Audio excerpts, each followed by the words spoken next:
I can't believe it. Valve unmuted free-to-plays on TF2. And if they can't control the mods, if they don't have full control over what you're using to make those mods, which, correct me if I'm wrong, Counter-Strike Classic was not, were they? I think they were using the software development. I'm pretty sure they were. I think they built that from the ground up using that, so I don't know why they got shut down.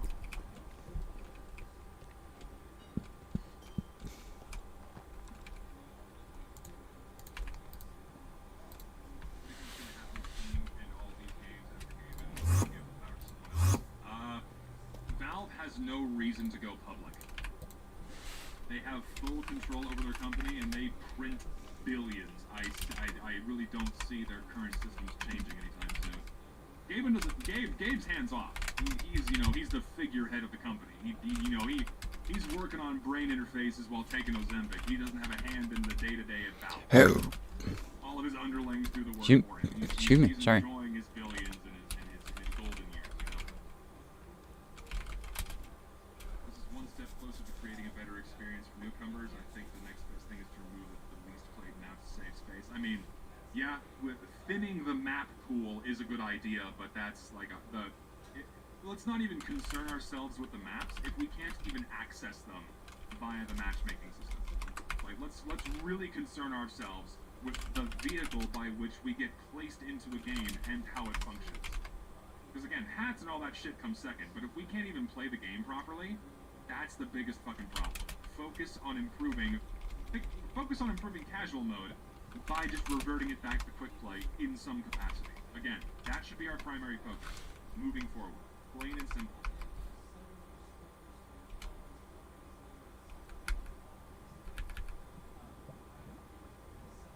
Quick play is indeed the most important. That should be our next step. Simple as. Yeah, the poll is still going, but you get the idea. 90% of you have a cell phone, and that is the requirement for being able to have your accounts unlocked and being able to speak. I don't think my tweet will be seen, but you never know. Power of the ask. Richter, I'll retweet your shit later. Don't worry. I will retweet it. Now on my phone, actually.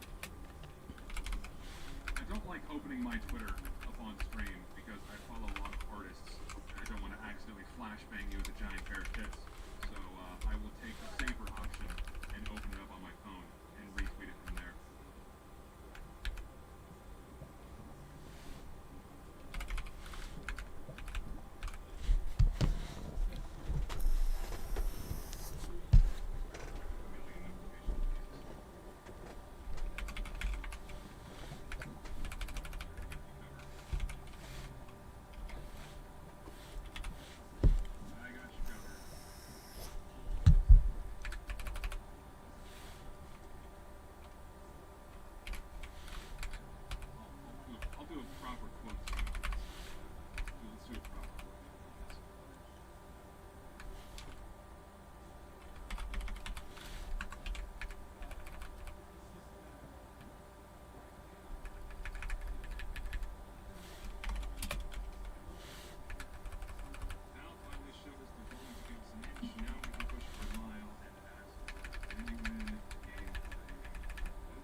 To review items on stream right now. I'm riding the high of a genuinely positive change coming for Team Fortress 2 right now.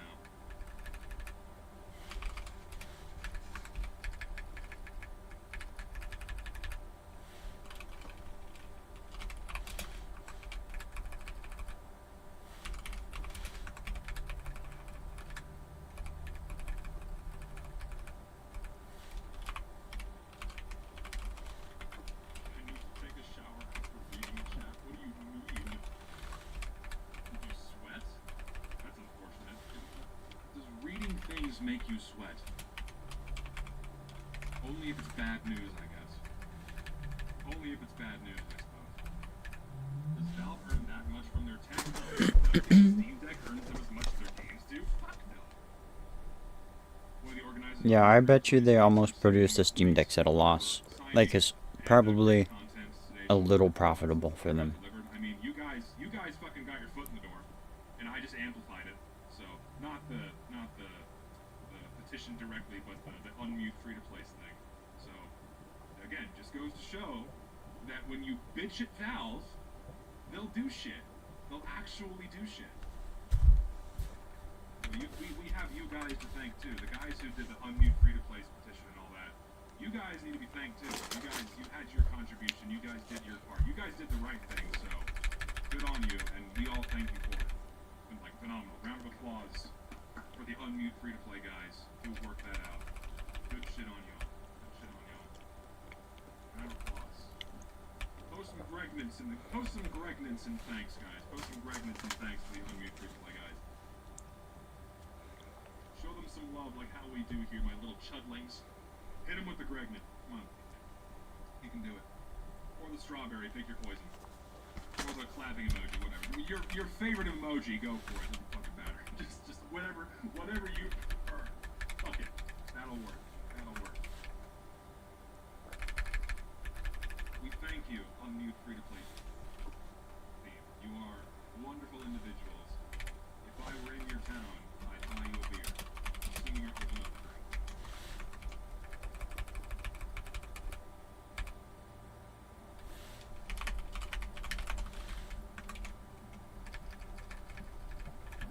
Fire truck. It's a fucking fire truck, alright?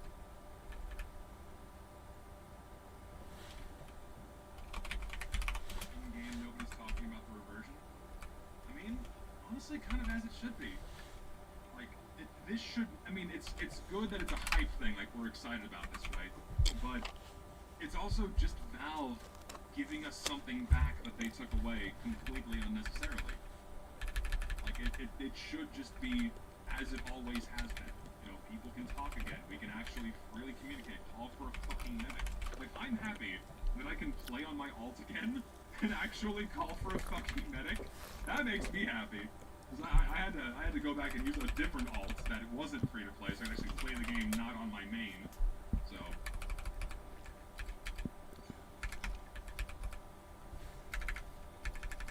Oh yeah, free to play is being a should have been done. It should have been done long ago, right? Yeah, and the fanfare is like, yeah, the fanfare is surrounding that hurrah. They actually did. I don't think the company would take on TF2 and start updating it and working on it. I don't know, man. I have no, like, it's like picking the least of the evils to do anything. Which of my figurines is my favorite? I really don't want to get up and get it. If I had to pick one, I like all the Samus Figma that I have. All of them are pretty cool. The four Samus Figma that I have. All the different ones. No, I don't trust any game company. I really don't. And, like, I don't trust any new modern game dev. Like, I'd much rather trust an indie dev of some kind to handle TF2 than I would any major AAA developer. Because the indie dev has What's his yet name? to live long enough to see themselves become the villain. Hi guys. Probably do the best job. You get the right amount of passionate people Oh, working on what's it, his you can probably freaking get some name? amazing things done. Do you believe that these small, relatively easy-to-do changes are indicative of some sort of contract? No, yeah, Joshy still works at Valve. Like, all of these changes, like, let's be perfectly clear here. No employee is regularly looking at TF2. Not even working on it, regularly looking at TF2.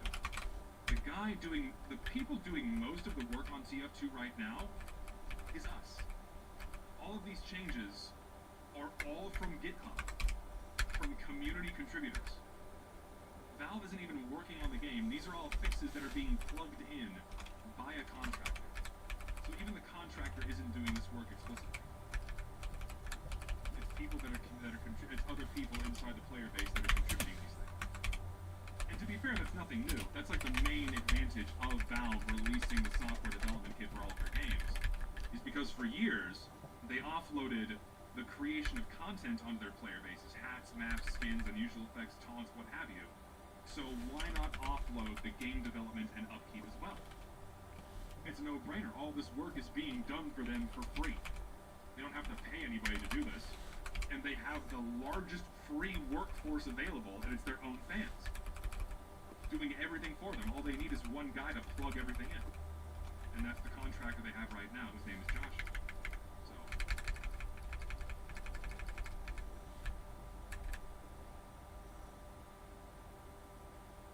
if it were to come down to a reversion of quick play, or a reversion to quick play, someone at Valve would have to go in and do the work. It's not something the community can just do for them, because all of the commands are in the game.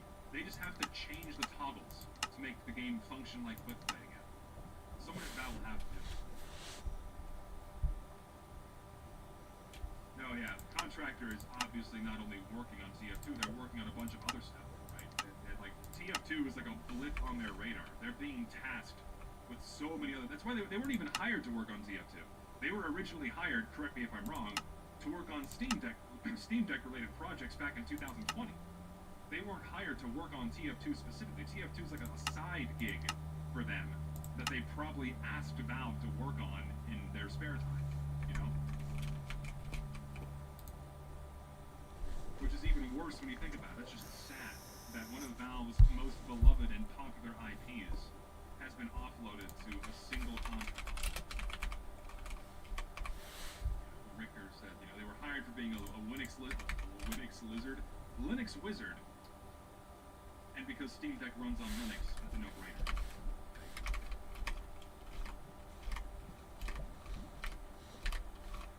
What?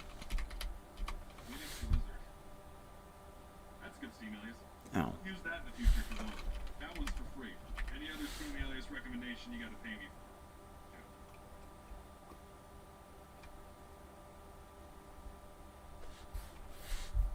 Say what we do works, and we get quick play back. What happens when player numbers continue to drop, or let's assume they will for now? What then? I mean, the number one thing that prevents the game from growing right now is the miserable initial player experience. TF2 is a good game. You don't need to do much else to get people to stick around other than making the initial hurdles non-existent. One of them was being muted as a brand new player. That just sucks. Not being able to engage with the most basic features of gameplay like calling for a medic sucks. That was a big hurdle. Now that's mostly removed. Then we have How do you do the thing? like the matchmaking system, which guarantees that when you I know you can actually upgrade get it. into the game, it sucks. Oh, what mod is it? Then another really big hurdle that's worth it in a video in of itself that I am working on. I have like half a script for it. Frick. Oh man, what? The tutorial is awful. It teaches you basic information for 4 out of the 9 classes and nothing else. Doesn't teach you basics of gameplay. And they're talking about the tutorial for TF2. Including some that are very Minecraft complex. mod Tells you nothing. that And then on top of lets that, you have all you of the item unlocks. take So I mentioned that in chat enchantments too, that the game tells you nothing about. So like a player comes in, they get an from item drop. It's like, what the tools fuck is this gun? and The game tells them nothing about it other than what's in that text. to And it's all trial by fire. And if they're not willing to overcome that learning curve, which is incredibly steep, with that 0 information, guess what they're going to do? They're just going to leave. TF2's player retention, for those reasons, has always been fucking horrible. Like, when the game went free-to-play, you can go back and look at historical player curves. The data are still out there. When you go back and look when the game went free-to-play, the player numbers basically quintupled for a good time, and then they slowly stagnated to around 80 to 90,000 players consistently. And of course, a good chunk of that are. Oh, I know it's possible. I can't remember what mod it is. Items and therefore metal and therefore money. But the game never really grew. The game's player numbers were always very flat because TF2, even since launch, was a very unwelcoming game. It's a very complex game, and Valve just didn't do anything to ease a new player's transition into the game itself. And there are so many things they could have done over the years, and they just never did it.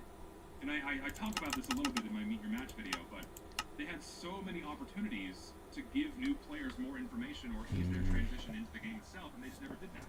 They just kept giving us new ways to gamble, new toys to play with, and beyond that, it's for new players to fuck you, good luck.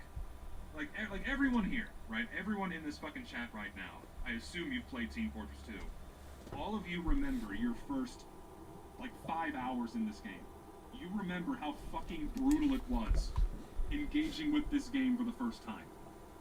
And how awful that was. You're just getting your shit kicked in constantly. You have no idea what's going on. The game tells you fucking nothing. You pick the spy because he looks cool, and then you try to shoot somebody and you just fucking die. And then you pick sniper, yeah, sniper's a good one, I'll just click on heads, and then you just get fucking backstabbed all the time.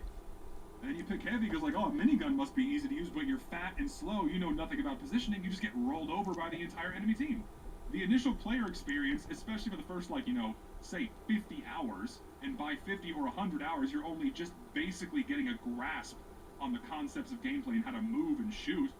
That is rough. It's really, really rough for new players, right?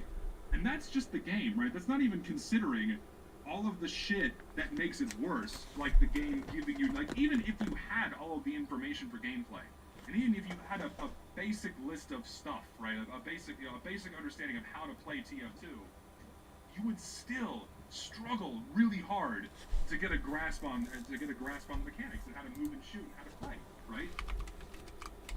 But in the absence of that, it just makes it worse. And again, Valve had all these opportunities to introduce these things, but they just never did. And those are things that Valve could still very easily address, and that is what is absolutely needed to make TF2 grow. It's what TF2 always needed to make it grow. It didn't need fucking hats. It didn't need the barrier for entry removed by making it free to play. All that did was basically guarantee a constant ebb and flow of new players in and new players out, because player retention has always been a problem for TF2. Always, always, always. Always. Because the initial player experience is fucking miserable. That's what Valve needs to do, and what Valve always needed to do to make TF2 good. Plain and simple.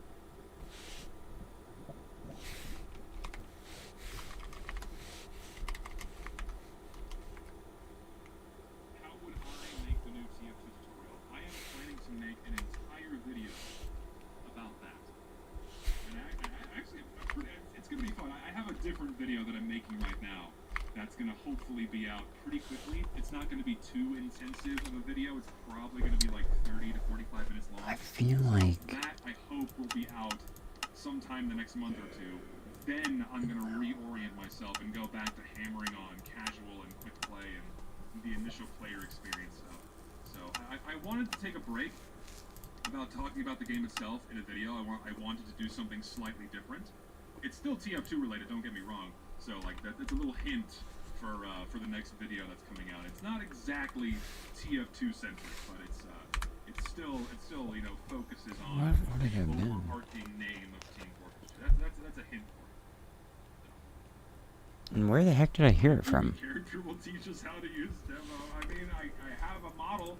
I have a 3D model. I could ask someone to animate her to teach you how to play Demo Man. It could be done. It could be done. You got $500 I could use. You got $500 I could use to commission someone to do that. Oh Lord.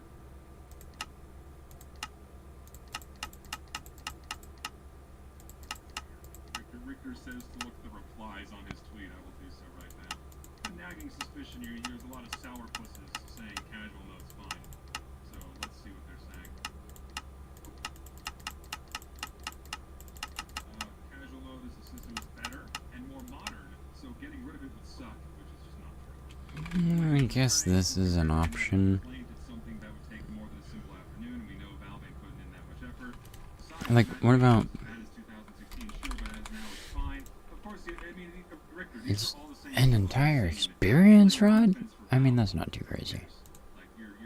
And Lapis. And then you need the 21 experience.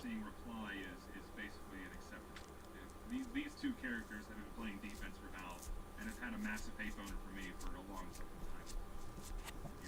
There's no surprises or shocks with that. Enderman Farm. That's all I can think of. I don't know.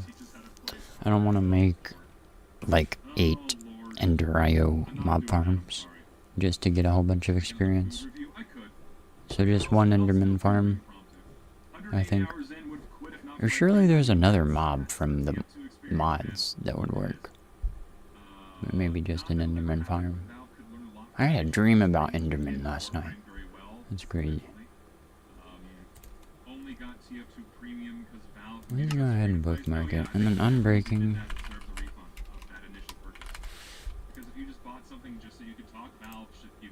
Oh, that's pretty easy. Unbreaking, mending. I'll still want to make a villager farm. Because it'll still be fun to trade with them and stuff. And I'm sure they have special mod items. Yeah, they got backpacks and stuff. Unbreaking, mending, efficiency.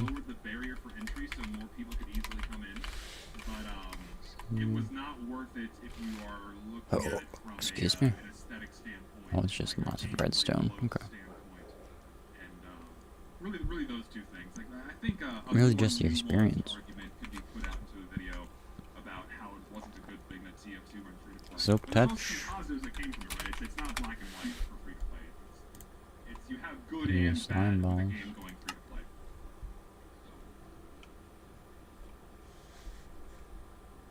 Also, to reiterate once again, free-to-play accounts who have the mobile authentication and have an email verification, those are the accounts that can speak in Team Fortress 2. That's what Valve did. It seems like that's what Valve did. I've yet to see a perfect 100% confirmation, but based on what people have been telling me and what people have been testing, that's what you need to speak. You no longer have to speak. You no longer have to pay money to speak in Team. That's what got me on this tangent to start with, was glowstone. How the heck are you saying glowstone from mob farm? Mug-blooded American was playing. Hold on, let me put on something that will not get me copyright strike here. Witches? Was I thinking of witches? I could kill the cloud thingies from the Aether in a mob farm. Get it that way. That would work, but that's not what I was talking about because I wasn't considering that at the time.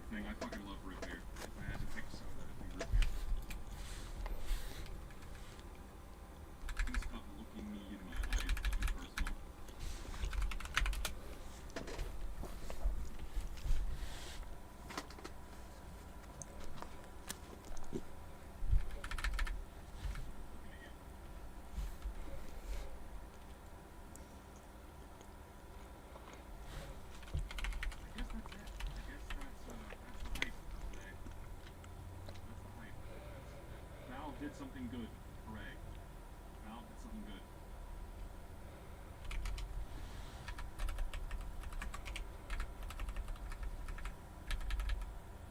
Okay, bye. I don't know.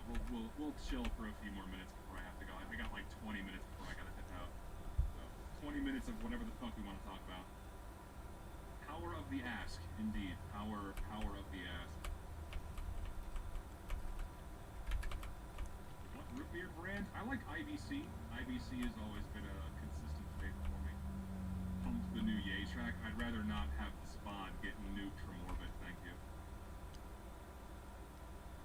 My Blue Archive, my whale spender? No. I spent $20 on Blue Archive once, and that wasn't worth it. And then I spent one more time. I bought the choice ticket so I could get shunned. I was tired of waiting for her to get it for my normal rolls, but like other than that, I've spent like $30 on the game, and that's it. It's pointless. You get enough shit for free in Blue Archive that you don't have to spend money. So.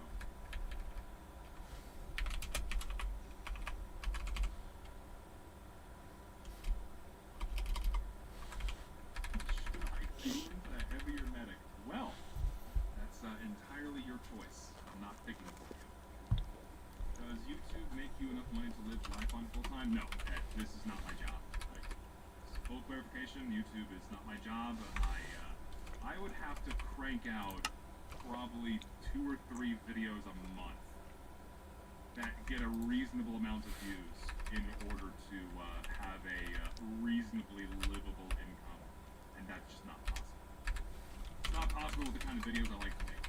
It's not possible with the kind of videos I like to make, and also it's just not the kind of work ethic I have when it comes to this thing. This isn't my job. And if I treat it as my job, then it sucks. It's grind, and I fucking hate it. So.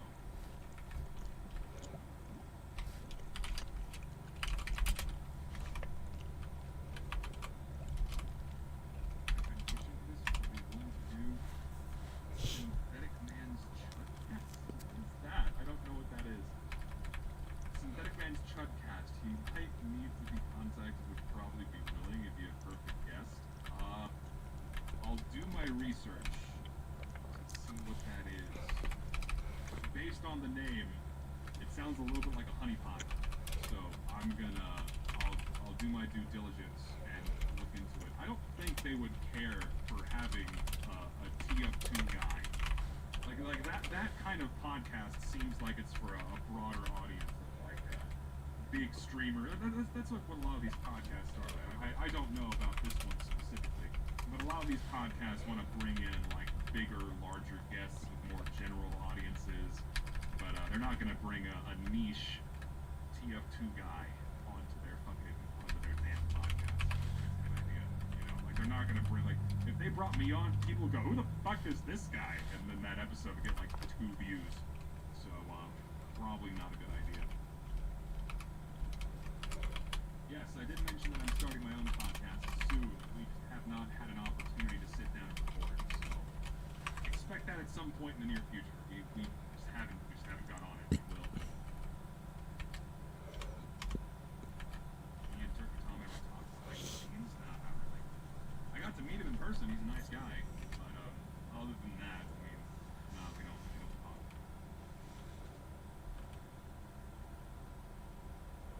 Here's another rant. Rockstar Games, like Valve, is treated like a god in gaming. They introduced GTA Plus, a subscription, a horrific trilogy remaster, the poop GTA 6 trailer, and all is forgiven. No, I mean, yeah, that's the typical MO for game developers. They do a bunch of shady shit and they jingle some keys in their fans' faces, and all is well again. All is well again. All is well once again. Once you jangle some keys.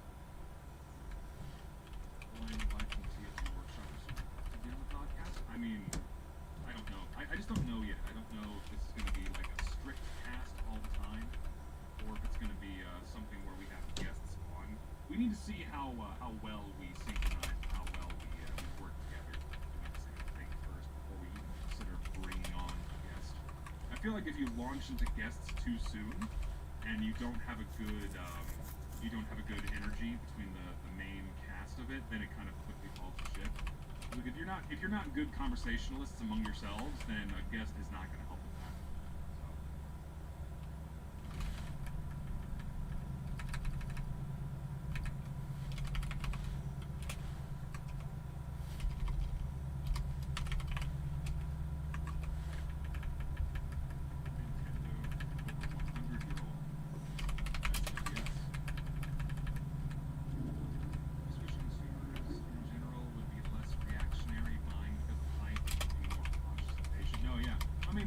The internet is fueled off of hype, man. I mean, like social media, you know, instant reactionary web platforms like Twitter very much fuel these kinds of hype waves, and it just tends to work in these people's favor. So, you're 100% correct.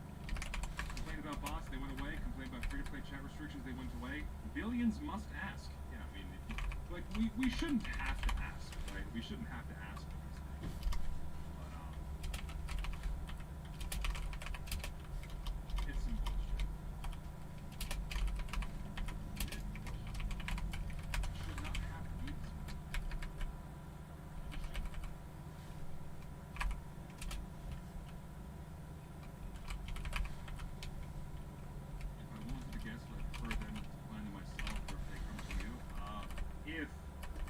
Guests.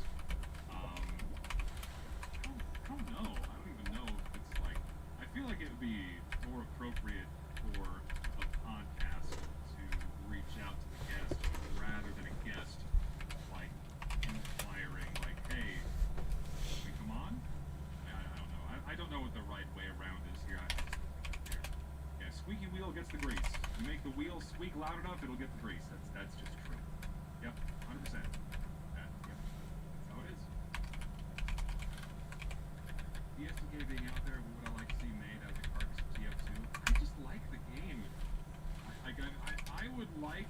version of the game that is just vanilla TF2, but remove all of the cosmetics and shit, and like half the maps that we don't need, and then I can just go play the game because the game is fun. That's what I want. That's the TF2 experience that I want. I just want the fucking game without all the garbage thrown in there. That's all I want. Like TF2 Gold Rush, which is a mod that's being worked on that will bring back the 2008-2009 TF2 experience. It's great.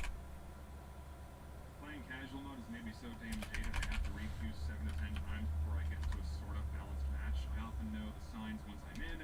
It's actually made me regret some of the Madness Flash games. No, yeah, dude, casual mode's bad. And again, take this guy's, let this guy lead by example. Let this guy lead by example. And just start venting your frustrations more. Start venting your frustrations more with how the game functions. Like Richter just said, the squeaky wheel gets the grease, so we gotta make it squeak. Make it fucking squeak. That's all you have to do. Let that guy lead by example.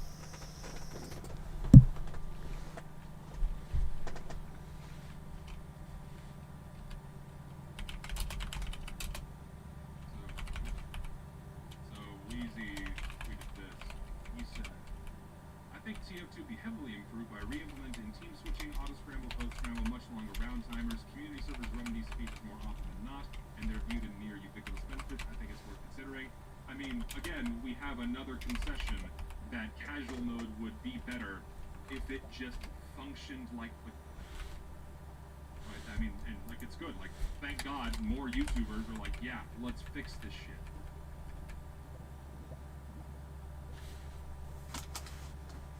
Thing is like that's okay. Like bring back quick play, but don't call it quick play. So all of the people who have the anti-quick play sentiment won't bitch about it, because like it's still casual mode, still looks like casual mode, but it's like slipping some sugar into the medicine to make it go down, you know? To make it like, oh wow, this is actually better, even though they still think they're taking Robitussin or something. You're like, wow, this is a lot better. That's what needs to be done. It is still functionally quick play, but you know. You can still call it casual mode. I don't care. I don't care what nail polish it has on it. I just want it to function properly.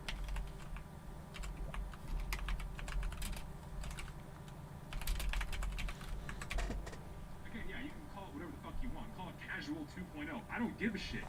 Just make it function like quick play. That's it. You know? And of course, in order to facilitate what Wheezy desires, which is being able to team switch and have scrambles, that requires, at a fundamental level, the removal of the matchmaking system. Because those features are completely antithetical to how a matchmaking system works. You cannot have slot reservations.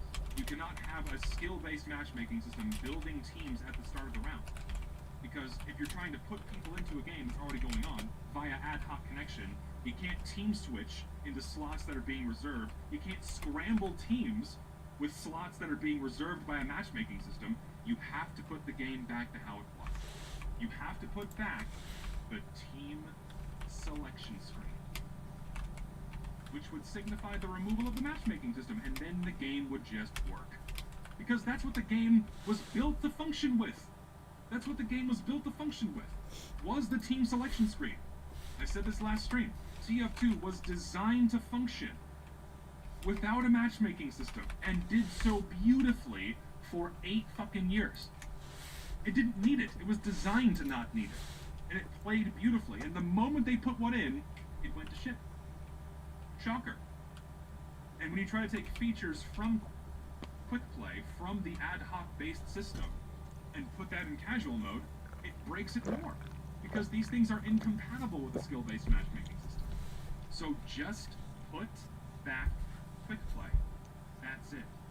Simple. All that needs to happen. For the Zess animation fund. Oh god. I probably shouldn't do that. I think I get commissions, but I think commissioning an animation would be yeah, I think that'd be a new foray into a place I don't want to go just yet.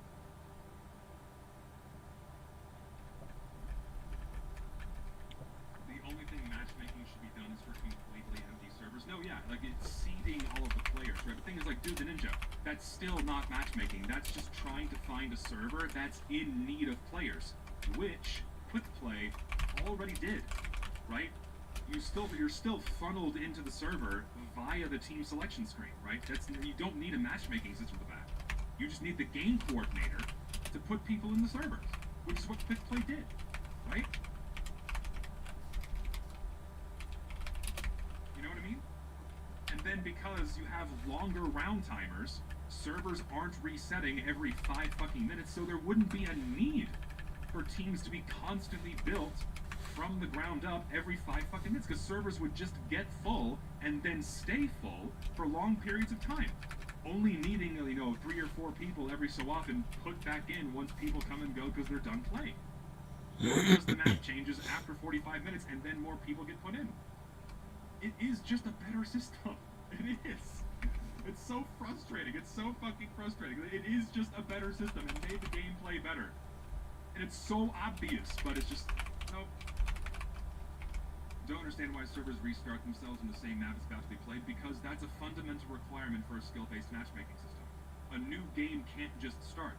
You have to completely cycle the system, because you have to get the skill ranks in there, right? You have to get the skill rank has to go up, and then the game's allowed to reset, right? You can't just have it move on into the next game, because that is a fundamental requirement for a skill-based matchmaking system, even if the same map is selected. Because we just so desperately needed that modernization for TF2. The game had to be modern. Love to see it. But skill-based matchmaking works so well in TF2. It's not worked since day one. Game balance is a complete crapshoot in TF2. Anyone who has touched casual mode knows that game balance is awful. Consistently awful. It's pure luck that you get put into a game that is well balanced. And then, sorry, you only get to enjoy that for one fucking round, or half a game. And then, sorry, the server resets, and it's back to the races to find your next balanced game. In the pile of unbalanced games. It's great. You love to see it. It sucks. You're trolling? I don't care. It still allowed me to talk about this more and prove the point further. Honest thoughts on sprays, bring them back. We have a toggle. Put sprays back, we can turn them, we have a toggle for these things. If you don't want to see them, you can turn them off. Just like we have with fucking decals. Put sprays back, I don't get the fuck. Sprays are fine. Sprays are fine, like decals are fine if you can turn them off if you want to.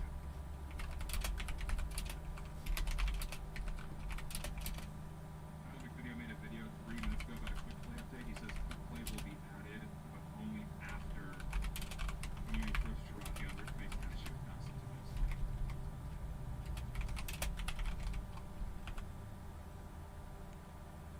Why don't they have a join an ongoing match button in VM but not the casual mode? It basically does that already.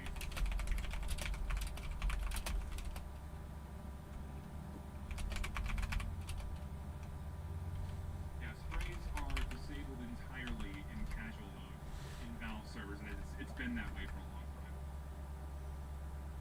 Because Valve texture files are a very easy, they're very easily exploitable, and people could, fuck with game servers by kind of injecting cheats or injecting shit into those images. But instead of Valve fixing these vulnerabilities, they just turned off sprays. And then, when a fan of the playground complained that people were hiding cheese pizza in sprays, they were turned off by default, and every time you reset your game, it deletes all of the cached sprays. That's why your game takes so long to close after you hit the power button. Now, it wasn't always that way. The game would just turn off really quickly, but now it has to delete all of the sprays that it collects in your cache, and delete them before it turns off.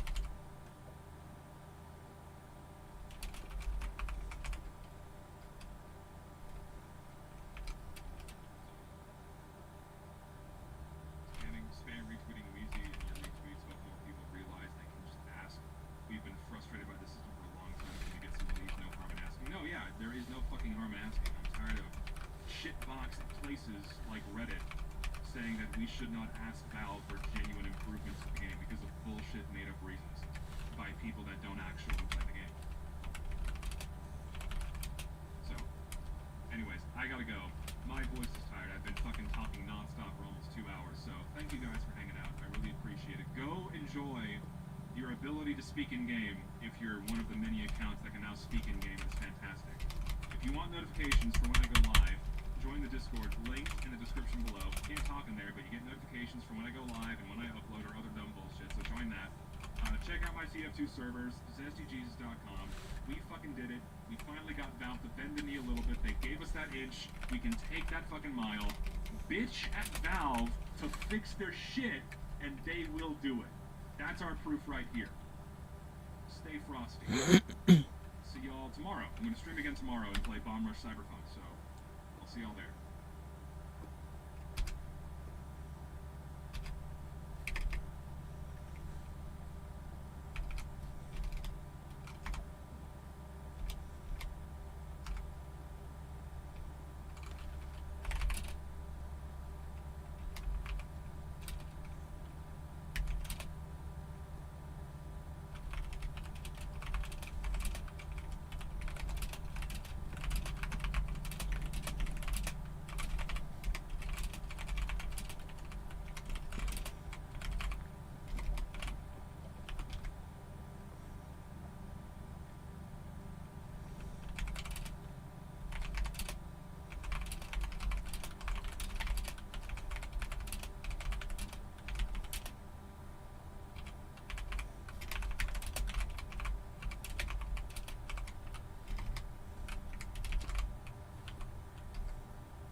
go over that for the audience as well before we get into the first opening statement. Yeah, just the only important part is when you're being cross-examined, you can't answer questions with questions. Noted. Yeah, so They do that in court all the time. You would know.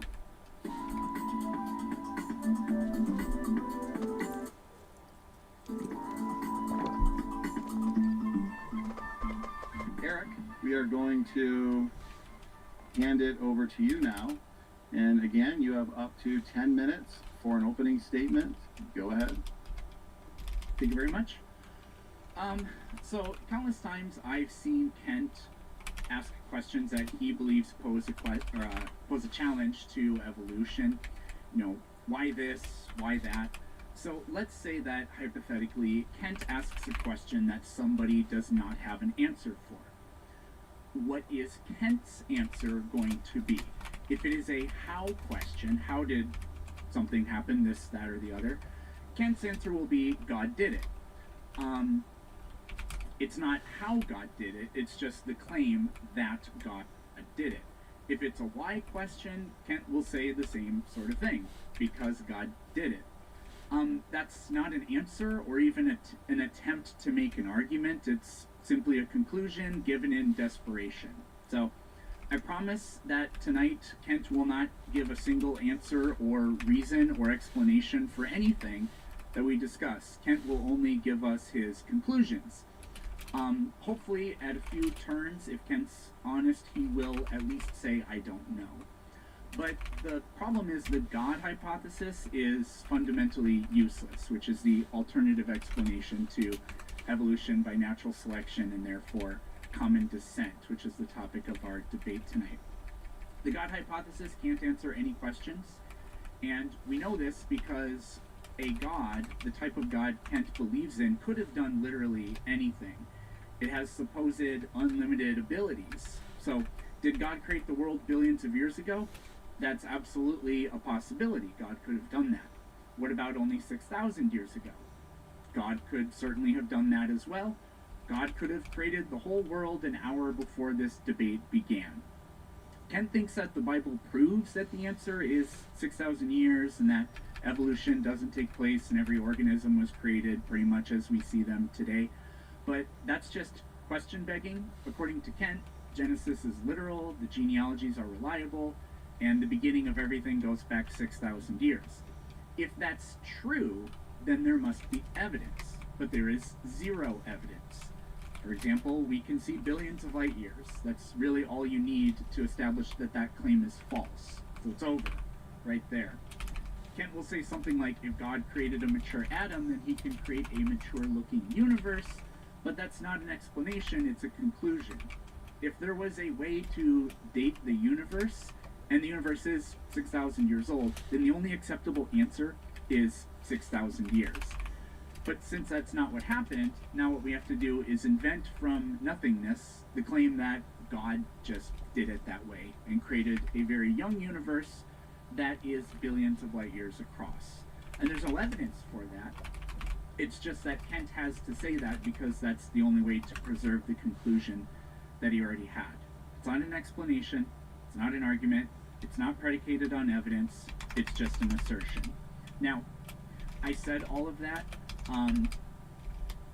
but I don't want this topic is not about, the age of the universe or anything like that. I only draw out that example as a way to explain the problem that we have here. So tonight, I hope that we only talk about biological evolution from this point on.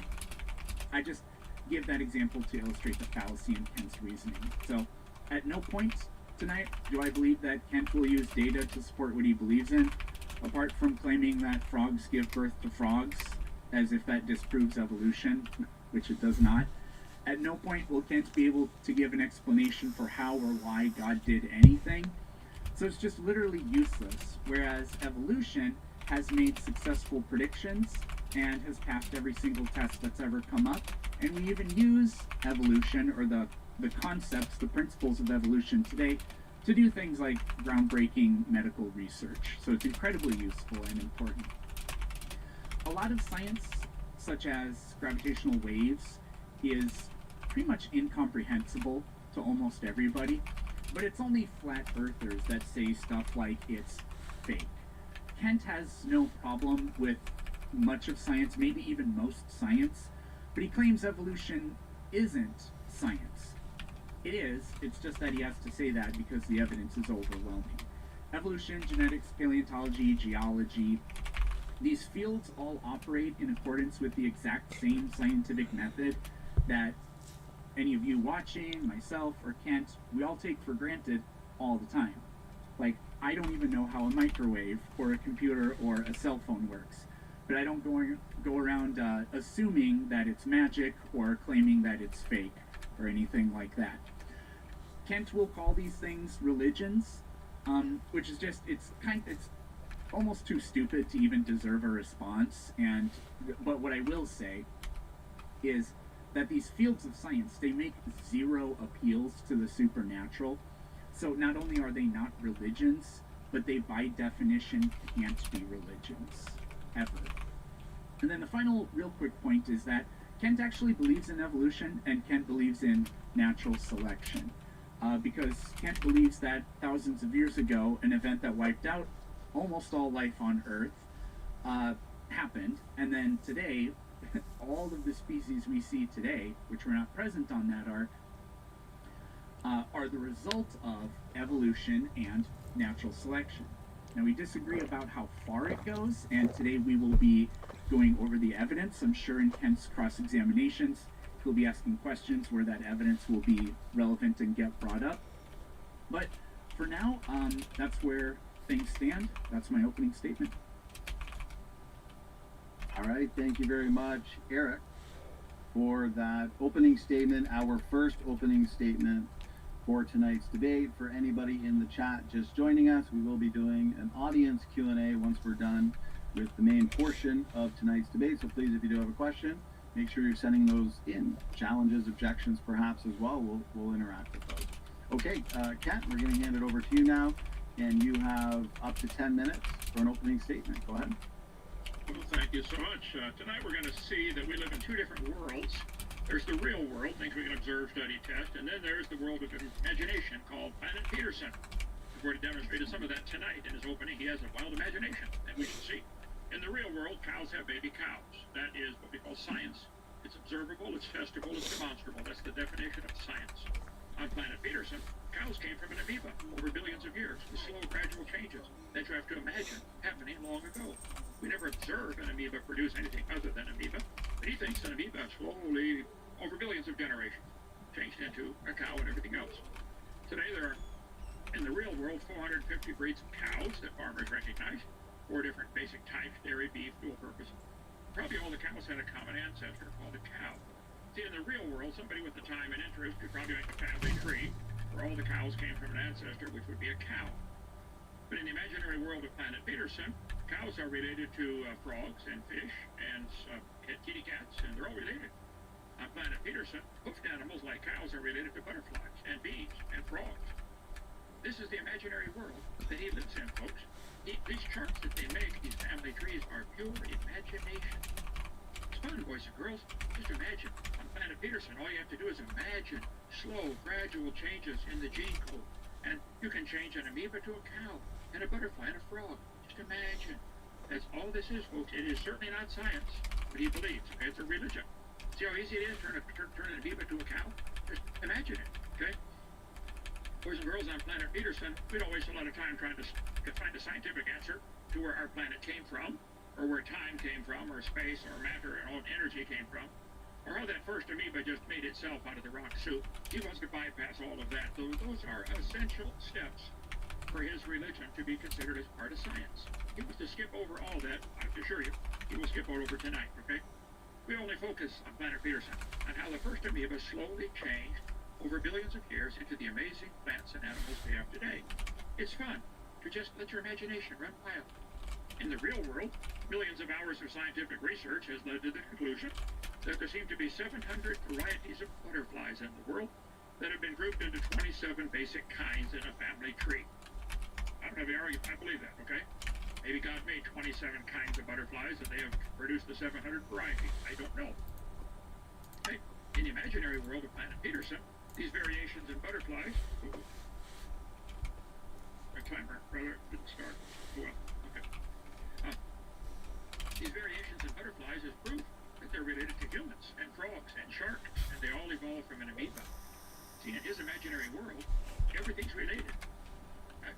Eric, tell him later on, do you believe you came from an amoeba over billions of years, and you're related to a frog and a butterfly? It's fun, boys and girls. On Planet Peterson, all you have to do is imagine slow, gradual changes in the gene code and mutations. And you can change an amoeba to a human, a butterfly, and a frog. It's easy, nothing to it. On Planet Peterson, let's see, the butterflies, the frogs, the sunflowers, the sharks, all came from an amoeba. All you have to do is imagine it happening long ago and far away where nobody can see it. Easy. In the real world, millions of hours of scientific research has led scientists to conclude there seem to be about 7,000 different recognized species of frogs, based into 23 basic kinds of frogs in the family tree. So yes, we have varieties of frogs. No question. In the imaginary world of Planet Peterson, this variation of frogs is the world is proof they're related to cows and fish and cats.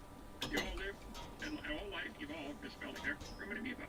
On Planet Peterson, they believe it's very important to require all people to pay to teach children at a young age about this imaginary conclusion. Very important. Everybody should pay for that. Oh, yeah. Here's the proof, boys and girls. We made a chart and drew lines connecting all of them.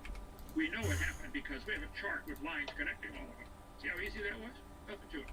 In the real world, we see all plants and animals are always making babies like themselves, just like the Bible says. After their kind, after their kind, after their kind, after their sort. 20 times in the first 7 chapters. On Planet Peterson, we don't like the use of the word kind, so we use the word species, even though there's never been a solid definition of that word. Tonight's going to be a real challenge for Eric to explain, win the debate with the title, with the origin of species. What exactly is a species? Defined as a group of organisms that can reproduce naturally. However, classification of a species can be difficult, even with controversy. Species. What is a species? It's a kind. Wow, look at that. Homonym are synonyms for species. A kind. Synonym. A kind. Look at that. Wow. Okay. Biological dictionary. Definition of species. Group of organisms that share a common genetic heritage, able to interbreed. That's what the Bible says they can bring forth. To create offspring that are also fertile. Barriers do not allow for reproduction between two populations. Scientists have changed the definition of species several times throughout history. Which one are you going to use tonight, Eric? What is a species, according to Scientific American? To this day, scientists struggle with that question. The debate over species definition is far from over. What exactly is a species? An embarrassment of definition may come as a surprise to see scientists struggling to agree on something so basic as how to decide that a group of organisms form a species. Perhaps the 1.8 billion species that scientists have named in the past few centuries, like the laws of endangered species, that can affect everything. You don't know what a species is, how do you know one's in danger? Fueled a debate for decades. There is no general agreement. Jonathan Marshall, biologist at University of Utah, Southern Utah University. At last count, there are 26 published circulation concepts of species. What's a species? 26 different ones. Charles Darwin was amused by all the struggles. It's really laughable to see what different ideas are prominent in various naturalist minds when they speak of species. He wrote in 1856. When it all comes, I believe, from trying to define the indefinable. It can't be defined. So Charlie Darwin said, even though the title of his book is The Origin of Species. He didn't even know what one is either, what species is either, okay? Meanwhile, other varieties become extinct. I look at the term species as one arbitrarily given, for the sake of convenience, to a set of individuals closely resembling each other, Darwin declared. Defining a species, evolution.berserkly, okay? Species is a group of individuals that actually or potentially interbreed. What is what the Bible says they can bring forth? That would be interbreeding, okay? Let's see. Definition of species might seem cut and dried, but it's not. In nature, there are lots of places where it's difficult to apply this definition. Let's see. Many plants and animals form hybrids. Is the hooded crow and the carrion crow the same species? And the birds don't care how we classify them. They do not even think about it. Okay? Set of animals or plants in which members have similar characteristics and can breed with each other. At Dinosaur Adventureland here in Lennox, we keep our sheep, donkeys, zebu, cows, and horses all together in the same pasture. We have never gotten a zeep, a zonkey, a heap, a how, or a sheebu. They know what kind they are, and and they show no interest in mating with any other kind. Huh. They know. See, species. Stanford Encyclopedia. Nature of species is controversial in biology. Biologists disagree on the definition of the term species. Philosophers disagree over the ontological status of species. What is a biological species? First glance, it seems easy to answer. Homo sapien is a species, so is Canis familiaris. Dog. Many species can be easily distinguished. Biologists offer over 20 definitions of the term species. Britannica. There are over 20 different species concepts. What is a species? Most important concept in all biology is a complete mystery. Cool. Koala bear isn't a bear, it's a marsupial. Basic idea is very simple. Certain groups of organisms have a special connection to each other. So, what even is a species? Truth is, we don't have any idea. The Bible says kind, so what's a kind? Well, they can bring forth. I'd say it's probably similar to species in most cases, but it doesn't matter. The animals know, okay? A group of living organisms consisting of similar individuals capable of exchanging genes and interbreeding. That's fair, reasonable. The dog cannot interbreed with the cat, or the cow with the pine tree. So, what's the definition of species? Look at that.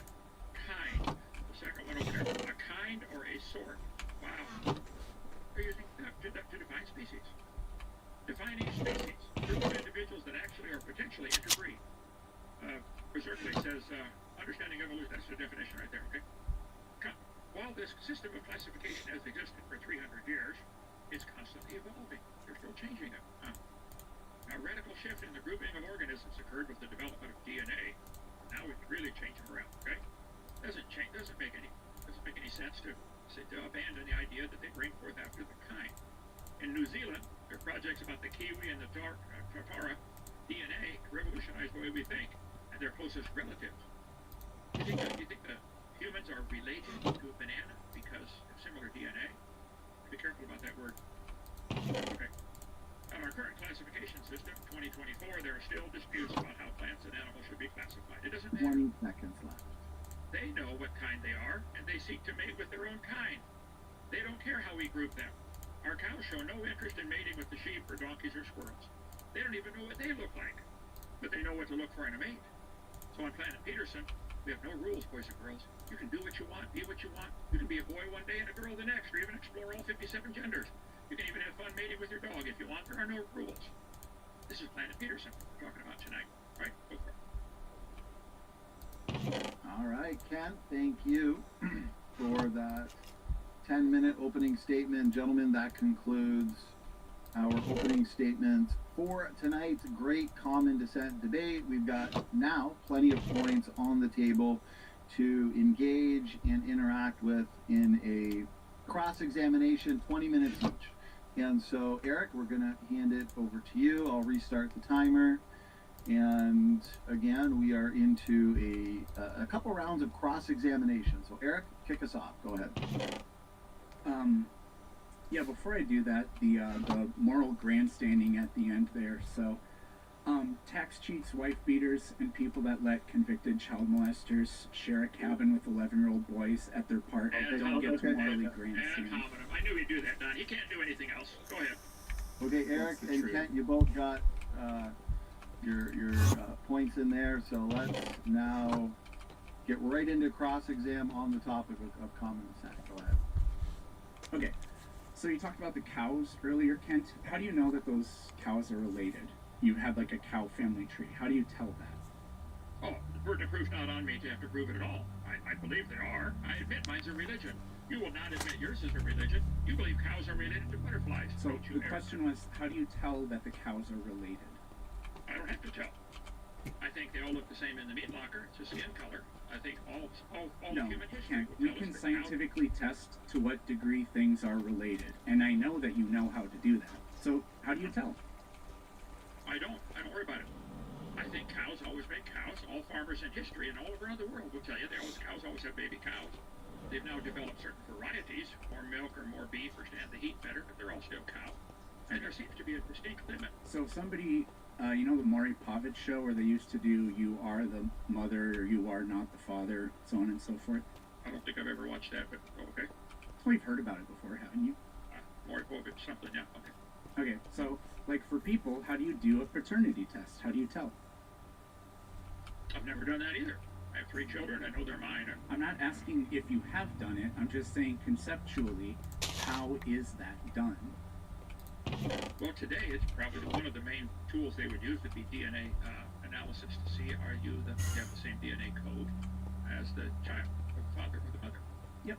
And I mean, all humans share basically the same genetic code. But you can tell who's more related, you can tell like this person is or is not your child, even though we're all humans, right?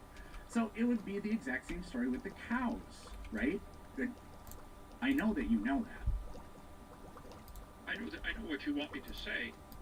It's correct. We have a lot of DNA similarities between all the different animals because the same designer must have written that code. All 4,000 books in my library probably have the same basic code, 26 letters of an English alphabet. It doesn't prove any relationship.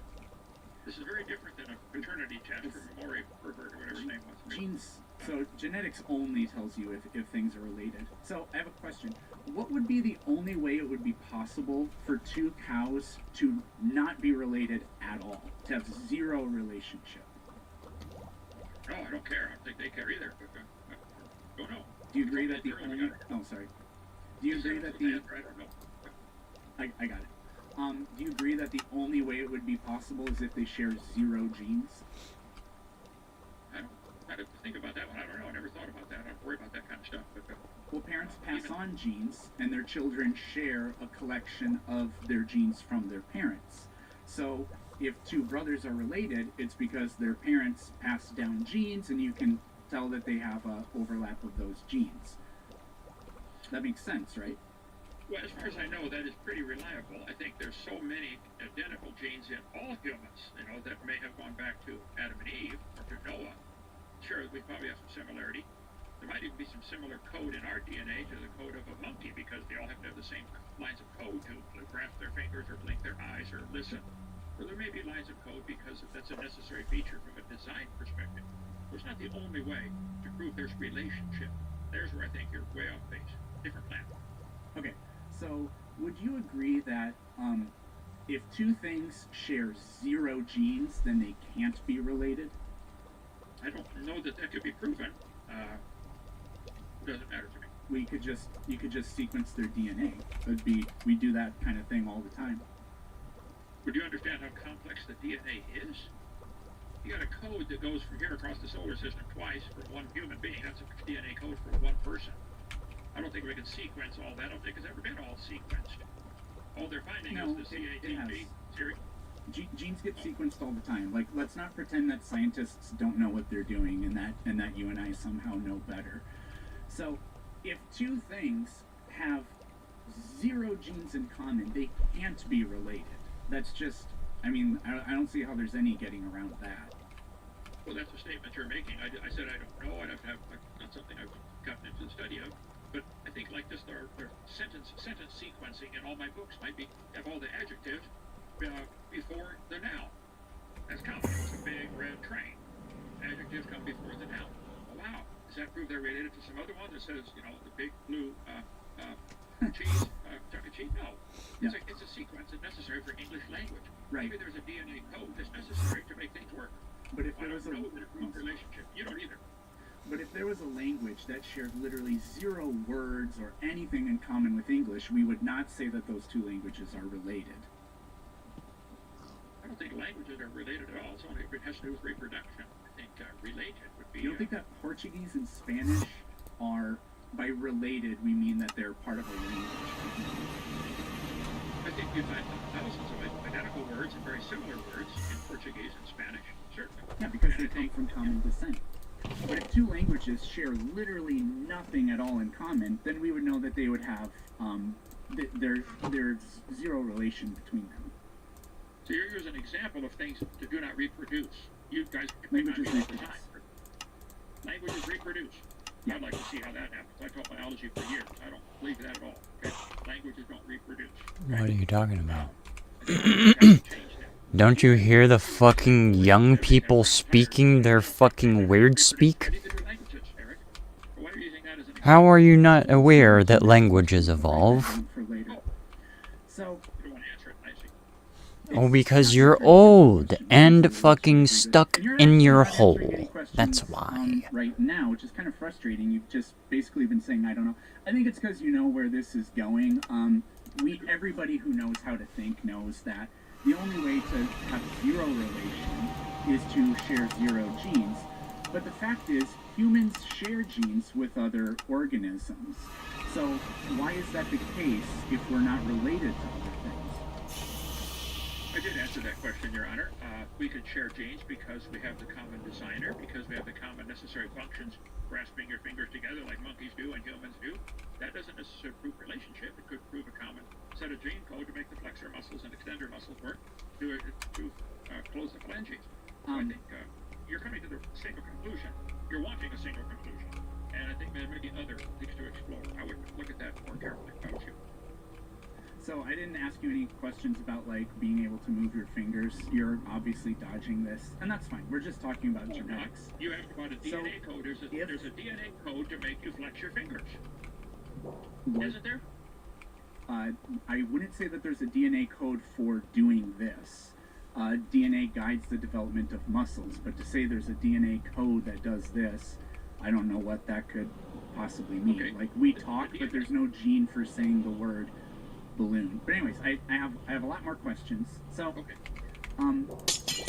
if you think that the gene overlap is because of common design, then why did God design us in a way that's indistinguishable from the evidence of evolution, i.e. that we would share genes? Because we know that passing on genes conveys relatedness between things. I don't know that we know such a thing. You're making a statement, an assertion that I don't think has been demonstrated. I think you agreed to it, paternity tests and all that kind of stuff. That's exactly what that paternity tests are usually pretty accurate, to my knowledge, to determine who the parents are. Mary, what's her name, Herbert, whatever. So I think that that may be, but there's other explanations. I would be willing to bet every human being on the planet has a DNA code that matches. You might even find DNA code in a human that matches a parent. So, Kent, the question was, why did God design the DNA code this way? Oh, I have no idea. Okay, that's what I was talking about in my opening statement. Okay. Do you think God designed animals to live in the water? It looks like it to me with all the fish and octopus. Quite a few animals live in the water. They look pretty well designed to live in the water. So, do you agree that things like dorsal fins, pectoral fins, tail flukes, those are traits for animals that live in the water, or that animals that live in the water have? Yeah, they seem to be well designed for that purpose. I think they enjoy having them. I don't know, I've never walked them. But you would agree, you actually answered my next question, so I think you're reading my mind. So I can skip that. But you agree that in organisms, its features, phenotype, you think that that's sculpted by genes and how those genes are expressed, I would assume, right? Right. I think the genetic code tells that body how to develop from an egg and sperm into the full-grown animal, following a very incredibly complex code. Way too complex would ever happen by chance. Yep. And you think that those genetic similarities that we see between organisms, that's caused by the common designer too, right? Or by, I think the designer designed it just like when they designed submarines and to have, and airplanes also have because they have to go through a fluid medium, like a solid or, a liquid or a gas. So I think it's a great design feature that has to be, they might have similarities in the code to make the aileron go up and down in an airplane and in a submarine. Sure. But you're doing the same thing to steer it, okay? Hey, Donnie, where are we at with the time right now? Sorry. Good question. You're just a little bit over 10 minutes. Okay. You're doing pretty good. You're about halfway there. Okay. Thank you very much. So, this whole thing about design and genetics and the phenotypes of organisms.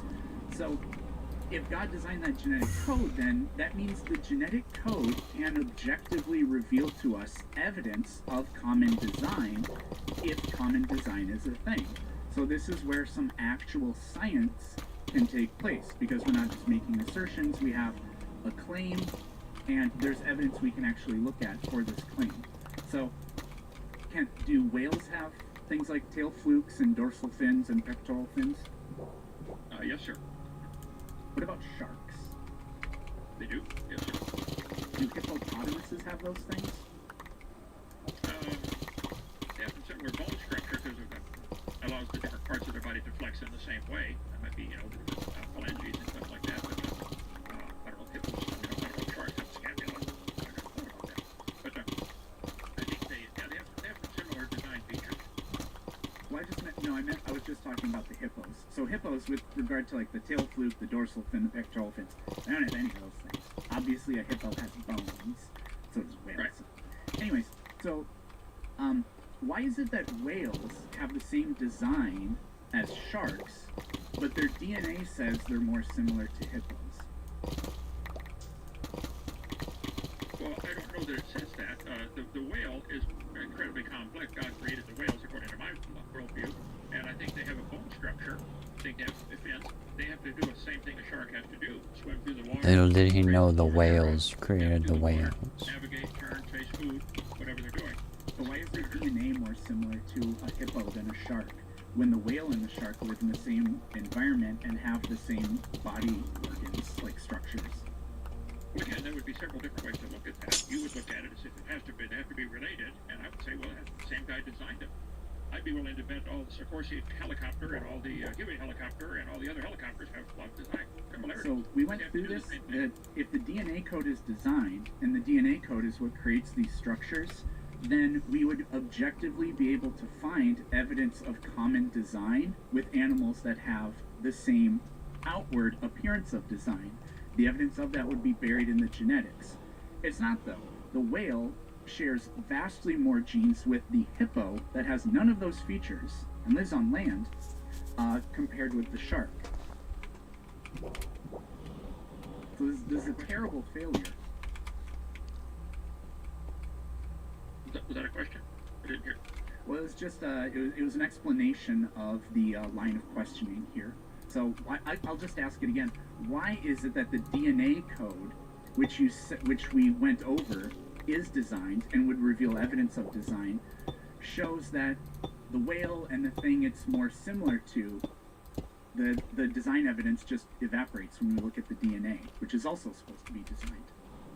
I don't know that it evaporates. I think there's quite a few similarities still between a shark and a whale. Okay, I think There's so much more between the whale and the hippo.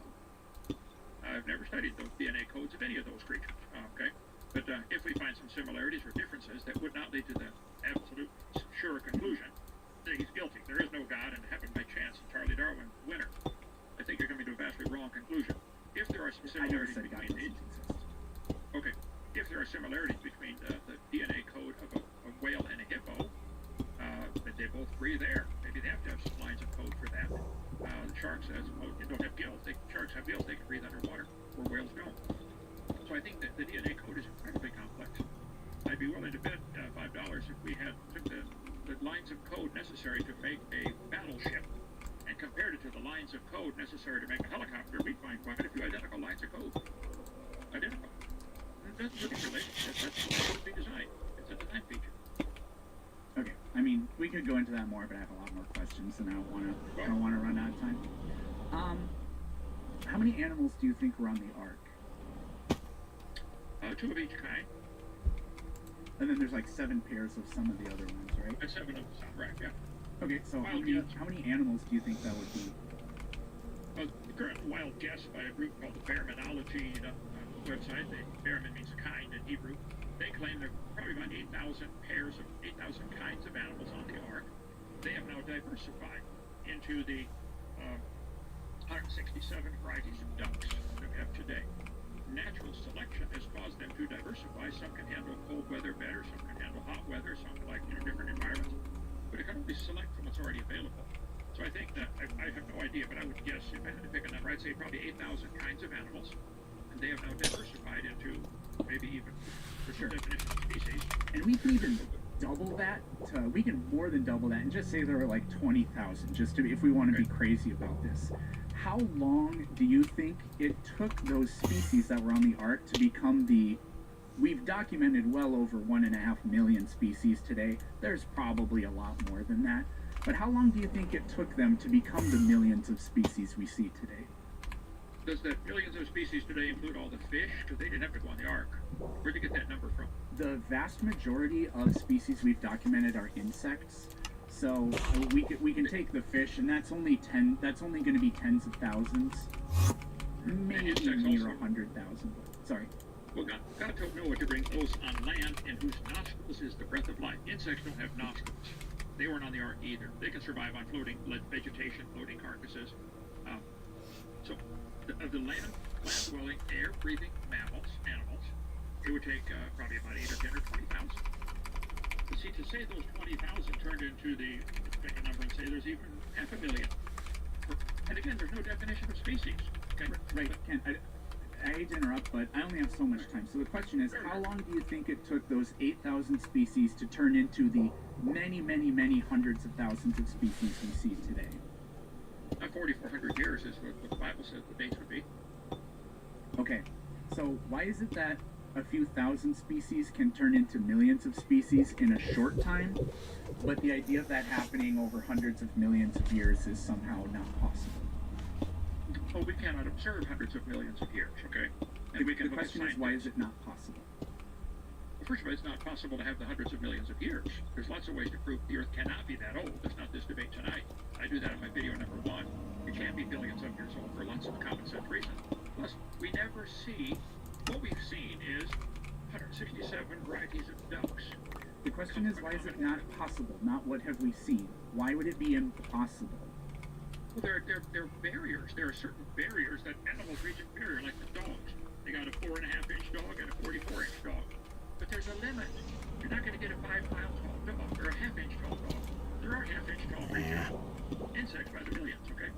And you guys don't admit there are limits to the variation. That's why you live on a planet with imagination. You can imagine these little changes going forever. You and SpongeBob can get a room together, but that's not science. So, again, why is it that we can just take one kind of animal that was on the ark or whatever? Like, why can one animal turn into the hundreds or maybe thousands of species of that animal that we can see today in just a couple thousand years, but more extreme changes are impossible? Well, the science deals with what we can observe. We've observed humans being able to manipulate the gene pool or selectively breed and develop new breeds of cows. There's a cow that gives 280 pounds of milk. Now, it wouldn't survive in nature. It survives in the barn, okay, when you bring the food to it, bring the water to it, but it can barely walk. So I think we've observed man can artificially select things and get quite a few strange variety. They've now got over 330 some breeds of dogs, and most of them would not survive in the wild. So if you're talking about animals that are in the wild, these new species you're referring to, are they all living in colonies alive without man's assistance in the wild? Where'd you pick this number of millions of species? You're including insects, which you should not. It's just simply land-dwelling, air-breathing with nostrils. Read the Bible says that. But, so you think that there are hundreds of thousands of species of insects, and you think that although there was no dry land, they were flying around and didn't perish during the flood? That seems a little silly. I would like to get into that more later, but I know I'm almost out of time, so I want to try to get to my last question, if that's okay. Got about 30 seconds, Eric. If we go over by like a minute, is that okay? Yeah, we're flowing good, so no problem. That's okay with you too, Ken? oh yeah. Okay, thanks. So humans, we have the gene for making vitamin C, but it doesn't work anymore. So why did God give us a genome that has dysfunctional parts? I have a car that the radio doesn't work anymore either, but I don't think Chevy made it that way. I think they made it to work, and something broke over time. I think we're looking at man today as a great. So you don't think that it's perfectly tuned? I think it's amazing anything still works. There's incredibly complex gene codes you can pass on in incredibly fun ways. Although he wasn't making that argument, but other people do. Evidence of great design. That it doesn't work is evidence of great design. I would never Well, he just did. intentionally build something that I know is going to break. So you've kind of sold your God out just now. So are you claiming that Adam and Eve could make vitamin C and now we can't? I don't know. I never met them. I'm going to meet them one day, but I suspect that they could. But see, Is there any evidence that they could? I don't know. They lived to be 900. Must have done something right. So you have no idea? I don't think anybody does. How could I know? How could I know if Adam and Eve could make vitamin C? How am I supposed to know something like that? Do you know? I don't know. That's the problem with. Well, they certainly didn't exist, and that's the problem with your worldview. This is what I talked about in my opening statement. We have either incredulity, or I don't know, or, I mean, just nothing. Did weird metaphors about cars with radios, I guess. So I went slightly over my time. We can pick up more of this later. No worries, that was good. I liked the way that flowed and the fast-paced nature of it. So very good, a lot of fun. Now we're going to transition, and a couple of those points you guys were talking about at the end there, Eric, like you said, you can pick up on that after Kent's roughly 20 minutes now. So Kent, I'm going to reset the timer, and you can lead the way. So 20 minutes, go ahead. Okay, I shared, Eric, with you, let's see, that many scientists quickly admit they do not know exactly what a species is. Would you please tell me, since the topic of the debate tonight is common descent the best explanation for the origin of species? Would you please tell me, what is a species exactly? Give me a foolproof, airtight definition of species. Well, like you said, there are multiple definitions, and we do have demarcation problems. That is a real, like, philosophical quandary. So the easiest explanation that's typically used, like in schools or whatever, is a species is a group of animals that live in the same environment that can reproduce and produce fertile offspring.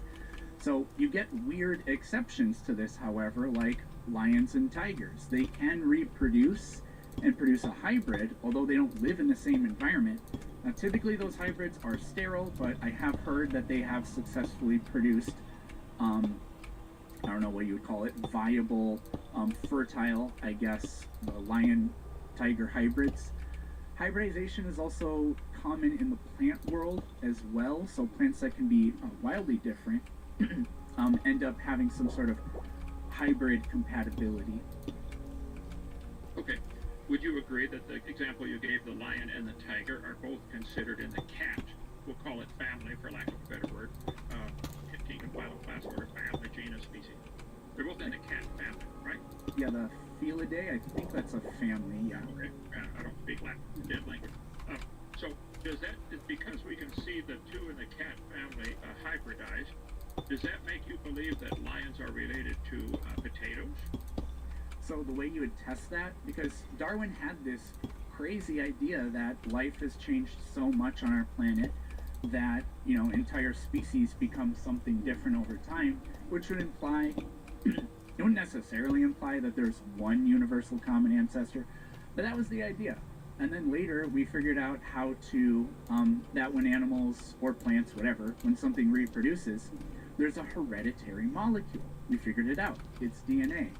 So then, in the 20th century, it was time to see if evolution would pass this test. If we can see that there is relatedness, and specifically a hierarchy of relatedness, mammals should share more genes in common with each other than they do with any other group of animals on the planet, so on and so forth.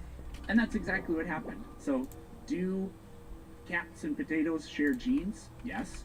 Is that what it means to be related? Yes.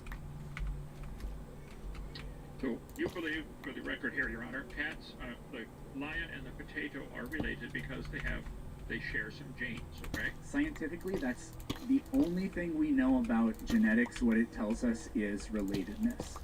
And you can tell how closely related something is by how much the genetics diverges. That's how you would do a paternity test. That's how you could tell to what degree your dog is like a purebred or a mutt or whatever. And it extends across species. So is it even possible on planet Peterson that maybe the potato sends roots into the dirt and has to grow minerals out of the dirt? It has to have a code to tell it how to extract certain minerals to make a potato. And the lion has to eat certain things that contain these same minerals to build body parts that he needs. He has to, keep adding gas to the vehicle. Could it be that they both have a common need for certain minerals? Could their genetic code similarities be a result of a common need for something? Or is ancestry the only way it could happen? They have to have a share a great-great-great-grandpa? Or could it be the same designer made them to meet the same needs? If life on this planet has a common ancestor deep in the past, then that means that there would be, like, whatever's conducive to life, whatever works well for life, the absorption of minerals, like we have carbon-based life on this planet, not silicon-based life, It's been proposed that that's possible, but chemically speaking, perhaps carbon just simply is the best, and in the competitive environment of the biosphere and all these other geobiochemical cycles that interact together, certain things are more conducive for life to other things. So that would carry across even vast stretches of time toward organisms. So, if there are some things, like there aren't very many things that potatoes and cats have in common, but like the idea that it was a common designer that did it, and that it's not just the rules of biology, I don't really see that at all. How the idea of the designer is the better explanation. Because that idea can't be tested in any way. It's just a declaration after we learned the facts of genetics. No creationist ever said, you know what? I bet we'll find a hereditary molecule and you'll be able to see all these crazy similarities. Well, I disagree. I think it's been tested billions of times. They always plant potatoes and expect potatoes to grow. When they crossbreed cats, they expect cats to come out. Yep, that's how evolution works too, Kent. So, I think you avoided my question, though. Is there any other explanation for the potato and the cat having DNA structures that are identical? Some lines of code might be identical. Just like Only some lines one explanation has any evidence, and that's the idea of evolution over time, because of what we learned about how genetics and inherited characteristics works and all that. The design thing, there's no... You can just say that after the fact. It could also be unicorn farts that just made it look that way. I can just declare that with no evidence and no explanatory mechanism, but I don't believe in things that there's no evidence for. Your whole worldview is believing in things that there's no evidence for. There's no evidence for a cat ever producing anything other than a cat. There's no evidence for a potato. It's an idiotic straw man of evolution. Evolutionists don't say that it works like Pokemon or something like that. Okay. I know that you know this because it's been told to you. Oh, well, that doesn't mean I've swallowed the garbage. Okay. Well, it doesn't mean you understood it either, I guess. Oh, I understand it. Yeah. Here's the chart. No, because you asked horrible questions. It's my turn to ask questions, Your Honor. Here is the chart used straight from the public school textbook, showing the butterfly has a common ancestor with a frog, and a sunflower, and a shark, and the ancestor was an amoeba. This is not science. You said it's evidence-based. Where is the evidence for an amoeba ever producing anything other than another amoeba? Where's the evidence of an amoeba learning how to get wings and fly like a butterfly, or swim in the water like a frog? Your chart shows that it happened. You want this to be taught to all the kids. All you have is imagination. See, just like I think God did it, made the similarity, you think, over time it did it. You're living in an imaginary world. Where's the evidence of an amoeba producing anything other than an amoeba? They've tried in the laboratory, they can't make it happen. Where's your evidence to make me want to pay for this chart to be taught to the kids? Show me the evidence of where it actually happened. An amoeba produced a non-amoeba. Show me the evidence. Two problems. One, you're idiotic straw man. So here's like a family tree, right? So we have this generation, and then this generation, and then the one before it. So whatever. So if family tree, right? Can't like this makes sense? Why does that take so much? Oh, I have a family tree. I have parents. Probably you did too, and probably grandparents too. Sure. When did the grandparents produce the grandchildren? Well, this is a straw man you're bringing up here now. You're avoiding my question. No, I'm not avoiding your question. I'm just explaining the folly of your logic. Grandparents don't produce grandchildren, but that's not what a tree like this, or like the one you're showing us, tells you. It just tells you what is related and to what degree those things are related. For example, right here where my finger is, these are more closely related than these over here. So the first problem is nobody ever said that amoebas produced humans or anything like that. That's not what your chart says. I know that this has been explained to you. I don't know why you continue to say it, but if you can understand that this chart doesn't mean that grandparents produce grandchildren, they produce offspring of their own that then go on to produce other offspring, then there we go. Now, how do we tell the grandparents are related to their children? By testing their genes. And we've tested the genes of life on this planet. If no life on the planet outside of its own species or whatever, had any genetic commonalities at all, if the correlation was 0, that would have been catastrophic for evolution. It would have completely collapsed. But that's exactly the opposite of what happened. We share more genes with other great apes than any other form of life, and then we share not as many, but more with other mammals than any other form of life, and then we share even fewer with, you go birds, reptiles, amphibians, whatever, all the way down to the plants. So. Okay. You avoided my question. Where is the evidence? No, I did not. It's in the genetics. Okay. Your grandparents produced humans. Yep. Those produced more humans. Yep. So I think if you trace your family tree back, you'd find they're all humans. This family tree that you want us to pay to teach to the kids in school shows an amoeba an amoeba turning into everything today, and you're saying we see evidence because they have similar code. The question is, just take step 1. I did not see your great-grandparents produce your grandparents, but I'd be willing to bet they were all human. Where is the evidence for an amoeba producing anything other than an amoeba? They make baby amoebas all the time. They had an experiment where they take bacteria, 8-hour generation time.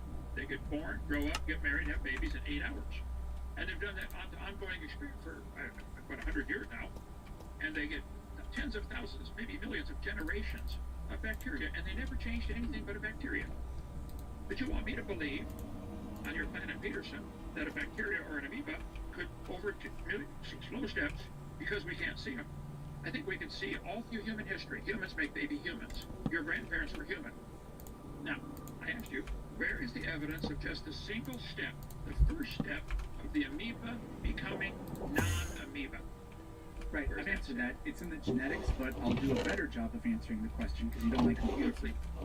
The problem is it's so incredibly hard to address this without asking a question in return. But we agreed to the rules, so I will abide by the rules. You can ask questions, but I think you're trying to avoid my question. No, I'm not. So if it's okay with you, I'll do it. Do you think that evolutionary biologists think that the way evolution works is one day an animal gives birth to a completely different animal? No, I've never said that either. You guys Yes, you did. That. You said, when did an amoeba produce a non-amoeba? Okay, that's exactly your claim. Your goofy strawman of evolution. I'll try to make it real simple so you can follow it. Does this chart show the butterfly coming from the family tree root of an amoeba? Everything starts off as an amoeba. It starts at an amoeba. That's the family. The root of the whole tree is an amoeba. No. So somewhere along the line, it's not. No, the amoeba is one of the branches at the base, but it doesn't tell Protozoa, you what the base organism is. Okay, so was it a protozoa? Was it a single-celled creature of some kind? A single-celled eukaryote, almost certainly, yeah. Okay, where is the scientific evidence of that first single-celled eukaryote producing offspring that were other than a single-celled eukaryote? So there are things in the past that we will never see happen. The question is, can we gather evidence in favor of a conjecture? We can. It's in the fossil record and it's in the genetics. I'd rather save the fossil stuff for next time because I think that's part of the geologic column. If that's fine with you, because I don't want to diverge down too many different paths. But okay, it's a good way to avoid my question for the 4th time. Where is the evidence of an amoeba? He's responded that an amoeba turned to every single time you've asked, dude. You just don't listen. So it's a problem with these people. You can test if things are related by looking at the genetics, and we see a very perfect nested hierarchy of genetic similarities, genetic relatedness across organisms and across phyla, exactly what you would expect if evolution is true. So that is the evidence. So because there are similarities in the DNA code, therefore, one changed slowly over multiple millions of generations of slow steps into the butterfly. There are single-cell creatures with 16,000 DNA strands in them. 16,000 chromosomes in a single cell. Okay? DNA gets duplicated, we know that. Oh, that's an amazing process. Ooh-wee. And, I mean, the way it has to split the DNA in one loops backwards, goes through the special machine that relines it with the new one. You should study how No, DNA I mean like is entire genes get duplicated. I don't mean I I don't mean the DNA double helix splits and gets replicated for mitosis, meiosis. I mean entire Right. genes get duplicated. We have multiple copies of certain genes. Right. And that process happened with no designer. Nobody made it. Correct. Did somebody make the computer that you use? Probably. Did they write all the different lines of code to do all the different things computers do? Probably. Could any of those arise by random mutations and chance? That's not how computers are done or are made, so I don't understand Right. the irrelevant question. Well, if computers can't make themselves do mistakes and mutations, why would you think a butterfly with its incredibly complex DNA code could be a result of mutations over trillions of years from an amoeba or Because single that's cell? what the DNA evidence tells us. Okay, so you observe this DNA similarity and conclude, without seeing it happen, you conclude that it must have happened in the past over millions of years. That's why I call it a religion. You believe that. You're welcome to believe it. I don't care what you Whoa. believe. Science is a Believe religion. science. That's crazy. Science where we can observe, study, test, and demonstrate. You can't do it. Get a bunch of bacteria. You can't observe the past, but you can make scientific tests of events that occurred in the past. This is how forensics is done, for example. So you believe we should all be required to teach that this chart is actually science. The amoeba, slowly over billions of generations, gained enough new information to become a shark, and a sunflower, and a frog, and a kangaroo, and everything else. I object. That's not scientific. That's your belief. What's not safe? Oh, sorry, that's not true. To it. Get an amoeba and do it again. Let me see it happen this time. Do it again. To make what? Why can it happen? Why do you believe it could happen long ago and far away, fairy tale style, but we can't make it happen today? Because that was the time that it happened, you ding dong. Something else and they can't get it to work. So why should I believe it happened in the past? How's a fossil going to show that? So no evolutionary biologist thinks that evolution happens in this Please weird stop clicking on the thingy. style that you've proposed. They propose instead that it is Holy shit, I'm going to annihilate you. But like, for example, in order to go from single-celled to multi-celled eukaryotes, the idea that Lynn Margulis came up with of endosymbiosis was proposed. And then what did we find? That mitochondria, well, we already knew this, that mitochondria and chloroplasts, they have their own DNA. They make copies of themselves. The cell doesn't make, your cells don't make mitochondria. The mitochondria do binary fission, just like prokaryotes do. Maybe one day, a very long time ago, the sort of endosymbiotic relationship began. So that's a testable idea, and when we looked at the genetic composition of chloroplasts, we found it was remarkably similar to blue-green algae, exactly what you would expect. And then when we tested when we sequenced the genomes of mitochondria, we found it was remarkably similar to different types of prokaryotes. And we actually have now witnessed a new organelle, the nitroblast or something like that, a nitrogen-fixing organelle, has now newly been identified to occur in some sort of plant Yeah, cell. that might be a I don't problem. remember exactly. No, I'll just use a freaking water thingy. Okay, well, you answered my question finally. You answered by saying maybe a long time ago this happened. Yeah, It's a religion. no, It's a that's a religion. hypothesis, Just admit it. and then we look for evidence. Just admit, Eric, I believe it happened long ago and far away. Because of Can't the you just evidence. admit? A, Or do you a, believe? Do you, a belief that has zero supernatural appeals literally can't be a religion. So I know that even you get that. So I'm not going to address this religion I thing really do again. get it, It's okay? too stupid to deserve any more you attention. are unwilling to admit that you believe by faith Nope, that evidence. this happened in the past. You're afraid to admit you believe it by faith, and then you're going to lose tax funding for your religion to be taught in schools. What? We've gone over the evidence. So what's your next question? My conclusion is, could that same evidence be interpreted? Well, Dude, all that this dude has done this entire debate is ask the same question over and over again and continuously not listen to the response. two different things: respiration There's no evidence of that, though. It's just a claim. No You evidence. missed my question. It's just a You claim. missed me. Listen to the question. Okay. Could it be a designer did it that way? Yes, but there's no evidence. So yes, it could be that a designer did it. Yes, but there's no evidence. It could also be. It could also be that a different god that Zip isn't zop. the one you believe in made it that way. Will you There's bring no up zip evidence for zop? that God either. did it. Right.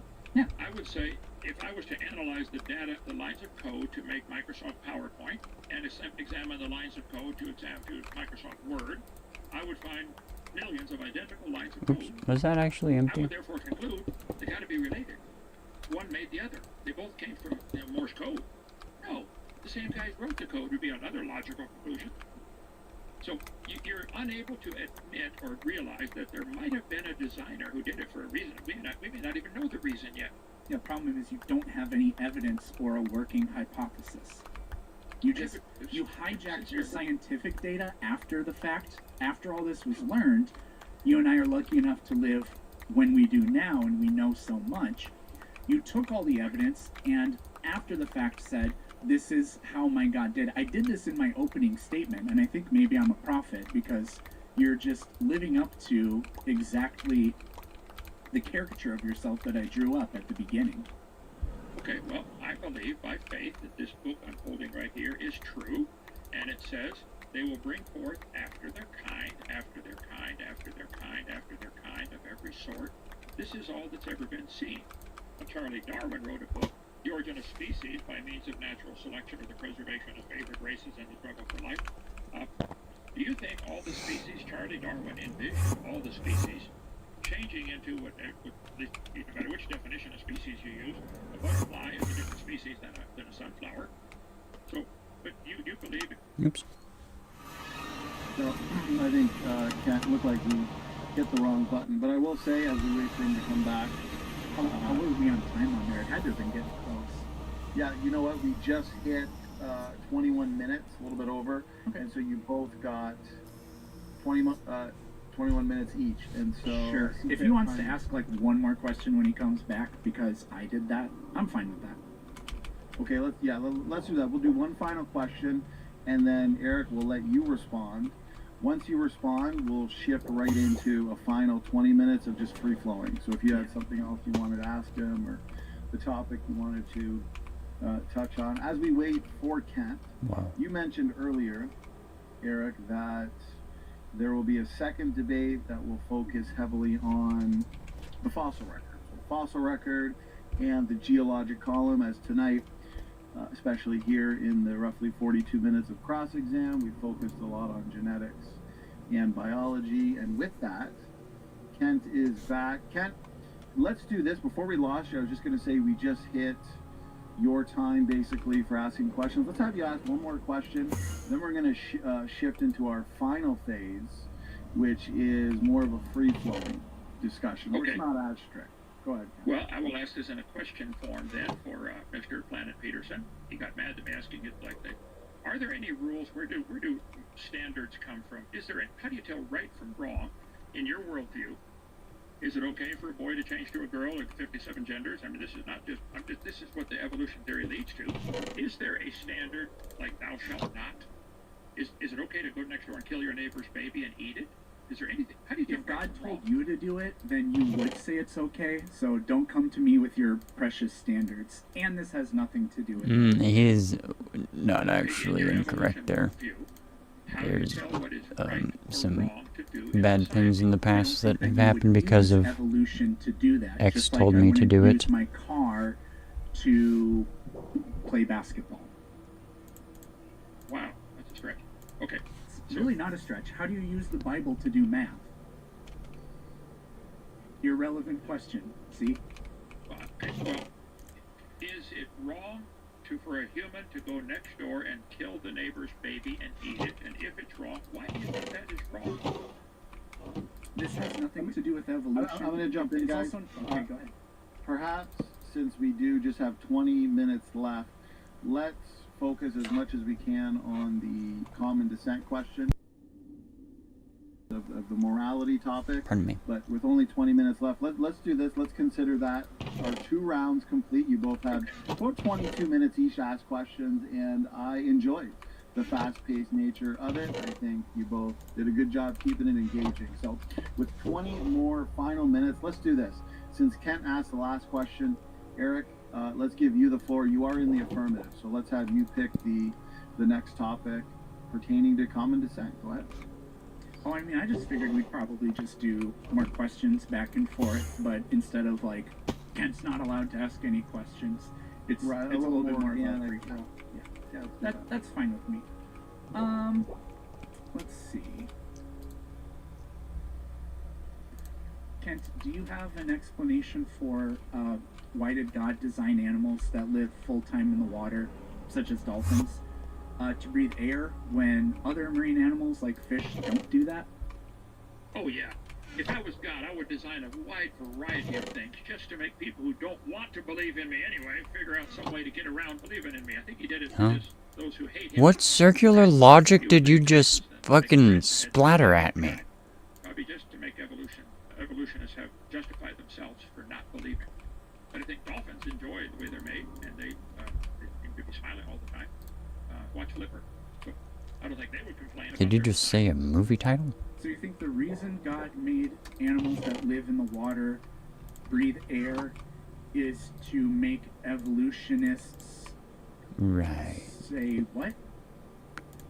Oh, it's kind of just a joke, I guess. I think there's people like you. Can you maybe What's your actual retort? I think they're designed for that. I think God made a wide variety of things. You're begging the question.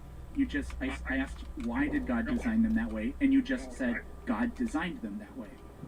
How can I possibly know that? Why did the exactly? You have a useless worldview. Why did the A-10 Warthog designers design the cockpit to be off-center from the center of the plane? You know, let the designers handle that. Okay, that's a problem they got to handle. My dad was an engineer. I thought you said that God designed the fucking helicopters and stuff, dude. It shows evidence of design. It sure works awfully well.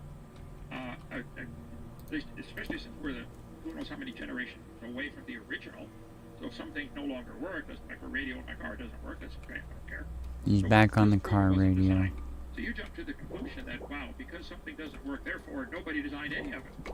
I never said anything doesn't work. I just asked you, why do dolphins breathe air when fish don't breathe air? Why would God design them that way? And you said you don't know, and it's not possible to know because you can't comprehend what your designer does. Again, this is what I talked about in my opening statement, and everything I said is coming true. Well, the difference is, I admit, I believe by faith God designed it. You will not admit that you believe by faith the amoeba turned to the dolphin. Your chart shows the amoeba over millions of generations, slowly turning to a dolphin.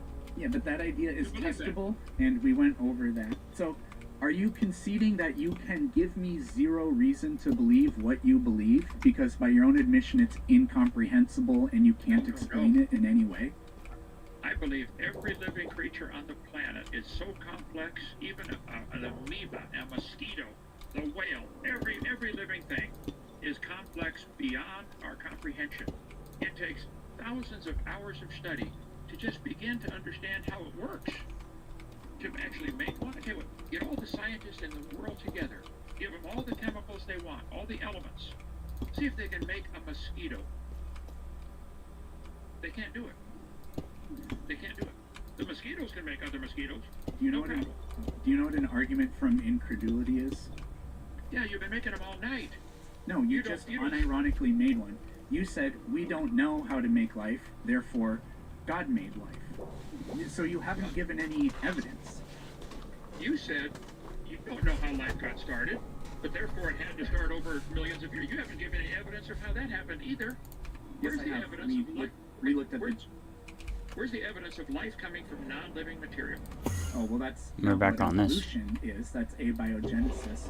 But that's an essential step. So the alternative explanation would be that life must be the product of miraculous creation, but there's literally nothing miraculous about life at all.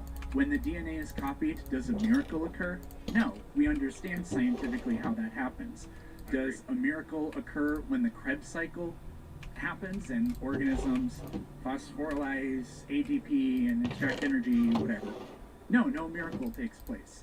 So on what grounds must I assume that the origins of a chemical process like life, a merely physical, non-miraculous chemical process, life, on what grounds must I assume that had miraculous origins when literally everything we know about it is non-miraculous? That's just not tenable. That's a really bad argument from incredulity and ignorance. Okay. We understand how gasoline explodes if it's mixed with oxygen and gets a little spark to it. We understand how it gets into the piston and the piston pushes the piston down. If you have rings and valves, we understand how engines work. Therefore, nobody made the engine. Because we know how it works. Nobody made the engine. You kidding? Nobody made it. We know how it works. That's your argument, and you don't even see it. You'll never admit it. Question You was, don't even see it. no, your question was, is life the product of mere non-miraculous physical laws or whatever, which would be my worldview, a secular worldview, or was it done magically by a special creator?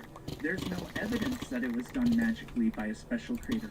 Even if I don't know how life was created, that doesn't mean that your argument is correct. This is just classic argument from ignorance and incredulity. If I don't know who built the engine and I didn't see the engine get built, therefore I know how it works. I understand how compression works and the timing cycle and all that stuff and the valves and the valve flash and everything. I've done a lot of engine work. So therefore, because I understand how it works pretty well, nobody made it. That's your argument. My question was, can you make a mosquito? You can tell me how it works. You can tell me about the Krebs cycle, how it gets its energy, and you can tell me how it flies. And how No, it dude, because the mosquito made the fucking mosquito. Got there. You're avoiding the question completely. He's not. He's explained it several times You more. are. You don't. I don't know how. It's like saying I know how the engine works, therefore nobody made it.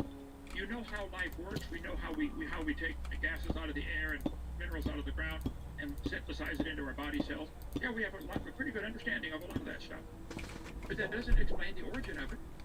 You're avoiding it completely. The origin would be... You're avoiding the information if completely, God dude. created life on this planet, but billions of years ago, like I think... Because he keeps fucking repeating the same information at you. False. Everything we know In different about ways, biological hoping that you'll evolution would be fucking true. get it through your thick skull, Abiogenesis man. is a separate question. The evidence for evolution only points in one way. Now, for abiogenesis, I did go over this earlier. I don't know specifically how the very first living thing came into being, but that doesn't mean that your God did it, and there's no evidence that any God could have done it, because we have no reason to assume that the process that produced organic life on this planet had to have been miraculous, because there's no evidence of that, but also nothing about life is miraculous. So there's no reason to assume it must have been the work of some being of infinite incomprehensibility. Okay.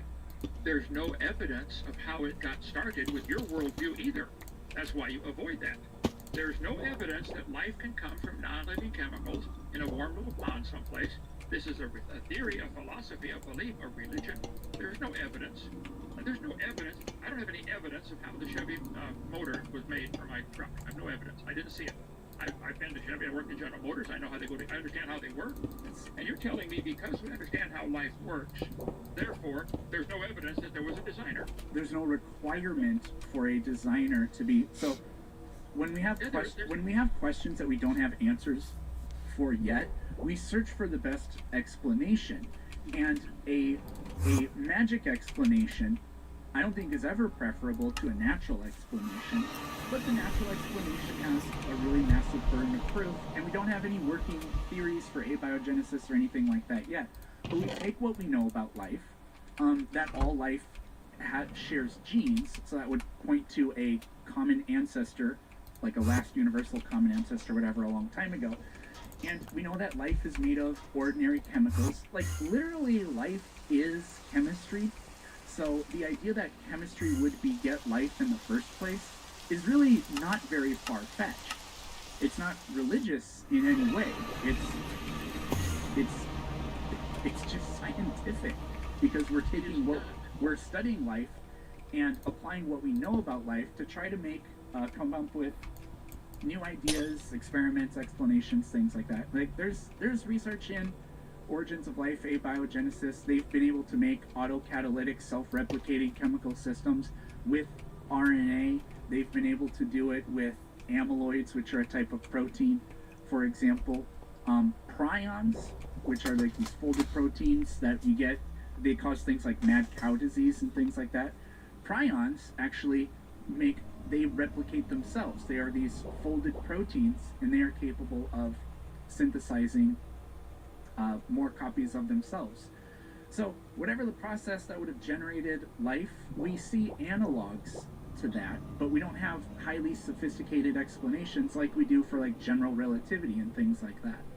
That's fine, but it doesn't mean that God did it is an acceptable answer. Right. Doesn't mean that God did it, and neither does it mean that it happened by chance. It means we both have a religious belief in how it happened, and you want me to pay for yours to be taught. Here's a public school textbook, Glencoe Biology, one of the top 4 publishers.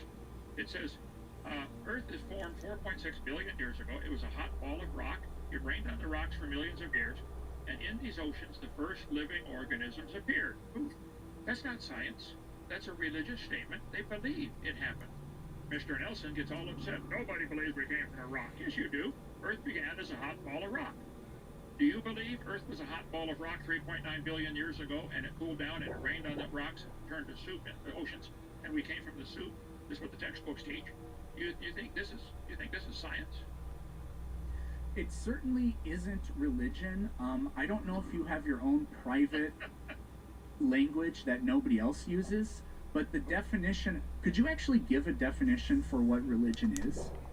Sure. Religion, right here. Thank you for asking. I got it right here. Definition of religion. Oh, it requires it on concerning Bedrock. The cause, nature, and purpose of the universe. What caused the universe? Read the rest of that. Okay. Read the rest Especially of when that. considering as a Okay, I should be fine. Human agency or agencies, usually involving devotional and ritual observances, and often containing a moral code governing Shit. the conduct of human affairs. This is evolution in a nutshell right here. What was the cause of what's the purpose of the universe in your worldview, in the Patterson world? Why are we here? Peterson, okay. In the Peterson world, why are we here? What's the purpose of the universe? Is there any purpose to it at all? Maybe not, but that has no bearing on whether or not evolution is true. Okay, do you have a set of beliefs concerning the cause of the universe? Do you believe the Big Bang caused it? No secular scientist thinks the Big Bang caused the universe. That's really dumb. But again, that's not the topic of tonight's Oh no, where did time, space, and matter come from? Time, space, and matter. No, that has no bearing on whether or not evolution Well, is actually, true. space and I matter. agree, but it does have a bearing on whether or not it's a religion. And it is a religion. You believe, somehow, the time, space, and matter. The time doesn't matter. You believe that. You can take the time out of But you it. have no explanation for it. I believe, by faith, God did it. You believe, by faith, it just did it. It's just contextual information for us. You actually don't know what I believe because I never made any claims with respect to that. So you don't know what I believe. You believe you're related to a potato, and because you have common DNA. You said you believe that. That's what it means to be related to something. Nothing made Even time. you know that. I know, so you do have beliefs. Okay, so we agree. Humans are related You to just said Time is a measurement. Okay, so I gave you the definition of religion. A specific fundamental set of beliefs and practices generally agreed upon by a number of persons or sects. Do you believe, like a lot of other people believe that they're related to a potato? You hang around people who believe the same This thing. dude as is you. a potato. You have a website and YouTube channel, and people say, "Wow, you're doing a great job, Eric. You believe like us. We're all potatoes." Do I hang out with people that think we are related to potatoes? Yeah, do you? Maybe, but it's never come up. But you actually said we are because we share genes. Okay, You, so if you're you related agreed potato, to that. That's what that means. well, religion. Get back to on topic. So He's if you're back. related, do you eat potatoes? Do you eat French fries or? Yeah, let's just drop that There's topic like because so I'm not many winning that versatile argument, I foods guess. on the planet. No. So you eat your relatives. Shame on you. Was that Human? supposed to be funny? It is funny, okay? I mean, most people with a brain cell working understand that is funny, okay? Human beings' relationship If you with them only is have very one regarded. brain cell, then you would think that's funny. If you have more than one, you would not. I see. I think that's the difference between us. Yeah, they regard as holy, sacred, and absolute. You believe absolutely that all life came from a single-celled creature. Nope. And you don't believe that? I don't believe it absolutely, and it certainly isn't a holy belief of mine. Oh, okay. Can I address some things? It's been more so directed at me for the last several Any months. questions you like? You ask any questions you like. Sure. Do birds have teeth? Do birds have teeth? Yeah. I think some hummingbirds do. I don't know whether it's just a keratin projection or not an actual tooth, like enamel. I don't know. No, they're not really teeth. Their beaks can be like bumpy, but they don't. They're Serrated, right? real teeth. Serrated. Yeah. People say geese have teeth too. They don't. They just have bumpy beaks. That's not real teeth. So if birds evolved, then they would have evolved from an animal that had teeth, and they would have gradually lost those teeth. That's what the evolutionist would say happened. Your first three words give it away. If birds evolved, they didn't. They were created. Oops. So, in science or even like in a court of law, or just common sense, we start with questions and then we propose. If this is what happened, then this would be like we're basically forming a hypothesis, I guess. If this happened, then that would be the evidence. So I think you agree that that's what the evolutionary prediction would be. Do you know what Hesperornis is? It's one type of birds or something, a fossil they found. Mm-hmm. Could you you're sharing the screen. Could you like Google Hesperornis and we can look at a picture of it? In PowerPoint, I can't Google it and show the screen. I can have to cut it and paste it into a PowerPoint slide. It doesn't matter. If they find a fossil, and they find a fossil in the dirt like Hesperornis, all you can really prove is it died. You don't know it had any children. Do you know they had children that were different than themselves? So again, the way evidence works is we're not trying to establish absolutes or anything like that. We're looking for evidence consistent with an explanation or a hypothesis. So Hesperornis does have teeth. It is a bird with teeth. Hesperornises are not around anymore. They went extinct. How is the explanation, or how is that anything other than evidence of evolution? What? If a creature goes extinct, maybe that's an example of extinction, which is the I'm opposite talking about of what you Hesperornis need. having teeth. Not that it went extinct. Hesperornis has teeth. Modern birds do not. Exactly what we would predict in the theory of evolution is that birds would be descendants of animals that had teeth. They would gradually lose them. It's not Pokemon where one day a dinosaur lays an egg and inside that egg is a hummingbird. Eric, We if found an birds animal- with teeth. How is that anything other than evidence of evolution? I think the fact that we find fossils at all is evidence of rapid burial like Noah's This flood. guy complains about circumventing the question. Not None of them answering turned the to question. fossils. Yeah. Why am? If we find a fossil of a bird with teeth, and we can no longer find it alive, first place, I don't think you could prove anything is extinct. It would have to be all placed at the same time. Extinction is very hard to prove. I don't think Let's just suppose it is extinct. that the Tyrannosaurus Rex exists anymore, man. Gone extinct. That's not evidence for evolution. How on earth do you twist it to make that conclusion? It could just as well be that Hesperornis is incredibly complex, really more complex than the space shuttle. And Does yet you evolution think mean change over time? Is that the implication? well, you'd like it to be a nice, simple definition like that. I think evolution, there's 6 different meanings. I cover that many times. I'm sorry you don't like that. You want to avoid the cosmic evolution, chemical and stellar evolution, and organic evolution, and the origin of life. You want to avoid all that, and I know why. Because you want to make it real simple. Change over time. Sure, there's changes. There are now 339 breeds of dogs, and man has changed some of them to make the Chihuahua and the Great Dane, but they're limited. So if that's what you mean by So evolution, if birds evolved, Will y'all stop then fucking they would- pushing me if around? birds Holy that shit. don't have teeth evolved, then they would have evolved from a Oh my goodness, tooth-bearing common ancestor. We see birds. Hesperornis, it's really not debatable whether or not Hesperornis was a bird. Like, we could look at Archaeopteryx, and there's arguments like, was it really a bird, or was it not really a bird? Hesperornis has teeth. That is exactly what you would predict if evolution is true. So let me see if Oh I my got this. goodness. A bird was found, a fossil It's a bird menace. with I'm gonna die. teeth. Birds today don't have teeth. Therefore, it had to evolve from Hesperornis. It's Maybe evidence God- consistent with the hypothesis. Yes, it is. My hypothesis would be God designed a variety of birds. Some Where's can the fly, evidence? some cannot fly, because we have birds today that cannot fly, like the ostrich and the emu, they can't fly, like the penguin. Okay, so I think God designed some birds with teeth, and he designed some without teeth, and the one with teeth went extinct. Because people hunted them or killed them, or they died for, I don't know, but they're gone. I don't know if I can change Which is to say blocks that out. because we find birds with teeth in the fossils, and we find birds that don't have teeth, therefore there's a connection between Yeah, them. I'm gonna avoid doing We're gonna that. throw this case out. This is silly logic. Well, that's evidence consistent with the idea. No, it's not. In your world. Well, it is, because if birds evolved, they evolved from something that had teeth, and we find intermediates, birds with teeth. You don't know birds evolved at all. You're starting with your conclusion, No, I'm not. and you look. That's Yeah, you not. are. No, you're starting with a proposed like hypothesis or whatever. If evolution is true, here's There's the where you evidence. stop right there. Here's the But evidence. there's not. It's not true. Is that how it It's works? correct. So, Kent, every No. single time you propose something in your worldview, I'm going to interrupt you and say that you're wrong. Oh, okay. And You what said it about 4 what times, would that okay? prove? Okay, grow up, Kent. Okay. You have said it about 4 times, the same thing over and over.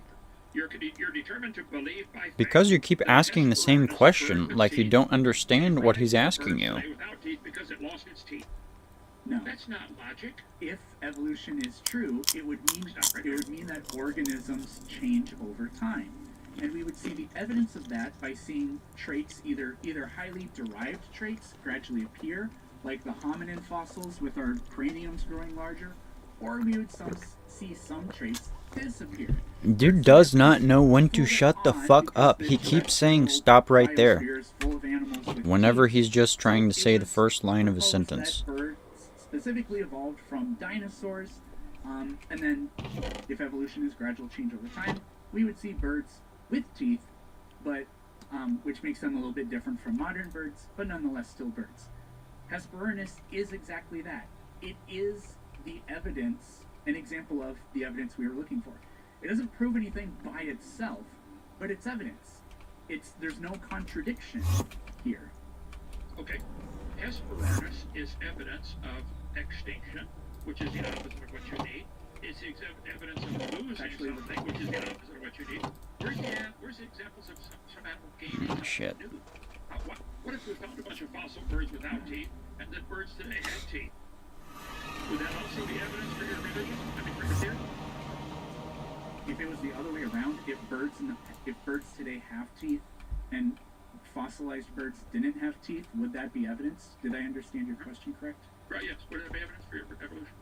Yes, because it would mean change over time. So if we Either saw way, it birds works, in the okay. past that were different than birds of today, that would be evidence of change over time. So Okay, so... congratulations on the own goal there. Okay, now, here. Amoeba, single-celled creatures, do not have teeth. Many animals on this chart have teeth. So quite a few animals gain teeth. The amoeba didn't have any. So the fact that the amoeba doesn't have teeth is evidence for evolution, isn't it? What? I would say that that's kind of dumb because the teeth thing is not really something that applies to unicellular organisms. Also, why are you terrestrial arguing vertebrates in the do inverse have direction teeth, now? And so that's a far more appropriate conjecture. Gentlemen, to make, I guess. We are kind of in bonus minutes. Did you want to shift into some closing What in the statements? heck? Help us wrap up our thoughts. I'm wrap looking up our for the points. building We do material have bag. Are there a lot of Plenty of audience questions. We still have close to 600 in the live chat enjoying this exchange, the banter between you two. So I'm okay with audience questions because people pay super chats to have those read, and we've been going for about an hour and a half, so I'm okay with going to that. Actually, I don't have a closing statement. Oh, it's over there. I think the discussion speaks for itself. So okay, did you guys want to? I understand you don't want a closing statement, maybe because we just ended abruptly here. If you guys are happy with how the discussion went, we can go right to audience questions, or you guys can just give a quick summary, address anything you feel may have been left hanging for a minute or two. Kent, Eric, what would you guys prefer? Yeah, just closing statements and then audience questions. Okay, let's do closing statements or just final words. We can do that. Eric, let's hand it to you. Take a couple minutes, 3 minutes, you know, I guess whatever you feel like you need. We'll do the same for Kat, and then we'll get into some audience questions. Go ahead. I mean, it'll be super short. I mean, basically everything I said in my opening statement came true. We got no answers or explanations for anything. So that's my closing statement. All right, short and sweet. Kat, we'll hand it to you. Take a couple minutes, because I got to run to the restroom before we get into these questions. I think everything I said came true also. I said that we live in two different worlds. In the real world, cows make baby cows. In the imaginary world of Planet Peterson, cows come from an amoeba over millions of years, with slow changes that we can't see. We never see it happen, but we have to believe it happens. His conclusion slide is actually just his introduction slide. We've never seen an amoeba produce a non-amoeba. None of my classmates in middle school or high school pulled this maneuver. We see variations within the kind. There's 450 recognized breeds of cows that probably had a common ancestor. He is just going through his slides again. Oh my goodness, what a conclusion. In the real world, every type of animal you want to consider has variations, and there's limits. Farmers been trying to get bigger cows for a long time. I think they got a 2,700-pound cow now, the world's record. They're never going to get one that weighs 4 trillion tons. There is a limit somewhere in there. If they reach it, I think they're probably pretty close to 2,700-pound cow. But somebody might get a 2,800-pound next week. I don't know. But there's a limit. The fact is, there's a limit. Guys like Mr. Peterson will not admit, that there's a limit. That yes, there's variations within the gene code. They will never admit that they really believe cows, fish, frogs, cats all have a common ancestor, and we should all be required to teach them. This is the whole point of the thing. I don't mind if he wants to have a religion. I don't mind people want to believe in evolution. Seriously, that doesn't bother me. It bothers me that they want all of us to pay and that to be taught to the next generation of gullible kids. You live in a SpongeBob imagination world. Eric, you believe by faith. You imagine. 2935? And you imagine somehow that something you found dead in the rocks is going to prove that. No fossil counts as evidence for your theory. None. All they prove is something died. You don't know that Hesperornis gave rise to any birds today. There might have been a whole bunch of Hesperornises in the world and they all died for some reason. Like the dodo bird. Okay? Is that proof of something? Yeah, it's extinction. All you've given tonight is exactly what I said. You can show that you have a religious belief. We live in a planet. You do not want to answer the question where time, space, matter, or life came from, or energy. You want to just imagine. We already start with that. Just imagine that they could evolve. All you've done is demonstrated clearly you have a religion. And that's all you've got. And that's fine. Keep it. But I don't want to pay for it. And I'm going to fight it till I die, and my videos are going to... Why does your conclusion not have anything about the topic? I think the fact that God designed it is not a problem for me. I think it will be for you one day. I'd like to see you give your heart to the Lord and get saved. Computer's messing up here. It's all just about... He's just talking about his Okay, opponent. guys, appreciate the closing statements and the exciting... That wasn't even a closing statement. I appreciate that for those who will probably want to see more from these gentlemen. We do have He didn't say anything. He just kept talking about the other guy. Week's time in October, early October. This time there'll be more of a focus on the fossil record and the geologic column. So bigger picture questions there. And today we focused a lot on biology and genetics. So very good. Okay, let's get into some of these audience questions. We'll never be able to get through all of these, but we'll get through as many as we can. And it looks like we have a good mix of questions for the both of you, as we've had a good mix of views in the chat tonight. So here we go. Whoever gets the question gets the last word. So, for example, first question's for you, Eric. We'll let you respond. Kent can respond as well. If he wants to rebut, something like that, he can do so. And then we would just throw it back to you. Final word. Dustin Buck, $10 super chat. Appreciate the support. Here's the question. If genetic similarity is the way we prove relation, then why cannot a monkey's heart be used in a human's body if we are so closely related? Go ahead. If humans come from Adam and Eve, then how come sometimes humans reject organs that are donated? Like, the idea that this was a gotcha is so preposterous.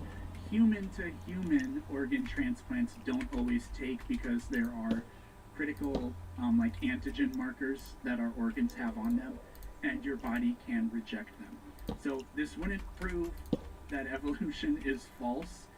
Again, you could just turn this around and say Adam and Eve couldn't have existed. Humans can't be related because human-human organ transplants get rejected. Now that's a dumb argument, and that's the point. So, not a great question. Okay, thank you, Eric. Kent, over to you. He evaded that one completely. So yes, the idea of animals transplanting organs at all is pretty incredible. Takes a bunch of really intelligent doctors to do such a thing, okay? Because every organ is so complex, it could not possibly have formed itself by chance.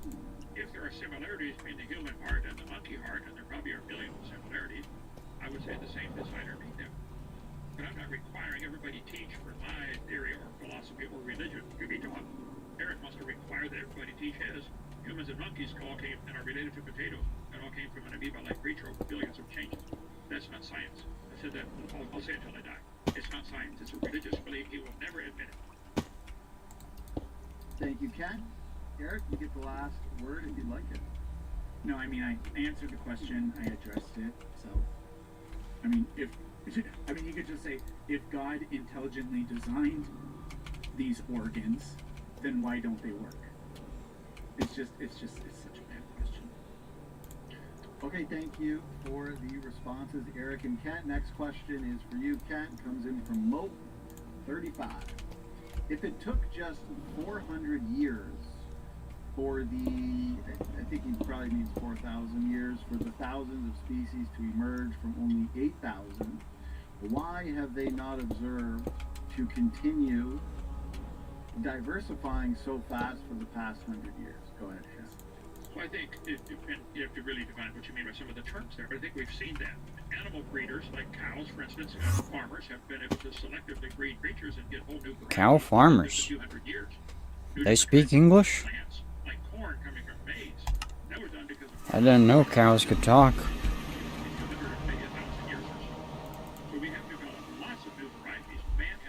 Since when did cows start taking up farm jobs? Only the dogs or animals with long, thick fur will survive. So there's natural selection and there's artificial selection. Both accomplish the same goal of creating new varieties. I think I had a family, 4 generations of dog breeders. They were in my seminar one time. And one of the ladies had said, oh yeah, our family, if you gave us just 5 or 6, I think, generic mutts, pick some mutts out of the dog pound, we could selectively breed from those mutts over 100 years and create every breed of dog today. We could make a Chihuahua and a Great Dane and everything in between. So I think it certainly, for it to happen naturally in 4,400 years since Noah's flood, not a problem for me. To believe all those dogs came from soup, which came from a knot of nothing exploding, that's a big problem for the evolution. They believe all the dogs came from a knot of nothing exploding.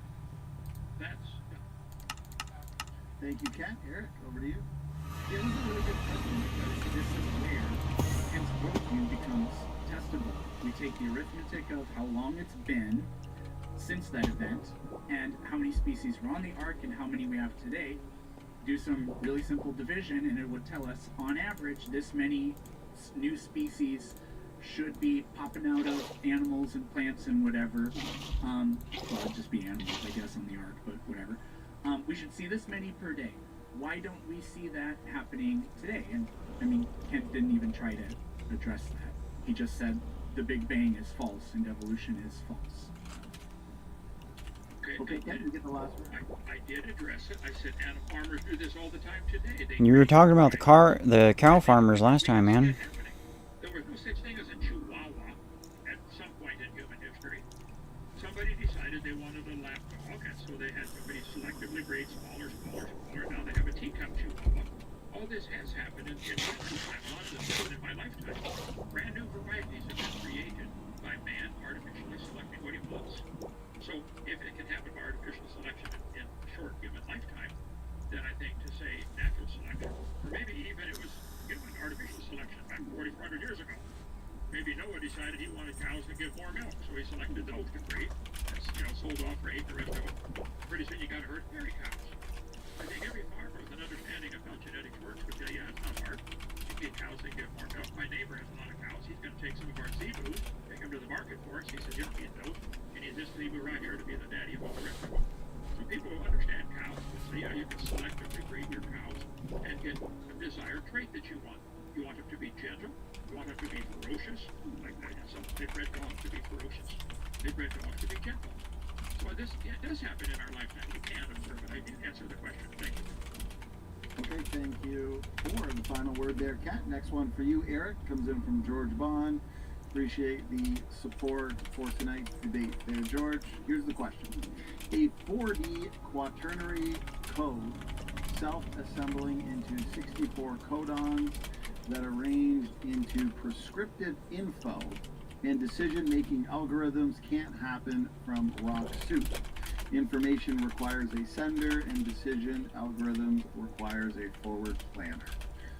Feel free to speak to that, Eric. It's not a question. This is, again, this is question begging, circular reasoning, and an argument from incredulity. That life arose naturally. Nuh-uh, there's a code. The code needs a designer. How do I know that? Because codes are designed and have a designer. No, this isn't an argument. There's no evidence brought up here. It's not even a question. And it's complete question begging and circularity. So, I don't, like, if I can attempt to address part of it, I guess, this whole thing about, like, information and algorithms, those are just abstractions that we attach to things. This whole thing about DNA being information, being code, or whatever, that is just a useful convention about the way we speak about things. It's not unique to DNA. Like, literally, you can say that a hydrogen atom has coded information in it because its electron informs you about its chemical properties. Now, why does nobody make that argument? Because they're not trying to look at that to assert the conclusion that they already have in mind. When you press them on this, they sometimes capitulate and say, like, oh yeah, that's designed too. So, I mean, there's nothing here. It's not even a question, so I don't even know what I'm supposed to say anymore. Thank you, Eric. Ken, any thoughts on that? I would say the code from the 64 codons that you can get from the quaternary code of CAGG is really phenomenal. And you do have to have something to assemble the code, something to read the code. We have a code in English, 26 letters, holding a book by Charlie Darwin here. I bet I could read this and my brain could process it. It's nothing but ink on paper. But it's actually more than that. This ink on paper is carrying information. In this case, stupid information, but it's carrying information. And I have a mechanism to read it, digest it, understand it.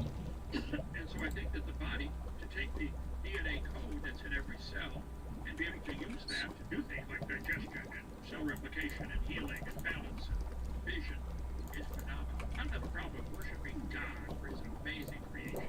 I think it's wonderful. Thank you, Ken. And go ahead, if you'd like the last word on it, you can, Eric. Sure, literally everything about the way DNA works, it's literally just physical chemistry, non-miraculous physical chemistry. It doesn't require a magical beginning or explanation to describe how it got here. Okay, thank you, Eric. All right, here we go. Next question from the Wizard Show. Wade the Wizard, who had plenty of debates with you, Ken. He's got a question for you. You claim that all life is intelligently designed. Can you please explain how you determine if something is designed? I think there's all of human history and all of intuition would give us lots of experience with that. If I'm walking through the gravel pit here in Lenox, Alabama, and I find an arrowhead, I would have to conclude this is designed for a purpose, okay? It's got the notches in it and it can tie to a stick or something to make an arrow. I think even finding an arrowhead amongst the gravel would be intuitive. It had a designer. If you're walking down the highway and you find a penny laying on the highway, you would automatically conclude that happened by chance in a compromise. No, you would conclude somebody designed it. So I think, I don't know that there's a simple answer to that question, but I think it's obvious to a 4-year-old what is designed and what isn't in almost all cases. Do you think a single cell, by the way, Wayne, I'll debate you again anytime, please bring it on. How is it undisputed human? You can sit right here and have the debate. Okay? But you can even bring your hand. I think that it's just intuitive at all levels. This had to be designed. A penny has to be designed.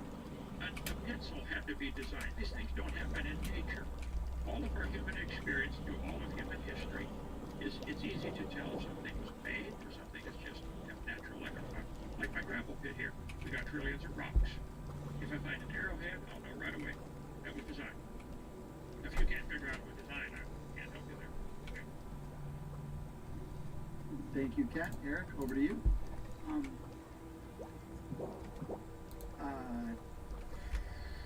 I mean, Kent didn't give us an explanation for how he thinks anything is designed there. I didn't hear one, at least.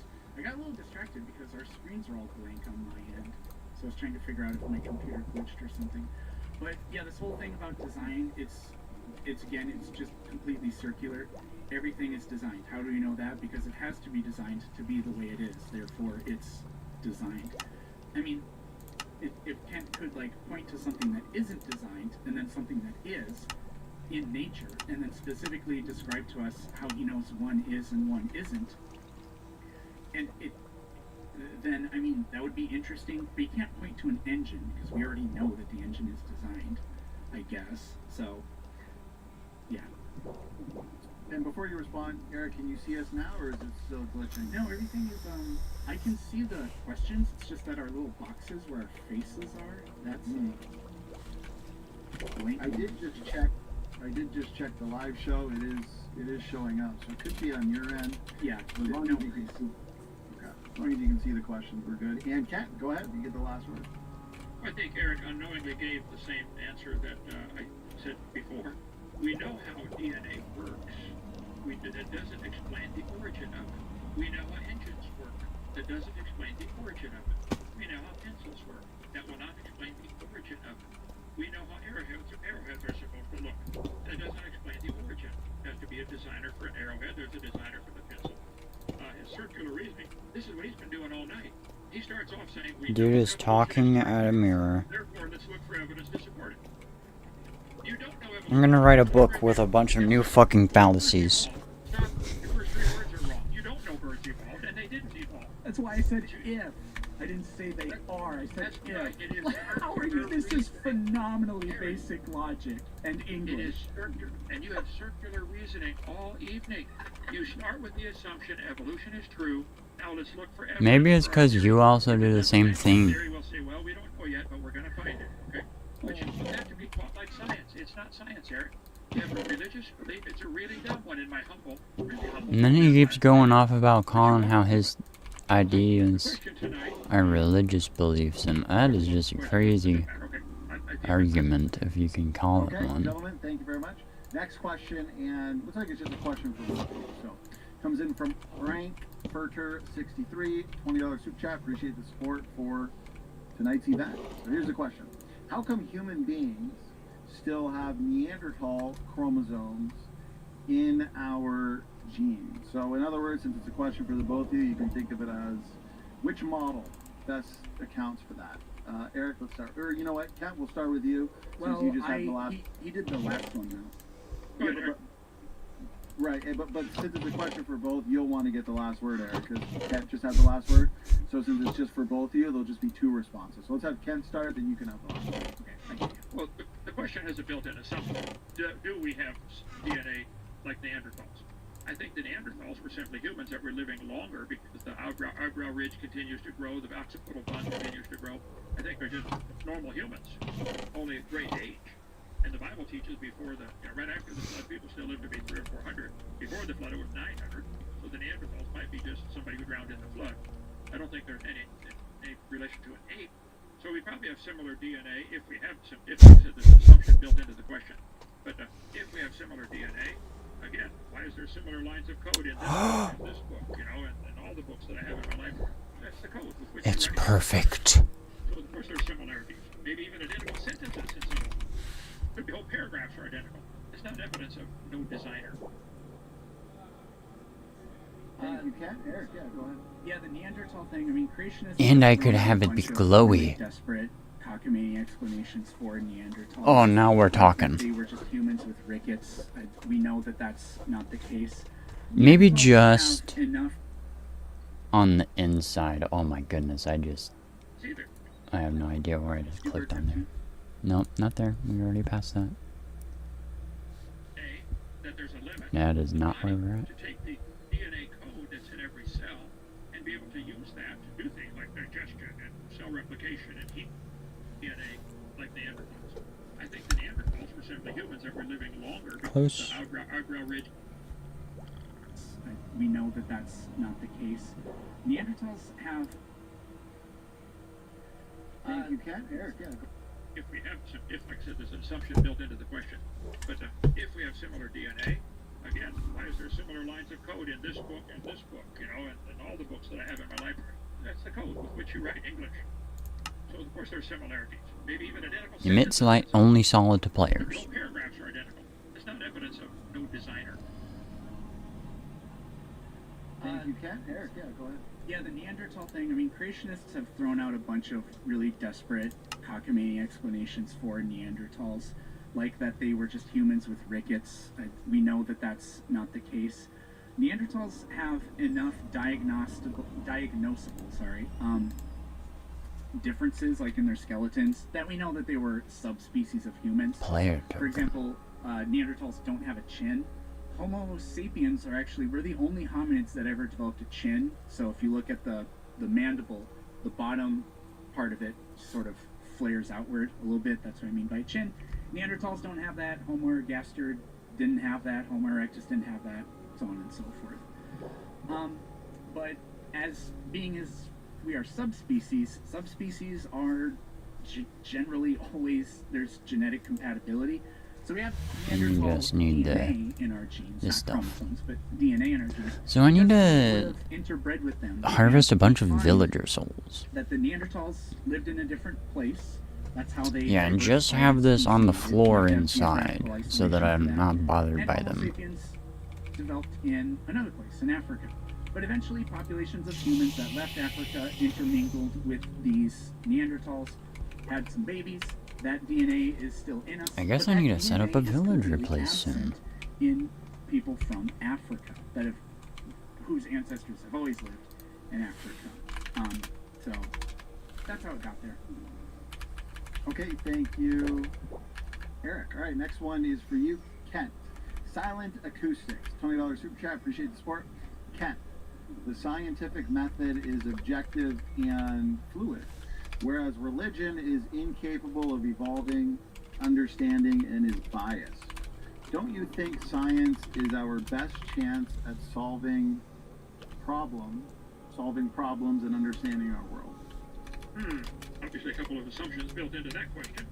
I love science. The scientific method is observation. Is it observable, testable, demonstrable? Definition of science from the Latin word seer, to know. We know cows produce cows. We know that. We watch it. People have it all the time. We know you can get varieties of cows. We know there appear to be limits. 280 pounds a day is the most milk a cow's ever given. That's the world's record. There's a limit. Why don't they give 10 trillion tons a day? There's a limit somewhere. We do not know that cows are related to potatoes and that cows evolved from a protozoa. We don't know that. So I love science. But the problem is evolution the religion of evolution has been so thoroughly mixed into science, people think it's part of science. I say beer is often sold at football games. Beer has nothing to do with football. And it doesn't become athletic by association. And evolution does not become science by association with science. The fact that it's mixed into the books is not evidence of anything. I think you'd find Hitler had a lot of propaganda in his books mixed in with real stuff, real science. Nazi propaganda. Or go to North Korea. They got all kinds of stuff, propaganda mixed into their books. Evolution is propaganda. It's a religion mixed into science. So I think religion is incapable of evolving. I think people change their beliefs all the time. It's biased. I'm willing to look at any evidence. I've not seen any evidence tonight other than it must have happened long ago and far away. That's not It's evidence. because that's all you It's a keep belief. listening for, dude. Believe somehow long ago and far away. Maybe if you would listen to your opponent, maybe you would have heard his fucking claims. And even if you don't want to believe them or agree with them, You could have not been repeating yourself the entire debate. It's all speculation. This is a religious belief. You're just repeating everything you've said this entire time. Need more explanation for the question to be any good. You've not rebutted any of his claims, and your argument is invalid. So therefore, blah, blah, blah. I think teaching science is wonderful. I love science. I taught science 15 years. I'll take a quiz on anybody, against anybody on quote the facts of science. We know dogs produce dogs. We know that. We do not know dogs and potatoes are related. That's a religion. That's a belief. So solving problems, I think we should understand our world. No one is claiming that dogs and potatoes are directly related, dude. Somebody had to design this. Who did it? Where? I don't know yet. I can find out probably. But I know somebody designed it. I don't think we don't yet know all the things about the world, I think. The worst part is this dude is not even trolling. He is actually just like this. Biology and physics. I love studying that stuff. And evolution has nothing to do with science. Nothing. Thank you, Kat. Go ahead, Eric. It was a remarkable shock to me that Kent said that in the future Maybe evolution blue. might be proven to be true. I thought Light Kent blue? would just That'd be nice. forever and If we always keep these proclaim that walls, I don't know. evolution is false, I can just that dye we them never later if I saw. want. And then it can't be true. Let's go make So, some props villagers. to you, Kent, for that. The whole thing about I have to comment on this. Kent's phenomenally basic, rudimentary grasp of how science and English works is just Nah, not under incredible. the iron The farm. way you say that an if-then statement is circular reasoning. How to build that is this, so- huh?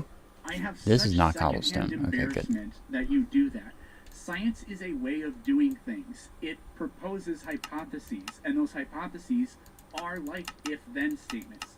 It's not stating the conclusion. You may believe that your hypothesis is true, but you have to test it. So you go out and look for the evidence. So if evolution is circular reasoning, then literally all forms of science are circular reasoning according to Kent. If gravitational waves exist, then we should be able to build a LIGO detector and find them with the laser that shoots at perpendicular angles. Well, that's just, you're I don't know just why begging the question. That's circular reasoning. I just need to point that out to the audience, how utterly ridiculous that is. Kat, go ahead. You can have the last word. I didn't follow most of what he said. I don't think. Because you haven't been doing that this whole time. I don't think you did either. You haven't been following along this entire time, The man. definition of science. It's not a way of knowing. It's a knowing based on observation, experimentation, and testing. You guys want to change the definition of science so that your religion matches it. It's not a way of knowing. I like science. Okay? Show me an observation where any animal produced something other than its same kind. And now there's 26 definitions of species. You want to go species, show me where did something make a new species? That's my whole point all evening. Evolution is something you believe. And you won't admit it. You believe. Okay, thank you, Kat. That one was for Kat, so this one's for you, Eric. Zachary, $20 super chat, appreciate it. Planet Peterson, assuming you are highly logical, if you know is there is zero evidence the material world has never been observed, writing 1 iota of DNA code de novo, how can you believe it is a natural process? Any thoughts on that, Eric? Speaking of having a tenuous grasp of the English language, what the hell is this? So, there is no evidence that DNA has ever manifested itself from the environment all on its own. How can I believe that it's a natural process? I'll worry about the villagers later. Let's just get villagers, huh? What the answer to this question is. So, in evolution, and origin of life, which isn't the same thing, but whatever. People treat it like it's the same thing. Life would have originated once on this planet. So, the idea that it would be popping up today also just isn't built into the assumption. But in the chemical environment where the cycles that eventually produce the first living things, whether they're cellular or viral or whatever, that environment would obviously be highly competitive. So if the same sort of process, well, the same sort of process is going on today, but those chemicals and whatever products are being produced there, those are going to be competing with life that is established, that got established long ago. So those materials would be used up. So it's really not all that surprising that we don't find like DNA or RNA self-replicating in the oceans separate from life. But we have found, I'm not sure about nucleotides. I mean, I could Google it real quick. But we have found we've found every single amino acid, for example, just in meteors and asteroids before. So a quick Google search just told me all 5 nucleobases that make up DNA and RNA have been detected in meteorite samples. So, are we going to have a goalpost shift here? Does that not count because it's not DNA inside of a living thing doing stuff? Well, apparently the DNA molecule exists in nature separate from life. So, there you go. Okay, over to you, Pat. Okay, well, there is zero evidence that the material world has ever produced one piece of a DNA code. If you wish to believe it, which you do believe by faith it happened, okay, admit it's a belief. You keep saying that, dude. It could have happened without a designer. I think I gotta not fall into that trap whenever people keep doing that. He keeps saying, you hold X, Y, or something similar to that, when they are just simply not understanding the thing that you are trying to relay to them. And so instead they have formulated their own idea of what you are trying to represent to them because it is similar to things people have already brought up to them.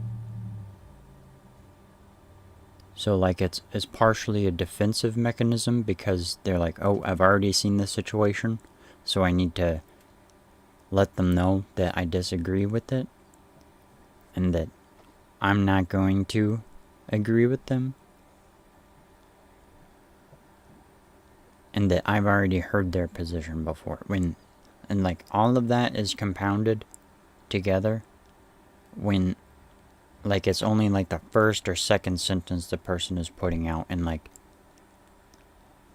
the reflection of that information is not at all what the person is trying to represent to the other person. Like even if the two people are on neutral standing and they're just communicating about the weather, the information from the first person to the second person isn't going to perfectly be communicated, no matter how well of a speaker the first person is.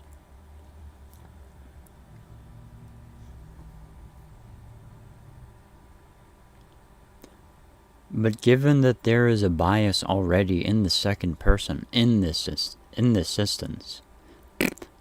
circumstance,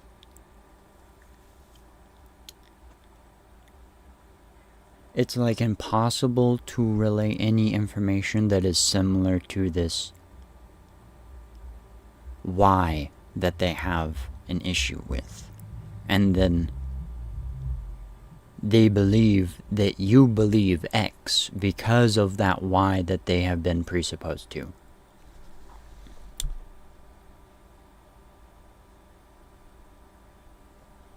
It's so annoying. I can't. And then they'll continue doing this while saying that you're doing it. And then they keep doing this for several different examples. And I can't continue on it because first, I'm rambling. Second, I'm talking about like 5 things at once. And then thirdly, I'm supposed to be playing Minecraft and not arguing about semantics. On paper, almost without exception. But the ink is arranged in a certain way to carry a code. The DNA is not just molecules, okay? It's arranged in a very specific way to carry information. This ink on paper is arranged in very special design called letters of the alphabet, and then the letters are arranged in very special called words, which are arranged in sentences and paragraphs. And so it's a really complex system to take ink on paper and make a code out of it. For the DNA to have this CATG in a certain sequence and carry information is amazing. I don't think it could happen by chance. Quite a few times tonight, Eric has said, we have found, we know, we found, we formed. You didn't do any of that. What do you mean we, white man? Okay. The scientific community. Whoa, dude. Why are we bringing race into this now? I think you're white. Where did that come from? Dude, are we in a war zone? Fucking stray bullets flying around the fucking place. What the fuck is wrong with you, you fucking old hick? Did it pick it up on the way through the atmosphere? Dude. Did it hit the ground? You don't know that it started that way in outer space. Do you know that the meteor didn't start from the Earth with an explosion, a volcano, or even the fountains of the deep breaking open?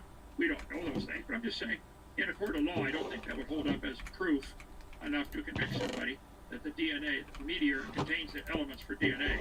What this is an attempt to shift the goalpost to say, well, we don't know how life started here, so it must have been brought here from somewhere else. That's not an answer. That's shifting the goalpost.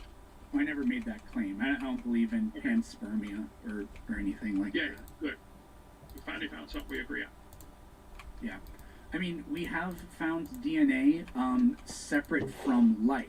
So, like you can claim, well, what if the meteor actually started here on Earth and it went up and then it just came down? Again, what if unicorn farts? But is that the best explanation? I don't think so. So, we'll just move on to the next one. Okay, so this is a two-parter right here. Looks like it's one for you, one for Kent. Bridge the Divide, $5 super chat. Eric, did you explain how CTVT debunks his kind assertion? And Kent, do you believe faith is an epistemological tool?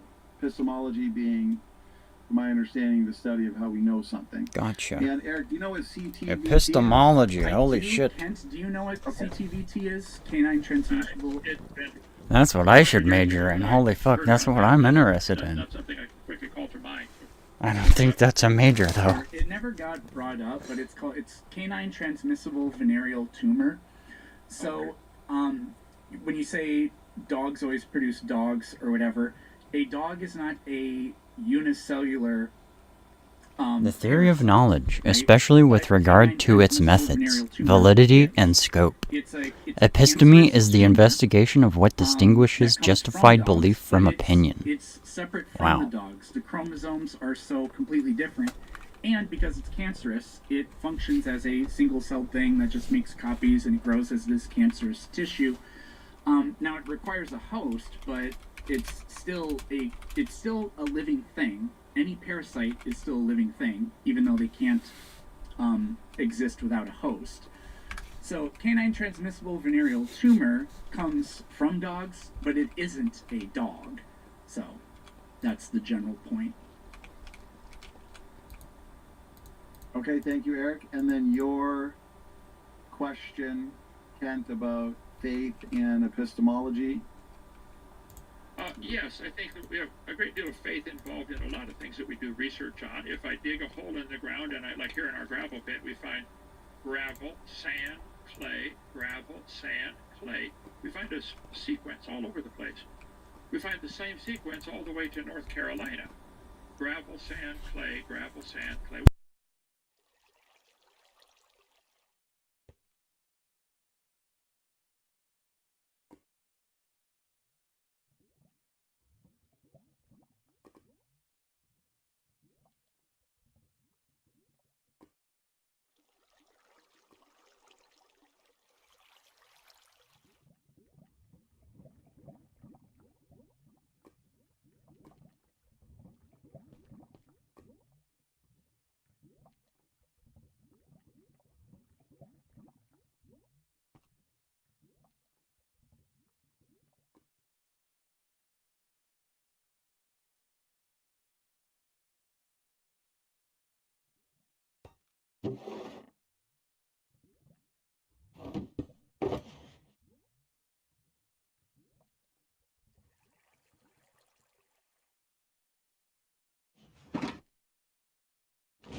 super chat. Appreciate the support. It's for you, Planet Peterson.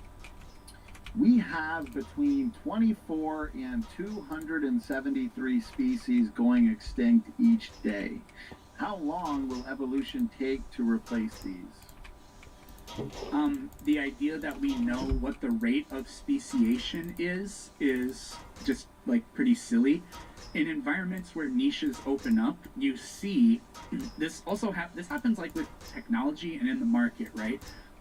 When cell phones first became a thing, the market was flooded with huge numbers of different kinds of cell phones. Whereas today, everybody pretty much has a Samsung phone or an iPhone. There are a few others, but that's about it. We saw this with airplanes in the early 20th century and auto manufacturers. There were, like Ken probably knows about this because I think he said his dad was like an engineer or something like that. There were huge numbers of them, but then eventually, we just have the few that we have today. But anyways, sorry. I like to do tangents like that. But there's no such thing as the rate of speciation after extinction events and things like that, or when a new niche is exploited, or when a new environment is sort of available for organisms. They diversify because there are lots of niches that can be fit in that environment. But other times, if you have stability, then there's this concept called stabilizing selection, which is kind of like, if it ain't broke, don't fix it. So some organisms in some environments that are stable, there's no need for a high rate of speciation or even evolution of really any kind, because if it's natural selection and survival of the fittest, if the environment isn't undergoing dramatic changes, then the organisms that live there fit well in that environment, and there isn't selective pressure to change. I mean, even Kent would agree with that, because I know Kent doesn't believe in evolution to the extent that I do, but he agrees that natural selection is a thing that acts on animals, and plants and whatever else. Thank you, Eric. Kent, any thoughts on that one? I'm curious where the numbers came from. How many go extinct every day? I wouldn't question that there certainly are creatures going extinct. As far as we know, it's hard to prove the extinction of anything, like I said. But let's assume this number is true. Pick a number, 200 species go extinct. The question, how long will it take evolution to replace those, is a good question. He believes, by faith, that every kind of creature in the world, all of them, came about by evolution. The ostrich, the human, the dinosaur, the sunflower, all of them came about by random chance from a single-celled creature of some kind, which came from a warm little pond, which came from hot rocks cooling down. This is a religious belief, and I think you misunderstood me. Even if this later proves to be true, and I don't think it ever will be, none of these lines on this paper represent science. They represent imagination. So how long will it take evolution to replace them? Getting a new variety of potato or a new variety of a crow, there are 6 varieties of crows now. They might have had a common ancestor called a crow. And it could be a new niche opens up where, a crow that's able to, skinny beak crow, it's still a crow, still got a beak. So I think the variations we see are all still within what the Bible would consider the same kind. There's no examples, and again, we talked about there's no good definition of species, but there are no examples of evolution happening today. We see variations happening of the same kind. That's all. And you talked about genes quite a bit through this last 2 hours. I better go potty or I'm going to change my genes. Eric, you get the last word, and that's it for the question. Nothing Kent said there really had much to do with the question, and I answered the question to the best of my ability, so I don't really need to say anything else.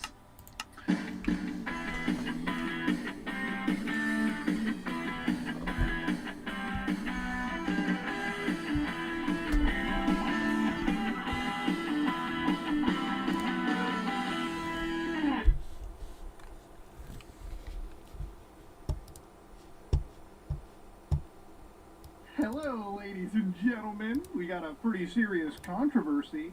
One that, alleges me of some illegal action. Illegal stuff like hacking your computers. Now, of course, I'm going to treat this very seriously, ladies and gentlemen. In fact, I'm going to find and talk about the Subordinary Gamers ransomware virus. Now, this has actually been using my name to basically claim people are getting hacked, okay? It is stealing people's files under my name and requesting money from people under my name, alright? And I'm going to take this seriously, I'm going to investigate this, and I'm going to make fun of whoever needs to be made fun of. And I wish I could actually chase this legally, to be honest with you. But given where it seems this is leading to, that would be kind of an uphill battle, to be honest, ladies and gentlemen. So let's start from the beginning, okay? So about a year ago, there was a account, Malware Hunter Team, okay? SogNoWin.exe showed up into the world. So again, it's playing on a lot of intelligence here, okay? The people here are actually researching me. So they know that I don't like Windows. I've made plenty of videos talking about how much I don't like Windows. In fact, I would dare say that switching to Linux is going to be a damn near requirement down the road. At least from my view on the channel. So again, this was a blurb that was going around. Hey, greetings from Munahar. Your files have been encrypted. Now, legal has told me to tell you I did not hack anyone, okay? It did not happen for me. And of course, this is in response to our good friends at VX Underground, who basically talked about when I had bought an actual hard drive from them, right? This hard drive is a nuclear cyber bomb that contains thousands of computer viruses. I actually made a video on it where I, installed basically every malware on a computer and just let that shit roam pretty unfettered. It was actually scary, okay? I pretty much nuked a piece of hardware just with this actual drive, okay? Super fun stuff, super awesome video, highly recommend you check it out. But that's not the focal point of today's video. I actually fired up this drive again to see if I could find a sample of this virus for investigation. And unfortunately, this drive was just a little bit too old for it. Now, thankfully, your boy is on a few lists on the internet, okay, alongside the no-fly list. I, ladies and gentlemen, am frankly on a few lists that look into computer viruses, malware samples, and whatnot. So I was able to thankfully dig this thing up in from the ethers of the earth and actually grab it for analysis. So you can see right over here, this virus has received a 10 out of 10 evil score. It's one of the dangerous scores out there. And basically the people who made this have made it under the guise of the MacOp ransomware family, okay? Now for anybody that doesn't remember ransomware, obviously you know it's a program you run on your computer, it encrypts every file, and effectively you have to pay somebody Bitcoin or whatever amount of cash that they want so they can send you a decryptor file and basically get you your personal information back, okay? So again, it's pretty annoying if you end up getting it on your system. It's way more annoying if a big company gets all of their stuff ransomed, okay? And there's some pretty funny stuff we saw, like there was one ransomware that wanted me to play like a whole match of PUBG just so I could unencrypt my files. And I did that actually on camera, okay? It was a fun video, fun time. But now I'm running something that is basically slanderous towards me. So obviously for this video, ladies and gentlemen, one of the important things is we have a Windows virtual machine ready to go. So again, thankfully to the power of virtual machines, we can run this malware and other malwares with incredible safety. Now again, I don't recommend this at home. There's sometimes viruses that can actually escape a virtual machine, and there really isn't much you can do in that, so be very careful. I'm only doing this because I'm a goddamn professional, okay? Alright, like a stupid professional, but professional enough. So to show you, I've got a couple samples here that we're going to run. So this is the Some Ordinary Gamers malware, and this is just a generic standard MacOp sample that I actually found out on the internet. For anybody that doesn't know, the way that you can find some of this crazy malware is, the way that I find stuff for virus investigation sometimes, is I actually have like a little box that just exists on the internet for all the crazy hackers in the world to upload and send to. Basically, it's just a honeypot that I have set, and sometimes you will just get exactly what you're looking for, or some new strains delivered right to you from actual scumbag hackers, okay? Seriously, just take an unprotected version of Windows, Linux, or Mac, or whatever, or just an unprotected server on the internet, and let the entire internet basically feast off of it, okay? Be very careful. Okay, so I've got the Windows machine right here, and one thing to do is obviously most security issues on your computer are usually resolved by something known as Windows Defender. And again, you know, it's one of the reasons why I don't get antivirus software, but generally speaking, to test the malware, we're going to turn off all of Windows' protection shields against malware just so we can run it, so it doesn't get annoying in the middle of testing this stuff. So I'm going to drop the videos, I'm going to drop the actual samples inside here, so boom boom. Okay, put it in here. Ah, there we go, we got those filthy samples. Okay, alright, that was I was wondering where I put the viruses on my computer that I was supposed to be watching. Alright, crisis averted. So this malware right over here, SOG no win, if we decide to actually run it, you'll notice, whoa, buddy, it's launching all the crazy stuff. You've already got a readme warning. You've got these words, you've got a document that I made test over here, for instance. That seems to actually be working just fine, but it's doing its stuff in the background. If you look carefully right over here, it's actually ransomed these files. So change them into SOG files. .SOGs. My precious malware sample has been taken hold. So hold on. First thing first, I want to actually move this. What if we run this like twice? Okay, I don't think anything's... Okay, no, we've ransomed the system twice. So first things first, let's see what demands this Mudahar fellow wants, okay? Greetings from subordinary gamers, Mudahar. I love how it treats my YouTube channel as the first name, and the Mudahar is the last one. So what's happened? Your files have been encrypted. The file structure was not damaged. We did everything possible so this would happen.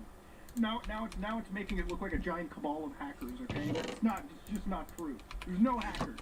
How to recover files. If you wish to decrypt your files, you need to pay us. So, you know what? The problem is, this existed. People got hacked by it. It showed up in the wilds. I'm just hoping nobody actually paid for this, okay? Some poor guy in a small business who ran some file or something on the internet, and then suddenly he has to pay the laughing fat Indian guy. That's just not... I don't need it. So what about guarantees, okay? It's just a business. We absolutely do not care about you or your deals, except getting benefits. If we do not if we do not do our work and liabilities, no one will cooperate with us. It's not in our interests. To check the ability of returning files, you can send to us any two files with simple extensions, so JPEG, XLS, docs, not databases, because that's where the money is, and low sizes, maximum 1 megabyte, and we will decrypt them and send them back to you. That is our guarantee. So that's how you kind of... Oh. What? You... Whoa! Your report files were encrypted. Please write to me. SubOrdinaryGamers at nanozebra.com or Ordinary Gamers on Twitter. So, we'll get to all this in a second. Let me read the ransom, you dick. Okay, come on now. So you can write them to their emails, right? That actually honestly scared me. I was like, whoa, is something else going on? So, I will make a video on your hack. So, okay, here it is. You can write to our email. So, they give an email, SomeOrdinaryGamers at nanozebra.com, which is interesting because it shows you a level of research that they've been doing, right? And I started this from the SOG no one. Basically, the idea here is NanoZebra was a company that I worked with, a great company. They were our ad people that, you know, they found the ads, the sponsor deals that we worked with, and we worked through them. And it's interesting how they're using their email domain, which I don't ever think that I've made this email public, but they did some extra digging to see who I was partnered with, and basically did something extra to make a lot of this look more believable than it is. I'm actually wondering if the guys over at NanoZebra at one point might have actually received an email from somebody begging to get their files like unransomed. That would be interesting to ask. But this has happened quite a long time ago at this point, so I don't know if that email even exists, but it's probably worth the inquiry. And then, of course, they give my Twitter address, @OrdinaryGamers. Also, I will make a video on your hack. Now, this is where it becomes a little more evident, okay? YouTube got ruled. So it becomes pretty evident that these hackers might not be from Canada like me. Even if you go all the way back to India, it's still a hop, skipping away from going to fucking Can you Russia. just give me the base? This is what I told you. I mean, like, suing these assholes, probably not going to be the smartest thing, okay? Once they get to the old Russian Federation, it is difficult to chase them down. But again, if you go to, like, the link over here, it will actually take to my YouTube channel. So if I just copy this link, fire up Microsoft Edge, okay, and just you start without my data, okay? Just stop it. Continue, okay? Just stop. God, I hate Microsoft. Anyways, let's enter that email in, and of course it drops me into my YouTube channel right here. Boom. So, you know, all intents and purposes, anybody getting hacked, I don't understand the goal of this, because the hacker wouldn't have access to this email address, nor would the hacker have access to my Twitter account unless they hacked it. So, again, it feels that this is aimed primarily, in my opinion, at being mostly slanderous, because you can make a virus, you can send it out, and, you know, if you're not getting any money out of it, why would you go through the effort of doing it if it wasn't to make it look like I was a scumbag hacking people and siphoning money from them. That is highly illegal. So how will the decryption process proceed? So after payment, they'll send you some scanner decoder program and detailed instructions. If I don't want to pay bad people like you, if you will not cooperate with our service, it does not matter, but you will lose your time and data. So, okay. How can we trust you are expert? So I make YouTube videos on hacker for a living, dude.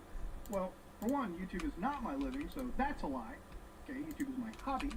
And I am an expert hacker, as you can see here. Okay, I'm just a fat Indian guy. I know my stuff, but I am not hacking the average person in the world, okay? It's just not happening. That is haram. That is not okay. But again, they tell you don't try to change these by yourself. If you'll try to use third-party software or antivirus, please make a backup for all encrypted files. Any change in encrypted files may entail damage of your private key and, as a result, the loss of all data. Now, the thing about these kind of hacks is, since a lot of these hacks happen, it's a dime a dozen. Generally speaking, the people behind it probably don't have a decryptor program at all. And even if you pay them, you're not getting your information back, which is why negotiating with, scumbag e-terrorists like this is just a waste of your time, okay? Now, of course, if you look very carefully into all of this, everything has been grabbed by a .sog extension. In fact, this test.txt file that I just made randomly, it's just, a standard file. If you try opening it, obviously it's completely encrypted, okay? So unless you have access to a private key, the decryption key, this is effectively a toasted system, okay? Now, all you really can do at all is basically just kill this virtual machine and start from brand new, which is exactly what we're going to have to do over here. So this is going to go in the nuclear recycle bin, and it is pretty much what it is. Now, I don't want to end this video off with just looking at my own virus, okay? I want to kind of go into how this is made and why this is actually still a problem. Start the conspiracy music. Than just this. This is kind of goofy, but there was this virus, like sognowin.exe, when it was showed up in VirusTotal, a good way that you can run this is kind of see just basic analysis and where this is reaching out to. So how this started on my system was that as soon as I fired up the application, it used a bunch of PowerShell scripts in order to run the actual malware, in order to get things going. That 40 kilobyte file sought the actual payloads, which then ultimately led to that big red screen scaring the user that I was hacking them, and then obviously ransomed their stuff. And in the process of it, they sent back a private key to a special server that basically held onto it, had the ability to decrypt your files as long as you paid them. A server that I don't even believe is active anymore. Now, again, one of the important things was looking at the IP traffic and basically seeing what this was connecting to in terms of external IP addresses. And it really seemed like a lot of this was centered around Microsoft's, I would say, cloud infrastructure, if anything. So, yeah, these guys were, Russian people hiding behind layers of anonymity and unfortunately finding them... Oh, and they're from the biome you're in. Guys like this, trying to get any resolution done from them is... That's so crazy, I've never seen Jungle Villagers. ...possible situation to actually address. Now, again, one of the cool things that I saw about this was like a generation of all these AI... I should make a vanilla for instance, this one from, like, Damage desert, Level Fall. or jungle February village, 6th, because I've never done that 2024 before. is when, like, people were actually looking up, what do I do when I get this actual ransomware, right? And again, one of the things that they constantly do say is, do not ever engage with these people and give them the money, which is great sound advice. And of course, a lot of these sites, especially these almost AI-generated ones, I don't know if they're AI-generated entirely, but it kind of gives that veneer of it. We'll always recommend that you download some combo cleaner or antivirus-grade software. And generally speaking, you shouldn't even have to reach that point. Like, if you're downloading random files on the internet, like song_nowin.exe, which again, you really have to be in the situation of why somebody is receiving that file. That alone should be a dead giveaway. You just shouldn't be launching random shit on your computers, right?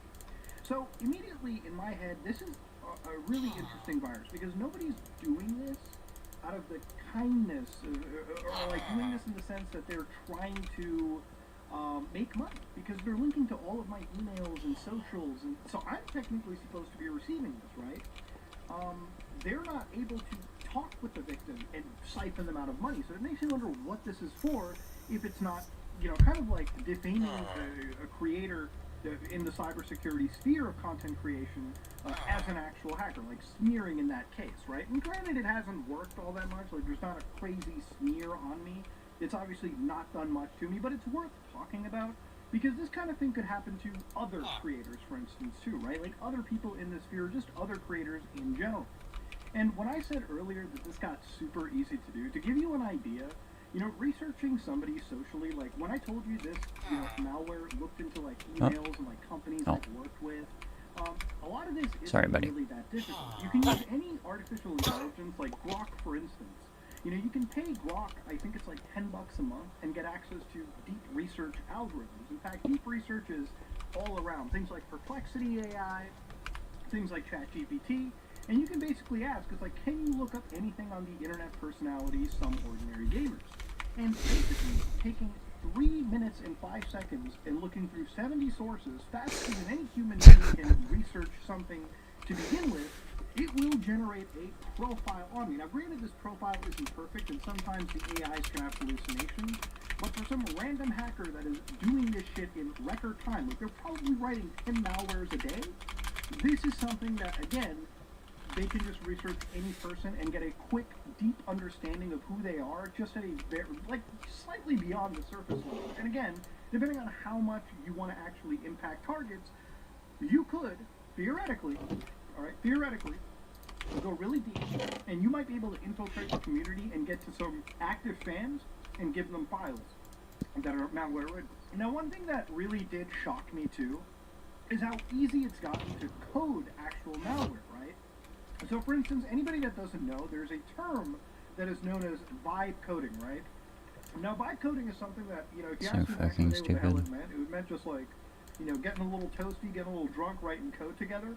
But vibe coding is an approach to producing software by depending on AI, where a person describes a Could you not have it as a prompt been called like user-based coding? Or like user-based input, AI-generated coding? Let's say you don't know how to code, right? So what a lot of hackers will do. No, we had to go with the fucking Zoomer speak. I don't want to show you guys exactly how to do this for YouTube services, but going to a, you know, local LLM, Muda, edit your video. and downloading an uncensored LLM is not exactly difficult. Muda. GPU, you can run Okay. models. Obviously, you can run a more truncated one. Come on, how did you leave that in? It's the second time he's done this in like the past month. The thing about uncensored models is, if you go to ChatGPT or you go to Grok or you go to any of these big services, they'll usually tell you that you can't make malware because it's against their terms of service, which makes sense. But utilizing uncensored LLMs that have those safeguards taken away, you can generate malware. You can even tell it to write malware that can, I guess, generate, like, you know, decryptors and connect to internet interfaces and write the code for you. Where, again, obviously, you will have to modify the code as you see fit. But it's crazy how for script kiddies, it's almost allowing anybody to write actual proficient malware. And again, I'm not even going into the steps of connecting these like local LLMs with deep search capabilities or utilizing the most recent versions of them. Again, this is how scary easy it's gotten for anybody. So again, the big part about this is utilizing software like this to create hyper-specific malware that you can target for certain YouTubers, certain communities, is the most important aspect. That's how easy it's gotten for a lot of these scumbags to target communities in a very specific fashion. And again, you can even ask these LLMs to write out each step one by one and basically walk you. It's scary how easy it's gotten. And the reason I'm bringing this up is not to entice you to do it. It's to show you that there are adversaries that are using this on a day-to-day basis. And that's the kind of stuff you have to watch out for. And of course, it'll then guide you how to set up the libraries, how to set up the software, how to set up everything. Now, I'm not writing this to show you how to do it yourself too. This is not how most hackers will do it. A lot of hackers will use even more efficient open source software that connects to the internet and deep search capabilities and utilize. This is, again, a data set that is set after, you know, it can only like really understand things to a certain day. And so a lot of the actual malware that it can generate should basically be easily detectable. But this kind of shows you how easy it actually is to write this malware. I don't even know if I can really show this. I might have to blur a lot of this out. because I don't know what YouTube's policy is on basically teaching people how to hack, but point is, this is actually how this works, right? In fact, it's so insane that even if you wanted to ask this on how to launder the money, the AI will just teach you how to launder the money. It's actually insane how scary and easy it's gotten. So the reason I'm telling you this is not to scare you, but to show you that the barrier of entry for people creating viruses and targeting communities has gotten so easy, so ridiculously easy, that you have to be even more vigilant on the internet as you proceed, because this is not like something that would have been available 5 years ago. This is the current day, this is right now, where the systems have become much more intensive, systems have become much more, personal driven. And I would say that, anybody that had no idea about computer viruses or even writing software, anybody with access to an LLM, even one that can be locally run with all of the censorship removed, they can get away with creating some pretty nasty malware. And ultimately, the barrier, if it used to be like 100 people that were doing this, now it's like 10,000 people that are doing it. And that's where you have to be a little bit worrisome. So what basically came out of the Some Ordinary Gamers virus was something we could laugh at as a community. But I don't doubt that this could start existing for other communities on the internet. And if you are in other communities and people are sending you weird files, stay far away from them, okay? And if you are a creator that is worried somebody might use your name in a bad light, this is just to show you how easy it's actually becoming. So it should be understandable to any of your viewers. At least, I'm going to say this as a creator to my viewers. Do not run any malware, especially if somebody is even pretending to be me. Somebody is trying to gain trust that way. Because it's gotten really easy, okay? Like, it's gotten fucking scary. So it's worth talking about. If you like what you saw, please like, comment, and subscribe. Dislike if you dislike it.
Oh wait, is it about the word?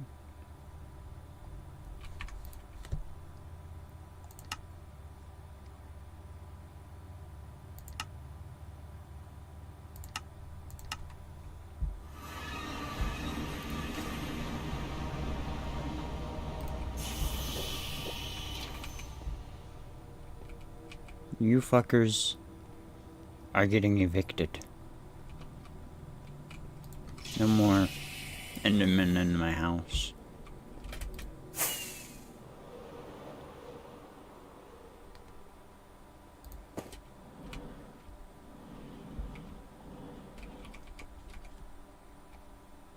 Ah, shit.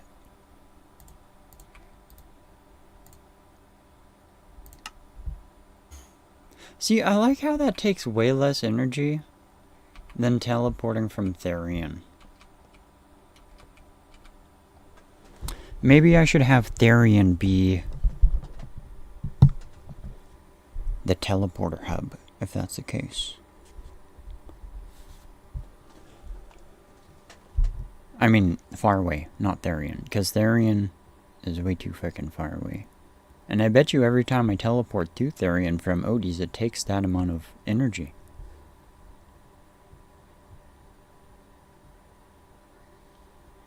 Oh, I wanted to watch this.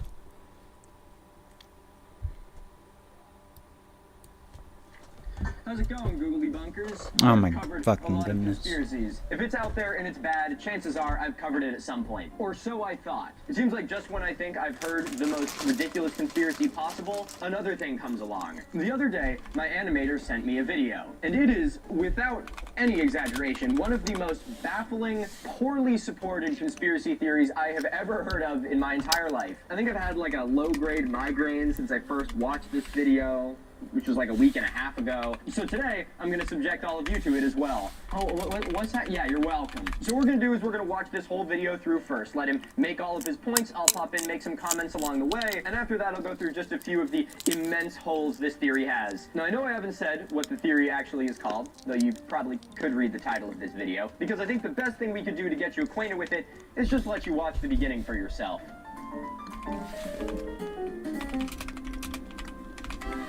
We come to the Earth, which, well, grew to get here, the way it is now. Here is our world, our planet Earth, floating in space. We will be going backward in time.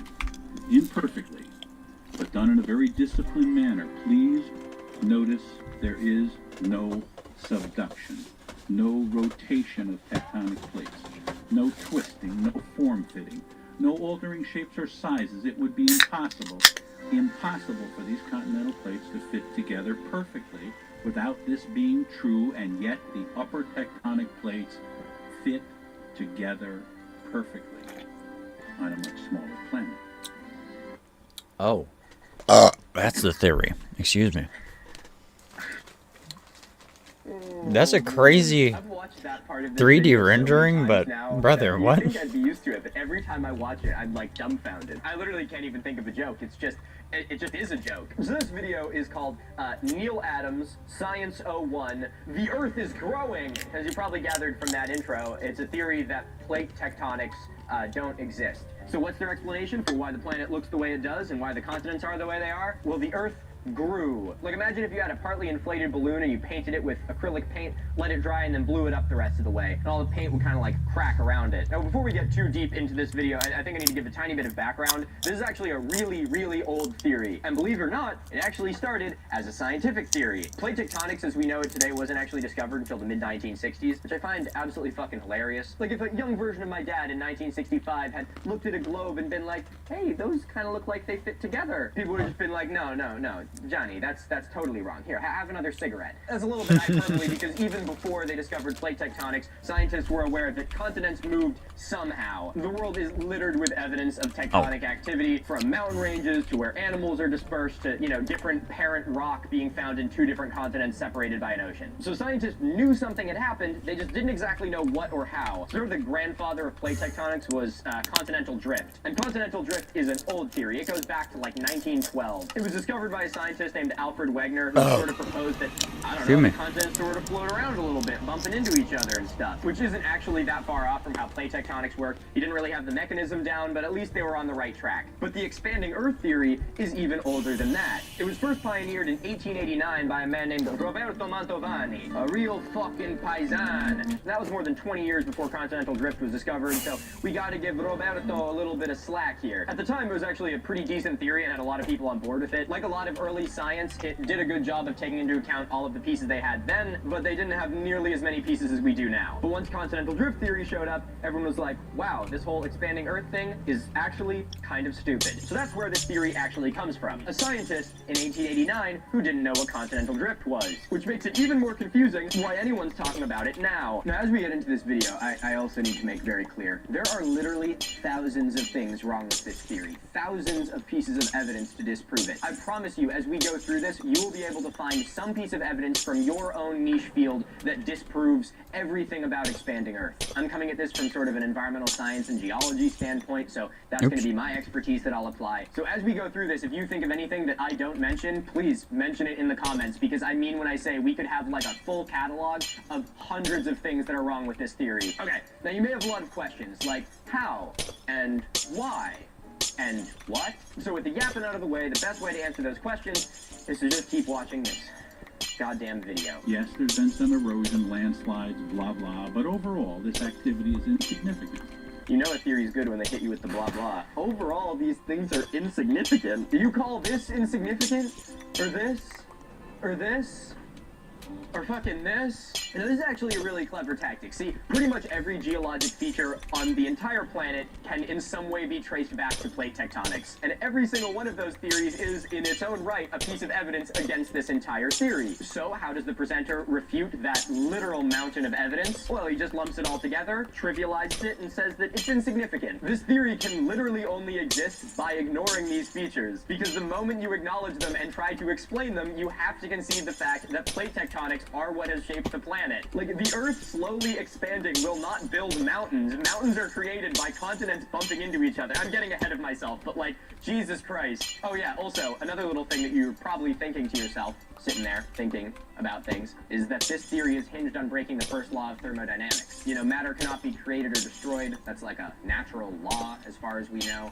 So how is the Earth getting bigger? Maybe he'll explain it. He doesn't explain it. There is a kind of conspiracy of silence among certain scientists. They know, but are not telling you, that the upper tectonic plates of Earth also join in the Pacific. We are like 90 seconds into this video. Triple shot buzzwords. There is a conspiracy of silence among certain scientists. They know, but are not telling you this thing that's absolutely bullshit. So another thing you're probably wondering is, who the fuck is this guy? You seem kind of like your just classic conspiracy nutcase, immediately off the bat lumping together a bunch of really good evidence and trivializing it, and then practically in the same breath saying that all the scientists who've come up with actual evidence are all in cahoots to keep you in the dark. So who exactly is Neil Adams? What sort of credentials or criteria does he have to be able to speak so confidently and also vilify so many people who are professionals in the field? Is he a rogue scientist, a journalist? No. He's a comic book artist. Oh, sorry.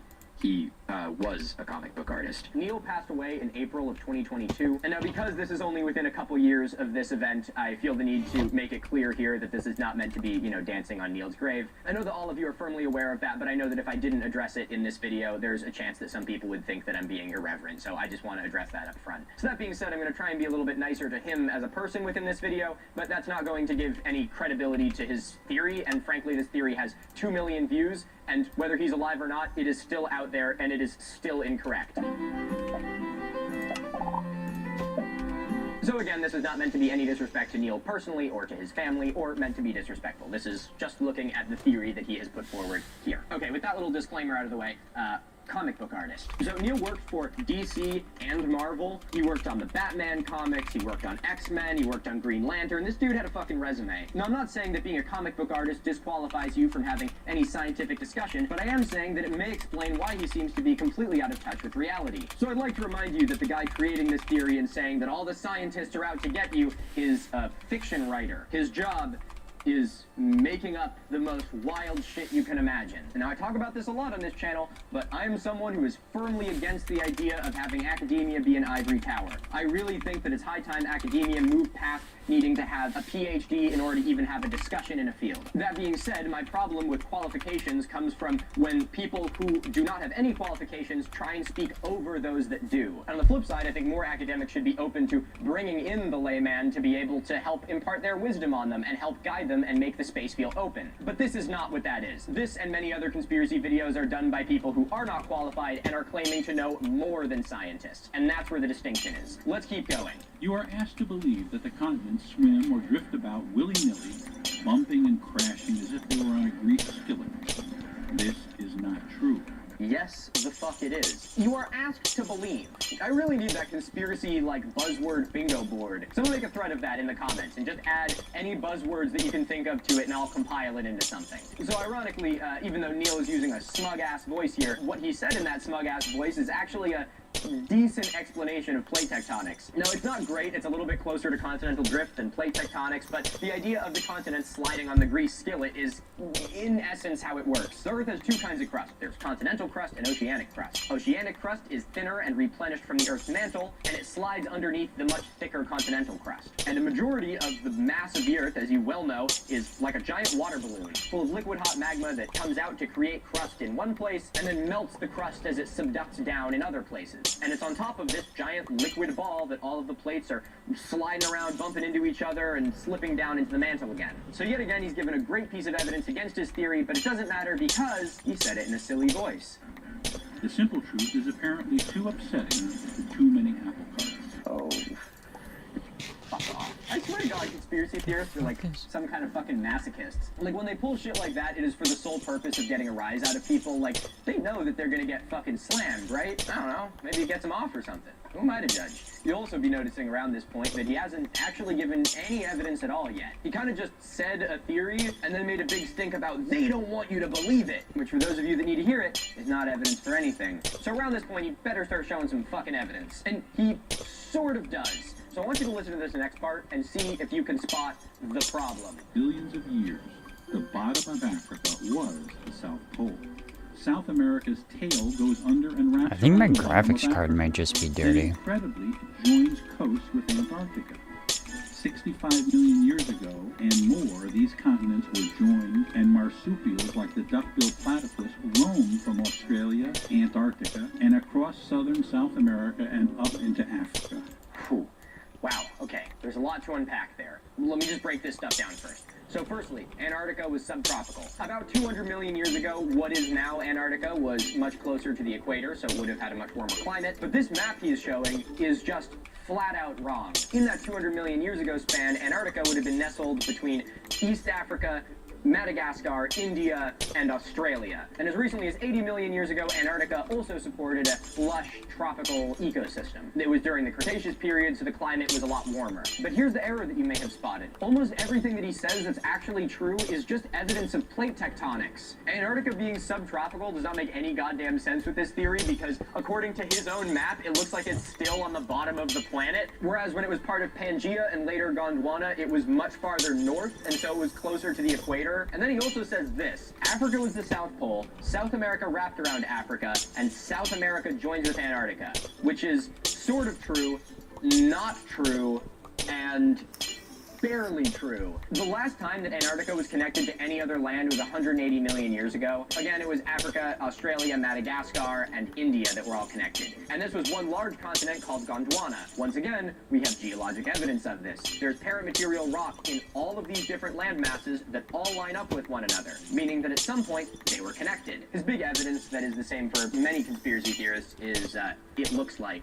But the hilarious thing is, have a look at Gondwana and how all the continents fit together. It looks even better. In his own map, he shows things like South America like stretching to get longer to get underneath Africa, and like the continents sort of like morph shape a little bit, which I wouldn't have a problem with because that is something that can happen, but it's something that he says later in the video as being impossible. No twisting, no forcing, no altering shape or size, it would be impossible. Impossible to make continental plates that fit together perfectly, without this being true, and yet the upper tectonic plates fit together perfectly. So not only is there geologic evidence debunking this entire map, but this map doesn't even make sense within his own theory. So he also says that the joining of these continents is what allowed marsupials to cross them, which is actually true. But that's because of Gondwana, not because of whatever the fuck this is. And that highlights the thing I wanted you to keep an eye out for earlier, is the big problem with this entire part, is that everything he brings up that's real is evidence for Pangaea. Like, there are orogenies, or mountain ranges, that go from Antarctica into Australia, and from, like, India into Africa and shit like that. Which is also interesting, because again, I'd like to remind you, he hasn't explained how fucking mountains are built. The platypus.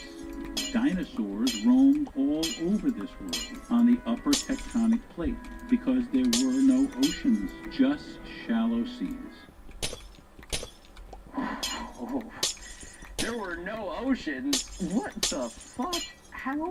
Oh my god. Wow.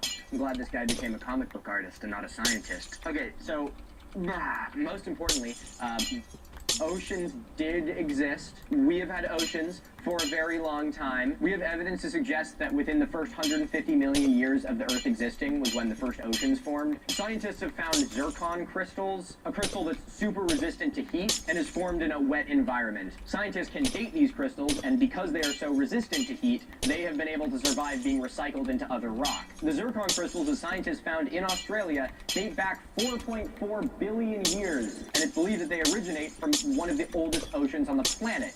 4.4 billion years ago. Oh, I'm sorry, what was that? Was that actual evidence for something? Oh, no, sorry, I'm gonna just pull something out of my ass. Also, he says this weird thing about how there was only shallow seas and no oceans. The reason we hear about shallow seas so much in history is because that's where we find a lot of our fossils. Many shallow seas will form over like a continental crust that's been pushed down, like the Western Interior Seaway in North America, and so then when that continent rebounds and comes back up, it brings with it all of the fossils from the shallow sea. Whereas deep ocean is normally over oceanic crust, which is not only miles deep under the fucking ocean, but is actively a conveyor belt that is recycling itself into the mantle of the Earth. So the reason we don't have many fossils from the deep ocean is because it's a little bit fucking hard to do a dig there. The oldest oceanic crust that we know of on the planet is a little more than 200 million years old. That doesn't mean there was no oceans before it, it just means that the crust has sank back into the mantle and has been replenished. Again, conveyor belt.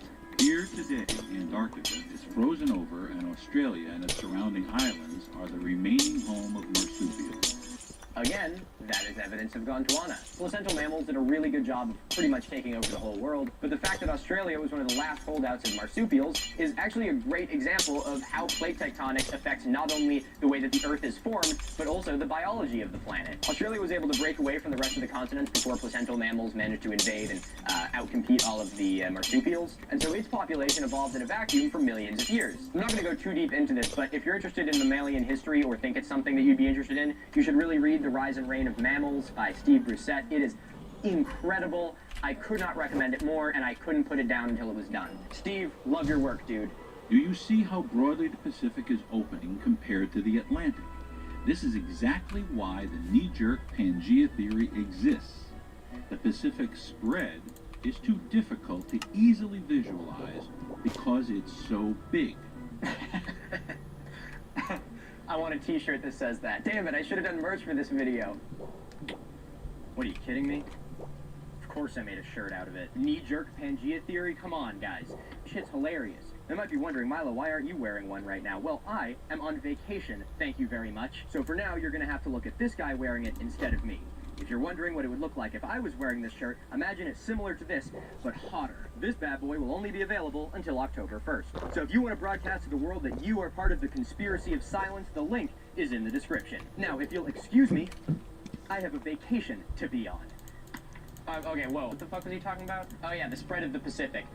He says it's too difficult to easily visualize because of how big it is. To that, I would say, is it that, or is it too hard to easily visualize because it didn't happen? Every time he shows a map of the planet expanding, he conveniently happens to, like, gloss over the Pacific at the most interesting times, kind of showing how everything really fits together. He definitely touches on it, but I think it's really funny because, like, everyone knows that in the Atlantic, the continents were joined. You can fucking see that on a map. It's like puzzle pieces. But the thing you need to back up the most to make this theory make even a lick of fucking sense is how it worked in the Pacific, and he just doesn't do it. The Atlantic spread is so obvious that a child would recognize it. I completely agree with you, Neil. I mean, hell, even he recognized it. Check this map out. Ah, thanks, Neil. I will check that map out. Lo and behold, no part of the undersea was found to be much older than 70 million years old. Dude tells me to check the fucking map out, and then immediately just starts talking over me while I'm trying to check the fucking map out. Okay, so that's not true. Now, I give a little bit of a slack for this because this video came out a little while ago. When did this video come out? The fuck is this thing called? The knee-jerk Pangea theory? Okay, so to give the guy a little bit of slack, this video did come out March 2nd, 2007. I didn't even know that YouTube fucking existed. Actually, I had to have, because I remember watching YouTube when I was 7. So assuming that this video was made even a little bit before YouTube, maybe he didn't have the information at his disposal. That being said, I'm going to correct it anyway. The oldest oceanic crust that we know of is around 200 million years old. I mentioned this earlier, so this is wrong. And also, even if it was right, that would just mean that the oceanic crust has been recycled, and so that's why it's young. So you're not going to find oceanic crust that's the same age as the planet. Hope that helps. Thanks. Where do they get ancient fish fossils from? From the land, like in Mississippi and Utah and France and China. What? What? No shit. Wait, hold on. This doesn't make... This is something that he has to explain now. This makes sense with plate tectonics. The theory this isn't compatible with is the Earth expanding. If there's no such thing as subduction, and there's no such thing as, like, the continents morphing, why the fuck are there fish fossils on the land? Firstly, and as I said earlier, the reason there's not many deep sea fossils is because the oceanic crust is constantly recycling, and a lot of ocean life likes to exist in shallow seas. There's sunlight. It can support a more diverse ecosystem. So because that's a more productive environment, and because it frequently forms very close or on top of continental crust, there'll be a lot more fossils remaining. I can't believe he brought that up. That literally it doesn't make sense with his theory. Why would there be fish fossils on the land if the Earth is just growing and nothing fucking changes? What? I'm like baffled. He doesn't explain any more about this. Am I missing something? Like, this is literally just a mark against him. I don't know why he brought this up. Most of the undersea wasn't there 70 or 80 million years ago. Wait, what? No. The undersea was definitely there 70 or 80 million years ago. Just there's 70 or 80 million years worth of plate that has been grown and recycled. Man, this is a grown man. How'd you think this? This isn't like a representation of how he thought a long time ago. Again, Neil passed away in 2022, but 4 years ago, 2 years before his passing, he left a pinned comment on this video that is, it looks, it's not very well organized, and it is another very poor defense of this theory. So I know that he believed this pretty much through his entire life. I'll get into this comment in a little bit because it's just fucking crazy, but for now let's actually finish this video. 10 million years back, these are the ages of the seafloor as measured by science, and they're generally true. Earth grew. 20 million? I'm not making this information up. No, Neil, I don't think you are making this information up. I just think you're really terrible at interpreting it. All right, let's watch Neil's time-lapse of, well, you'll see.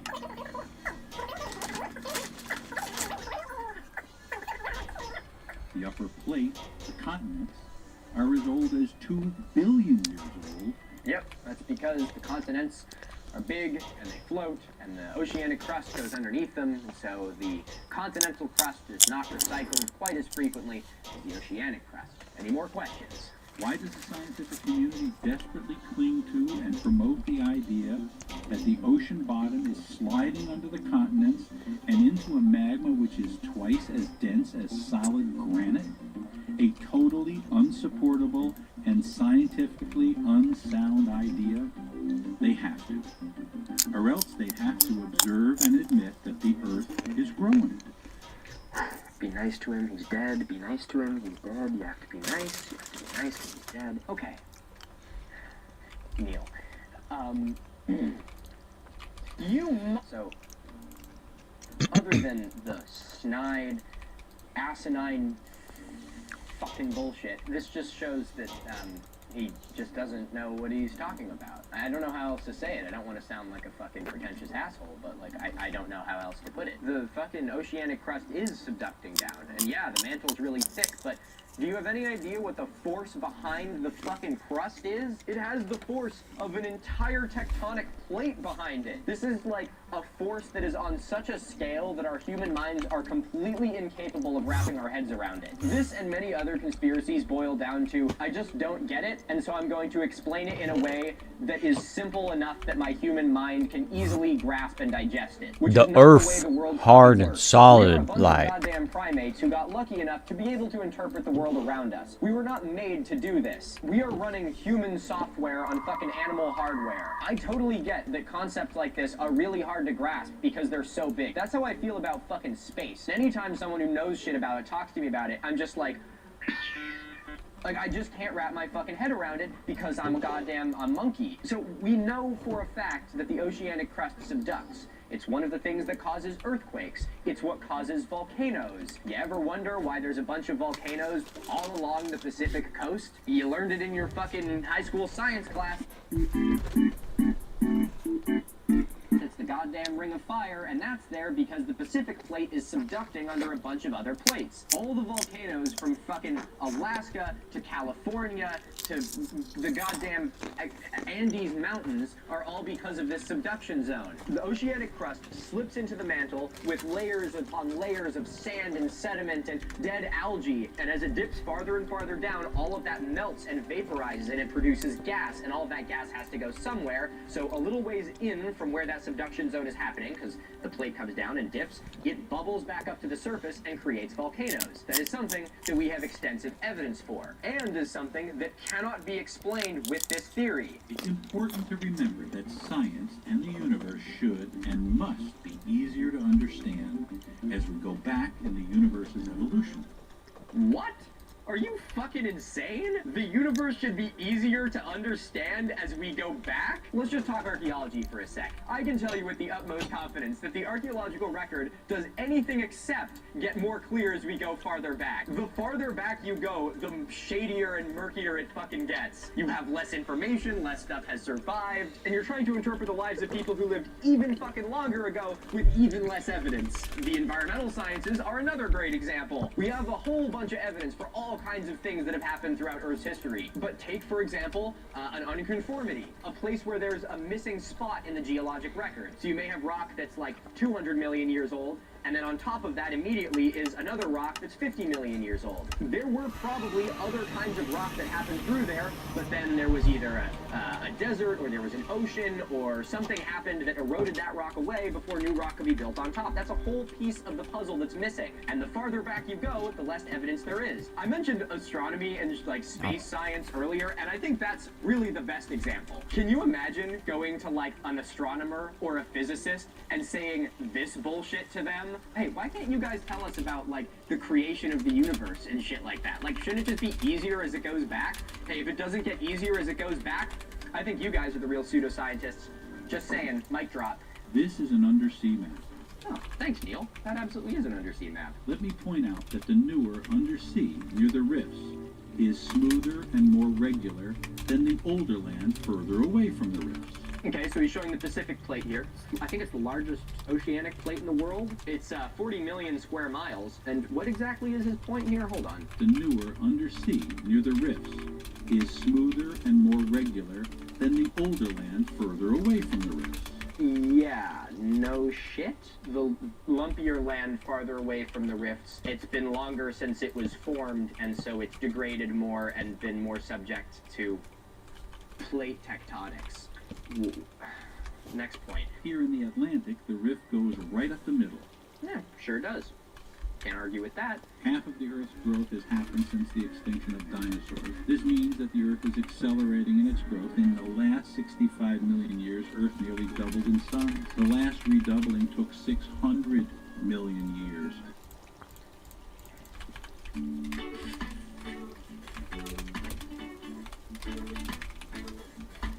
Wow, that makes you think. Fucking source? My source is that I made it the fuck up. How the fuck do you spend a whole video coming after scientists and making me have to give you evidence, and then you say shit like this with no evidence? That's the thing that really frustrated me about going through this video and trying to script it, is the entire thing is a red herring fallacy. Like, don't get me wrong, this conspiracy is stupid, but I should not be the one having to give evidence for the widely accepted theory of plate tectonics. He should be the one giving evidence for whatever the fuck this is. But conspiracy theorists do this all the time. They kind of like, you know, toss the grenade in the room and then make you have to deal with it. Rather than giving supporting evidence for their point, they spend more time attacking the opposing viewpoint. So I have to waste my breath trying to justify why plate tectonics exist, instead of what this should be, of him actually giving good evidence for this theory. Well, I guess I see why he's not giving any good evidence, because it's not a good theory and there's no evidence for it. Like, how do you just say that in 65 million years the Earth doubled in size and the next one will take this amount of time? Like, how the fuck do you know this? Where's the evidence for that? It's just, do you hear yourself? And now the land masses will come together perfectly. There is no subduction, no raising and lowering of land masses. There can't be. There can't be. There can't be subduction, and there can't be raising and lowering of land masses. So where the fuck do mountains and volcanoes come from?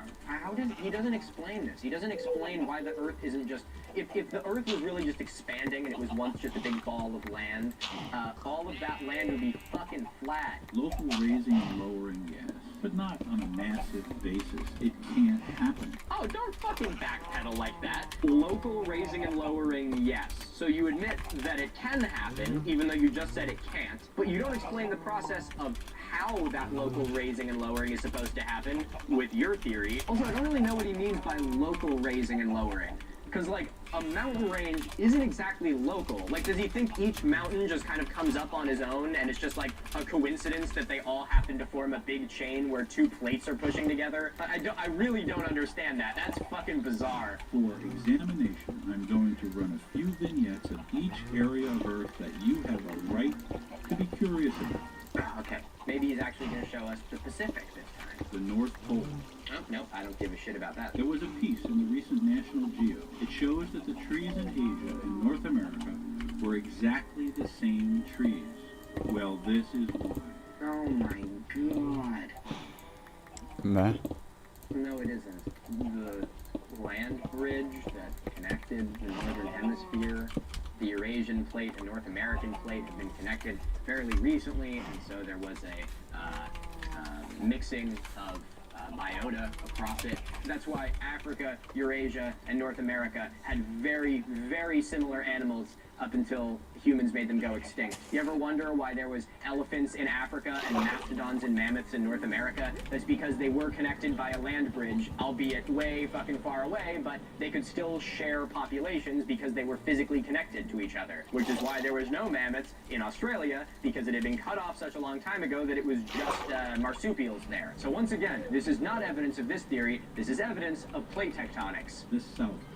I also don't give a shit about the South Pole. Show me the Pacific. Tectonic spreading has created... Okay, he's not going to show us the Pacific. Great. 2/3 of the Earth's surface in the last 200 million years.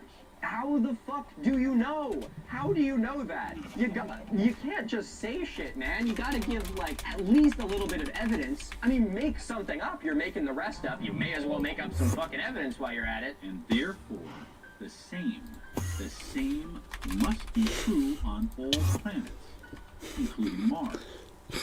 What? The same must be true on Mars. Okay, I didn't really look into the Mars part all that much. Because, again, I shouldn't have to be the one bringing out fucking receipts to debunk this shit. But I do happen to know that there are no plate tectonics on Mars, at least to the best of my knowledge.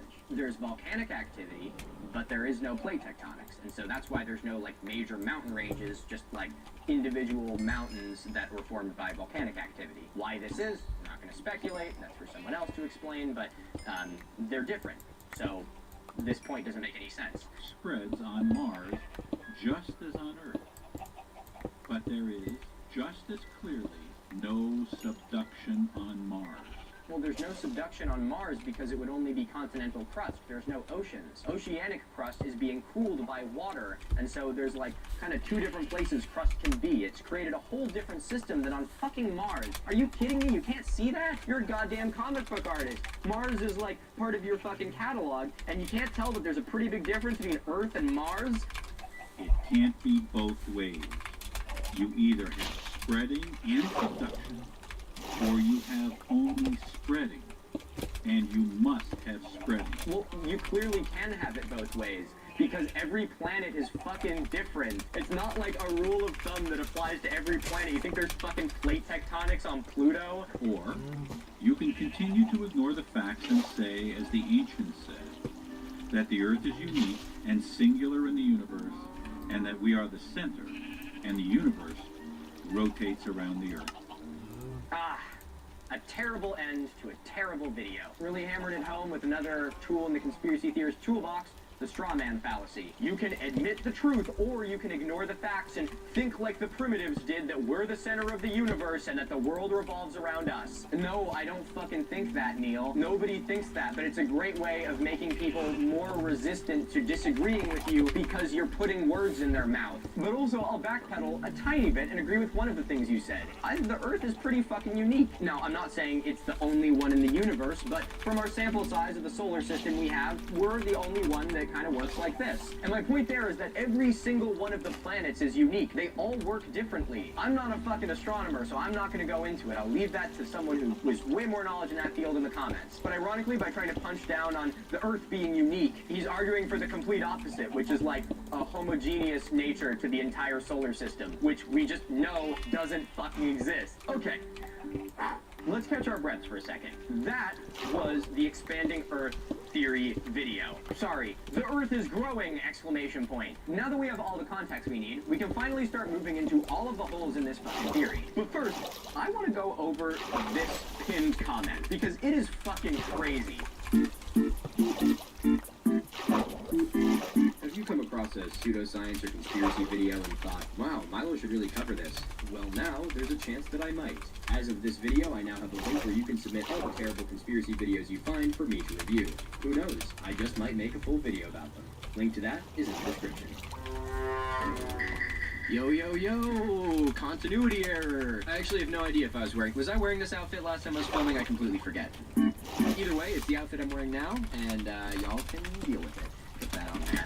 Look a little bit professional. Oh yeah, we were talking about this incredibly long pinned comment. Apparently at some point about 4 years ago, someone must have actually made a well thought out response to Neil's video, asking a lot of the same questions that I have been throughout the course of this video about how this is even supposed to be possible. And Neil actually did us the honor of responding to it in a massive Bible-length comment that is now pinned at the top of this video. For any of you that have boomer grandparents or boomer parents like myself,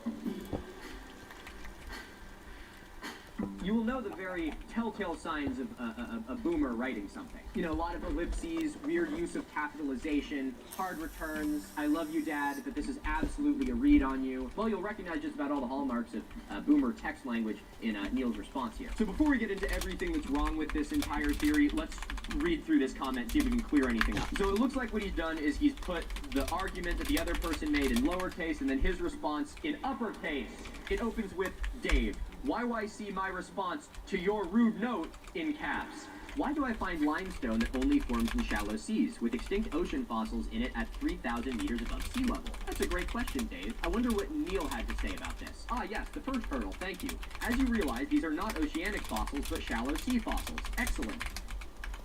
Oh, and then that's it. He doesn't actually explain any of it. As you talked about earlier, a lot of shallow seas have formed over continental crust, which is why it then rebounds back up, and those fossils are kind of put to the surface again. Deep sea fossils are a lot harder to preserve for a myriad of reasons, but I don't know if Neil really realized the fact that he has to explain this in his theory. He's kind of acting like it's a big gotcha that, like, see, they're shallow sea fossils, not deep sea fossils. But his is the theory that somehow doesn't take into account the fact that a shallow sea can rebound on a tectonic plate. So I have no idea what the mechanism is by which a shallow sea would even have fossils pushed to the surface in this expanding Earth model, and he doesn't even bother to explain it. So this is not a gotcha in the slightest. And for those of you wondering why we have oceanic fossils at 3,000 meters above sea level, it is exactly because of that. Because we have plate tectonics. Things that, you know, land that was once underwater can be rebounded back up. It can be pushed and pulled and manipulated to a position that it wasn't always at. Something which is explained through plate tectonics, not whatever the fuck this is.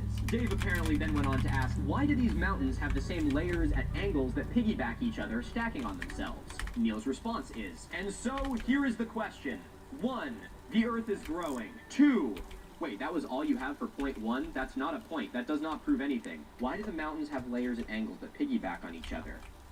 Well, the Earth is growing. That is just not even an answer to the question. Okay, let's see what number 2 is. 200 million years ago, the Earth was a tad bigger than the planet Mars, explaining everything, including the massive size of dinosaurs and other life forms, as well as the fact that there is not 1 square foot of deep oceanic basaltic older than 200 million years old, while continental plate is billions of years old. Wow.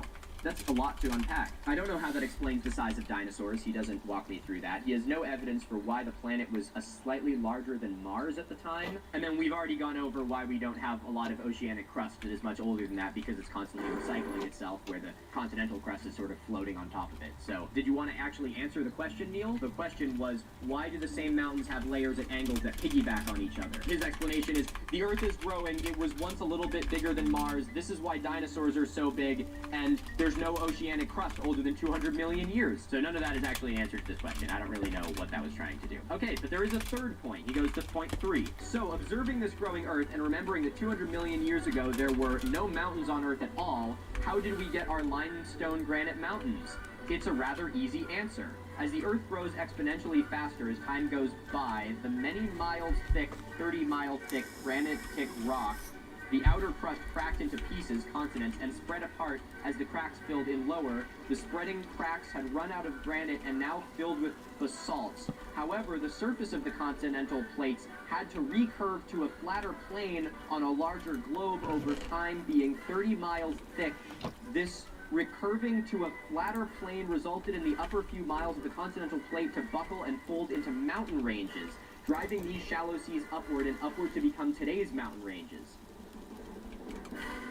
What? The spread part is cracks filled. The surface of the continents had to recurve to a flatter plane. Okay, I see what he's saying. So he thinks that the way that the mountain ranges formed was because if the continent was once like that on a smaller planet, as it warped out like this, it would have pushed together in the middle. Okay, at least there's an attempt for an explanation here. It's not a good one, but it's there. No, mountains are not the results of continents crashing into each other. If you thought so ever, you would have to find continents that crashed into North and South America to make the Rockies and Andes. That's not how that worked. So here Neil is either uninformed as to how mountains are built, or is intentionally misrepresenting it to try and make it seem like it's more likely the Earth expanded. So continents crashing into each other is obviously a primary way that mountains are made. That's how the Himalayas were raised up, from the Indian subcontinent smashing into Asia. But the Rockies and the Andes are a little bit different. The Rocky Mountains were created during the Laramide orogeny, and that wasn't as much from two pieces of continental crust colliding with each other as much as it was the long-term repercussion of an oceanic plate sliding underneath the North American continental plate. So as the oceanic plate slipped beneath North America, it crumpled the continent like a big tablecloth, which the acute result was the Sierra Nevada mountains, but it's the same process that also formed the Rocky Mountains. And the Andes that he brings up are just a continuation of this chain, the same ones that are kind of the Sierras all the way up into Alaska. It's the result of a piece of oceanic crust slipping beneath the continental crust, crumpling it up to push up mountains, and also melting and creating volcanoes along the way. So no, his explanation here of the Earth had to expand and it was that kind of force that pushed mountains up together in the middle, absolutely not. He left a lot of other comments on this video that I'm not going to go through right now. So before we go into just some of the major plot holes I see in this thing, I think there's another important acknowledgement to make about this theory.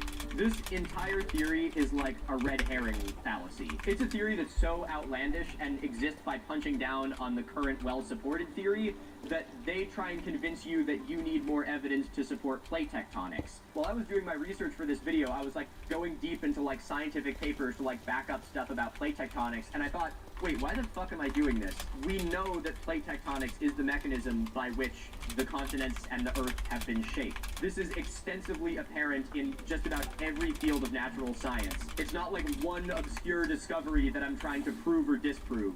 So the thing about theories like this is they thrive by being able to try and sow the seeds of doubt around the whole theory so that we have to waste our breath backing up a theory that is, in all actuality, real. It is very, very extensively well supported. And granted, I'm sure, discoveries in the future will be able to refine the theory for, but it's not going to throw the theory out the window entirely. Take, for example, the continental drift theory. The continental drift theory wasn't right, but it was on the right track. The modern understanding of plate tectonics that we have is just built on the foundation that the continental drift theory started with. So, yeah, we'll probably refine it in the future, but we're not going to throw the baby out with the bathwater because we know that the way that the Earth works is pretty close to how we understand plate tectonics, and maybe there's some room to understand it further in the future. But this theory literally almost tricked me into doing a bunch of fucking research to try and prove plate tectonics, when really, he should be the one having to prove this fucking theory. People postulating these theories should not be coming to us asking for more evidence, they should be giving us their fucking evidence, and they don't have any.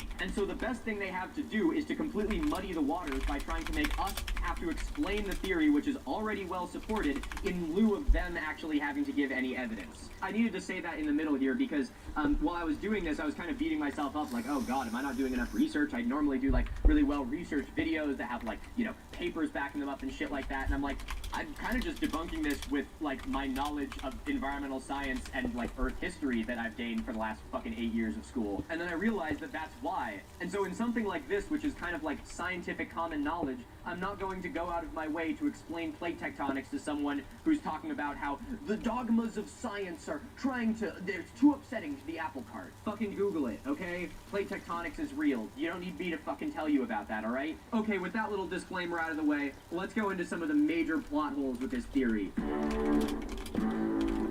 As I went through this video, I was dumbfounded. He makes a lot of, like, instigatory comments throughout this, as a lot of conspiracy theorists do, that are supposed to kind of goad the scientific community into trying to waste our breath trying to back up our theory, even though it is actually well supported by extensive evidence. But that made me realize something. Plate tectonics is very well understood and well backed up. If you look at any topic in geology, natural science, Earth history, you will find evidence of plate tectonics in it. It is like a pretty much planetary law. So I thought that I need to actually take a page out of Neil's book. Instead of trying to convince a general audience of people who already know plate tectonics is real that plate tectonics is real, I should be posing some questions that this theory should have to answer. So that's what we're gonna do. As I said earlier, I am not gonna be able to think of every hole in this theory, but believe me when I say that this is like The Room level bad. You are tearing me apart! I am sure that you watching this video with your friends or fucking, you know, listening to it while you fold your laundry, you've been able to come up with your own things that debunk this without any of my field of expertise. And I implore you to leave the plot holes you find in this theory in the comments, because I think it's going to be absolutely hilarious to see that pretty much everyone, no matter what their discipline or understanding of the world is like,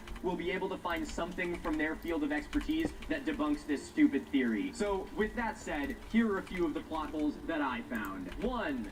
Why? Why is this happening? Why is the Earth expanding? Which brings me swiftly to the second problem I found with this. How? How is the Earth expanding? I can find no explanation for this. I did find somewhere that this theory kind of blends into hollow Earth theory, that, you know, as the Earth gets, I guess, bigger, it becomes hollow on the inside, or something. I don't really know what the logic is behind that, because in my understanding of, you know, physics, gravity, you know, gets stronger as you get into that middle pit. And I feel like having a giant, like, hollow eggshell with planetational gravitational pull in the middle would be bad. Can you tell that I'm not a physicist or an astronomer? Because I sure can. So I don't know how that works, but you want to explain that? Like, what's going on in the middle of the planet?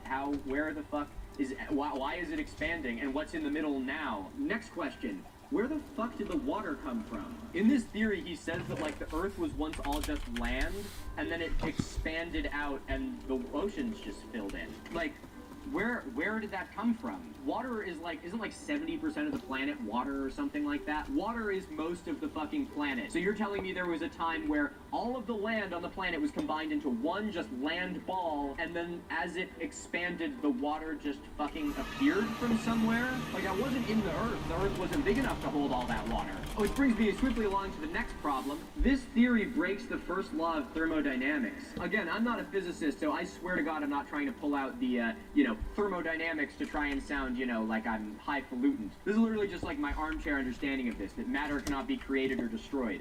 So what the fuck is happening with Earth then? By what process is the planet itself expanding? That would be one thing if maybe, you know, it's a hollow Earth. The material is being just reconstituted and pushed outwards. But in this theory, he's literally talking about the water just, like, appearing out of nowhere.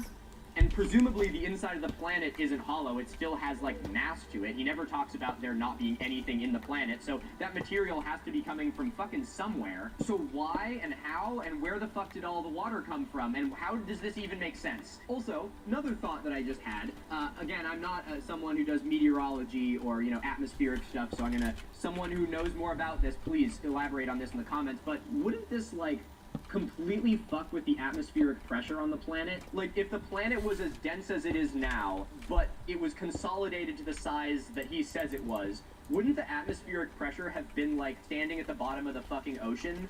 It's like a tiny, really dense ball with the same amount of atmosphere that the planet has now. Which also brings up the point that is eventually the Earth going to expand so much that the atmosphere just, it's so spread thin that, like, you know, you can see the stars in the middle of the day or something and we're all going to suffocate. I feel like this somehow ties into the thing that he was saying about dinosaurs being really big, but I don't really know what the explanation was there. Maybe, like, there was more oxygen in the atmosphere so they could get bigger, but that only applies to insects, so I don't really know what the fucking deal was there. Either way, atmosphere. Someone who knows shit about the atmosphere, tell me what would happen if the Earth was this big and then ended up as this big, because I would hazard a guess it's not good. Okay, another big one, why don't the stones in the Pacific line up? He makes this big stink about, like, and the continents, they all fit really well in the Pacific.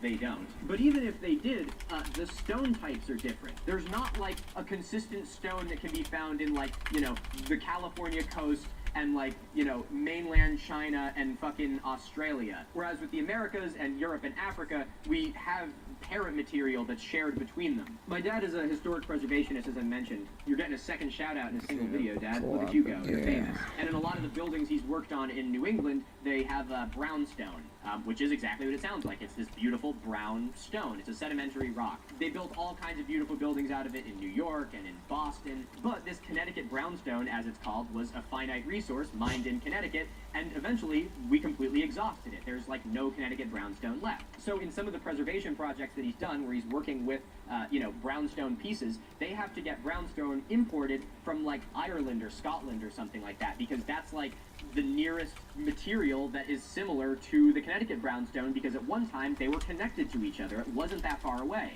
So shit like that, where like we have an example that those continents were connected. We know, we have tons of lines of reasoning to support that they were connected once.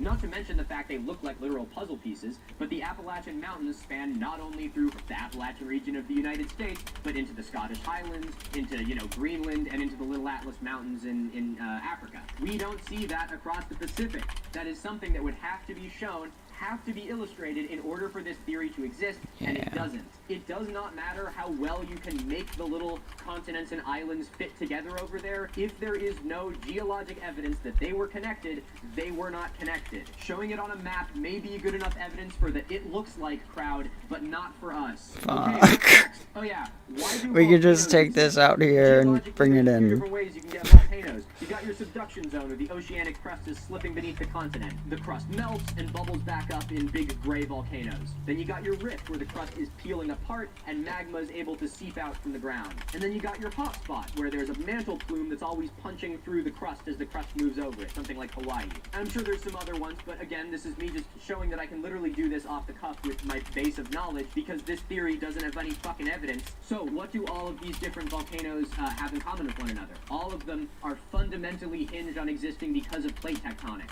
The oceanic crust sliding, that's plate tectonics. The rift forming, that's plate tectonics. And a hot spot punching through the crust multiple times, that's fucking plate tectonics. So if this guy wants us to believe that the crust of the Earth is just like one solid piece, and subduction doesn't happen, and there's no such thing as like rifting, then where the fuck do volcanoes come from? Why are there volcanoes? How would that even be explained in this theory? Another one that I wrote on here, which I guess he sort of answered in the comment, is how do mountain ranges form? Now, he says that the way mountain ranges form is because, you know, that ball is kind of expanding out, and so it like pushes that middle part together, which, I'm not gonna lie, is a decent explanation if you were a child, but that does absolutely nothing to explain the scale of mountains that we see on this planet. Also, like, the age of mountains, like, the Appalachian Mountains are like the oldest mountain range on Earth. They're like 30 million years old or something like that. They're so old that they've broken apart and drifted. If he's claiming that the Earth's initial expansion is what broke the continents into the way they look now,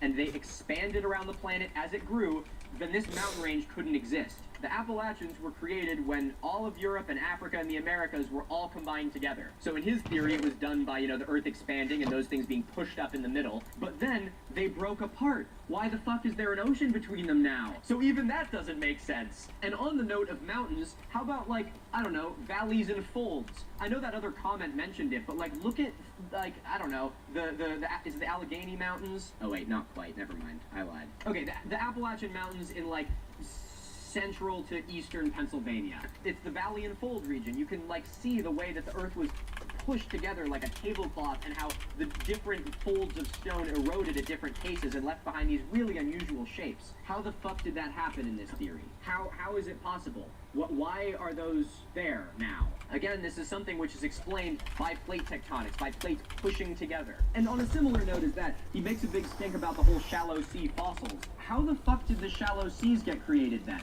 He seems to be okay with admitting that seas must have formed over the continent because, there's fossils and they had to have been pushed back up, but he doesn't give any explanation for how that's possible. If we look at, the fossils in, I don't know, the central part of North America, 100 million years ago, the continent was divided into two pieces. There was Appalachia on the east side and Laramidia on the west side, and in the middle was the Western Interior Seaway. And the reason that seaway formed is actually partly to do with the creation of the Rocky Mountains. There was a ton of pressure coming in from the west, the mountains were being pushed up, and it literally made the middle of the continent push down like this. Imagine you had a really long plank of wood and you're kind of pushing it in, it bows downward. So as that land bowed downward, I explained this all in my Dark Roots series, by the way, which I swear to God will be coming back at some point. But as that downwarping happened, the ocean rushed in through the middle of the continent and created a few 100-foot deep ocean that existed for, I think it was billions of years in the middle of the continent. And so then when that pressure was released and the ocean was able to, or the continent was able to rebound, it lifted all that ocean sediment back up,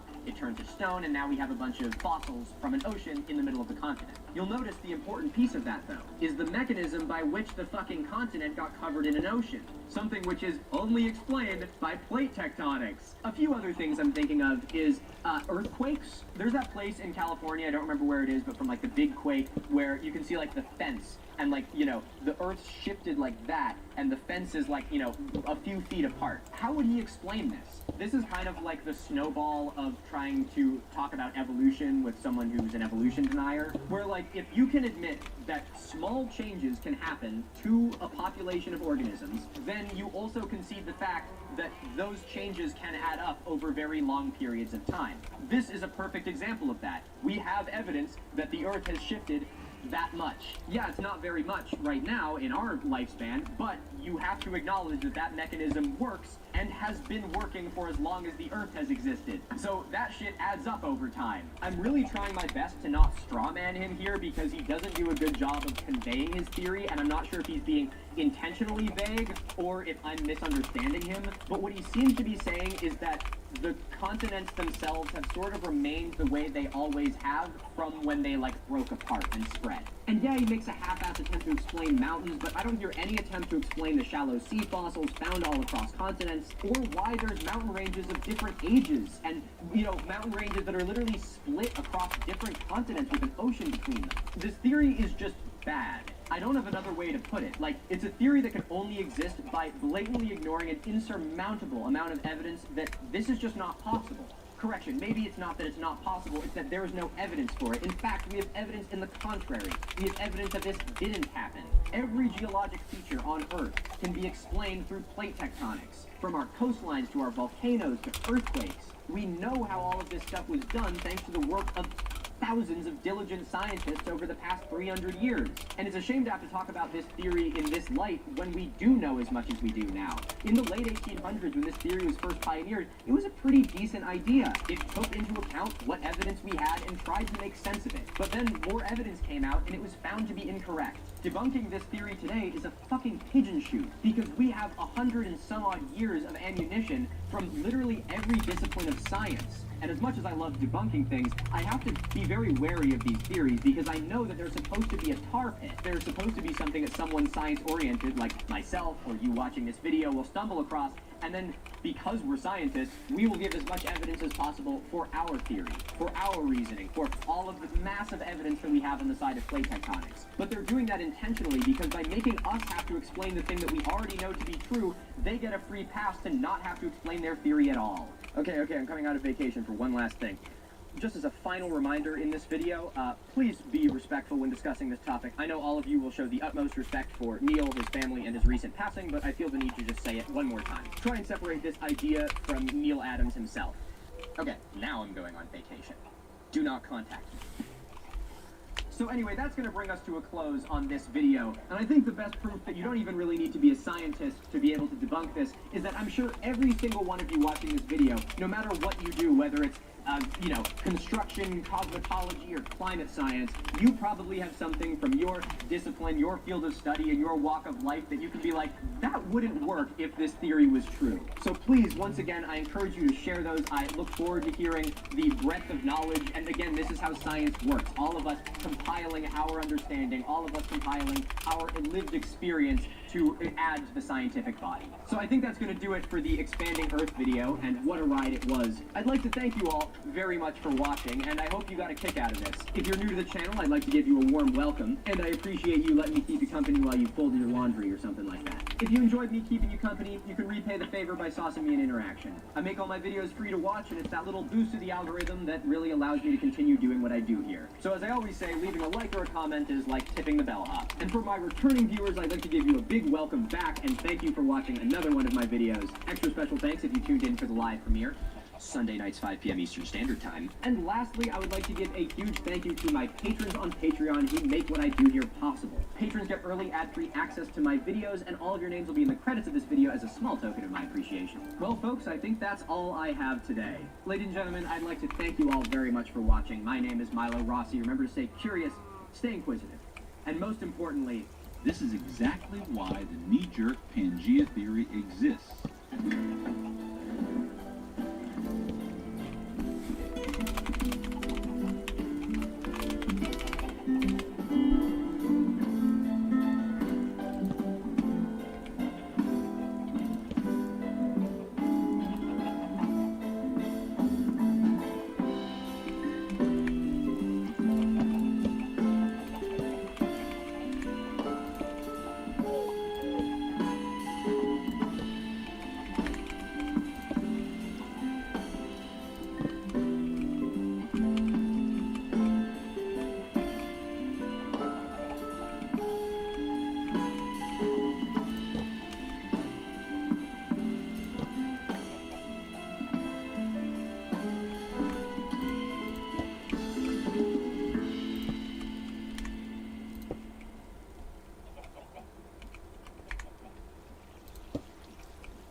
Small to little.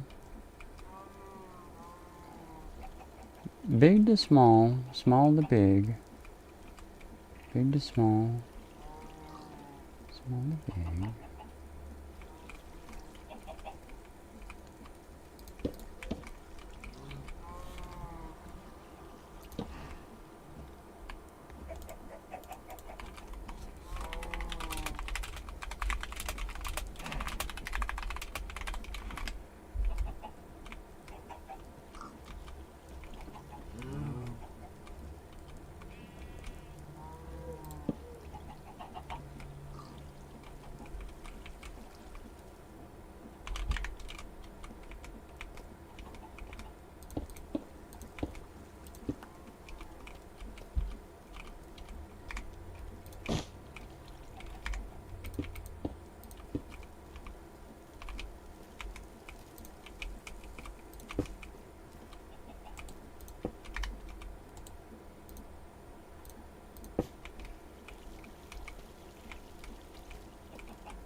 episode of Awful Archaeology, the series where I spin the wheel of pain, which is completely covered in archaeological conspiracy theories and misconceptions, and they talk about whatever it lands on in depth. In the last episode of Awful Archaeology, yes, where I left off. a set of supposed Egyptian hieroglyphics located in Australia. We watched a little bit of Ancient Aliens. My custom drink exploded on me. We had a grand old time. Now, at the end of that episode, the Wheel of Pain decreed that today I would have to talk about something very unusual. The discovery of a supposed set of remains belonging to an extinct human ancestor native to North America. Now, that sounds insane to you. I promise this is just Where'd all the glass go? Ladies and gentlemen, welcome back to Awful Archaeology. Today, we are going to be taking a Oh deep gosh, dive please. into the monstrosity that is the Did I not even craft it? Did I just put away all the glowstone? still winter in the studio. For those of you who didn't catch my episode on the roof of What? That's totally not how much glowstone I got. What? We got a thermometer so that you guys can actually quantify how much I'm freezing to death. Today, it is a balmy Oh, it's in the... 38 degrees in here. No? And the sun's going down, so I'm sure it'll only be getting colder. I've got your love to keep me warm. This story begins with a man by the name of Harold. Is that really all The son of none other the glowstone that I collected? Not that one, not like the actual Captain James Cook. It's a completely different one that you've never heard of.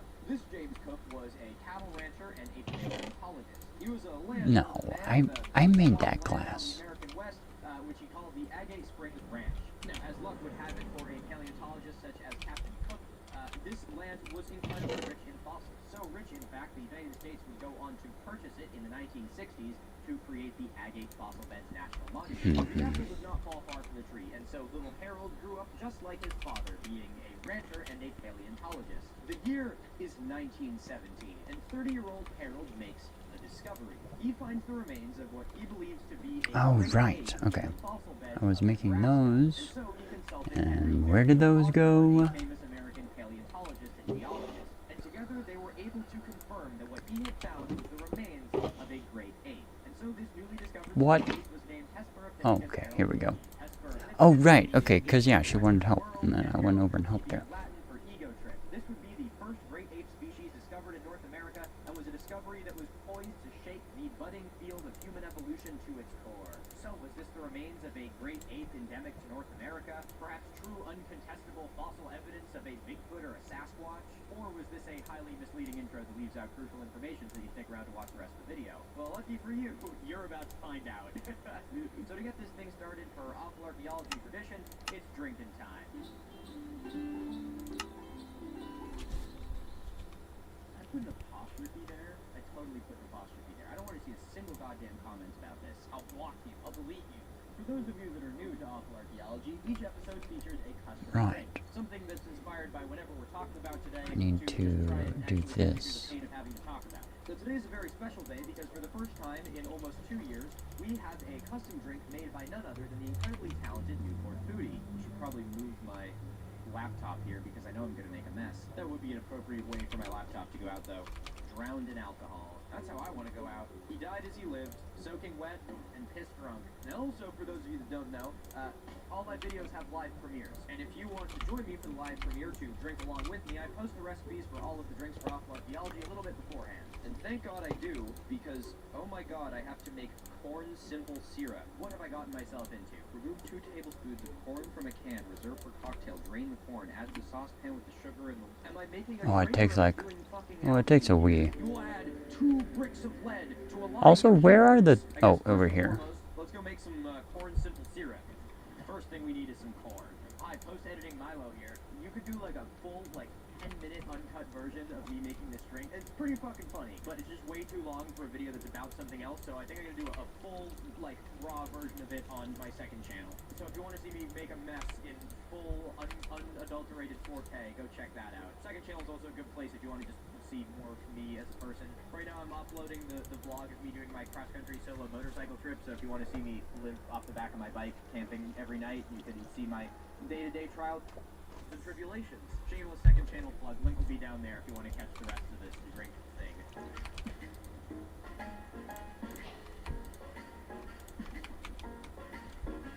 Tell us the answer, Louis.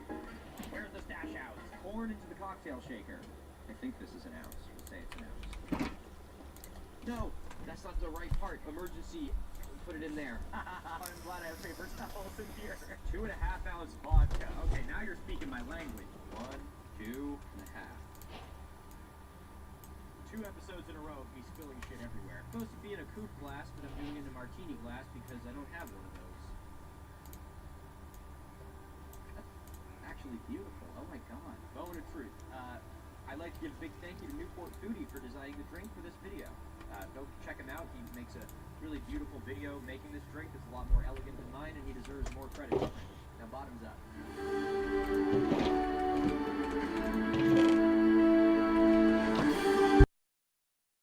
Damn! Talk about I'm not mixing. gonna lie. When I saw that much corn going into an alcoholic drink, I had my doubts. But that is fucking... He found the...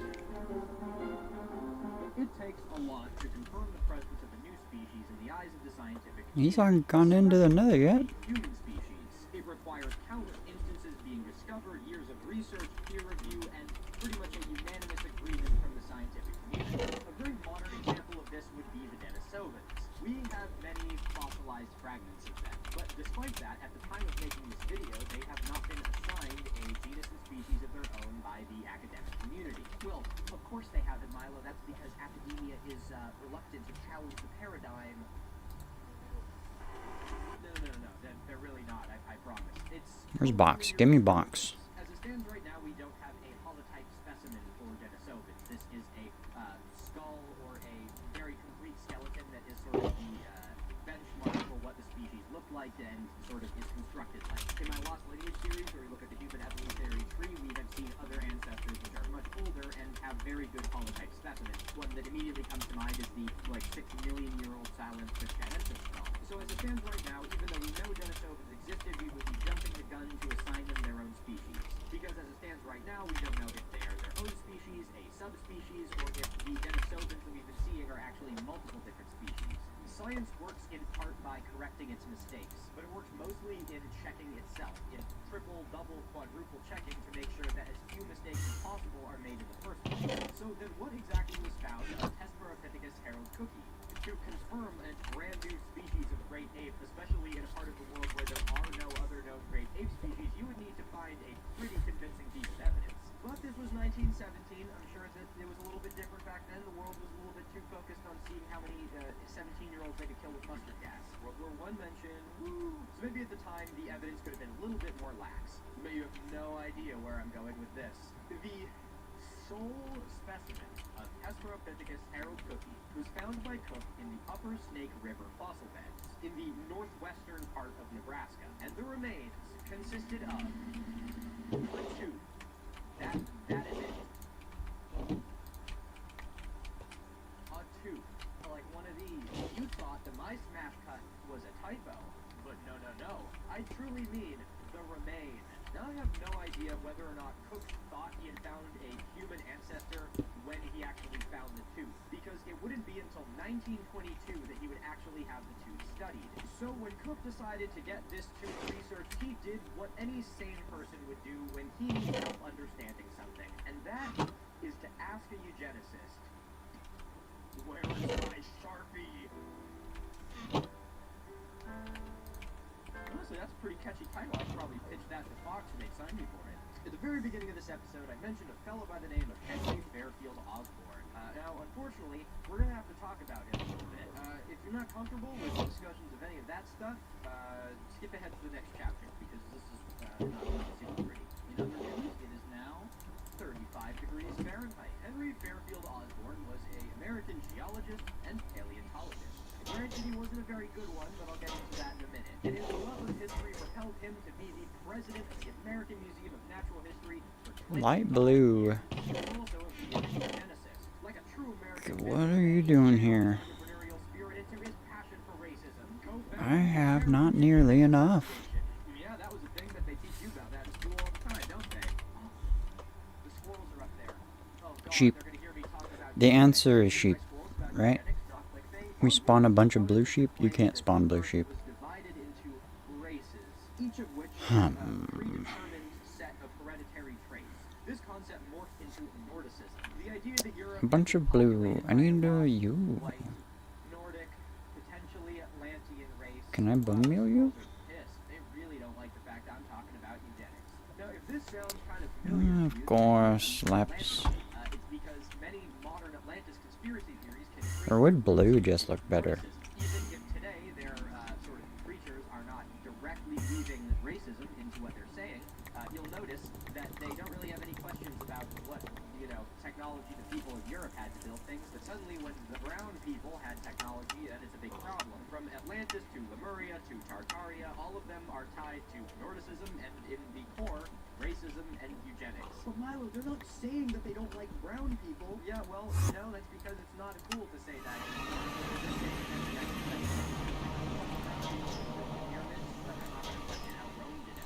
The 1920s was the heyday of scientific racism, and Osborne found himself among the ranks of those who aimed to weaponize the developing scientific community in order to justify their pre-existing racist beliefs. He even wrote prefaces for the infamous eugenics book, The Passing of the Great Race by Madison Grant. Grant was actually a colleague of Osborne, an anthropologist at the American Museum of Natural History and one of the directors of the American Eugenics Society. And he was responsible for such hits as having a Congolese man named Ota Benga displayed alongside chimpanzees at the Bronx Zoo. I'm gonna say that again.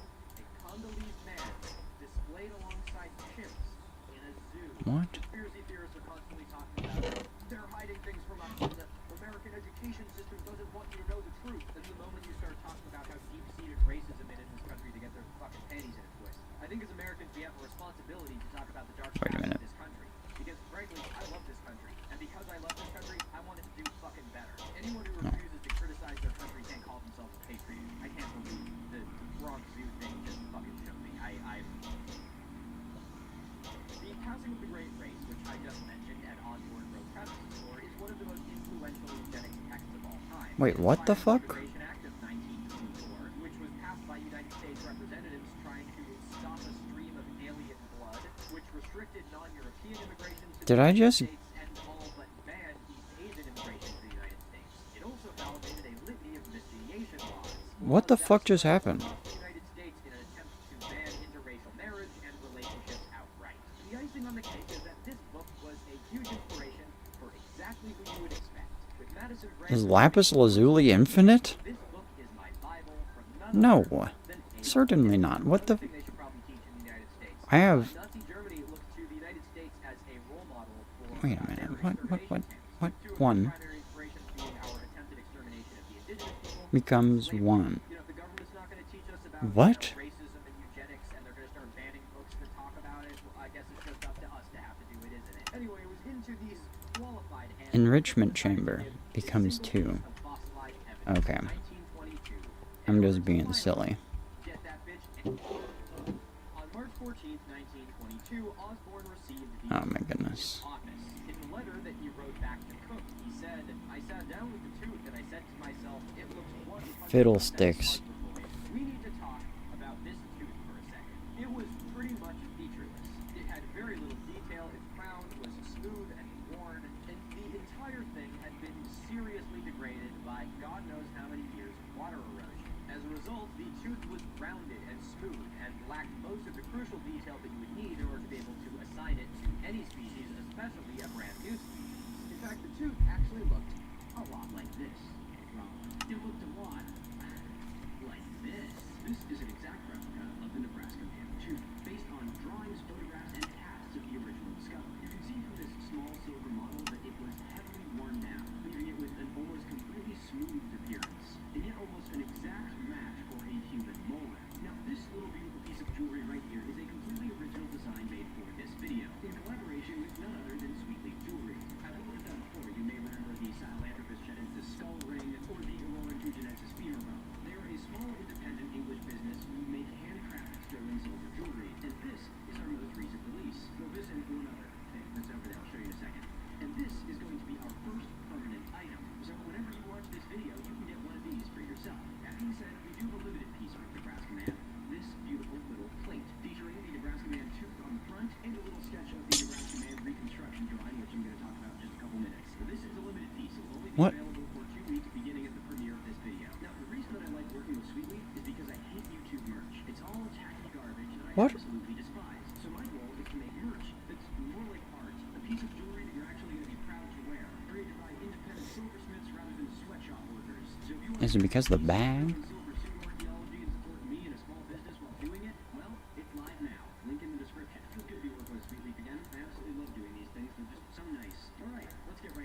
Why is that happening?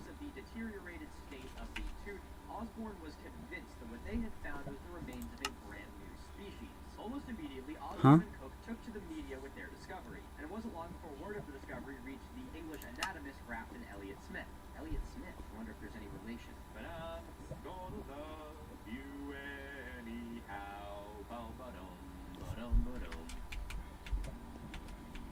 Elliot Smith helped fuel the hype train of Hesperopithecus Harold Cookie. Have I said that right a single time? Hesperopithecus. Elliot Smith helped fuel the Why is it? Hesperopithecus Harold Cookie by having a reconstruction of it published in This is so annoying. paper entitled The Illustrated London News contained this image, which you have probably seen many times in this video already, by Amity Forrester. Now, Forrester's drawing depicts two Hesperopitheci, accompanied by some animals whose remains were also found nearby to this discovery. Now, the artist claims that the drawing was based heavily on the Java Man, which he said, quote, "The propulsions and attitudes were those of an average Englishman," which honestly saying that Why is it the same crafting recipe? was equitable to that of an Englishman is highly insulting to the Java Man. So Osborne was so confident in Cook's discovery that he had God knows how many casts made of the Hesperopithecus tooth. And What? he sent all of these casts to 26 different institutions for peer review and study. Now Osborne seemed pretty confident in this claim. Now I think what he expected to happen was, you know, he'd send off this tooth to everyone.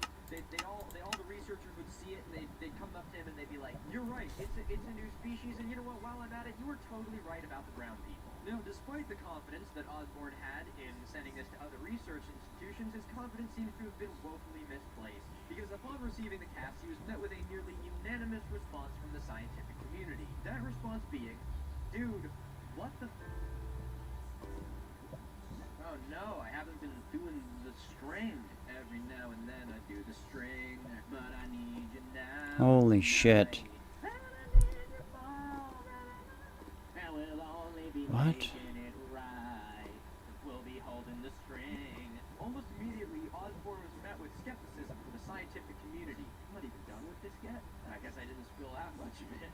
What? Anthropologist Arthur Smith Woodward received one of the casts, and he almost immediately casted his doubt upon its association with an extinct species of hominid. He is quoted as saying, "The occurrence of a man-like ape among fossils in North America seems so unlikely that good evidence is needed to make it credible." Ironically, Woodward is the anthropologist associated with the Piltdown Man, who is actually another discovery on the Wheel of Fame that I have not talked about yet. Pop calling the kettle black there, Woodward. And I don't know if Osborne's the kind of person who'd like to be called black.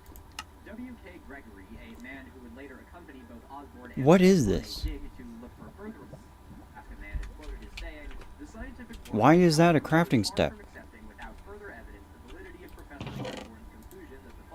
And why is there no other reference to it other than you have to wait in JEI for all of the recipes to go by? Anthropologists and archaeologists who were given this fossil, with all of them expressing their agreement that the decision to class this as a new human species was hasty, ego-motivated, and lacked sufficient evidence. And this drawing from the Illustrated London News garnered especially harsh criticism. That criticism being one that you actually probably came to as well when you first saw this drawing. That criticism, of course, being, how are you going to draw an entire reconstruction of a human ancestor when all you have to go off is one tooth? It looks more like an ancient I'm not gonna complain. fossil of the 70s British hair metal band. You can all look at that guy and tell me that he's not going to absolutely kill it with a drum solo. We got the vocalist and lead guitar sort of walking, carrying it. You know, he's a little bit, he's got the pretty face. And then we got the drummer crouched on the ground, looking like he's trying to, I don't know, eat a grub or something. What is he doing? I don't really know what he's doing, but it kind of looks like he's strangling a rabbit. Hesperopithecus Harold Cookie was the first human ancestor who knew how to fucking shred. Okay. That was a weird fucking tangent. What is in this? Now, in his defense, even Osborne expressed criticism of the illustration of the Nebraska Man. Despite it being a species that he was instrumental in helping to create, he said about this drawing, quote, "Such a drawing or reconstruction would doubtless be only a figment of the imagination of no scientific value and undoubtedly inaccurate," end quote. Now, that being said, the Illustrated London News... It still eludes me why so pretty much nobody actually saw this as being a scientific paper. the crafting recipes are the exact same, and it could take these and make them into the blue glass. This is the same. Enlightened clear glass. Enlightened clear glass. Ender.io clear underscore glass underscore EP. Ender.io clear underscore glass underscore ENP. What in the fuck does the N mean? No player? No player? Can I stand on this? Yeah, that's the entire purpose of it. Okay. No P makes me feel like no player. Okay, while we have this, let's see if I want it to be this or this.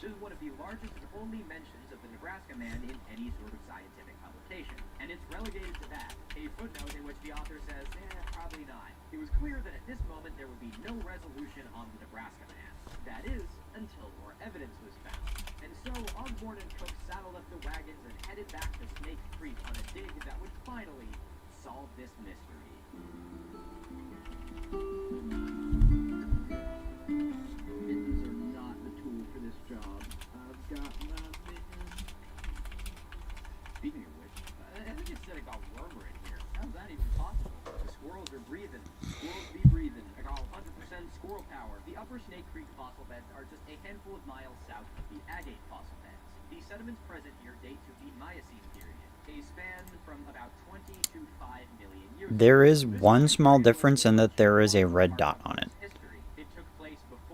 So I guess... Okay.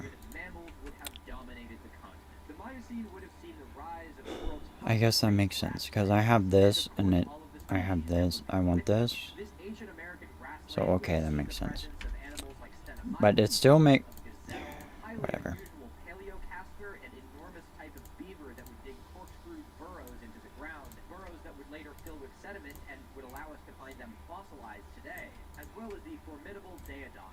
I guess I didn't need all these torches.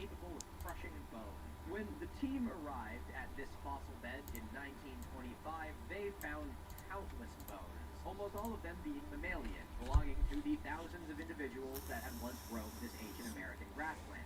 But there was something that was missing, any further evidence of fossils associated with Hesperopithecus harrow cookie, who lived down to the corn dregs. And so, as the dig continued, they found bone after bone of extinct mammal, until one day a member of the team found the bones of an extinct peccary. A peccary is a cousin of the pig. In the last episode of Awful Archaeology, where I said I was going to be doing a video on the Nebraska man, I had someone comment saying, if you call a peccary a pig, I'm going to kill you. I don't know if they actually said that, but I'm going to just say they did, and no one is going to check me on it, because my word is law. As the team analyzed the remains of this extinct peccary, they noticed something that seemed a little bit too familiar. A worn fourth molar still in place in the animal's jaw. And finally, their fears were confirmed. The sole fossil of Hesperopithecus harrow cookie was not a brand new species. In fact, it wasn't even a human at all. It was a heavily worn fourth molar from the jaws of an extinct species of peccary. And so... I don't know, do I want it to match completely? Or do I want a little darker floor?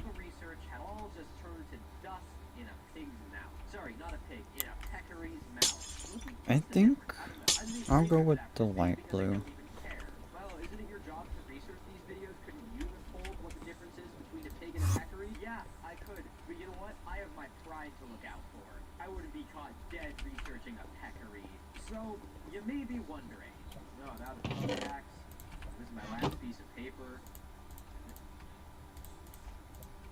Did you hear that? That weird little noise right there? Yeah, that was the sound of my lav mic receiver just sort of shutting off. The reason why there's nothing on the wall anymore here is because I finished filming this video yesterday and had about 45 minutes of footage where there's no audio.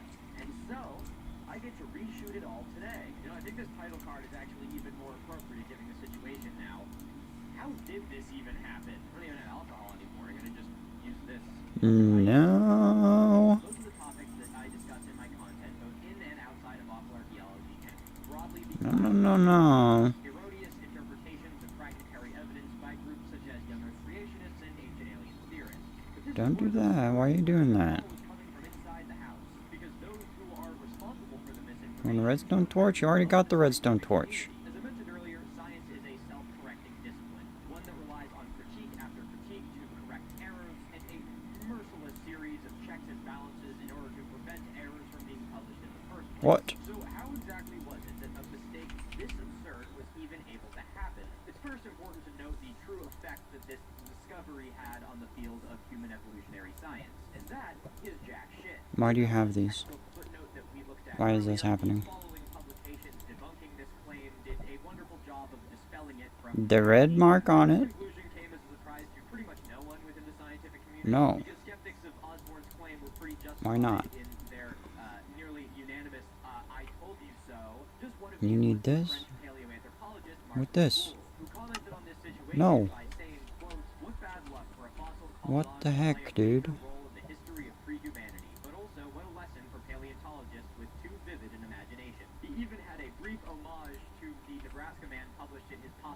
I don't understand it. Saying, quote, the Nebraska ape man became a pig man. Man bear, Nebraska ape bear, pig man. An article published in 1928 Can make this. Stated, quote, Professor Henry Fairfield Osborne and his colleagues Can you make more, please? from the extinct jaws of a toothsome wild No. peccary. For science, as this incident shows, Do you want to be blue first? nothing ever went through so many tests as this peccary molar from Nebraska. It survived You want to be blue first. Why? That pun probably constituted humor in the 1950s. The 1950s, you just couldn't throw a stone without hitting a hog-based pun. Anybody with an ounce I'm not gonna question it. We're just gonna dye them twice, I guess. evidence was found or refuted outright. And even Osborne abandoned the claim in 1925, albeit reluctantly, after the discovery of the peccary tooth. The first reason that something like this was able to happen is a simple case of misidentification. Identification of bones is a shockingly easy mistake to make, and the teeth of peccaries actually look a lot like human teeth. Hilariously, the similarity between hominid teeth and peccary teeth was noted in a paper in as early as 1909. The anterior molars and premolars of this genus of peccaries show a startling resemblance to the teeth of Anthropodia. Might well be mistaken for them by anyone not familiar with the dentation of Miocene peccaries. The person who wrote this quote was W.D. Matthews, who hilariously was a colleague of Osborne at the Museum of Natural History, as well as a colleague of none other than Harold Cook himself. It's wild to think that this whole thing probably could have been avoided if they just, like, happened to strike up conversation with a dude in the office talking about peccary teeth. I guess that's not a super common conversation topic. Use that one next time you're at the water cooler, and I'm sure it'll help you befriend the new intern. So you're the new guy. Well, tell me everything you know about Miocene peccaries. Misidentifications were especially common in the early days of paleontology, where paleontologists were attempting to reconstruct a fractured jigsaw puzzle with no reference image. But even that being said, why were they so hasty to jump to designate That's that. an entirely new species? Wow, what a deal. Talk about a rewrite of a mod. With creationists like William Jennings Bryan. Now, as luck would have it, at the heat of an academic battle between Osborne and Bryan, Osborne would receive the Nebraska man tooth to his office. So while I don't think that Osborne intentionally fabricated a new species, I have no doubt that his hasty conclusion was drawn at least in part by him trying to Oops, sorry for the desk slam. for Darwinian evolution. Ironically, what we're seeing here is a process that much more closely resembles than the actual Righto. process. As we've seen in my breakdown, Too far away. scientific conspiracy theories, many of them start with a conclusion and work backwards, rather than the scientific method. Pseudoscience will begin where it wants to end, and then find fragmentary evidence in order to support it. And there is no greater piece of evidence that pseudoscience uses than like a mark on a stone that resembles a star, the direction a doorway faces, or a single waterborne tooth of an extinct pig. Pseudoscience is a problem across the academic world, both within the community and outside of it. But the scientific process works by correcting itself, and it instances like this that fringe theorists must cling to as they attempt to undermine the discipline by frantically pointing to an instance where someone within it was wrong. In doing research for the Nebraska man, I came across a surprising amount of publications from creationist sources talking about it. Many of them actually used it as evidence against evolution. But oddly, the Nebraska man is not evidence of science not working, but rather an evidence of science working exactly as it's supposed to. A mistake was made unintentionally, which happens, but that mistake was caught and swiftly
because science was unwilling to challenge the paradigm, but simply because this was the first evidence they'd seen of it and they needed more. Rather than bitching and moaning about how no one wants to listen to them, these two scientists did their due diligence and found a litany of evidence proving that an enormous asteroid had impacted the Yucatan Peninsula about 66 million years ago.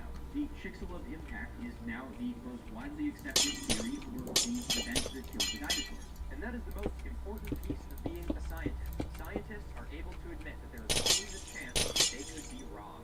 If you follow someone who claims to have all of the answers, someone who claims that they can change an entire discipline with one brushstroke, and accuses those within the field of being out to get them, chances are you're following a pseudoscientist.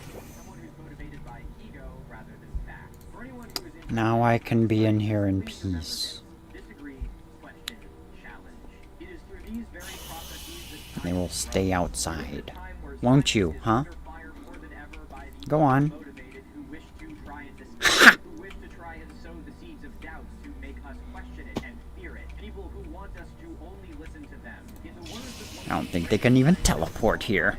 science is a candle in the dark, and it is up to us to carry that torch no matter how dark the darkness may be. No, after... what was I doing before I got distracted with that? Oh, right. Everything that I need to do. Fuck!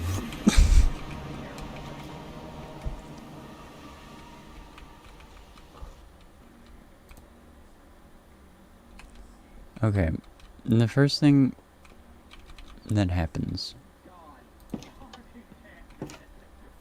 is this. A large mass of trees forms. And then I need to...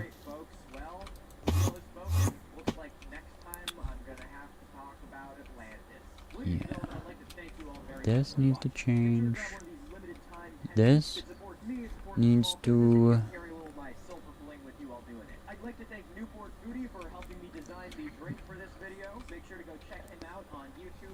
that line needs to come straight down here.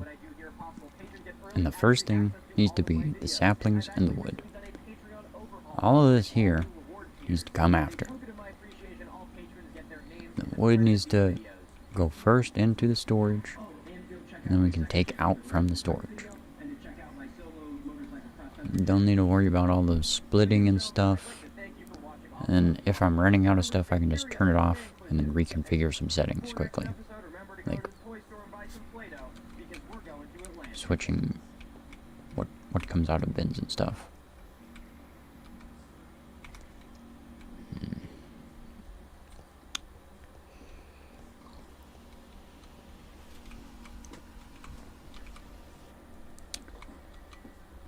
How's things going over here? Everything here is gone. Oh, I didn't bring the pipes yet, that's why. Then it's just the windmills here.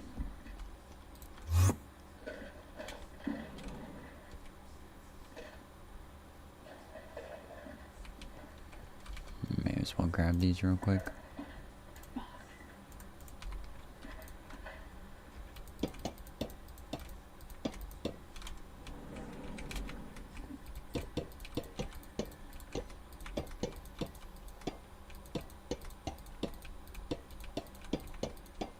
It sucks that the new lava gen is like right underneath of the computer lab over there. But oh well. It works, it works.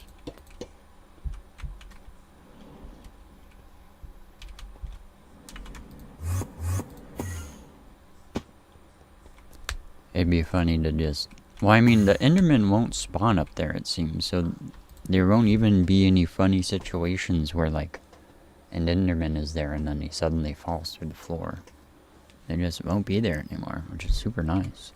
I mean, it's not like they're causing issues, but I just don't want company there, you know? I go there to build stuff so that I don't have to worry about the phantoms freaking pestering me. This also needs to happen.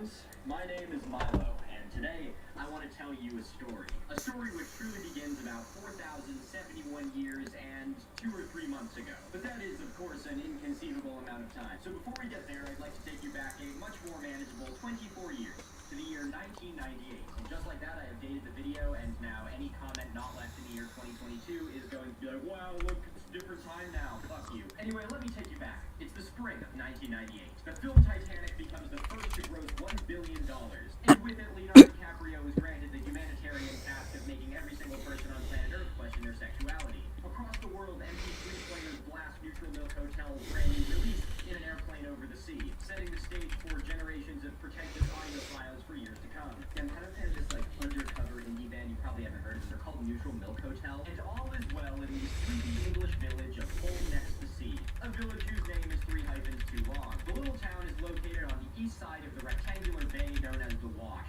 and it overlooks the cold, dark waters of the North Sea. It's a small town with a population of, at the time, about 300, and it contained exactly 4 things. The Church of St. Mary, with its main bell tower dating back to the 15th century, as well as the restored nave and chancel, which date back to the 1800s, a notably high population of migratory seabirds, and 2 sanctuaries to preserve said seabirds. A spring storm slams the coast, and while the inhabitants of the little town shudder their homes against the tempest, on the beach it uncovers something ancient and sacred. Something predating both the restored nave and chancel of St. Mary's Church, something older than its 15th century bell tower standing headstrong in the gale, and older still than the very first whispers of the church in the little town dating back to 1188 AD. On the shore that stormy night, as chunks of peat were ripped from the coast, something far older than St. Mary herself reached its shattered arms from its sandy tomb. For there, on the bank that night, emerged a circle of oak posts built by unknown hands nearly 4,000 years ago. This is the story of ancient timbers in the hands that felled them. The story of bird sanctuaries and backhoes. The story of protests and the deaf ears on which they fell. This is the story of...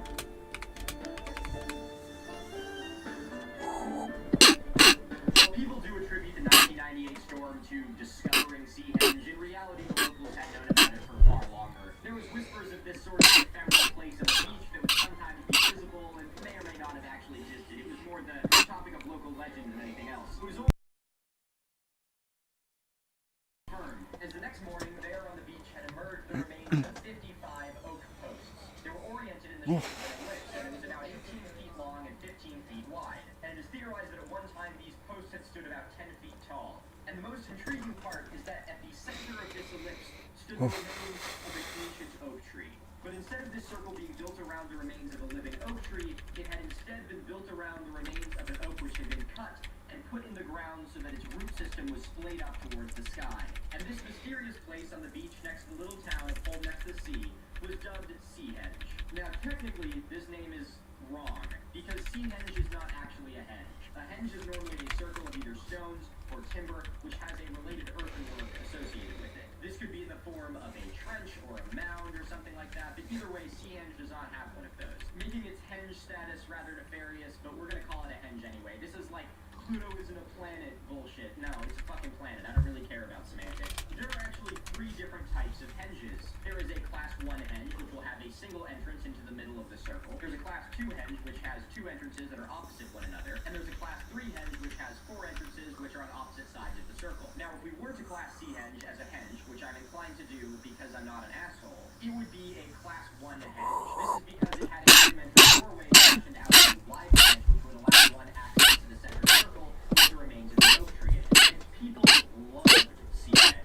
It earned a great deal of respect from the locals who had a very high regard for the Canadian history of the area. And this history is, of course, littered across the island with countless examples of Neolithic and Bronze Age architecture, with famous examples of the Tharian complex, or the Ring of Brodgar, or everyone's favorite henge that's made of stone, Avery. Even though its meaning in the region it was built has been lost, just being able to be in this place gave one enough feeling of sacredness that it still resonated with a lot of people in the modern world. But this fragile balance between the locals and their newfound jewel did not last long, as with its immersion from the sands, Seahenge went out of the frying pan and did...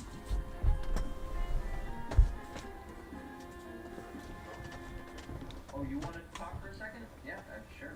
Be my guest. Just like any news segment, there has to be an ad segment. Ad segment. And I'm very happy to say very first sponsorship, and you are now contractually obligated to listen to me tell you about it. I'm sure these glasses are probably horribly reflecting, aren't they? I'll take them off for now. I am a big fan of nature. There's nothing that I love more than a waterfall, or a rabbit jumping through a meadow, or a bulldozer pushing a giant mountain of plastic garbage into the ocean. If you also like nature, then you're going to love today's sponsor. Today's sponsor is Gaia Industries, and I'm very proud to be working with a company which is started by someone who is still in college. I don't know how you found the time to start an entire company when you have to deal with writing essays and getting absolutely blitzed every weekend. Gaia Industries is a sustainable product company, and I got my own little box of goodies. So I gave all of the products here a little bit of a test run. Some of the items included in this box were these 2 bamboo combs, not 1, not 2, but 4 toothbrushes, a flat brush, or 2 flat brushes rather, but the other one's in the bathroom, and a water bottle, which appears to have escaped. That's the one I was the most excited for.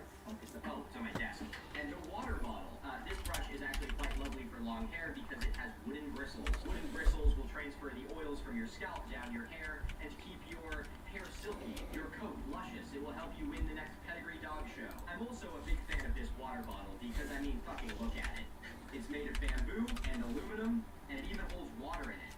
Oh, it went all over my white frat boy boat shoes. That was not how that was supposed to go. And for all of you hippie tea enthusiasts out there, this water bottle even comes with a little tea diffuser. And the wonderful people at Gaia Industries actually sent me a little tea bag with it, which I think is adorable. It smells very nice. I think it's chamomile. But yes, this fits right in here, which will ensure that your tea bag does not go up into your mouth when you were drinking, causing you to choke to death like a baby sea turtle on a plastic bag. What is happening? Is that all of them are made of bamboo, which is sustainable, fast-growing, and a wonderful alternative to using plastic disposable products. If you would like to get some of these quality products yourself, you can use promo code CURIOUS on the Gaia Industries website in order to get 20% off your order. Wait, that was it. Go back. A secret promo code only available to them, which will give them 35% off their order. Some of the toothbrushes are really soft. There's a little... You're rubbing your teeth off with sandpaper. What are you doing here? Oh, hello. I don't want to... No, I'm not... Whoa, whoa, whoa, whoa, whoa, whoa, whoa, whoa, whoa!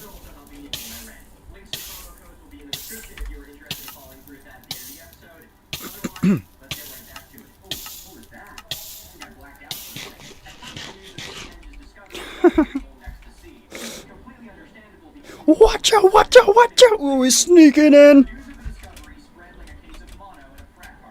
Oh, Randy Orton with the RKO!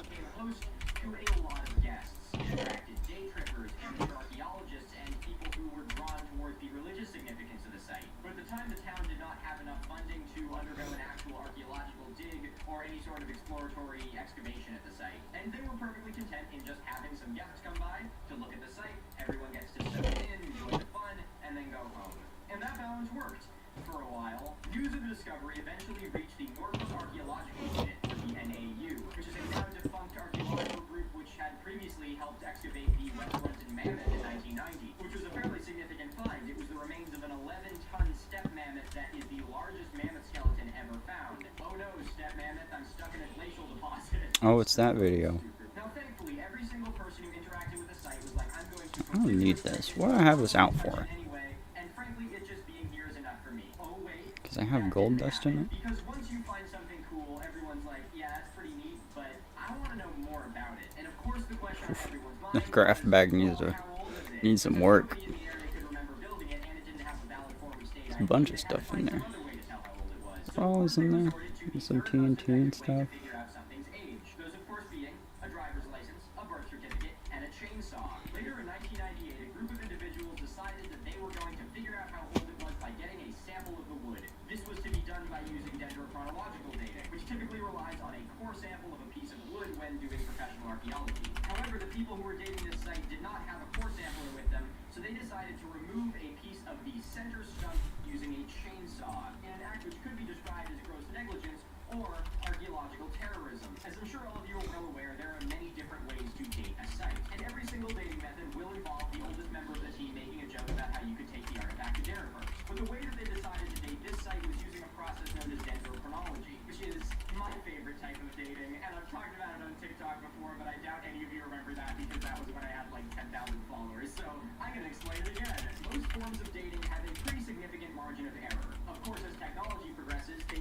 Carbon dating become ever more accurate,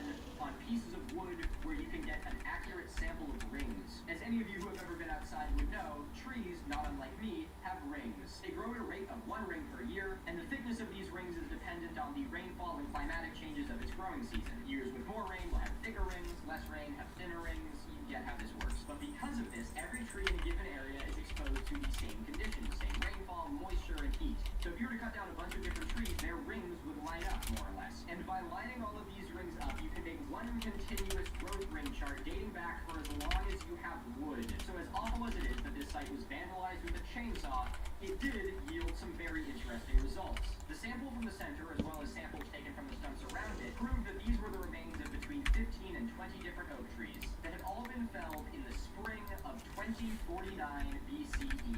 And if that isn't the most awesome shit, I don't know what is. Now, 4,000 years ago, this area was not a beach, it was a salt marsh. And this structure would have been located right on the edge of the forest, just in the salt marsh. And the England which the builders of this site occupied was kind of like today's England if you were in a fever dream. The builders would have shared a continent with the Eurasian auroch, the ancestor of our modern cattle. Not only this, but they would have seen herds of reindeer migrating up and down the continent, and only a few thousand years before this construction, they would have shared an island with the enormous Irish elk. It would have been a wildly different world, and one that is almost difficult to wrap your head around. And it really makes you think of how beautiful a world would be without London. That's going to age really poorly if this war heats up. Now the area was starting to draw a lot of visitors, not just from the immediate area, but from well outside the town. Not only were there day and weekend trippers coming from all across the country, but it was also now seen as a place of Druidic worship, and this drew in a whole host of people from pagan and Druidic communities, as you can see here in a picture that I will let you draw your own conclusions about. This new traffic to this small town was beginning to cause a lot of problems. As spring crept into summer, there was notable impact that these visitors were having on the migratory seabird communities. With this place being so important for migratory seabirds, the presence of all these new tourists was not unnoticed by the wildlife foundations in the area, and it drew the attention of the Norfolk Wildlife Trust, the group who managed the 2 different wildlife refuges that abutted either side of this site. So the Norfolk Wildlife Trust, or the NWT, decided to team up with the NAU, and together they decided to tell people to fuck off. And people listened, they respected the boundaries, and they never went to the site again.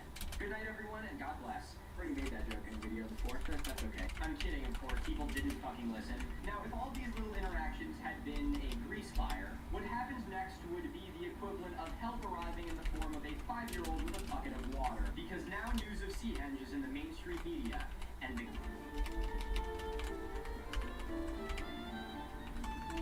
It is now the February of 1999, and it is nearly a year after the discovery of Seahenge. Growing coverage by the media has resulted in there being a large outcry for action to protect the site. Initially, the site isn't even deemed worthy of excavation due to how difficult it would be to operate there. But eventually, a group called English Heritage gets involved. English Heritage manages a whole bunch of different historical sites throughout England, things like Windmill Hill, Avebury, and most famously Stonehenge. And by early spring, English Heritage, or EH, comes up with a plan, and they decide to hold a public meeting with the people of the town. The people of the town are thrilled about this. They show up ready to discuss and figure out what would be best for the local community and also serve the best interests of the historical preservation. Now, in this meeting in May, English Heritage does not come to negotiate or discuss. Instead, they tell the local townspeople that they plan to preserve the site by removing it, and that excavation would begin tomorrow. And people are fucking pissed. England showing up somewhere, finding something they like on somebody else's land, and then just taking it without asking is like kind of what they fucking do.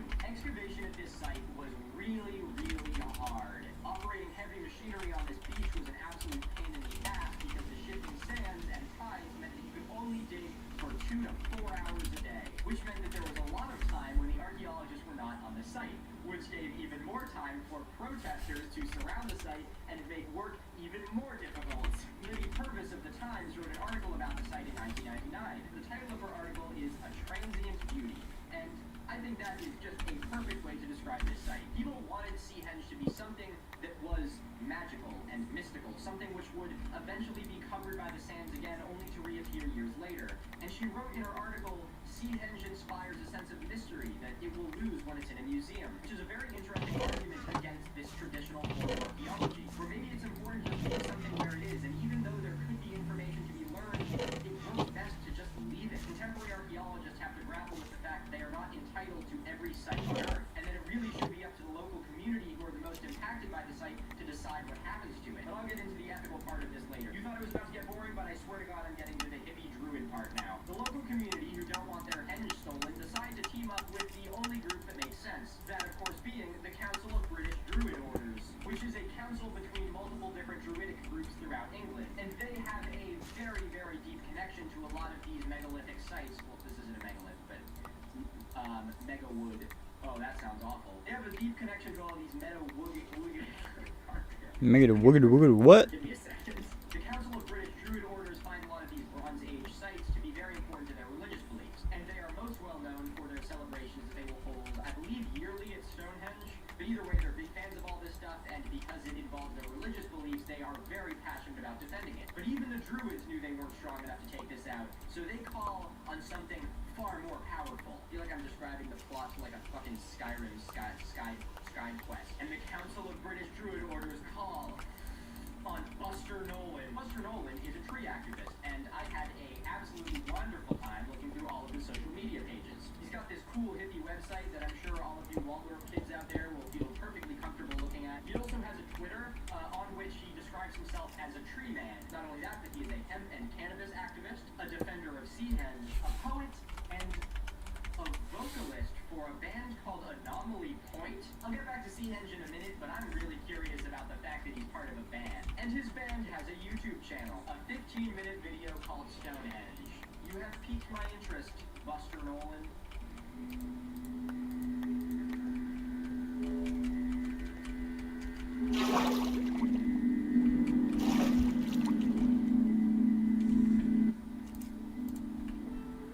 Okay.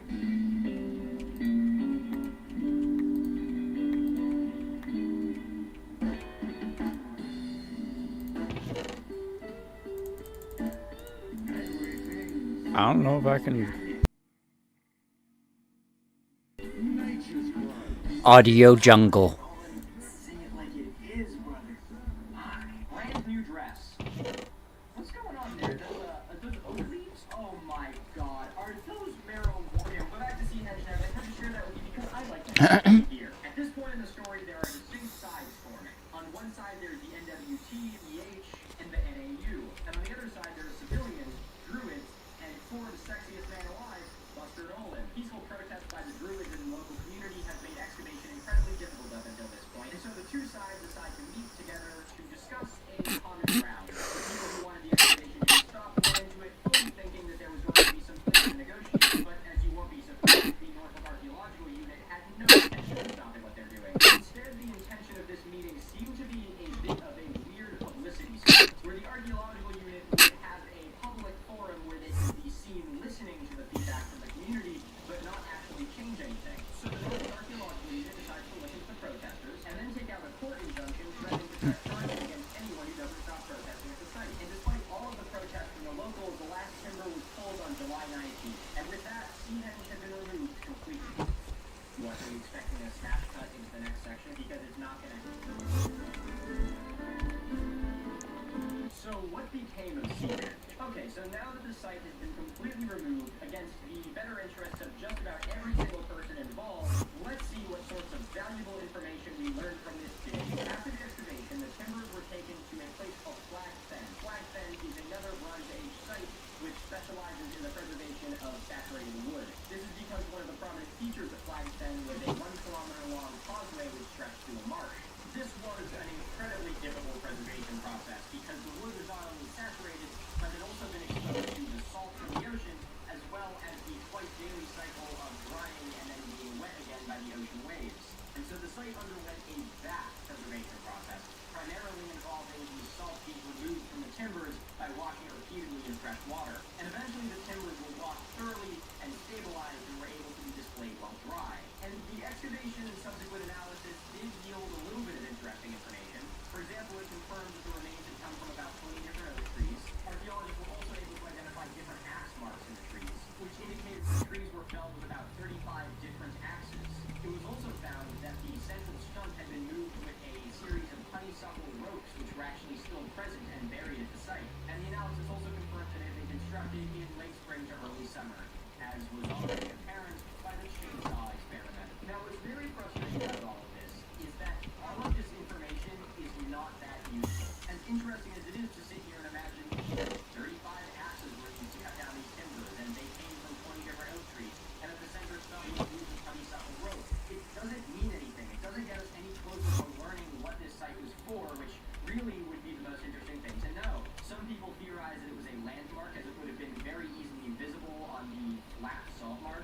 Others think that it may have been a sacred oak tree that had fallen due to natural causes or from some sort of conflict and was given this sort of shrine as a place to remember it by.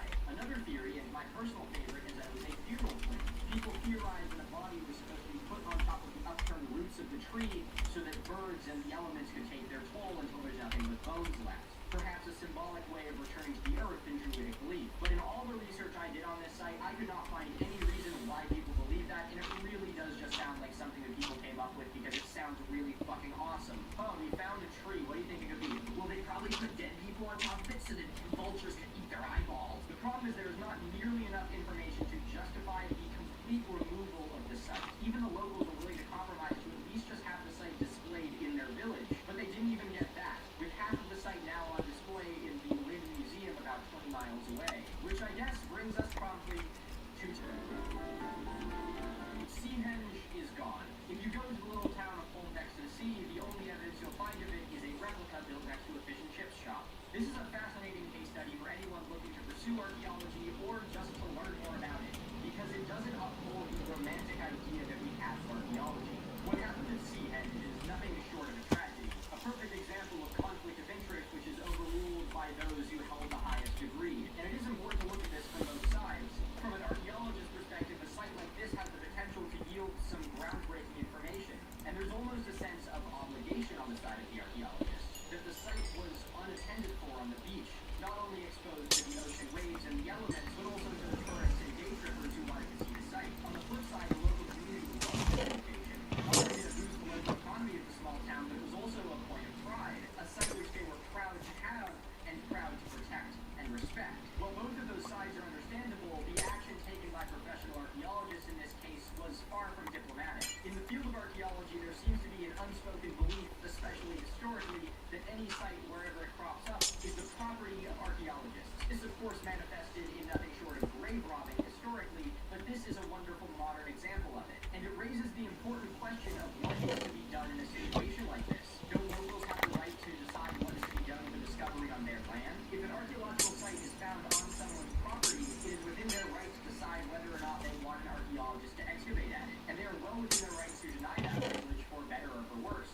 So what is to be done in a case like this? The beach on which Seahenge was found was within town boundaries, and it seems that in this case it should be the responsibility of the town to come together to decide what is to be done on their land. And the most frustrating part of all of this is that there is a way that this could have all been avoided. Through positive discourse and discussion throughout the community, I'm sure that archaeologists and the locals could have come to some sort of consensus onto what is to be done with the site. But unfortunately there was no discussion, and in a matter of months, Seahenge was lost from the site that had occupied for nearly 4,000 years. But this story has not a happy ending, but a poetic one.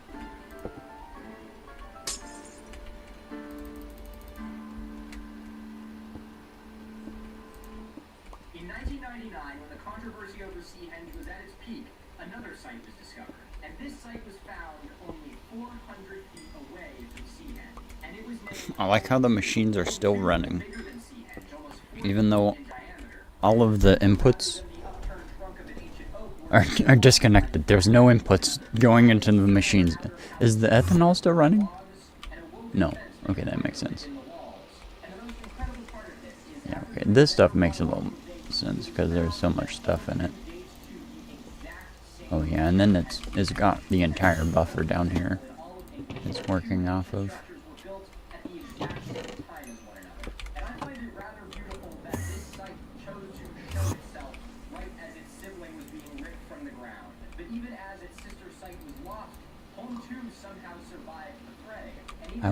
I want more of those willow logs.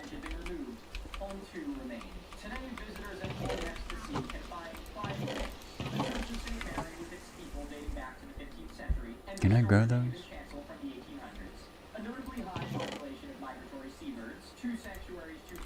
How do they grow?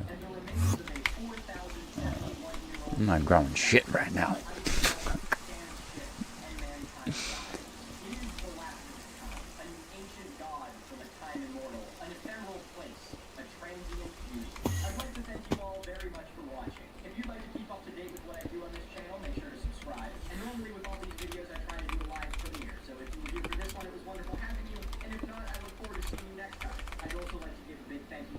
Industries for sponsoring today's video.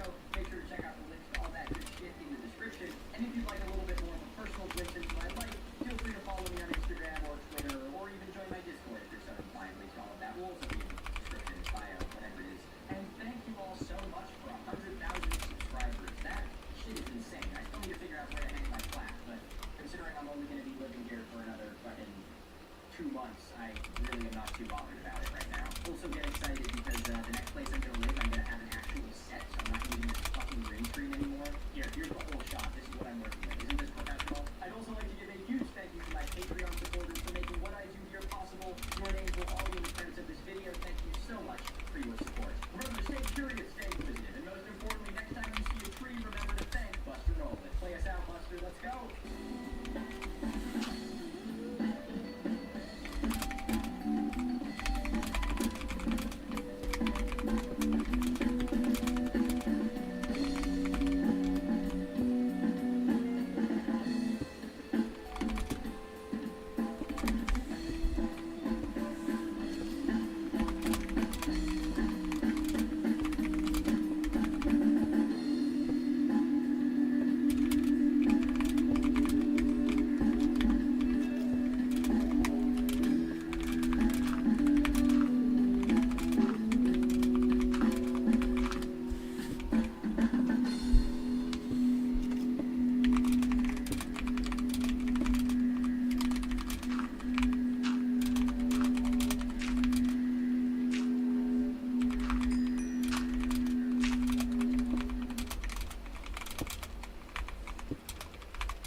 Is that what that noise is?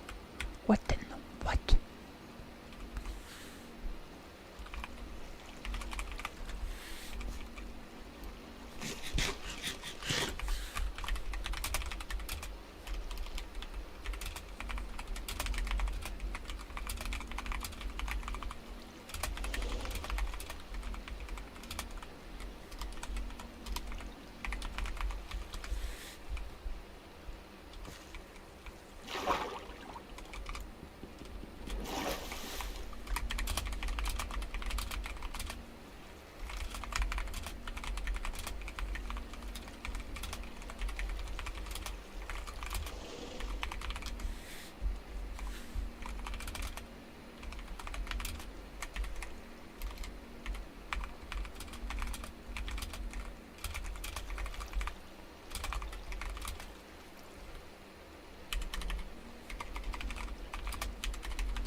Come here.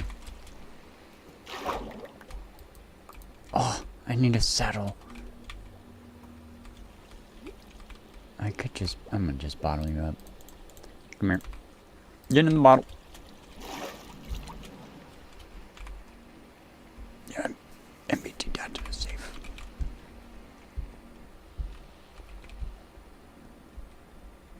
You can hang out near the ethylene. Can he get out of here?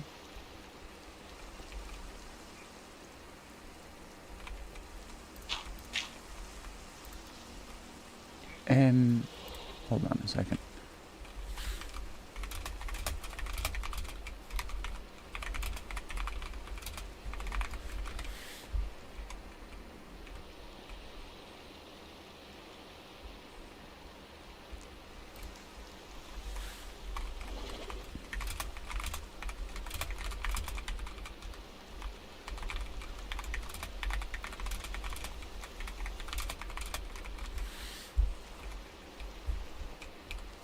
I know he's not gonna despawn. He's been there for like a while, making that strange noise.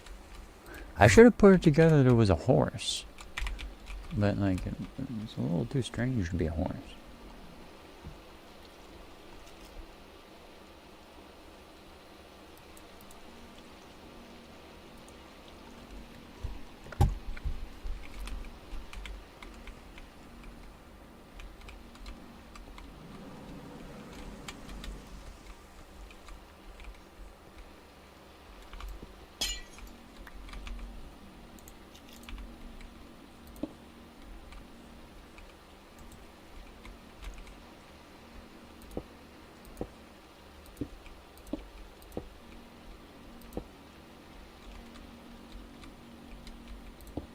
feel like I didn't want them directly under there for a reason. But it's okay. If I need to, I'll reroute it later.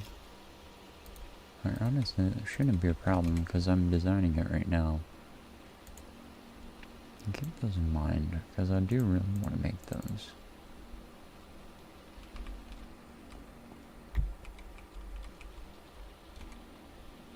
There you are.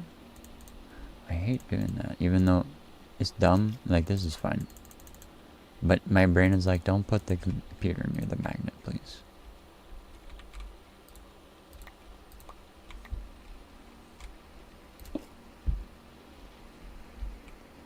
No, that is... Oh my goodness, my brain. That is what was just there.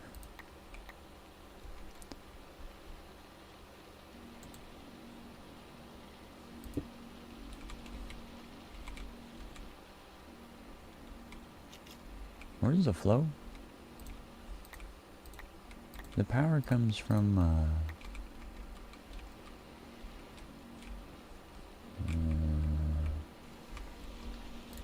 this power comes from Tharian right now, I think. Yeah? Yeah. Right here. And this is coming from Tharian. And outputting here. And it's on a green wire, and I want it to be on a red wire.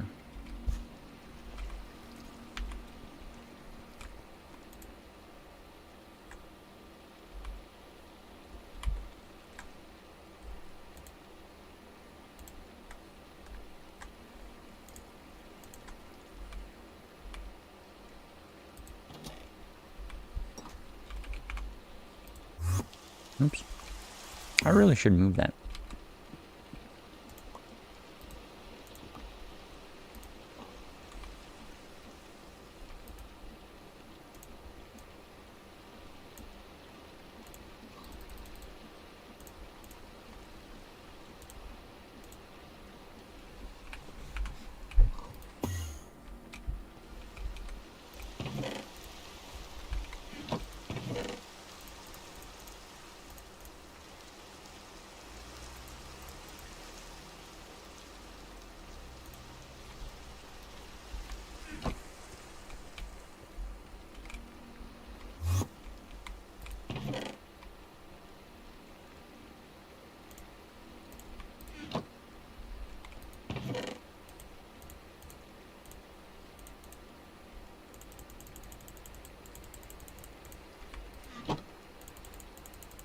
I love the bins.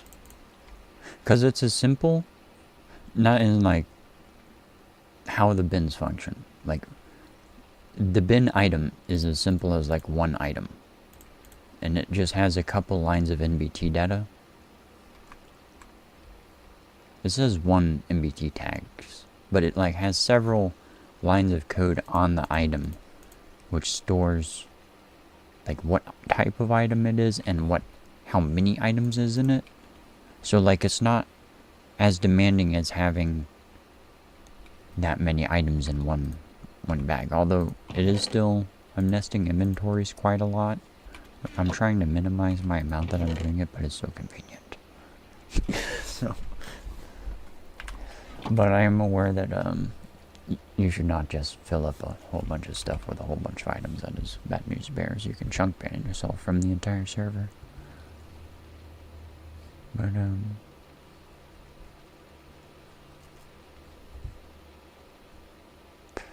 dun dun.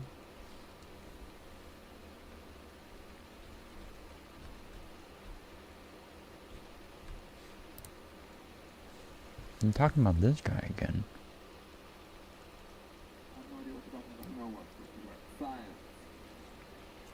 What is it all about? I have no clue. Not a doctor. Here's what Creepy used as evidence for evolution, and we debunked it last time. So the evidence I supposedly trotted out. Oh, it's this guy. I love this guy. Intriguing. Come on then, spill the beans. What marvels of misrepresentation did you conjure up this time? Bring it on, sister. I'm practically vibrating with anticipation. Now I know you think you've debunked me, Ken, but can you back up anything you say with evidence? Because as far as we are concerned, You can knock up a phone, you cunt.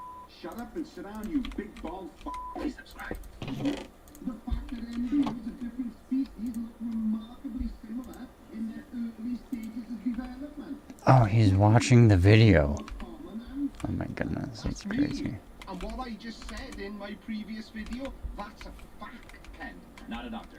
And that is, it's impossible to debunk. And so this is a like huge most problem. facts are. Okay, Right I here. think I destroyed that pretty well last night. Would you like to remove it, admit I'm right, admit you're wrong? Let me give that some thought, Ken. A few moments later. No, because you're not right. So you're not going to show me how you debunked it. You're just going to tell me you did. Well, sorry, Ken. That's not how debunking works. No, I'd really rather you didn't go on at all, but if you're going to, let's just, here's some more of your evidence. Cover one more tonight, then we'll take open mic questions here. Come on, Ken. You know you want to go on. I think you secretly like me. I mean, why else would you keep making videos about me? Would you please still be my friend?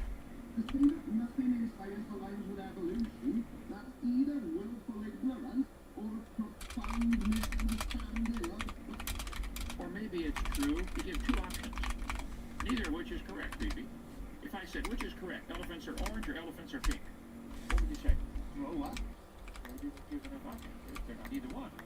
You give two options here, neither of which are correct. This is really faulty logic. You need to get a course on Logic 101. Oh, the irony! It's 2 marks! Okay, you want more than 2 options? Well, here they are. Thank you, Albert. It's either willful ignorance, a profound misunderstanding of science, or option 3, as requested, you're a liar. Oh, you're a liar. Pretty much everything. I'm wrong on everything. Which is it, Mister? Which is it? Give me 2 choices, neither of which is correct. Ah, yeah, but now you've got 3 options, Ken. Willful ignorance, misunderstanding, or you're a liar, pants on fire. Which is it, Mr. Creepy? You're a comic genius. Have you ever considered something the myth of the good education? And have you ever considered changing the record? No, because I haven't made any contact. What did he say? Have I ever considered what? I said change the record, Ken. You must have heard that over the past 30 years while you've just been parroting exactly the same nonsense. He hasn't made any content on creation. See? You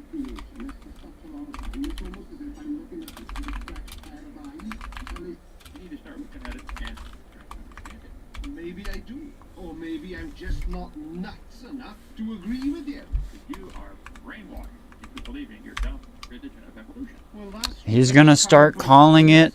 Hold on. He's gonna start calling it. Hold on.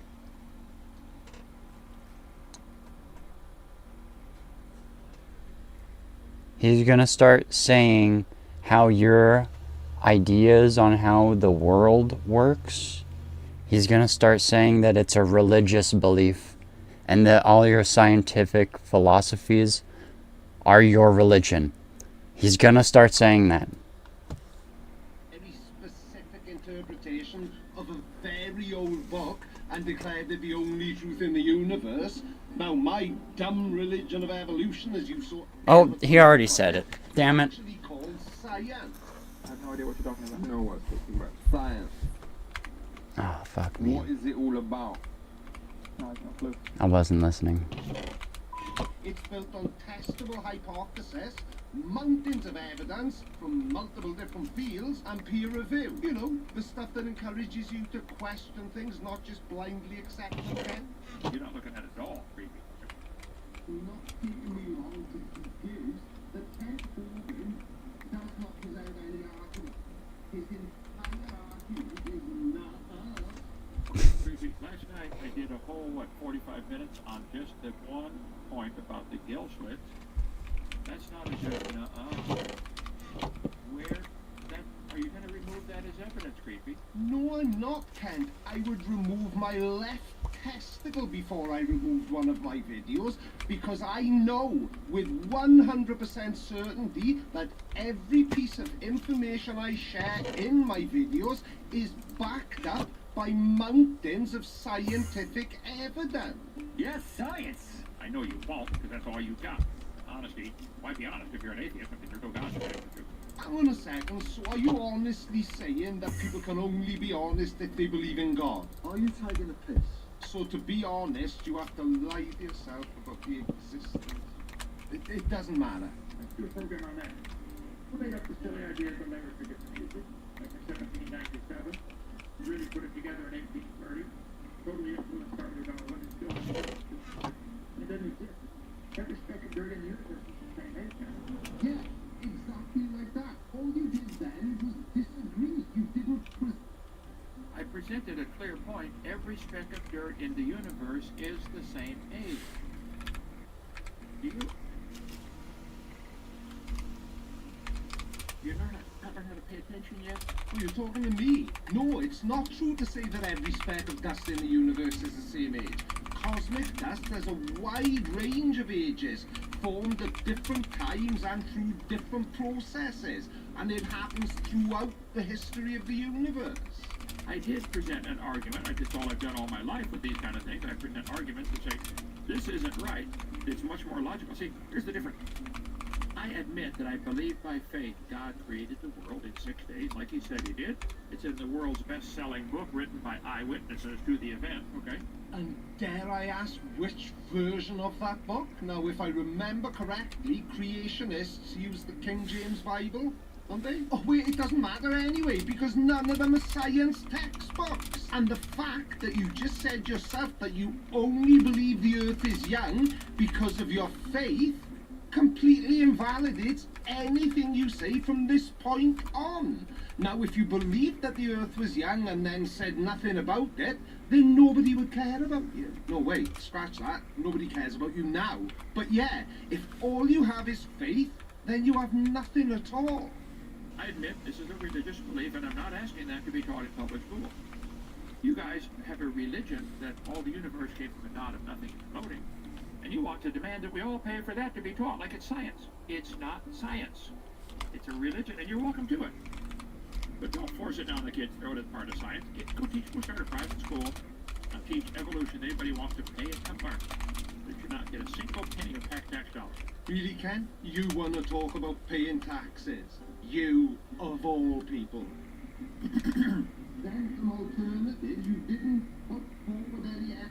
I'll put forward an alternative to the layers of the Earth being different ages.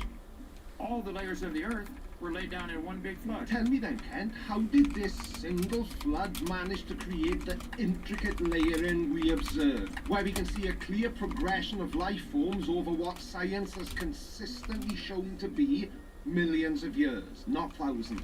So my alternative explanation is... Wrong? Yeah, we know.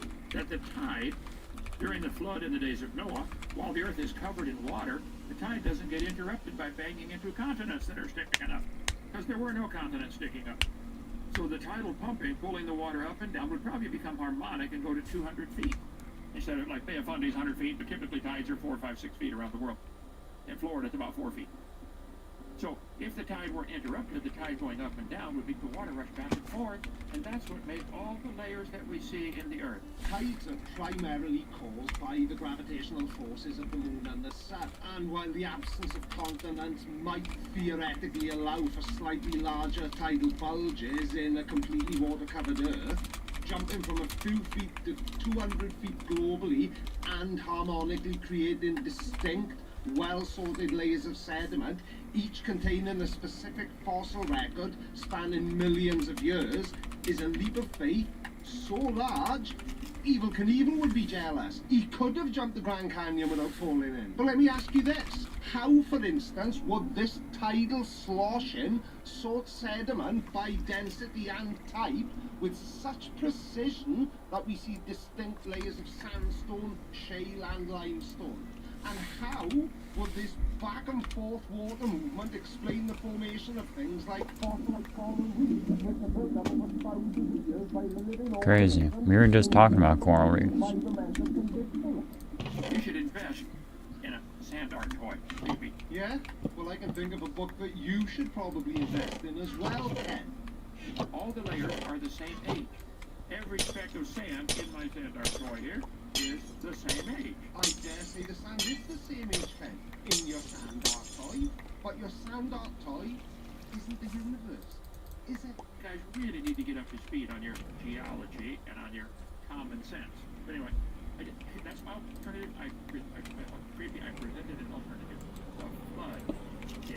You did, Ken, so round of applause from me. But I do feel the need to accept some responsibility for poorly explaining exactly what it was I was asking you for. I wanted you to provide an alternative that was plausible or based in reality, not snatched straight out of the Bible. You see, the Bible says at the end of time, scoffers like you would be willingly ignorant, that means stupid on purpose, of the creation. They don't understand what the world was like, and they're ignorant of the flood. Dad's got me there, because he's right, I am ignorant of all those things.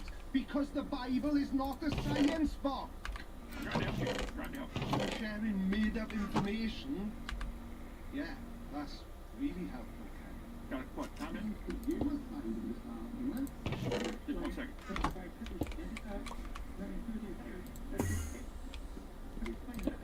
You expect these things some kind of unexplainable anomaly that defies all scientific understanding.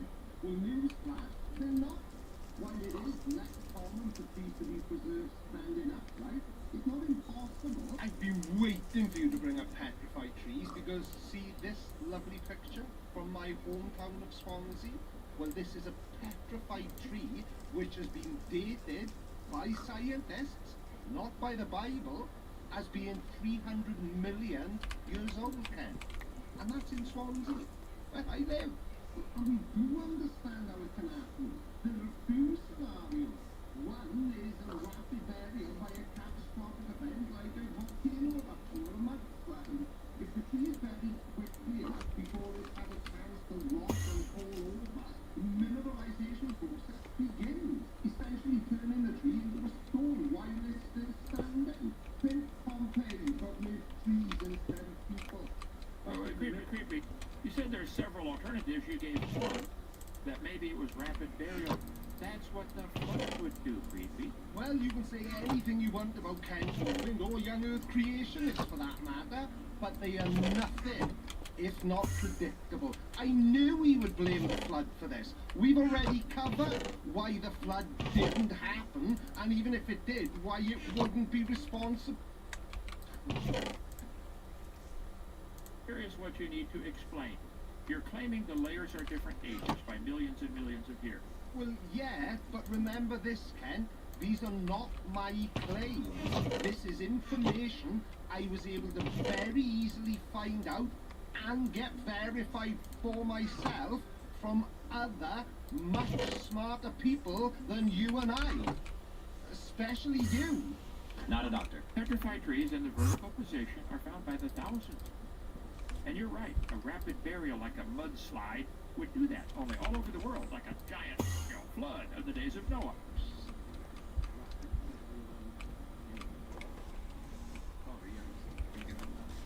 Out of everything that's on the internet, this is the best thing. A few moments later. Sorry, I got a bit overexcited and ran out of the studio. Men my age have got no business running anywhere. But Eric Dubé has published a video called Flat Earth is Stupid.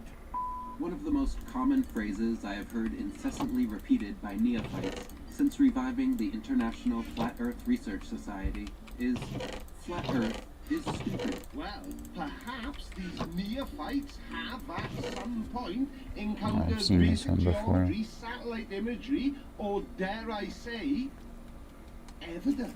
Who needs evidence when... It's like a compilation.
It's another crash out. If you can believe it. Here we go.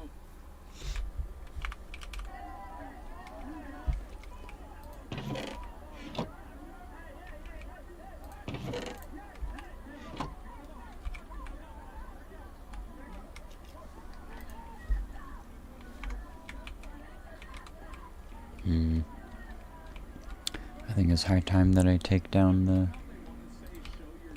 next section. So we can systematically find out where you live and harass your family? Like, what a ridiculous, how would that matter for any reason? Pretty much, yeah, exactly.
That's all I'm interested in. In fact, uh-oh.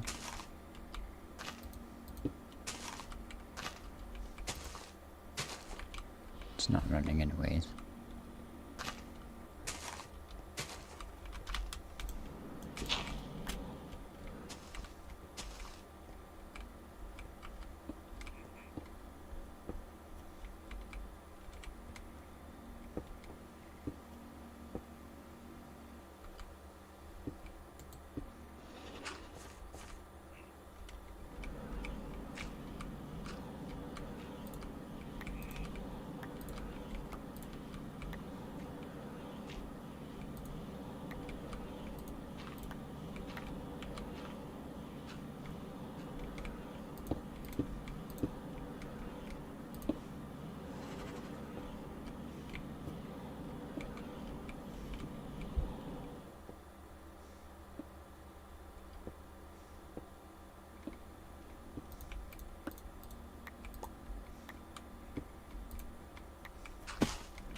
Drake.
Output gases.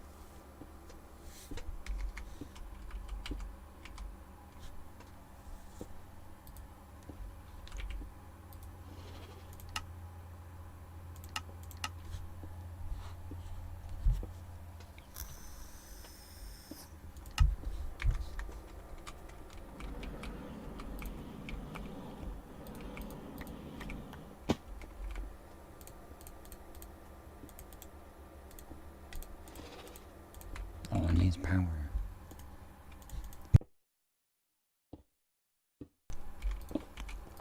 I think that's it.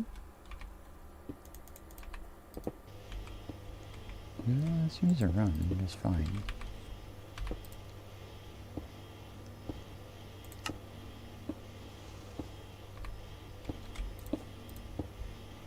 Yeah, that works.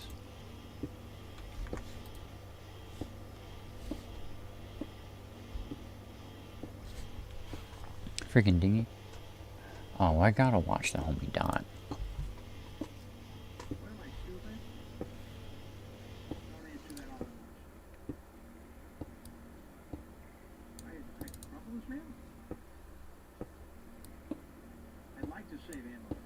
He's playing Doom Eternal.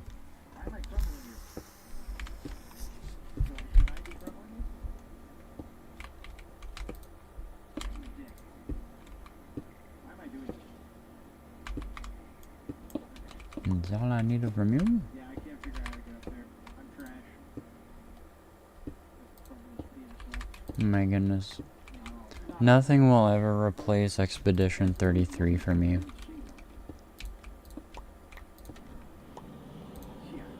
That was such a good game. I'll play it myself in a little while. I'll definitely play it on stream. Oh my goodness. Let's not do the same... Oh, the oxygen is gone. No. This is a different area. You know, I could just redo this whole thing. Kinda going backwards here. What the fuck? Okay, that's kinda dope.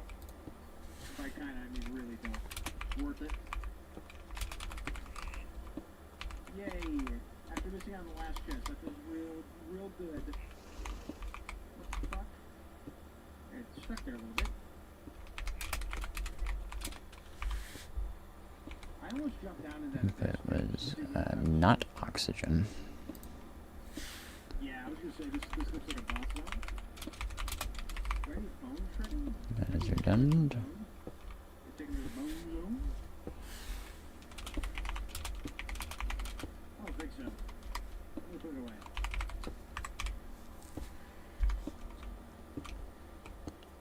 What am I doing? Oh shit.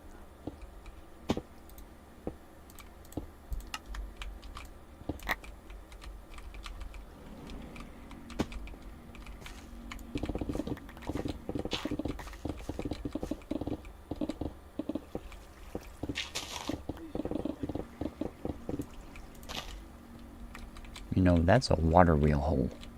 That's what I'm thinking. No! My baby.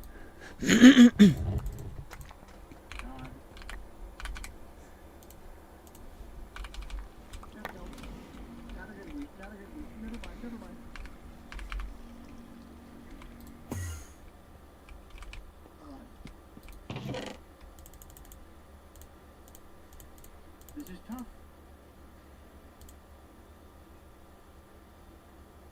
There's your two down. Okay. I almost sold the bag here. I was so dedicated to punching them when there were 6 of them around me.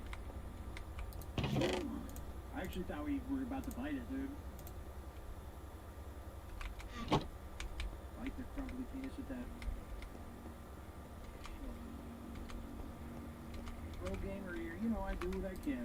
I do what I can to keep the G.G.S checks coming. You know what I'm saying? I wish. I still, yeah. Give me a G Fuel flavor, G Fuel. Hit me up. Nobody likes you anymore with me. Does anyone even like G Fuel anymore, or is it just me? I love it, dude. I love it. Where else am I gonna get 300 milligrams of caffeine? Except for Bang, Rain. Those, I think those are the only two. But still, Chico's are the best flavor. Oh my god. And thank you, appreciate it. I'm glad I could make you proud, huh? Even though you're not my dad, that'd be Del. Sorry, Del.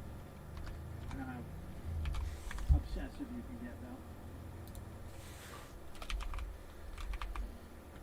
Whew. Good lord. Hey, wait, I want that. Let me have that. Game's not listening to me. Am I gonna unlock a jetpack or something? Because it feels like I keep seeing things that are just out of reach.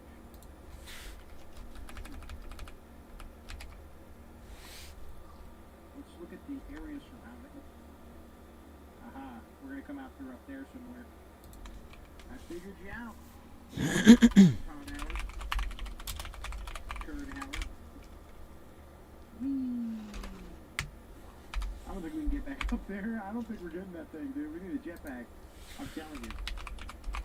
You're invisible? Scary. Oh my god. What do you mean no target? He's right there. You have to be a blind man.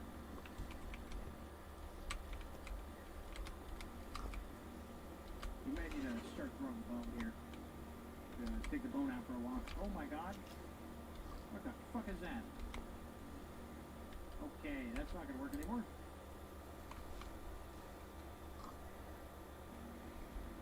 Holy smokes.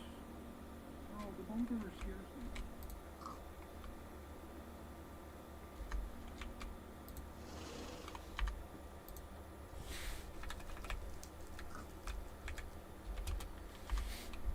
Bitch. I like how little he cares about it. Jerk. You're just like everyone else. Sorry to get emotional. Okay. Been watching a lot of TV dramas. Actually have. I watched The Fallout for the first time. I've never seen that. General Ortega, early role. Pretty good. And I also watched Lady Bird. Also, I've never seen that. And that was really good. I can see why Greta Gerwig got the keys to the Barbie movie, alright? She killed it. Directorial debut. Kind of makes me feel dumb for not seeing it before it. See me? I said that. What'd she say? I wasn't paying attention. I was lost in my stream of consciousness. God. Yeah, am I going to get to drive one of these little ships? Sign me up. Hold on, we gotta find the secret. It's always a secret. Oh, it's just armor. Lame. Lame. Oh, is this a shrine to buy shit? What is this? It's a ruby. Purchase upgrades at Sentinel Shrine. For the ruby? What does that mean? For like more powerful special upgrades, maybe? Yeah, like a persistent? I'm just spitballing. Need a shrine? Ooh, new gun. There's only one electrolytic separator running. Bust up. Big old enjoyment. Huh. I swear I had multiple. Huh. No, wait a minute. Hold on. No, here. One there. Wait. Oh.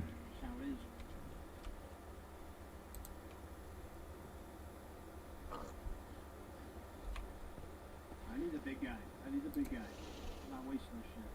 I get 10 rounds. Who hit me? Big ass? Oh, this guy. That guy's rough. That guy's rough. Hey, baby. Oops.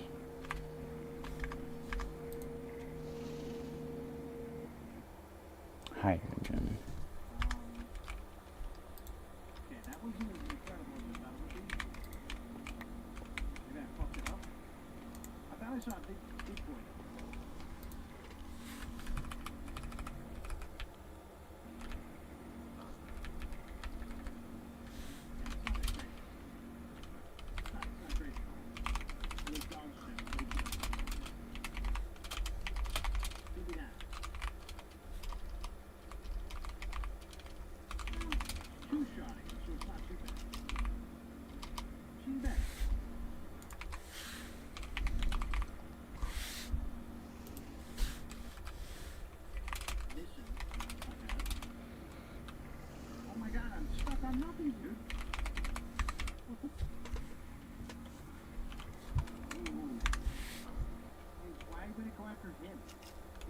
guy to the side of him. I wanted the guy I was shooting.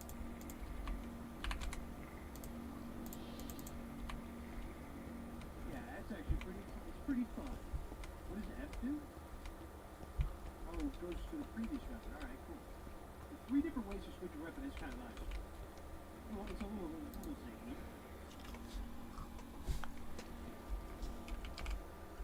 In a good way. Catch on fire, bitch.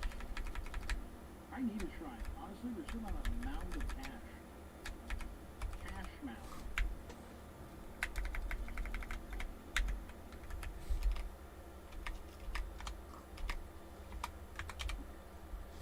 Nothing else.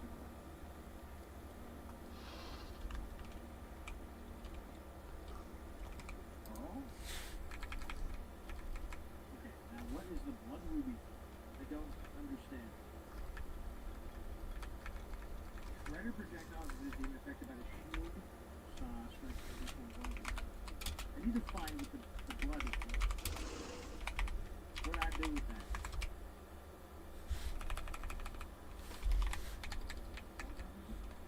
Let's upgrade this.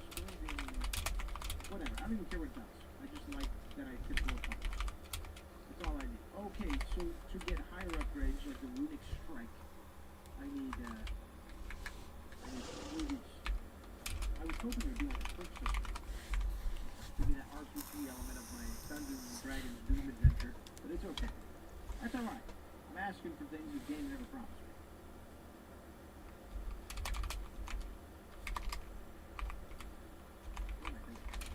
Whee! This is cool. I love this shit. Resident Evil ass shit, dude. Give me no target. Oh, that target. I thought that was going to lead me to a secret area, no? Fucking blue balls, bro. Oh, give me a dragon already.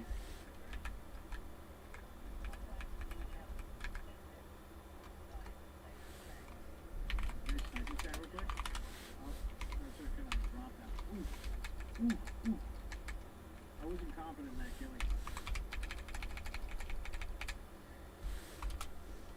Isn't that glad I can't break this shit? It's fucking wood.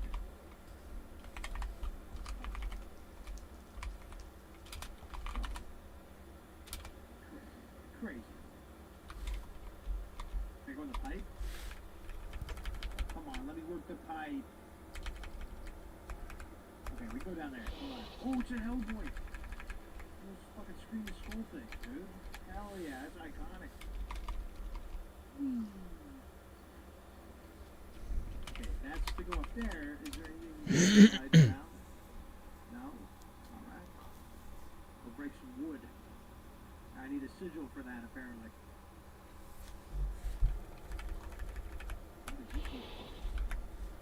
You hiding something in here? Bunch of barrels? You're not slick. You're pretty slick, actually. I can't figure that out. Probably nothing. Oh, I have 3 of 3. Oh, man. If only I would die. It's a shame. I wish I was trash. Someday. I mean, we might go on a little no-death run here. Granted, we're only on the second hardest difficulty, so it's not that crazy. We're a step above infants. And it still is decently tough. Alright, there's been a couple times when we came close to fighting deaths. Look at that.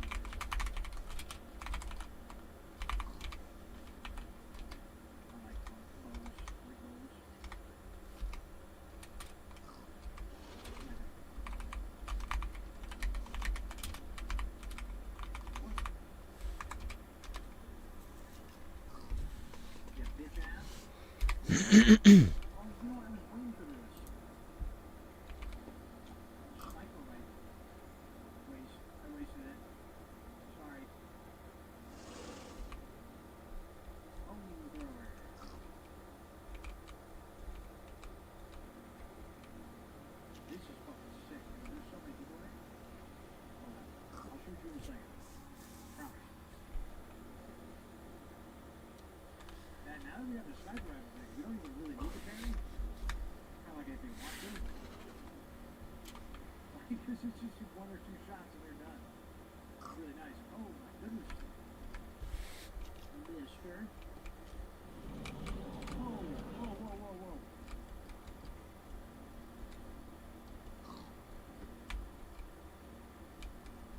I love this little mini game with that. That's super fun.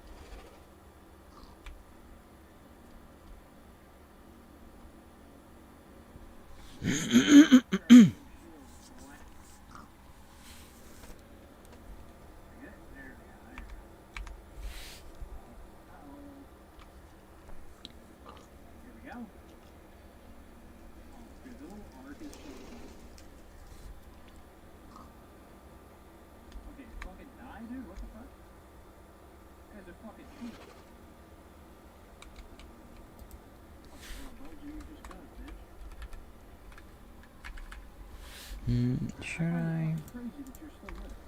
He took so lit. Oh, he was a heart guy. It was because he was a heart guy.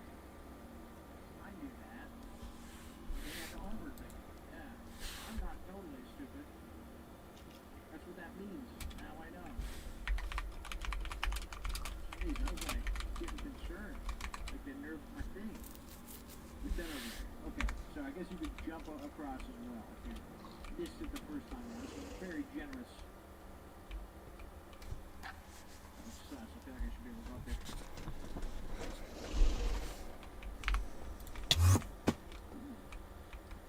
Why am I getting such Star Wars vibes?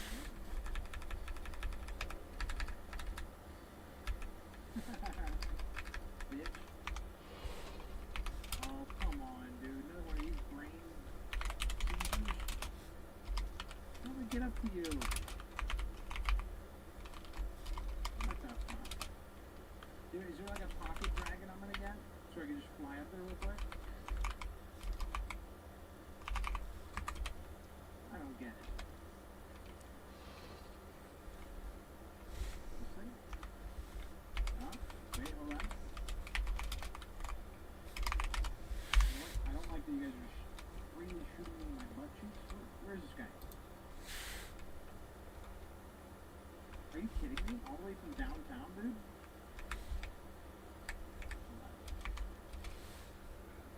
Oh, get out of here. Oh, what? Let me fucking deal with these dickheads, dude.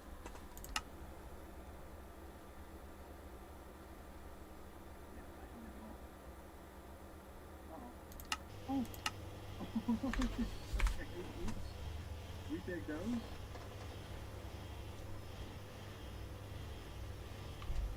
I'm not looking it up on my phone, I swear. I legitimately fell. I'm a big fan of failing upwards. I think I'm failing upwards. I might have just gone past those.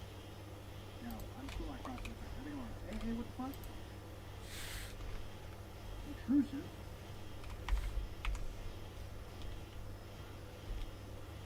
Feels good. That feels good. They put my noodle to work. And that one on my brain. So.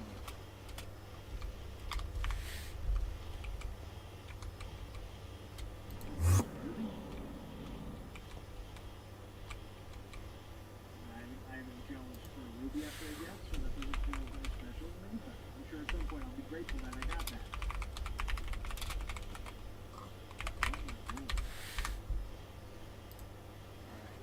I think it's making sure I didn't miss it. How long are you streaming tonight? This will be my final level. My one last rendezvous. I was hoping it wouldn't be so long. You know, it is what it is. We'll see. I'm not gonna cut us off. I'm not gonna blue balls you guys like you blue balls me so much. I would never. Ow.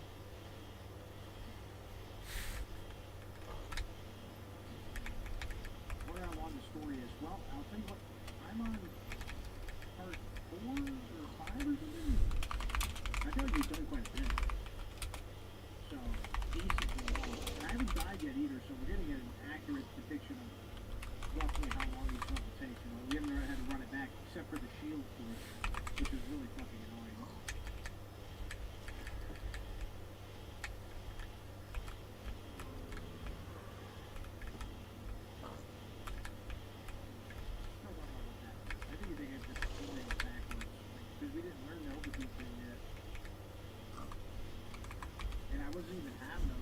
already like preheated. Somebody had already turned the oven on. Something out there?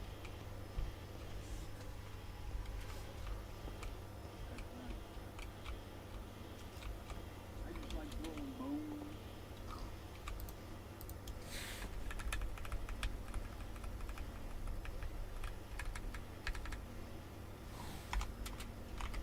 Yeah, new shield technology.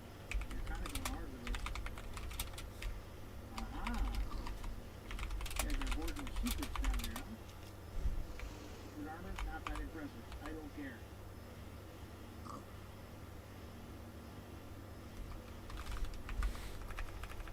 Boss fight right here, right? Right? Big push it, huh? That's my work. Here we go. Here's the secret. Secret on the wall. Look at that. Weapon skin acquired. Nightmare. Just getting nightmare skin over and over again. I still haven't seen anything about the character skins. That maybe after you beat the game you unlock the character skins. Because I know Resident Evil does that. I don't know if anybody else is taking a page out of that book, but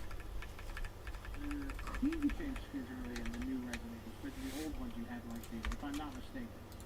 And it's not hard for me to be mistaken. I'll leave it. Where's my plasma?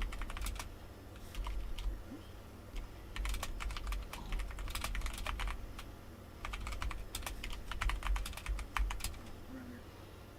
This guy's back. Oh, I did not want to use that. There's some comfort here. Yeah. Granted, I am taking a lot of time to explore the area to try to find secrets.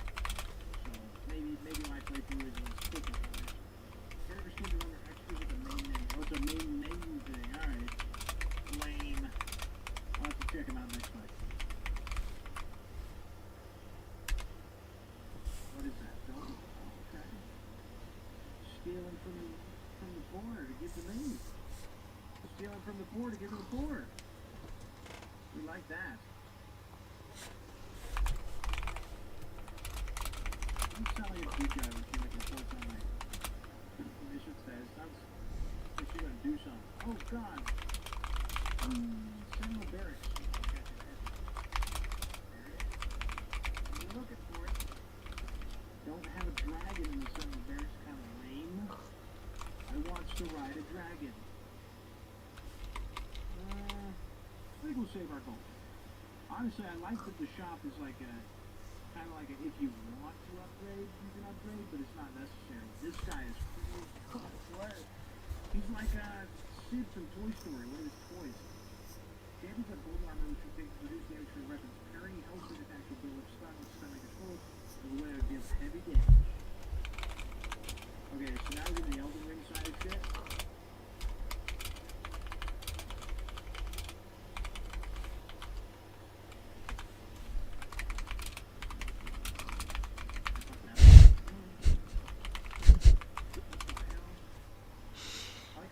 Like this kind of fight. This way it is. I don't know if that was the window or not. It's hard to tell.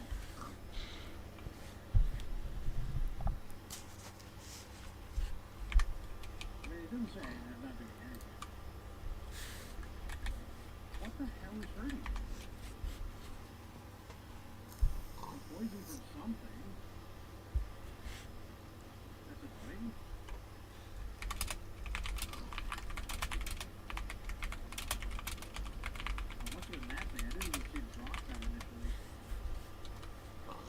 Rhythm game right now.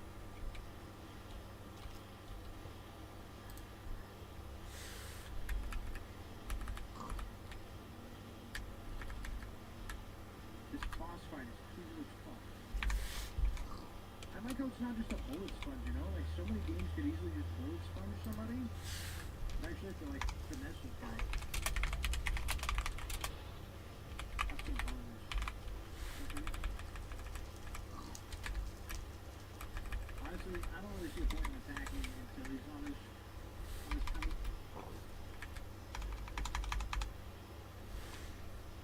Dude, This is sick.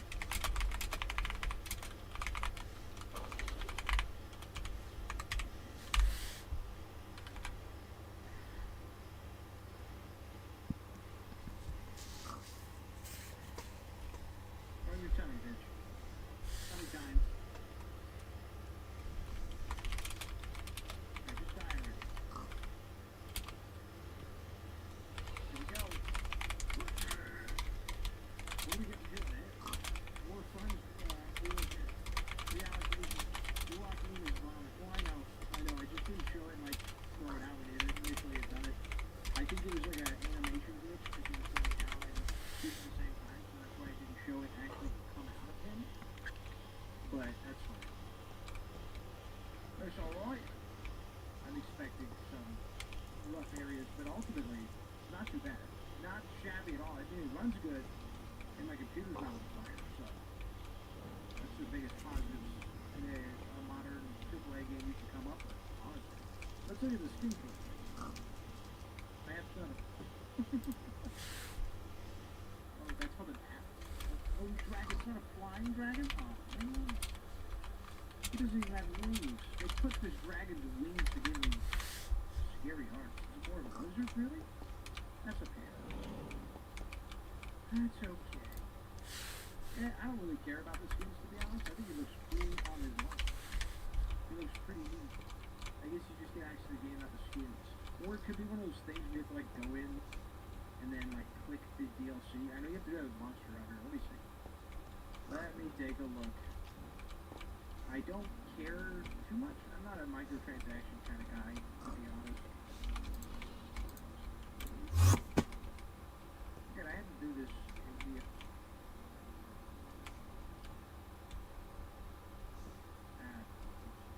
what are we doing with Monster Hunter? I forgot where it is. Huh. Oh, DLC right there, yeah. If I have it, I think I would see. Yeah, and I don't. But it's okay, because I don't care. I don't care about skins, microtransactions, crap like that, as long as it's not like gameplay related. But this was very, very, very, very fun. Oh, I would love to see more of it and play more of it. So we might just have to do that, take a little break from Expedition 33, which is also very good. But this is really tough. I don't know if it's gonna, like, it's gonna be a tough year for Game of the Year. I'm not gonna lie, there's some bangers already. Only in May. But I want to see what the fans do before the kid goes to bed. So you guys have a blessed evening. God bless you. What have you. Have a good night, Obi. Good night, Dwayne. I don't know why I'm being religious right now. Because we're killing demons. Because we're killing demons. That makes it a religious experience. True. But yeah, you guys have a great evening. Enjoy your gaming if you're playing Doom or My chat never loads. whatever. I'm always bad at ending things. I'm terrible. I don't wanna go. You know? If I could have my son Chat load. in the corner, not scared. You know?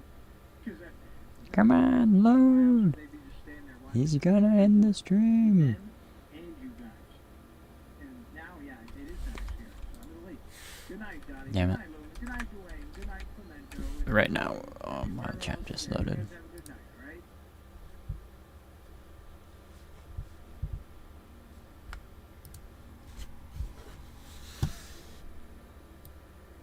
He's going to be super loud now. I'm gonna lose it. That would have been hilarious if I just broke that right away.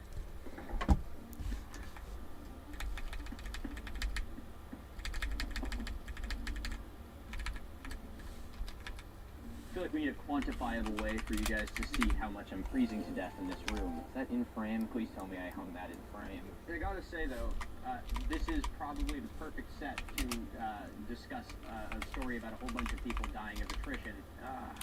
Okay. 38 degrees and dropping. Freezing to death. Anyone who does any sort of backpacking or hiking has probably had the same interaction. So how long do you think it's going to be before we find a body out here? Dude, what the Well, I'll tell you that the only thing worse than hiking with a friend and finding a body is hiking by yourself and finding 800. Today we are going to be discussing an infamous archaeological mystery, and one that you may even be familiar with. But the reason I was inspired to make this video is because of two papers, one published in 2019 and one in 2023, that completely change everything we know about this site. So today we are going to go over this mystery from top to bottom, from its discovery to the theories surrounding it, to the new genetic evidence that proves once again that the truth is often much, much stranger than any theory could be. Howdy friends, my name is Milo Rossi, and today I will be slowly freezing to death while I tell you the story of...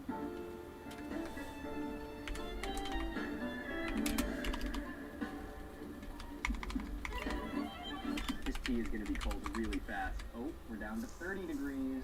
Oh, this even has Celsius on it. I don't even have to do translations in post. I'm going to get a black Sharpie and cover the Celsius side. Oh, 30 degrees? It's like fucking summer in here. Most sources that you will find on this topic will tell you that the lake was discovered in 1942 by a forest ranger, but this is not entirely correct. Waiting for the one commenter with a Punisher skull profile picture to cry about this mug. The discovery of the skeletons at Rupkund Lake actually date back much further. A British mountaineer by the name of T.G. Longstaff reported finding human skeletons at this lake in 1907.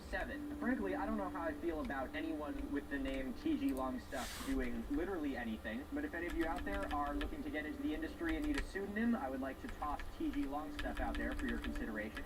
Would also make a wonderful drag name. But T.G. and his long stuff aside, the discovery of the lake itself actually dates back a little bit farther. The first reports from British investigators come from 1898. Now this is a very important note because all of these discoveries, from the Indian forest ranger to T.G. and his long stuff, all took place during the colonialism of the British Raj, which lasted from 1858 to 1947. But like everywhere in the world that had people living there before the British discovered them, the oral history of this lake goes back much farther. And there are actually local legends about the skeletons at Rupkund Lake that are found in many of the surrounding villages and communities. We are going to get into those a little bit later. But before we do, let's talk about this forest ranger. The reason that this is attributed to being the primary discovery of the skeletons is because this discovery is the one that really drove research to the site. And the story goes a little something like this.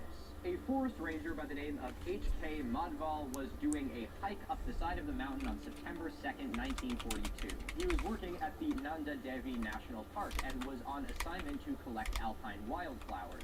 His route would take him to the Yungali Pass, which is a remote notch in the Himalayan mountains. And despite it being September, it would have been freezing. Speaking of which... Okay, yeah, we're down to 28 now. That's respectable. I'd say it's like mid-spring. At an elevation of 16,000 feet, he came to this small glacial lake just below the rocky spine of the mountain range. And as he skirted the almost fully frozen body of water, he noticed something. Staring up at him from the shattered chunks of diorite at his feet were the hollow eye sockets of a human skull. Digging through the snow, he found the remains of ribs, vertebrae, and limb bones all frozen to this rocky substrate. And slowly, the horror dawned on him that what he was looking at was much more than the remains of one unfortunate hiker. In a panic, he descended the mountain in order to report what he had found. But at the time, England, and by proxy, India, were locked in the grips of World War II. And so this mystery remained buried in the snow for another 14 years before archaeological surveys were able to reapproach it.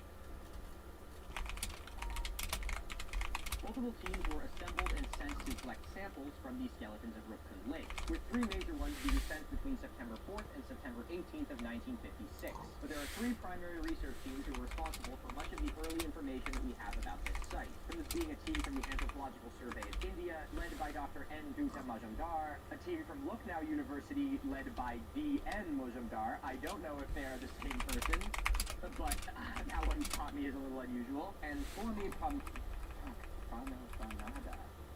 And Swami Pranavanada. And Swami Pranavanada. Pranavanada. And Swami Pranavanada. And Swami Pranavanada, a fellow of the Indian Institute of Science. When they made it to this now thawed body of water nestled in the Himalayan peaks, they were met with a nightmarish scene. The valley before them was littered with human bones, some still wrapped in tattered shreds of clothing and others clinging to strips of dried flesh and hair. The carnage before them was certainly not just the remains of a few hikers. Louis, you can't come in here. Had to go tell Louis he's not allowed in the studio. This place is not for baby. The carnage before them was certainly not the remains of just a lost group of hikers, but instead it was the scattered remains of several hundred. Estimates say that Rupkund Lake is home to the remains of between 300 and 800 individuals. The three teams were successful in retrieving artifacts and human remains for study. Among the tattered clothing, they found the remains of leather sandals, some broken pieces of wood, which some believe to have once been musical instruments, and a single isolated iron spearhead. Along with this, they also found luxury items, such as beads made of glass and seashells, as well as the broken remains of parasols made out of bamboo and birch bark. It was hard to piece much else together because many of the remains at the site were fully disarticulated, the archaeological word for scattered. So instead of finding full skeletons, it was more that the ground was just littered in miscellaneous bones. At this time, this was most likely due to the fact that this was an area that was prone to rock slides and avalanches. Being incredibly steep and alpine, this is an ever-shifting terrain. And so the team gathered pieces of bone, flesh, and clothing and returned to their labs to see if they could finally unlock this mystery. That actually reminds me, speaking of clothing, in the last episode of Awful Archaeology, which if you haven't seen it, you should go check it out, episode 7, finally out after a year and a half, I got a lot of comments of people saying that they really liked the hoodie I was wearing. And they were like, man, that's sick, where can I get that? And now, I hate to be the bringer of bad news, but this is a limited one-of-one print that was made by my lovely girlfriend. This is a screen print, actually, that she did. This is the only hoodie that she's printed on. So this is, there is only one of these in existence. But her and I both saw how much you guys like the hoodies, and so we were talking, and I was like, do you want to actually put some of these to print? And so I'm very proud to say that we are going to be selling some of these hoodies. Not only does it help me and the channel out, but it also helps out an independent artist, so your money will actually be going right into the hands of the person that designed it. It also kind of works with my theme of making merch that doesn't just suck. Like, it's not just some ugly thing with my name, you know, slapped across it. Like, it's actually a really lovely piece of art. So if you would like one of these hoodies, they are on sale now. Link is in the description. I cannot believe I transitioned to that from, yeah, they were found with tattered clothing and dried strips of flesh. Sorry, honey, your hoodie is beautiful. Thank you. Testing these artifacts would be crucial because even before testing, this site was surrounded with a lot of speculation.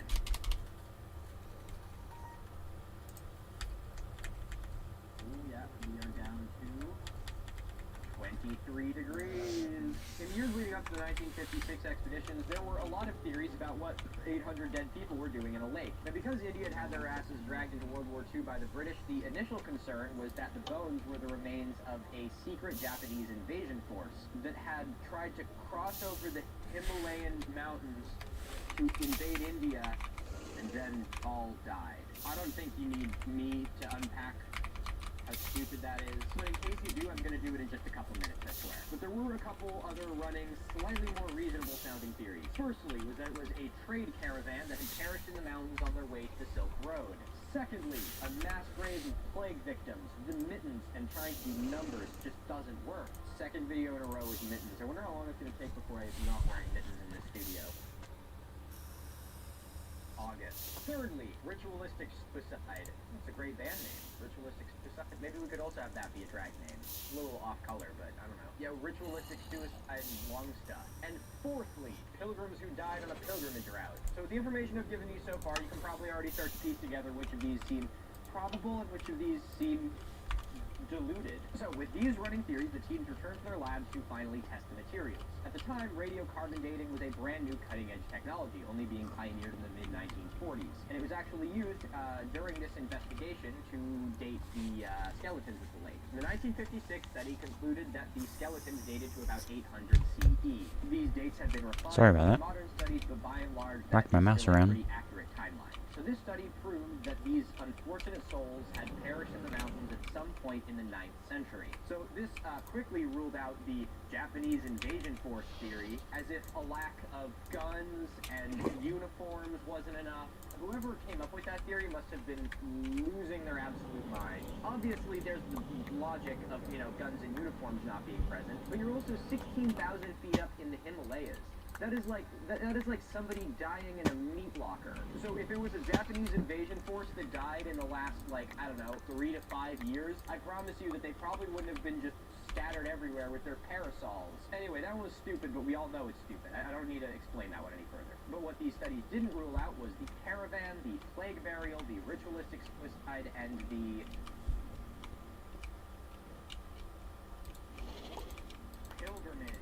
Most mostly because the site was just too chaotic to piece together. It was just a jumbled pile of bones. Even though it only told a little bit, this first study was crucial because it propelled Rookcomb Lake into academia where it could actually be researched by more professionals who could help unlock the story further. And it wasn't long before new studies turned up new information.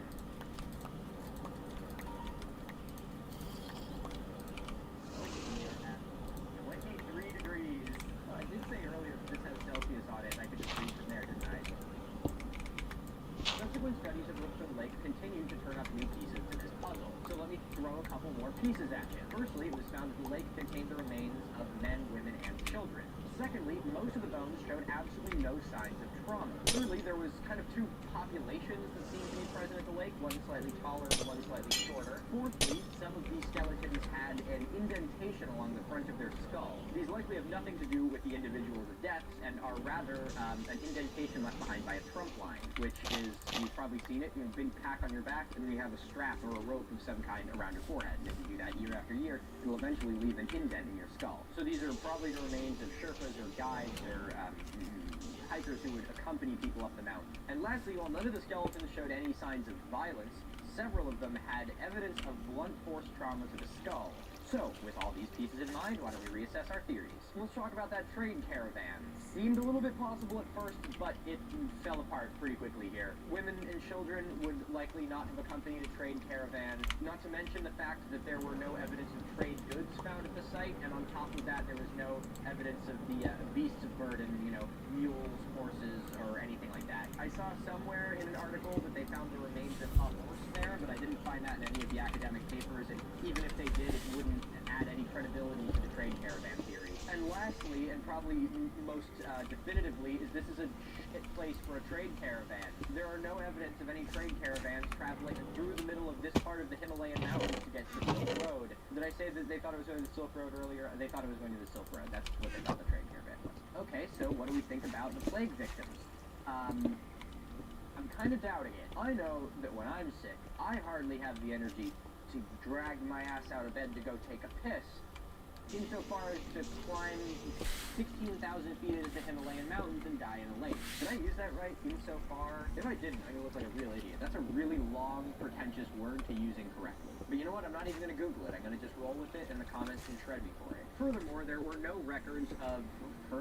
Jesus. Okay. And there were no records of, you know, mass plagues or any sort of burial involving 800 people from this region, so there wasn't much historical evidence of it either. But the true answer to that wouldn't be unlocked until years later when we could analyze their bones. Alright, so that brings us to ritualistic suicide. Everybody still in? This also seemed pretty unlikely. Again, there was only a single weapon found at the site in the form of an iron spearhead, and almost none of the skeletons showed any evidence of having met a violent end. Those of you that know this site, though, know that there were 6 skulls that were found with blunt force trauma to the head. Now, when I heard about this site, and I kind of thought I knew the way that this story ends, I thought all of them had blunt force trauma to the head. They only ever found 6 skulls with evidence of this, so keep that in mind.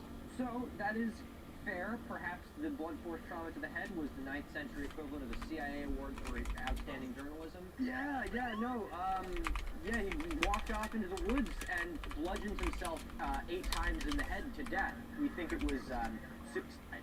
So the ritualistic suicide option also didn't seem all that likely, which brings us to the final option. A pilgrimage route? Now this option made a lot of sense, because the lake is on a pilgrimage route. As luck would have it, Rookcomb Lake is on a pilgrimage route in the honor of Nanda Devi. Mythology and local storytelling says that she lives at the top of Trisal Massif, which is a 3-peaked mountain in the Himalayas nearby, and that she resides at the top of that mountain with her husband Shiva. So the pilgrimage in her honor is one that takes place once every 12 years and is incredibly dangerous. For the sake of brevity, I had to cut out of my script the whole part where I talk about how difficult it is to get to this location. But it's a 5-day hike to this lake from the nearest town through an incredibly alpine Himalayan environment where the weather can change in an instant. Oh, it's also along an edge, like a knife edge, so, you know, really safe to do that. So what do the pilgrims do on this pilgrimage? Well, one of the things they do is they bring offerings with them, things like beads. And even to this day, they bring umbrellas or parasols with them, although in modern times, the images of it show them all carrying, you know, nylon, colorful umbrellas. But back in the day, they probably would have been taking umbrellas that were made out of bamboo and birch bark. So that means that the pilgrimage option seems really, really likely. In fact, it almost is hands down the best option. And that's great. We cracked the code there, but that only answers half the question, because we still don't know what killed them.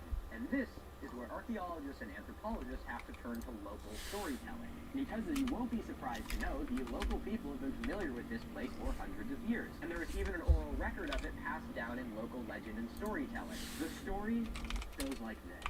Oh, kind of leveling out there at 23 degrees. The story goes that Nanda Devi went to pay a visit to the king and queen of some distant land. And while she was there, they did something to upset her. They treated her poorly, they didn't treat her with reverence and respect, and so she got pretty pissed off. And so being, you know, a deity, she went all plagues of Egypt on him and just messed her life up a whole bunch. She made the crops wither, she made the milk spoil, and she made, you know, the grain infested with maggots. And so the king and queen were like, damn, dude, kind of dropped the ball on that one. As they decided, out of the goodness of their hearts, that they were going to try and do something to make amends with the goddess so that she would stop making all of their food go bad. And so they saddled the wagons, and this fun-loving king brought with him his jesters and his concubines and his minstrels, and they hiked off into the mountains towards the Tristle Massif in order to make amends with the goddess. Now, Nanda Devi could see from the top of the mountain that they were making an effort to come up to her, but they were bringing all of the worldly pleasures with them. And so as punishment for daring to bring, you know, booze and babes with him up the mountain, Nanda Devi smoked them. She whipped up a furious blizzard that blinded them and forced them into the lake, where they were pelted to death by iron balls from the sky. And there their skeletons would remain as a warning to anyone else who would disrespect the goddess Nanda Devi. Wow, so that is a awesome story. It's like a Himalayan Aesop fable. Fuck around, you find out. So this story says that the cause of death is iron balls from the sky. And as a proud owner of a pair of iron balls myself, I think that that's a little bit unlikely. But as with every legend, there is always a shred of truth, which led anthropologists and archaeologists, and probably even you at home, to come to the same conclusion. The skeletons of Rupkun Lake were the remains of pilgrims who had been killed in a violent hailstorm. And there you have it. If you know this story and you came into this video having already known it, that's probably where it ends for you. You've seen someone else do a video on it, or you've seen a post about it online, or it just boiled down to a meme. And there you go. 800 people smoked by hail in the mountains. And for years, that's exactly where the story ended.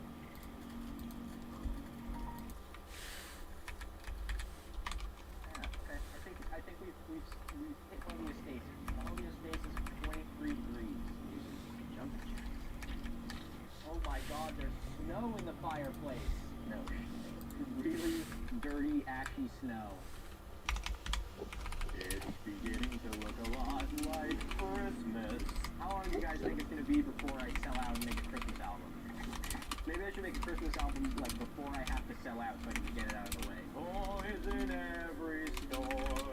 The modern investigations from 2019 to 2023 are the reason I was compelled to make this video. Because I was very familiar with this story, and I had even considered making a video about it back when I first started on YouTube, and chose against it because I thought it was something that a lot of people already knew about. Instead, wanting to focus on things like Seahenge and cyberbullying. But these two recent papers add a treasure trove of new information that I think all of us should know about. So firstly, let's talk about the 2023 study, because it's only a short note. No, like seriously, it is literally called a short note. Rupkun Lake Human Skeletal Remains, a short note on the signs of nutritional stress and anemia on the cranial and orbital surface, by Barthwell et al.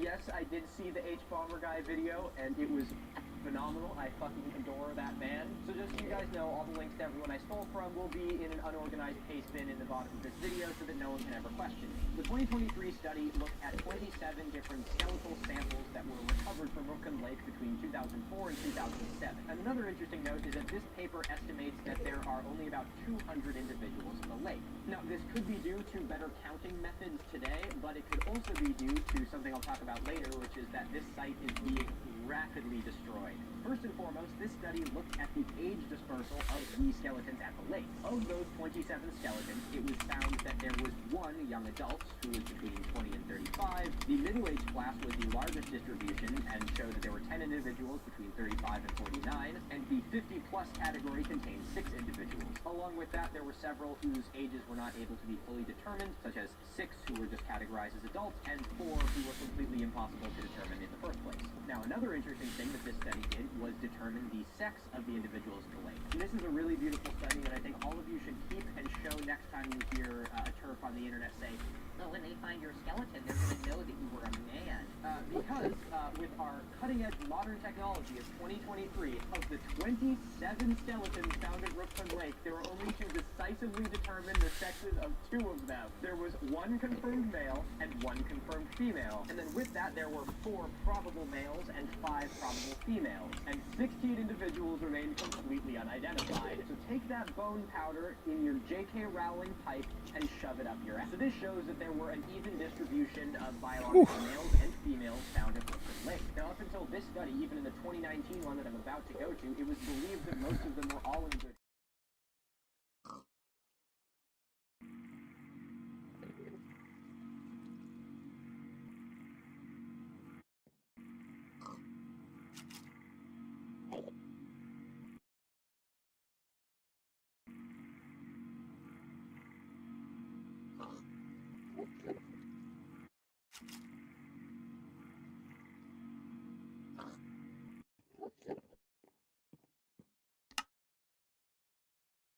DNA from the skeletons of Rookton Lake reveals Mediterranean migrants in India by Harney et al., published in 2019.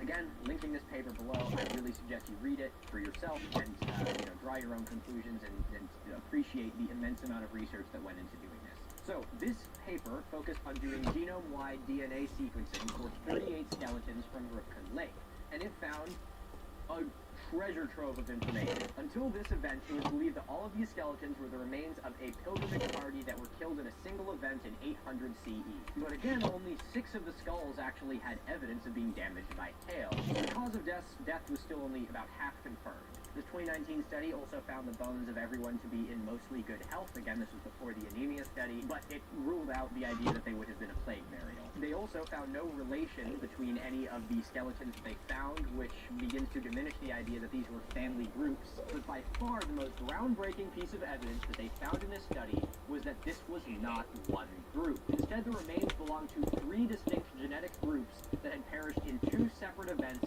hundreds of years apart. The 3 groups were separated into Group A, B, and C. God damn, you learned fast! Group A was found to have South Asian descent. The paper defined this as being from places like India, Pakistan, and Nepal. But Group B was found to be part of the genetic group from West Eurasia. The paper defines this as being from Europe, the Near East, and Iran. And by looking at modern genetic groups, it was found that Group B most closely shares their DNA with modern populations of Greece and Crete. The paper clarifies that this doesn't mean that these individuals came from Crete, but rather that their ancestors and the people of Crete shared one genetic body. And Group C was represented by one single individual, who was found to be of East Asian descent, with a very close genetic match to the Malay people. But what's even more bizarre is that none of these groups share really any genetic material with any of the currently existing modern groups that live around this region, meaning that most of these people weren't locals. So with all this modern technology, they decided to use mass spectrometry to redate the bones, and they found that groups A and B had died about 1,000 years apart. The original sample that was tested in the 1950s was probably from one of the individuals in Group A, because it was found that the Group A individuals perished in around 7 to 900 CE. But Group B perished between 1700 and 1900 CE.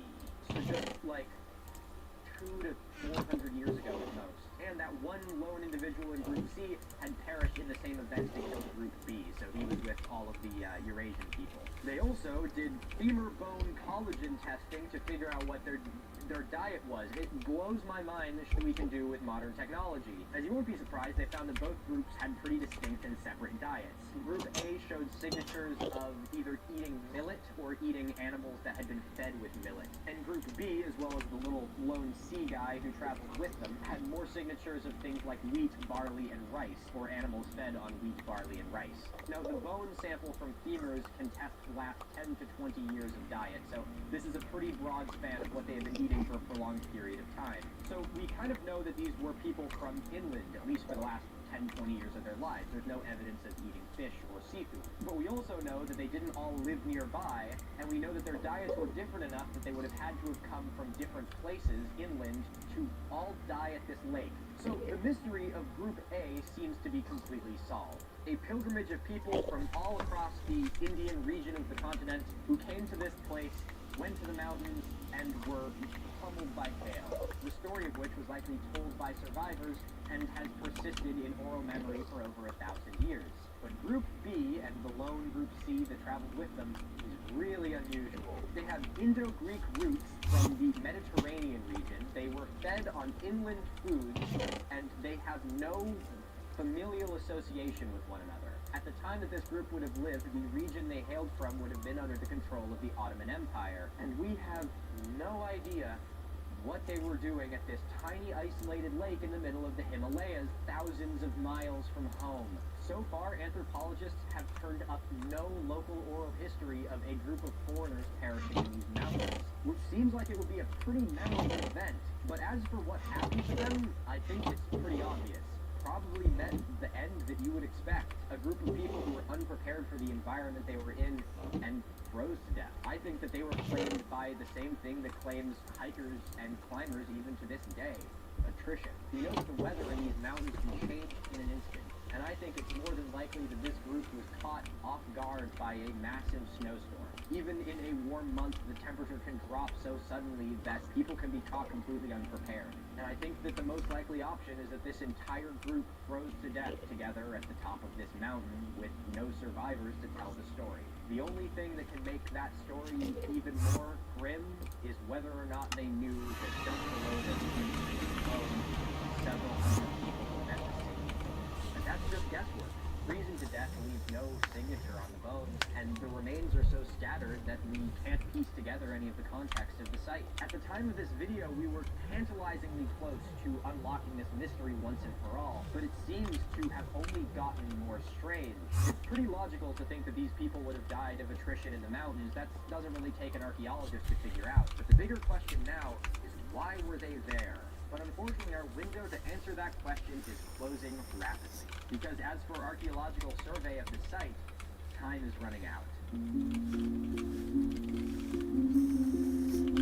Rupkund Lake is a modern phenomenon. It has been covered by news outlets, published in papers, and has made its way into the psyche of pop science. And because of that, it has put this remote lake on a map. So in the modern day and age that we live in, where if you just have some money, you can kind of just do whatever the fuck you want, it has seen a huge amount of tourism. And it is this tourism that is actively destroying any hope that we will ever have of unlocking this mystery. Tourists and hikers who visit this lake will rearrange the bones in piles, which is why so many of the images I've been showing through this show the bones arranged in unnatural ways. Every bone moved is removing it from the context that an archaeologist would need to actually piece this story together. If a skeleton was found huddled under a rock, it could contain crucial information to unlocking this story, but the moment that a tourist goes, oh, look at that, and, grabs it and rips it out to make a fucking sculpture out of it, it suddenly loses pretty much all of its meaning, and everything you can learn from it is gone. Not only are the bones being rearranged and scattered by tourists, but, as I'm sure you also could have guessed, they're being stolen. It's easy for a tourist to hike up to this mountain and, see all these bones lying around and be like, what's one gonna do? And then everybody says that. And before you know it, there's nothing left. This is the archaeological concept of context. I've talked about it on this channel before, and it is probably the most important principle in archaeology. That the moment that an artifact or human remains is removed from the place where it was naturally deposited, it loses about 90% of its informational value. And so, the remoteness of this lake, combined with how rapidly it is being destroyed by tourists and hikers, mean that there is a very good chance that we will never know what happened here. And that's part of it. That's part of archaeology, is that it's the study of a topic of time, an idea that runs through your fingers like sand. And so maybe someday I will have another video to make. Maybe someday we'll finally unlock the mystery of who these people were and what they were doing in this remote mountain. But until then, this is all we know. And so this is where my wonderful viewer, it is now your turn. Is she still hooked I give you up? all this information, and I link to you all these resources so that you can be the next detective to look at. I guess it's still hooked up, yeah. So that you can apply apply your knowledge base to maybe be able to lend a little bit more light onto this story. If you have any theories or ideas, I would love to hear them in the comments, or you can shoot me an email. But for me, that's all I have to tell you. I'd like to thank you all very much for watching this video. It feels really good to finally be back doing YouTube and finally be doing it full time again. I have the foreseeable future is me just doing this. So I'm looking forward to actually getting a post schedule. The next video I'm going to be filming is episode 8 of Awful Archaeology. If you haven't caught 7 yet, go check it out. And as a reminder, if you want one of these awesome hoodies or a t-shirt or something, the link to this is going to be in the description. So we'll be supporting my lovely girlfriend, the artist herself, and you'll be supporting me and my channel. And one last note, I've done an overhaul of my Patreon. So now the big ticket item is offering early ad-free access to all my videos, but in the higher tiers, I now have a bulletin as well as a weekly video log, and finally a ultra early access where you get to see my videos before I do any of the post-production on them, containing clips, videos, jokes, and tangents that will never end up making it to the final print. So if you want to support me on Patreon, you can check that out, and everyone on my Patreon gets their name in the credits of these videos. So, ladies and gentlemen, I'd like to thank you all very much for watching. My name... We will transition into the hard crack stage. And when I'm making cinnamon cactus... say hard crack. They're going to be checking out another one now, specifically making pop rocks from scratch with some kind of bomb. Brush vessel, something. For those of you who don't know, I'm Tyler Schultz. I'm a nuclear engineer with a little over 10 years of experience in the commercial nuclear power industry. In engineering and operations. Sorry. Sometimes not everything there is nuclear, but I can fix it. These are pop rocks, and they're one of my favorite candies. I do have one major issue with them, though, and that's that in every package, there never seems to be very much of it, and it's kind of expensive for what you get. I mean, it's only usually around $1 per pack, but in my opinion, that's still a lot for just this little bit of sugar. And I always felt that there had to be a cheaper way to get it. Compared to buying sugar in bulk, yeah, I get that. More specifically, I've always felt that it had to be cheaper if I were just able to make them myself. And when I went on What 2 months ago, was that noise? I was actually able to find a long-term recipe. The only problem was that every one that I tried was nothing short of trash. There I better not be silverfish here. Also, when the heck did this happen?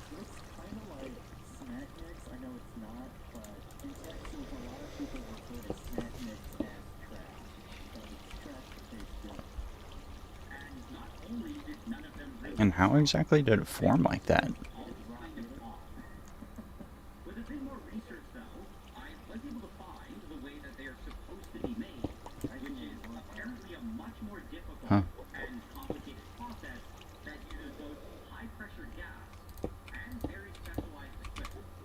Preheated power, basically in... Strange. I have no idea how that happened. It was also sure that it would be very expensive, and the cost of it would completely negate any possible savings that it would ever get.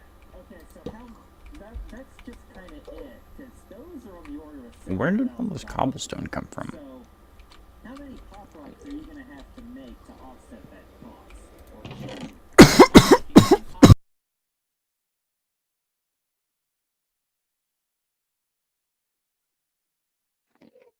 Sorry. If I stop, that make me a liar, right? And a few months of waiting, I became the proud owner of this amazing machine. It's, it looks very complicated. It says reactor control system. Well, in nuclear power plant, at least the one I worked at, your reactor control system was not a touchscreen. So, this is fancy. But, we'll get to that in Chinese characters. I'm actually not sure if that's Chinese. Please let me know. We need to focus on simple steps starting from the beginning. And for that, the first thing that we have to do is make some candy. What we have to do now is just make some pretty basic candy. It's a pretty standard candy making process. He's emphasizing. Very similar to anyone who's seen the video that I made, cinnamon candy. You just have to... Let me know if you want to see my reaction to that one. I haven't seen that yet. Use a pot and get some sugar. Also, now to a cooking class, which there's so much overlap between chemistry and cooking, and nuclear engineering for that matter. Mixing, pressurizing, melting, that's controlled melting. Yeah. You also need regular corn syrup. And the last ingredient, an insane amount of blood. Why do you lack? I've seen other videos on this that seem more like they're food related. Honestly, I don't really. It just apparently makes a better quality pop rock that pops better and doesn't get soggy. That's what I'm aware of. And all pop rocks have lactose? Yeah, as far as I know. But either way, we need to start basing it on. I like how he's kind of shooting from the hip with this compared to, say, the more controlled processes. But I think that might be a difference between how red versus how blue. Either way, it's good. Together and specifically. How does this backpack work? Someone said that it doesn't work. To 27 to 21 sucrose to lactose to corn syrup. Okay. It's an insanely specific amount, and it's based on they say that exact amount potentially makes the optimal can. Well, first off, it doesn't have a tank upgrade. I wonder if his had no tank upgrade.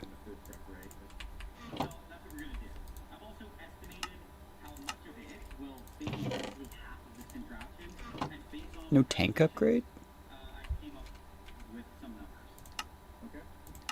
And that's it. So Boom, baby. the sucrose. And we'll need 182 grams. No more, no less. Suck it up, baby.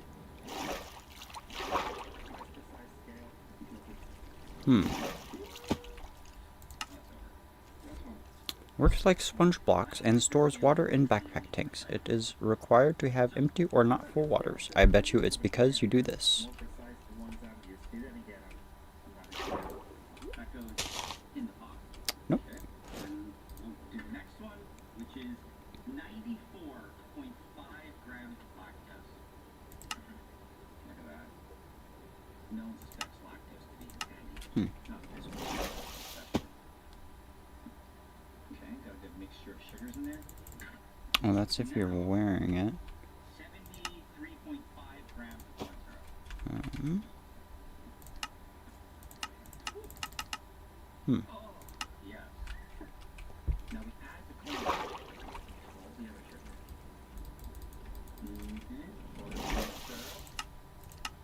Okay, so I think that's fine.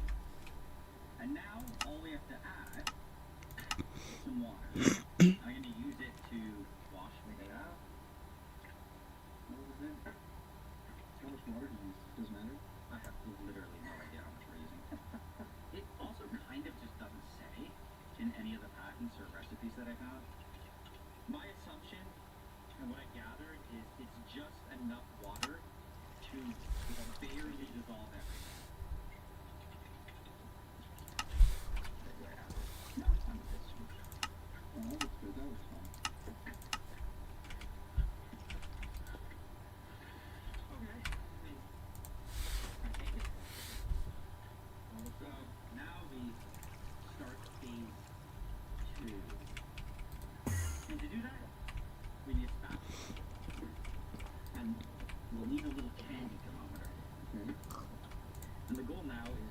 Turn on the cooker. Put it on like low heat, and we need to keep heating it until it gets to 320 Fahrenheit. So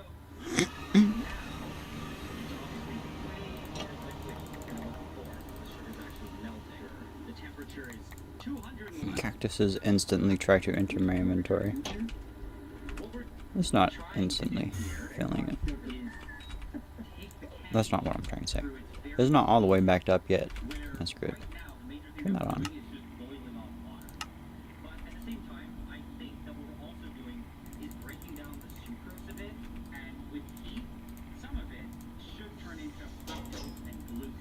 Presumably to get it into a hard state ready to incorporate the gas.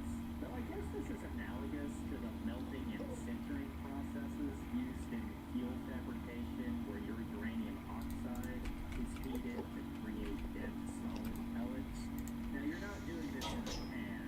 Organic, biofuel, biofuel. Should have known.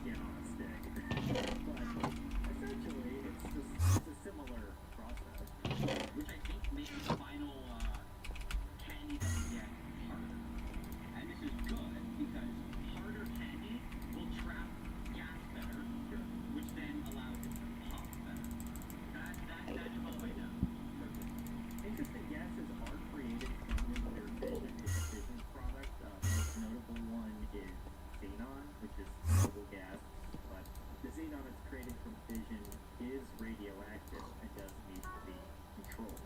Xenon also has a habit of slowing down your reaction because it has a higher probability of absorbing neutrons than the neutron fissioning uranium. Now, if you're at steady state, your xenon and your fissions is all at equilibrium and everything's fine. But it's just something you need to be aware of when power level goes up or power level goes down. Because the amount of xenon lags a little bit. So it's something that a reactor operator needs to be aware of. Hose. Oh. But anyway, right now, it's at around No. 236 or 7. And interesting, still got Fahrenheit. How to hose? Almost 100 degrees to go. So, in the meantime, I think the best thing that we can do One moment. is prepare What could it be? flavors. And for that, we have Traveler's backpack hose. It's a giant thing of industrial flavor. Well, so much for using natural flavors. Is it Traveler's backpack? Yeah, Traveler's backpack. Oh, I can already smell it. Oh, there. Smells great. Smells great. Great. Smells good. So I'll just get a beaker to pour it in. I like that he's got a big old container that's... Hose. Useful gadget. How to use hose. Seal this back up for another 4 years. I don't want to. First you have to wear the backpack. Hose can only be used with backpack equipped. Then you have to attach the hose to the tank by pressing route mouse button. There it is. Our flavor. Whoa, it's like rainbow rhythm. I don't think pure methyl is yellow. It should be clear. So this stuff's old. Ooh. That's okay. It's okay to be old. You have to be wearing the bag. Can't say I've worked with this one. Okay. Hose can only be used with backpack equipped. Right now it's at around 260. And you can see like how much thicker it is. Definitely having a hard time. How to hose? According to what I've seen online, 260 is... Hose attachment resets every time you take off your backpack or remove hose from inventory. I was going to say, the only candy I've ever made was pralines, or pralines as some people say, but I don't remember it being this hot. I remember it at the softball stage. Hose. I want to say it's probably closer to 232. Hose in inventory. It will become the soft crack stage. And then once it hits 290, it will transition into the hard crack stage. And when I was making cinnamon cactus, I wanted hard crack. That ends at 310 Fahrenheit though, and we're going to bring it up 10 degrees. You can pick up fluid from the world if clicked on suitable tank. Oh, wait a minute. Is this what he means? Use the hose? Okay, that makes sense. Which is just slightly above hard crack. So harder crack. Harder crack. Yeah, I think it's super hard crack. Spill mode. If clicked on suitable tank. You can spill fluid into the world. Which is bad. So it really is that we want to push it to the limit of how viscous it can get. And that's Don't come kill me, please. the hardest candy possible. And also, please don't have a gun. Which I think kind of makes sense. So we're getting there. But I think in the meantime, I think I passed it. what we need to do is get this hunk of metal, put it here, and then I'll take the whole thing out, which is actually pretty heavy. I have no idea Sort how backpack, swap tool, change, hose mode.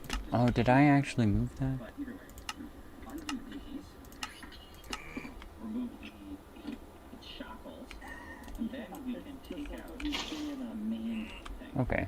So you can see, But that still does not make any sense. You see them as like fittings for like a much bigger pressure vessel, like say that's designed to purify condensate in a power plant or something. Can I just use that with any Fittings from a much smaller vessel. That's awesome. It's not that complicated. backpack? And look, I can turn it on with stir. That's it. It just spins. Nothing crazy or anything tolerance. This pipe here is going to be gas in. So it means that it's dropping the gas right next to the blades, which is actually really left hand. important. I'm only realizing this now. It means Right that hand. it hits the blade and then Yeah. it That's interesting. But that is still not the sponge doing the action. So putting in carbon dioxide like this, there is a type of Go away from me, please. I don't know what pressure he's using, maybe 500, 600 psi, that's by the looks of it. But high pressure CO2 is used in gas-cooled reactors, and there you want to be very careful about even heating, even circulation, because Can I you search in want this GitHub somehow? coolant distribution throughout the reactor core to both keep the reactor safe Settings. and optimize the number of fissions that are occurring Source? and optimize your heat profile to ensure the reactor stays Or maybe at .github. steady state for the long term. Can I even Which read this? includes the reactor engineers ensuring What is your deal? Brother, go away from me. I'm not interested. No. frequently emitting power, especially right I around will despawn you. I'm despawning you. measured that most reactor operators look at all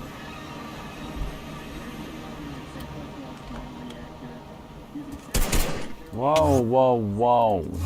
That's real uncalled for. He's on the horse, so he's special.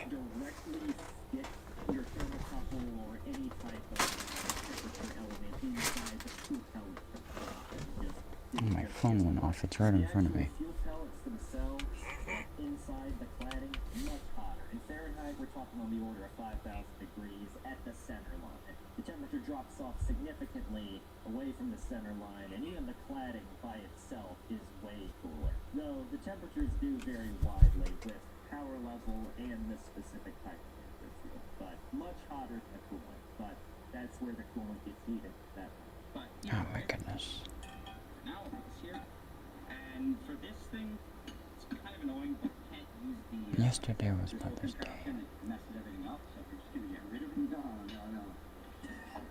And you will load just this tube, which is just really thick metal to take high pressure, back into here. And now without the big, sleeve around it, I can reload this back in. And what I'll do now is I'll turn on the heating. Oh, this is cool. So you can see there it says 25C right now, and the goal is for it to get to 132. And I probably should have started earlier because it kind of has to like coincide with when the sugar's done. But either way, with this heating, we're good. Look at that. So goopy. So now we're in the hard crack stage. Yes, we are officially in hard crack. How many times did they say hard We crack? hard thus crack. far? Nice. Let's just stop making that joke, dude. Is that the whole reason why they made this video? It's really frothing now. The alarm is going off. I can smell what Yeah, I've never heated sugar that hot. I haven't made any candy this hard. smells like. Oh, 320. Okay. So right now we're at 320. We have to stop heating it because otherwise you can see the color. It's turning to caramel. And Man, I don't know if I should even send this text message. It's so late in the... But I think So late at night. just let it spike. And as long as it goes down, we'll be okay. I'll just send it in the morning. Either way, though, what we have to do now know if is that's add true. food coloring. What do you think's a good number? How many drops? 2 of each. Oh, I put 3. That's an accident. I didn't do that. Made it blue for the Okay, smell so blue. 4, 2, 3. You gotta go equal amounts. And then we mix it around. We should get some purple. Okay, just No, that's just brown. Yeah. Okay, I'll add some more. Well, I'm gonna give it another minute to try and figure out this 1, 2, 3, 4, 5, backpack. No, flag. 1, 2, 3, 4, 5. Looks like fish. Okay. So this is good. This is Okay, I guess really it is great. purple. It's just the pad. Okay. The next thing we have to do, or the last thing, is the flavor.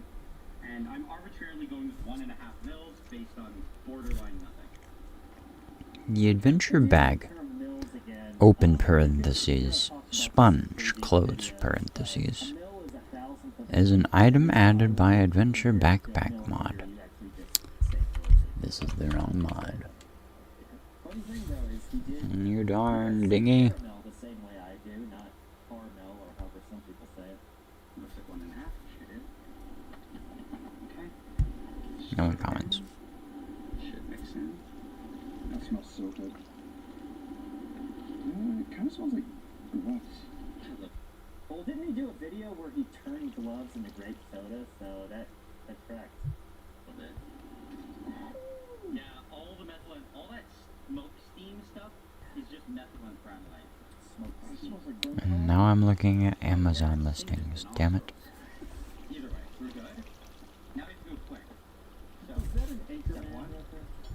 Open this up. Put it on here. And then very quickly, No, not that one. last funnel. And then we have to add all of the sugar into it. Here we go. Okay, just yell it. We just go for it. Equip the backpack. Open it.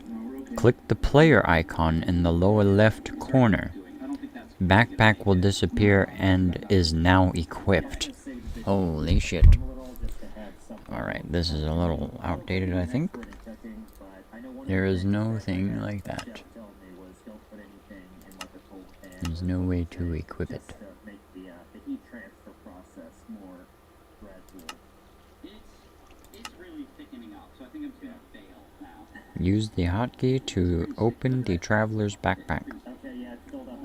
A toggle on-off switch will appear on the left. What's interesting is one job that kind of involves a large funnel like this when making with chemical processes in a nuclear power plant involves batching boric acid.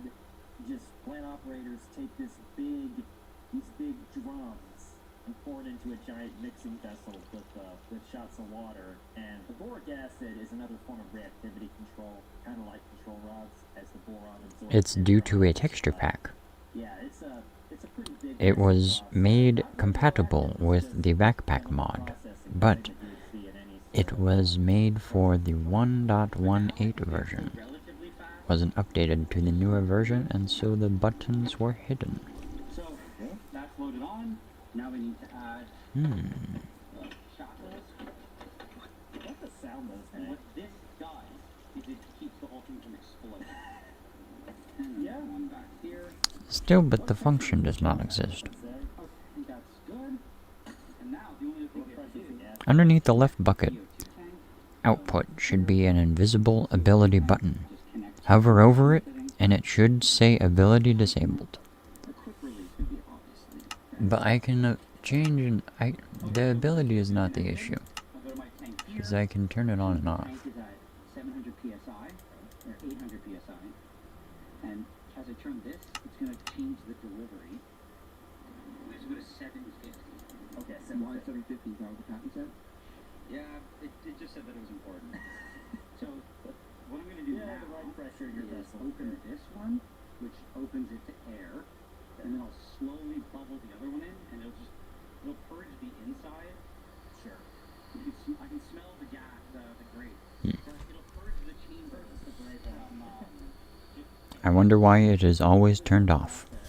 Sam. Thermodynamics, fluid dynamics, plus material science. That's not unlike nuclear engineering. And then now, I'm going to shut it. I can open it, and this should go up to like 5 megapascals. Okay, yeah. So it's hovering around. I'm just gonna get some damn sponges, brother. This backpack sucks. You can go right back where you came from. Specifically, safety injection accumulators. By accumulator, I And I'll keep the hose. that when the reactor coolant gets below a certain pressure rapidly, due to say a large loss of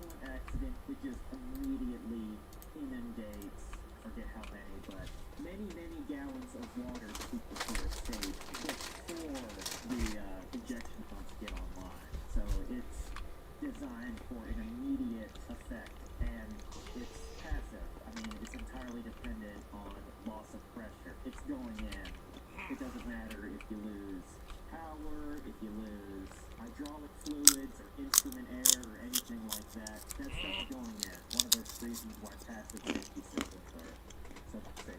4.9, and I'll turn on the stirring now. What? Yeah, that hurts.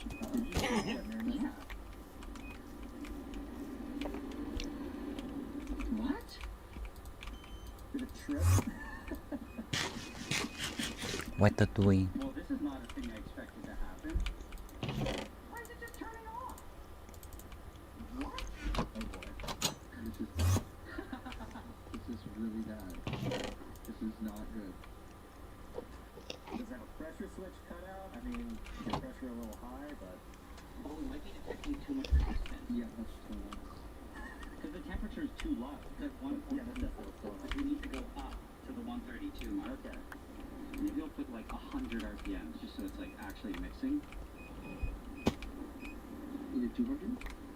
Yeah. Should we push the limit of what this thing can do? I think even 300. Okay, we made it. The problem is that according to the patent, they kind of, you have to have at least 500 RPM for it to be good. Does this go that high? So can we climb there slowly as the sugar heats up? Yeah, I mean, I think so. I love how off the cuff this is. Okay, so it's at 120. I think we can go 400.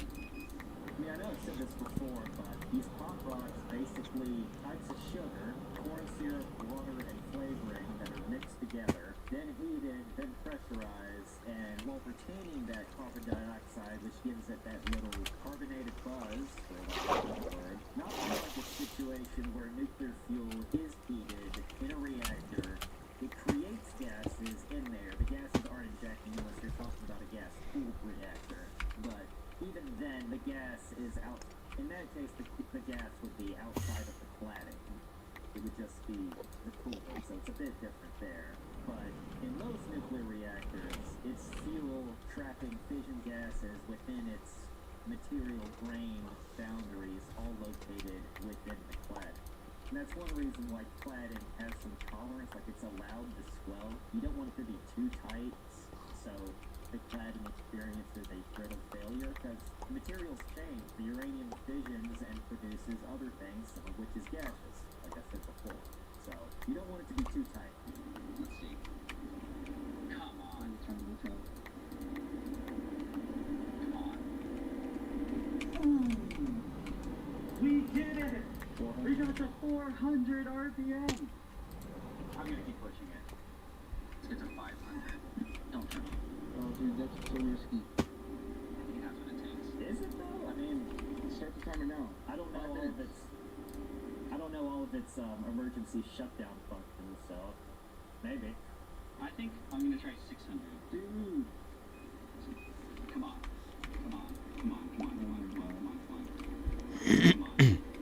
I mean, in a nuclear power plant, this would be the equivalent to increasing the speed of your reactor coolant pumps or your reactor recirculation pumps in the case of a boiling water reactor. So, at least at the plant I worked at, those were a fixed speed. You turn them on and they just go. Granted, them being on is significant, talking over 100,000 gallons per minute at over 2,200 psi. They didn't have multiple speed settings. They weren't balanced up to, say, a variable frequency drive or anything like that that could regulate it up or down. It was very old school. There you go. We did it!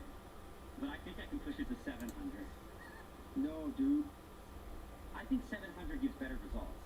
Based on so I'll go 700. If this works, just mixing. Come on. You can do it. Come on. Oh! Okay, we're in. We got it. So, right now, it's 6:43. I'll put my timer on for 500. Okay. Also, I should probably explain what we're even doing here with this whole fancy contraption. It's just a high-pressure heater stir. And the idea is that all the sugar we put in there, we're holding at, you know what, kind of like a reactor vessel, a really reactor vessel with coolant system as the pump supply, not stirring. Unless you're doing natural circulation, in that case, it's just gonna be slow. But yeah, it's not unlike if they even use the term reactor. Ideally around like 126 to 132 C, and by stirring it and filling the whole chamber with a certain pressure of CO2 gas, the idea is to just smash bubbles into the sugar. And the idea is that all the sugar we put in there, we're holding at ideally around like 126 to 132 C, and by stirring it. Yeah, that's one thing, is if you're going to use units, try to keep them consistent, because you were saying in Fahrenheit earlier. And filling the whole chamber with a certain pressure of CO2 gas, the idea is to just smash bubbles into the sugar. I don't think it dissolves in the sugar. I think it's really, literally like if you just mixed honey really quickly, it kind of froths up and gets like a white-ish color to it. That's what we're doing to hot sugar. And that's it. But either way, we're actually really close. We've got that whole explanation completely messed up our schedule. And we kind of have to set up an entire ice bath for the next step. So, I'm gonna kind of use the bucket.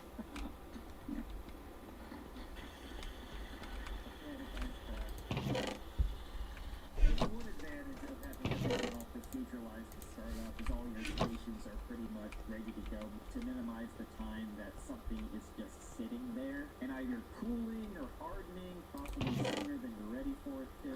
So, yeah. Panic time.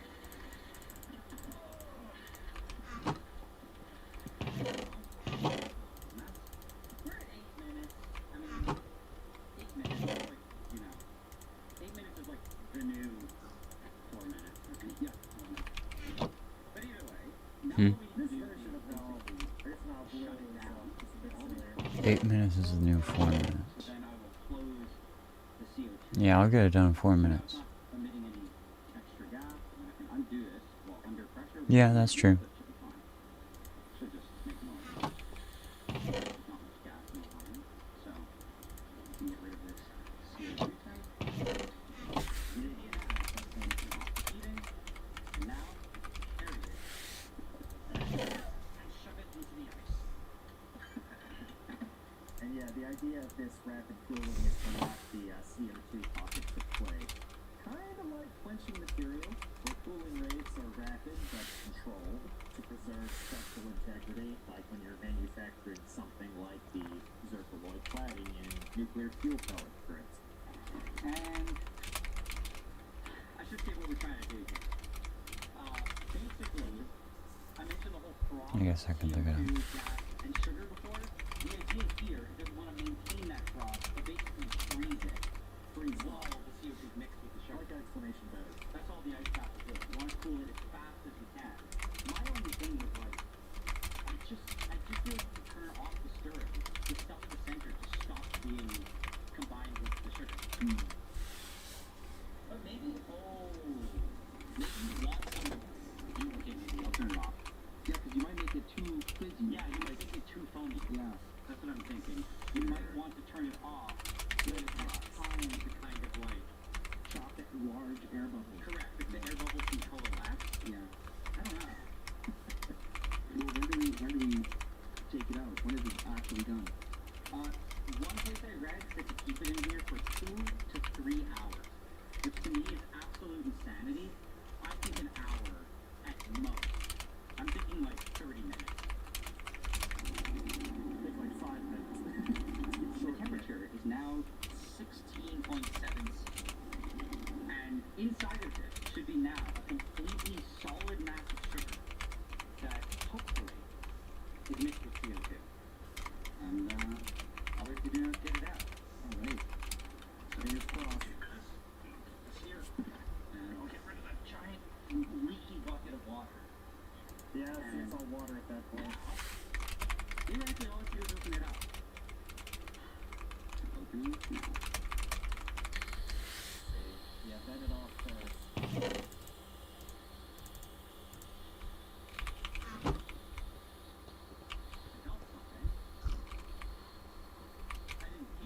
Just like managing high-pressure systems, I mean, this is a high-pressure system, 700 plus PSI. High-pressure gas and hot sugar, whether it's that or reactor fluid, reactor containment vessels. No, it's not the bunnies. Granted, different orders of magnitude and much different amount of energy involved, but a lot of it's just fundamentals of thermodynamics and fluid. Man, I can't tell you. A sugar thing goes boom. And open it, plug them. If this didn't work, I'll just try. Last of the shackles are removed. For the moment, oh, solid in there. Okay. Oh my god. Oh, that sugar definitely exploded. Okay, so I'm gonna just scoop some out. Oh, it's like pop rocks. Whoa. It exploded.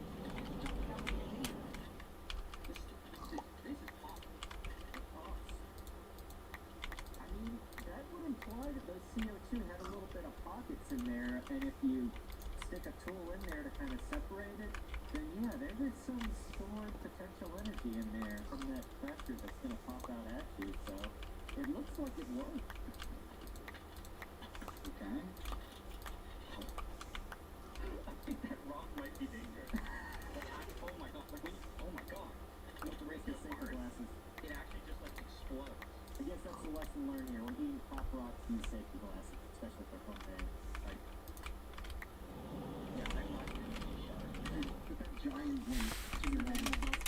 No, I think that would actually kill me. Did you hear that? So yeah, when exposed to atmosphere, moisture, or saliva for that matter, it pops, just releasing trapped carbon dioxide. This is kind of like fission gas release, or what's arguably more challenging is crud bursts, where, say, corrosion products, just bits and pieces, wear and tear, in the reactor coolant system get released. Now the challenge with those is they became activated, and so within the reactor coolant system, neutrons bombard them to make them radioactive. Now it can be controlled safely. This is only something that's a controlled release during an outage. But basically, they get released into the reactor coolant system, and then they get captured by filters and demineralizers and processed along with in the advanced liquid waste processing system, which does solutions, chemical treatments in order to get rid of the radioactive material, plus have a bit of stay time so it decays enough that it can be safely discharged into the environment. And there are very, very strict regulations as in how much is enough. Like the amount of pollution that the Nuclear Regulatory Commission requires is far below that of, say, and probably far less radioactive than, say, a coal or natural gas plant. Coal or natural gas plants just aren't required to measure radioactivity. But it's a very controlled process. But when you do one of these bursts, you need to basically ensure people are far away from the reactor coolant system because it can cause some localized elevated dose rates temporarily. Look at this. I'll just drop it on the ground, but yeah, there's moisture there. It flies off. I don't think this is safe to eat. These are activated. Dude. Whoops. Not radioactively, but they're very active. What did we create? Pop rocks. So I think I gotta just pop rocks. Try it. But I'm not doing a large shard. I'm actually terrified of these. But we gotta test this for the pop. There's some big ones in here. I'm kind of scared. A whole spoonful. Dude. This is the new cinnamon challenge.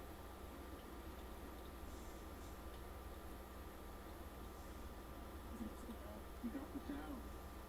Zooming in on his gullet. Doing pretty good.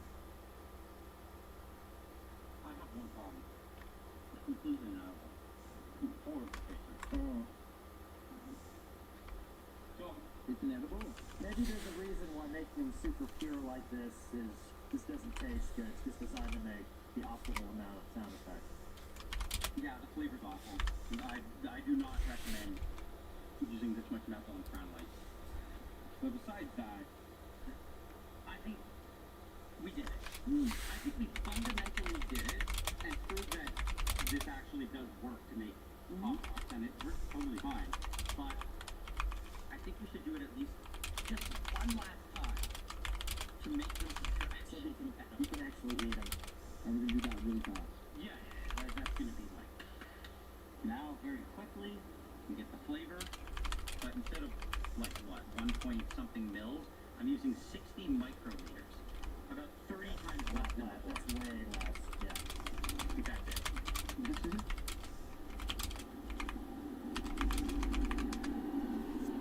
I mean, this is things you learn when redoing your process. You can have everything set up that, you know, a lot of the temperature change processes can go just a lot more smoothly because it's ready. It's not sitting there idly, cooling off or anything like that. It's a lot more powderized. Oh wow, this looks way better.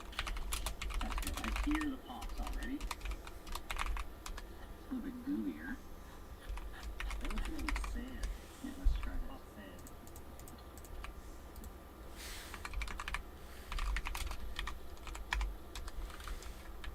I like the Precipitate for Malibu. Honestly, all I can say is, wow. These are, in my opinion, without directly comparing, indistinguishable from commercial grape pop rock. The flavor, good, and the fizz is exactly the same. If you put this in one of the little packets you buy and gave it to me, I would never know the difference. Wow. They're perfect. I never actually dreamed of it turning out this well. This is like way better than I could have ever imagined. Well done. Now we just gotta make a whole bunch of them to justify the purchase of the... I dare you. Which one? Don't eat them. I think it'll actually like cause problems. Let's go. No, don't. The big one? What? There's like an explosion of flavor in my mouth. Yeah. Do you think it's worth doing? Yeah. Big rock, big pop. I hate this. This makes me so scared. You'll be fine. You'll be fine. Trust me. Oh my god! If someone punches you in the top of the mouth. So you break your tongue? Whoa. I gotta say, that was an experience. From what I've experienced, we've mastered normal pop rock for now. And I'm very happy with how everything turned out. Is it gonna make super pop rock? I'm probably even gonna do this just on my own, make my own pop rocks now. I'm not gonna ever pay for overpriced pop rocks ever again. I'm gonna make my own pop rock. I'm done. So, these pop rocks somehow ended up turning out, and just like all of our other projects, I'm kind of genuinely surprised that it wasn't a total failure. Something that I also wanted to mention is that I don't think we're quite done trying to make our own pop rocks, and what I want to try next is making the world's most dangerous pop rocks, where I use it with something like silane gas, which will spontaneously ignite on contact with air. Pop fireballs. With that being said though, I hope you learned something from this whole project and video. I certainly did, just that a lot of stuff is similar to just nuclear reactor processes and making nuclear fuel. That's the lens in which I can say. Thanks so much for the recommendation for this video, and thanks so much for watching. I'll see you next time.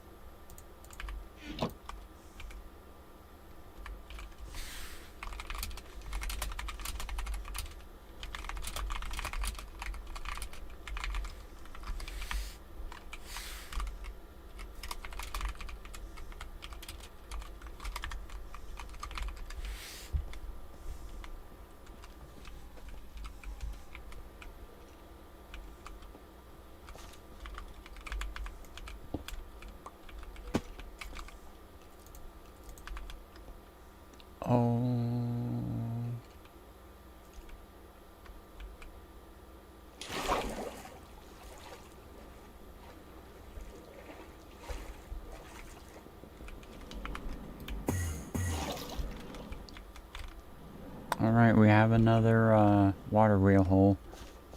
I think we'll be good on power for a while.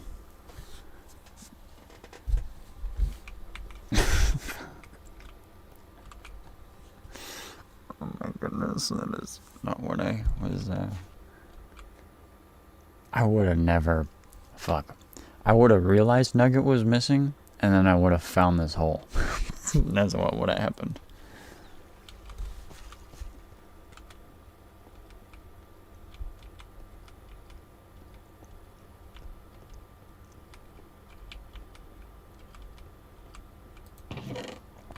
Is that what happened with all that cobblestone? Did he, like, come up and then dump it out in this location? That must be what happens. I haven't actually watched the excavation program complete like that. Oh, is it because he...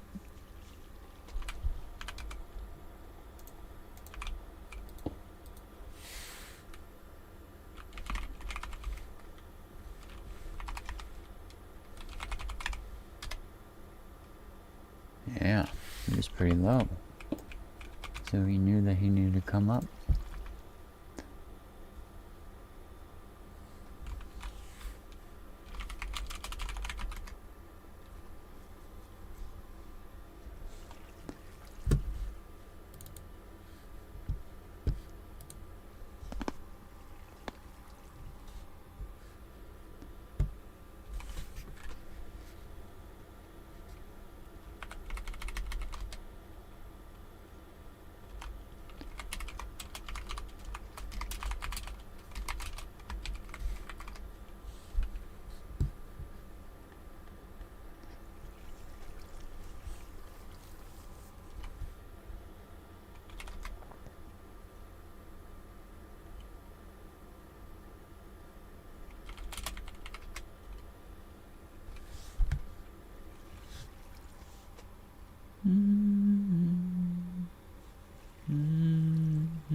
Oh, I have a tab open.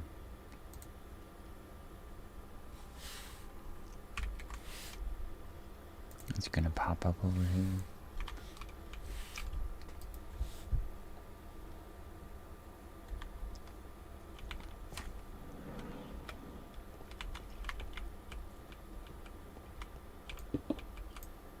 Uh-oh. That was the wrong time.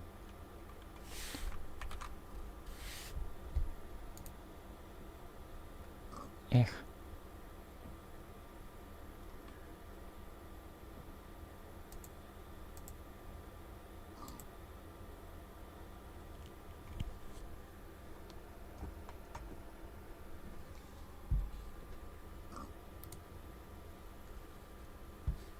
You are probably very...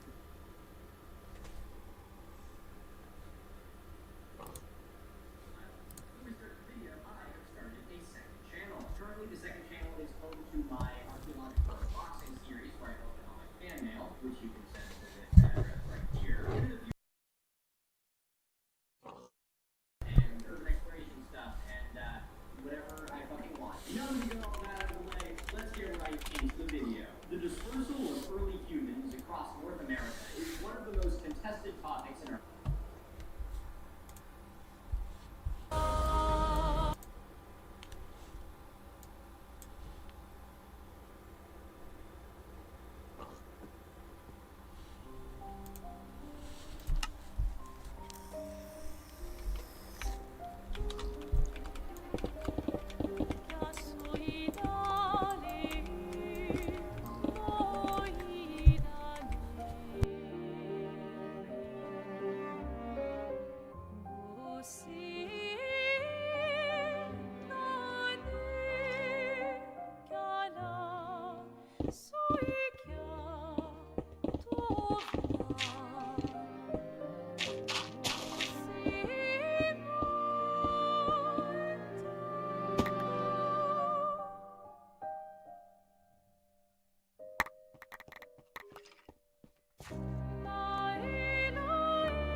Yeah, sorry, my stomach is killing me. I gotta do a little something.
Hello.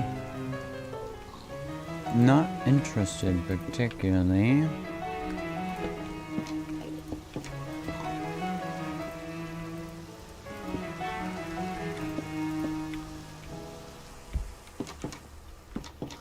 Can he can't.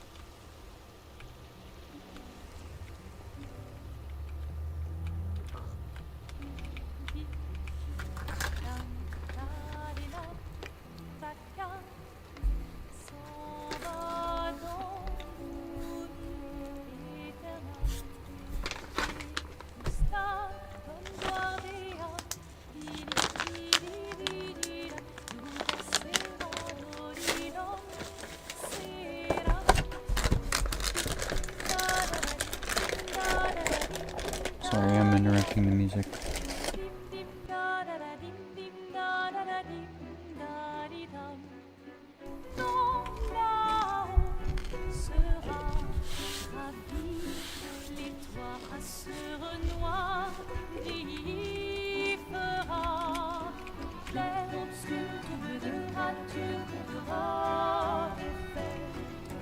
Clair-obscur des hauts pins, tu trouveras sans aile. Clair-obscur, double de grain, tu trouveras effet. Clair-obscur des hauts pins, tu trouveras sans aile. Oh, clair, obscur, trouble, rature. Clair-obscur, guardé aux peintures.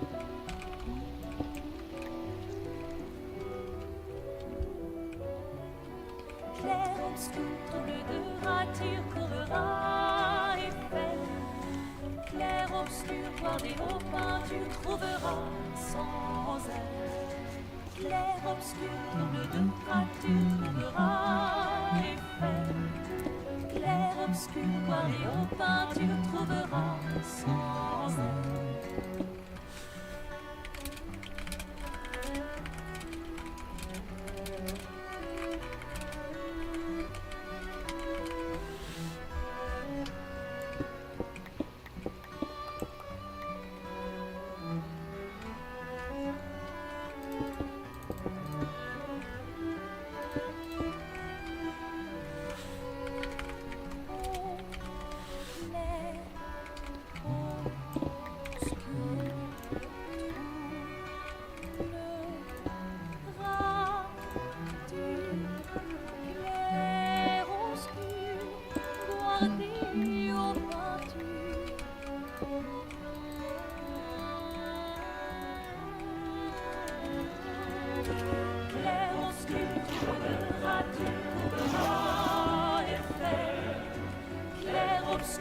aux pins, tu trouveras sans elle. Clair, obscur, trouveras, tu trouveras effet. Clair, obscur, parmi aux pins, tu trouveras sans elle.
Computer, please.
Excuse me. Sorry.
Phew.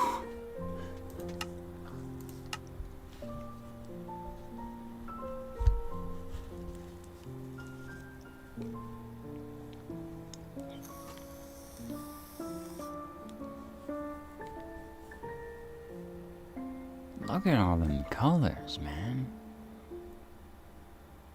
What the heck is that? What? I've never seen this. I need to find that.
12739613.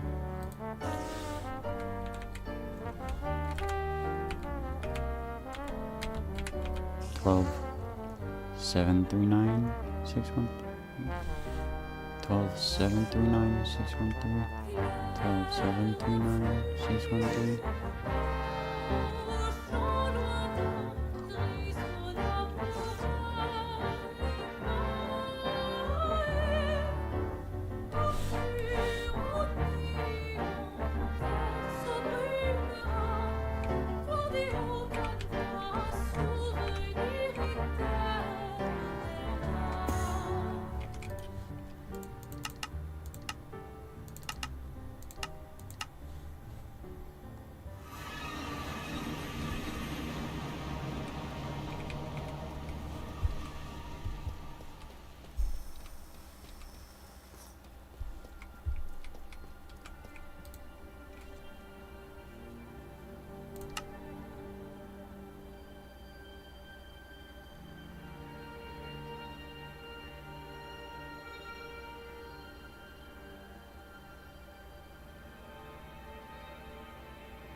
One two seven three nine six one three.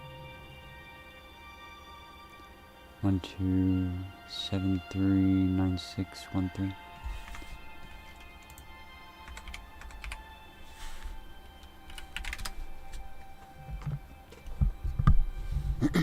$432 meters squared.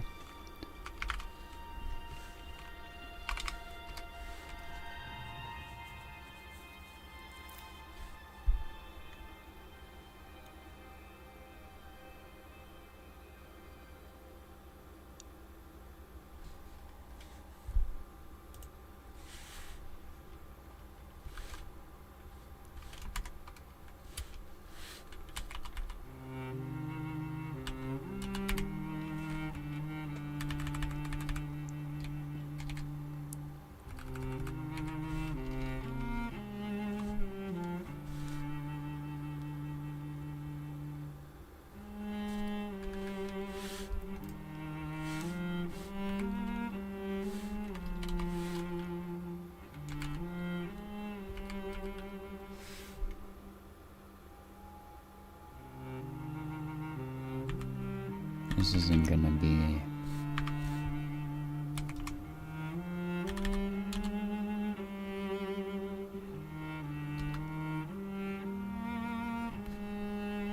$682. 683.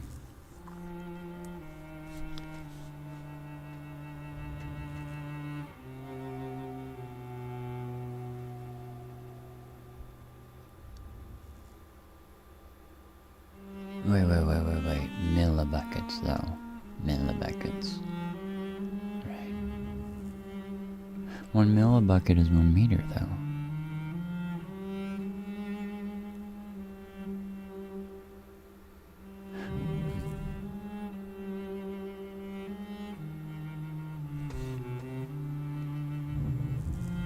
So 1 millibucket in 1 block.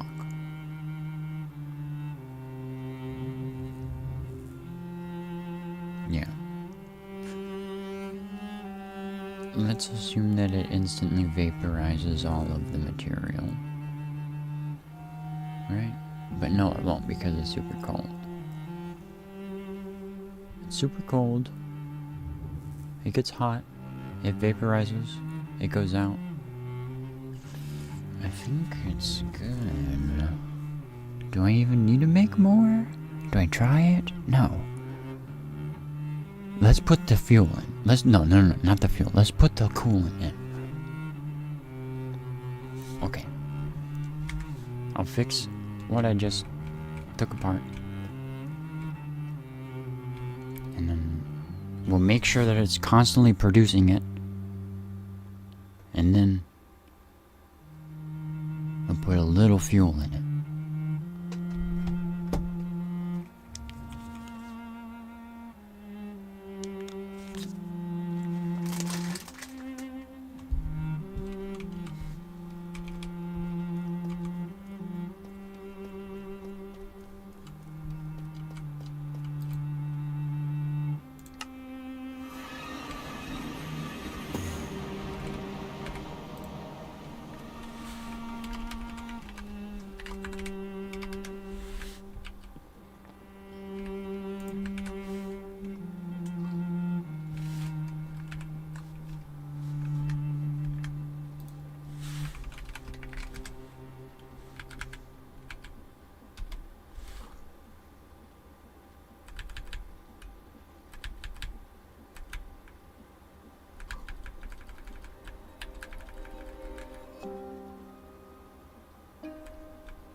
It will be blood of your life. Give up the night. Don't be afraid of the passing time. There are so many different times. Don't be afraid of the passing time. You will find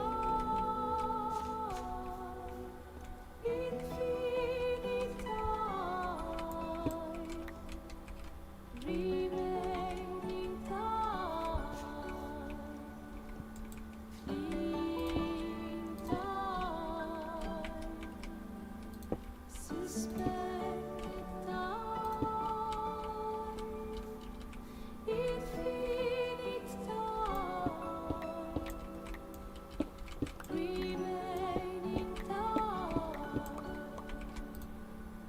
fleeing time, suspended time,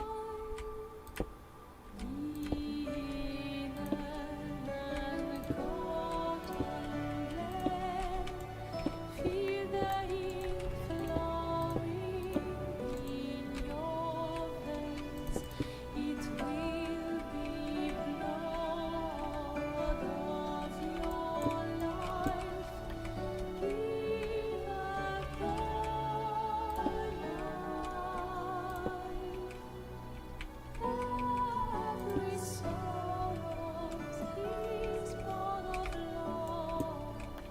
Every love transcends sorrows. Every sorrow is born of love. Time transcends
pain.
Maybe I should try relogging, maybe?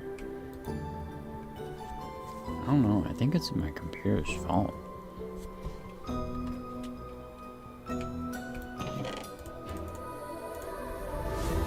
It's not the stream or your computer if you're watching this. My PC is just having some issues right now, as in like the past 2 months.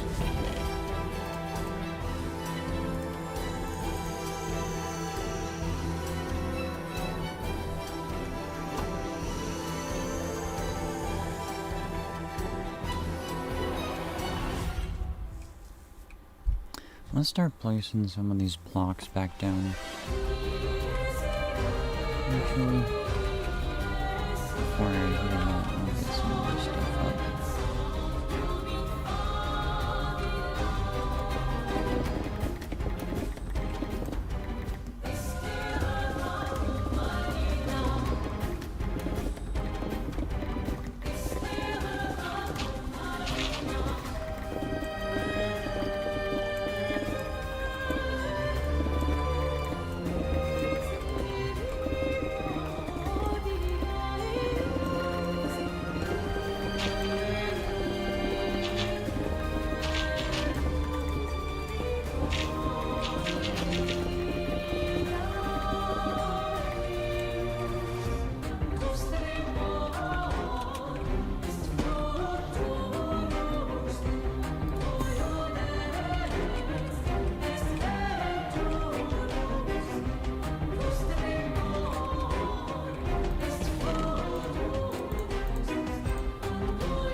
You know, I should have recharged while I was here.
Dans le silence et la nuit, magie et poésie prennent vie, lueur taciturne des sables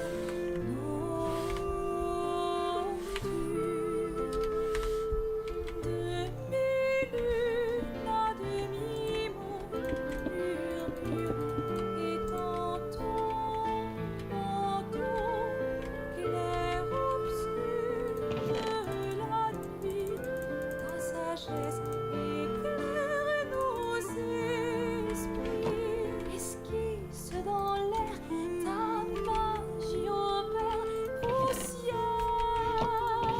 d'éther, source de création, créature de ton imagination.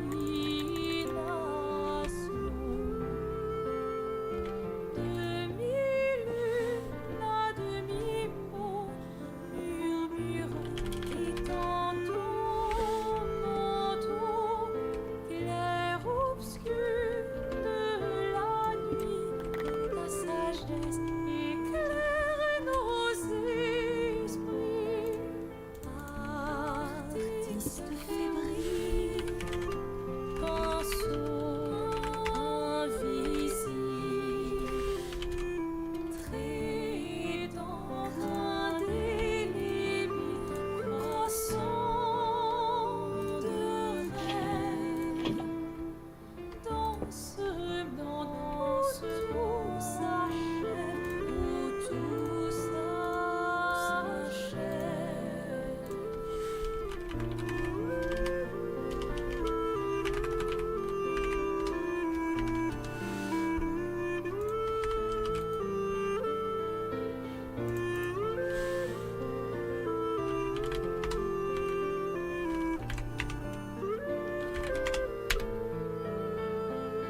Tandis que la lune se fond dans l'eau, ton cœur se pose dans l'obscurité, décidé vers l'éternité.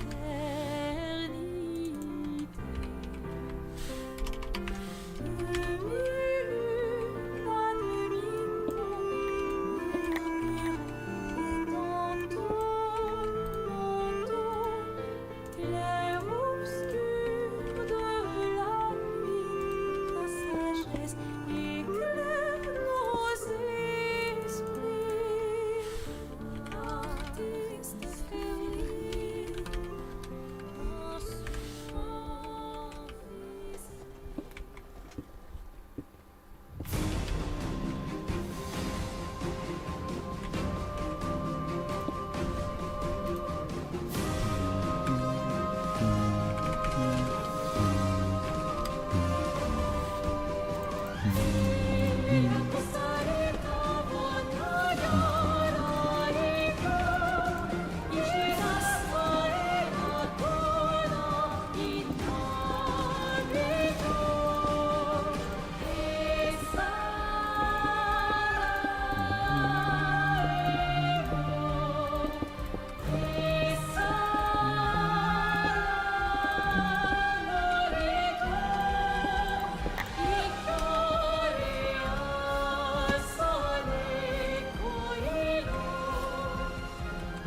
I don't think,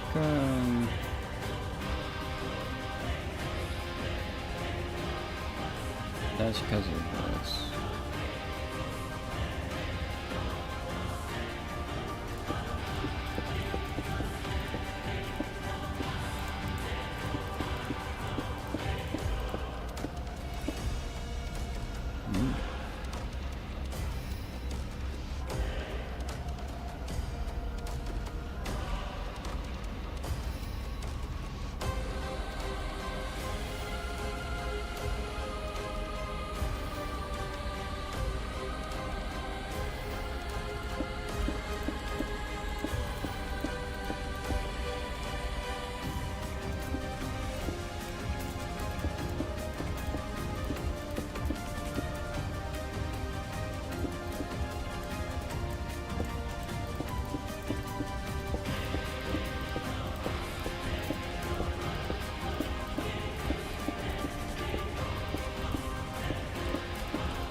Yes, this makes sense.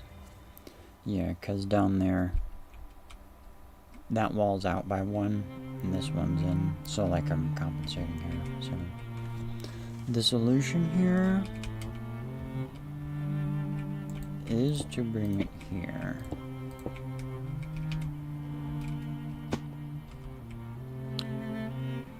Is that just correct? Was I just tripping?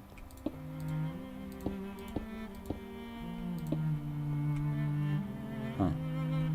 I was just tripping.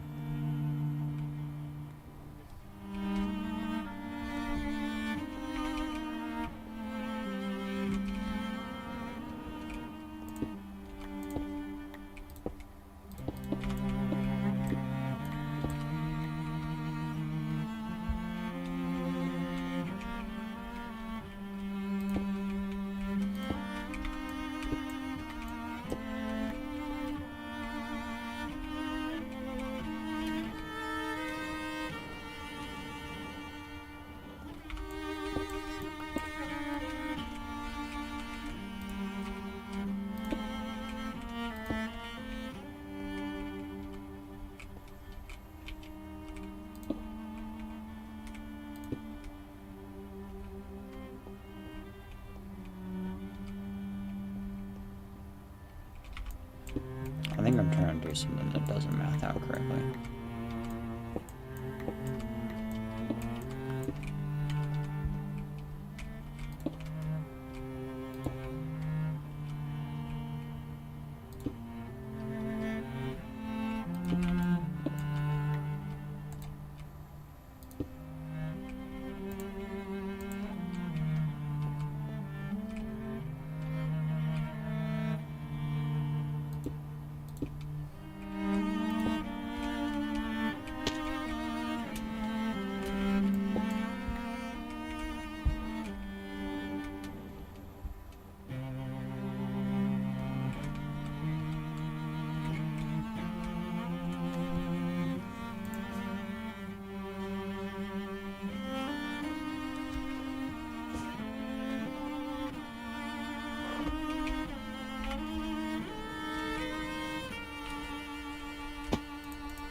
wow.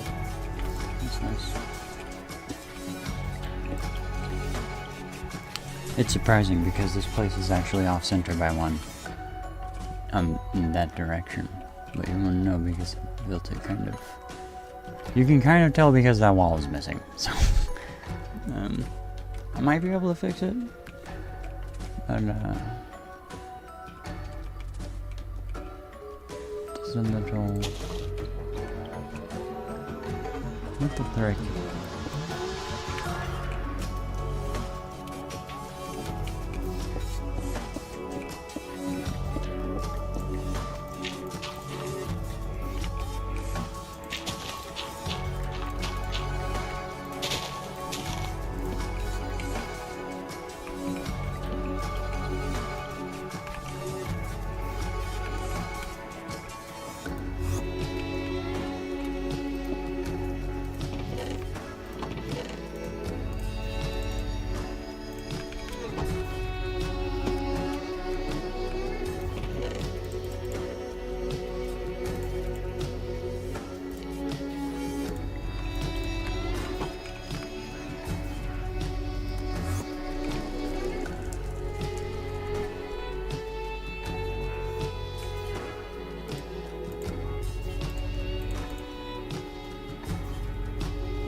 Where in the heck is the light?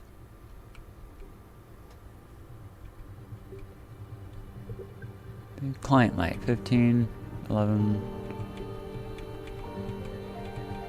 5.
Whatever works for now.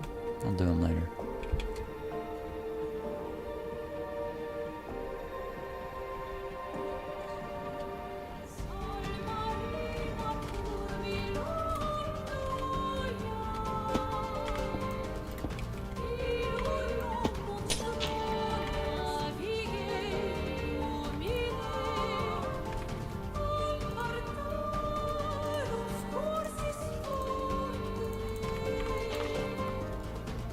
Con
Ba-bum, ba-bum.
Hello.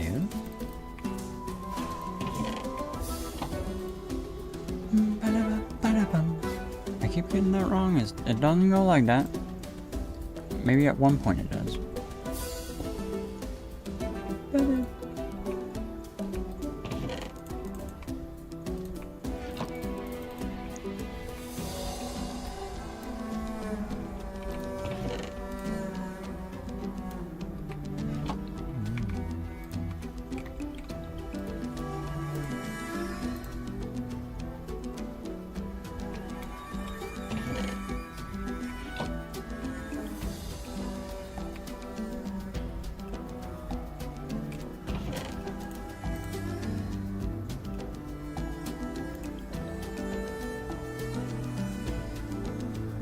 I need a face cam so I can explain what I'm doing while I'm like dawdling here.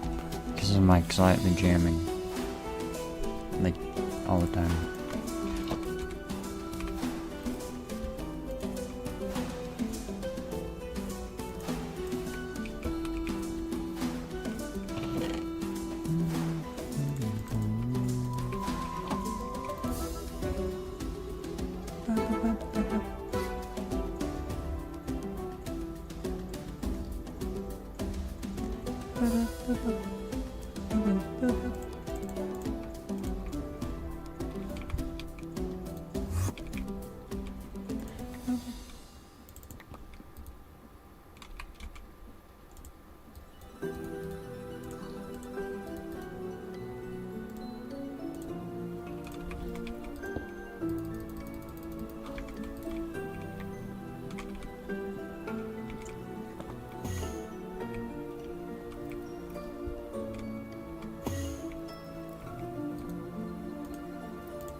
Oh man, my tummy hurts.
Where's my charger?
I really like this song.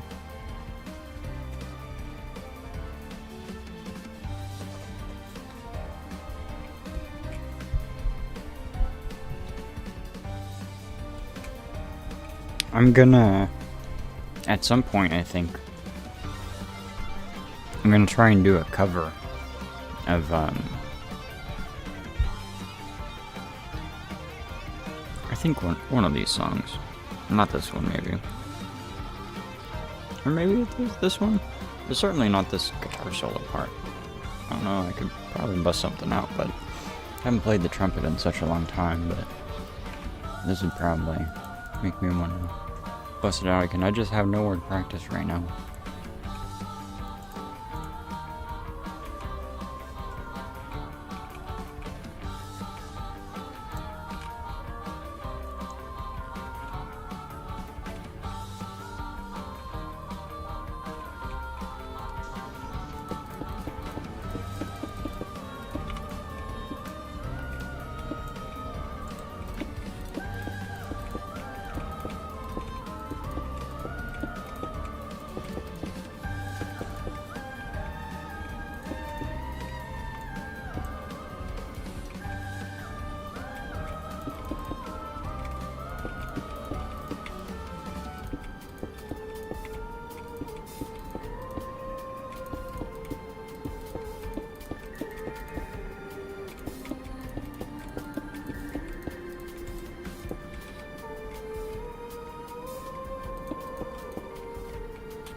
I made the news joke last time.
ces fragments essentiels. Éclat, clarté,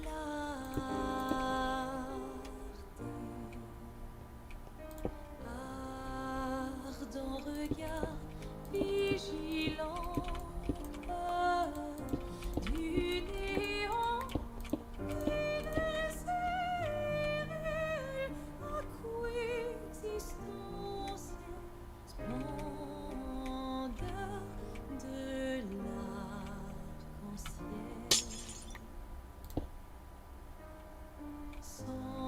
Sentinelle, va-et-vient rétinien, sereine ton arrêt assassin,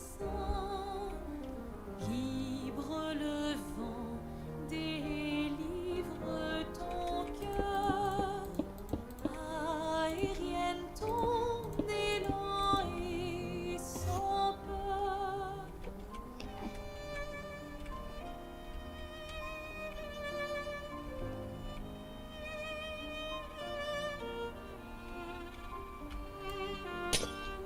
Ciel, ton chagrin annuel t'ôte l'éternel. Éveille, veilleuse. Attends la toile s'efface dans le temps. Universel,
Well, like I said a little while ago, I'm gonna go ahead and start getting this stuff down.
just looked over them.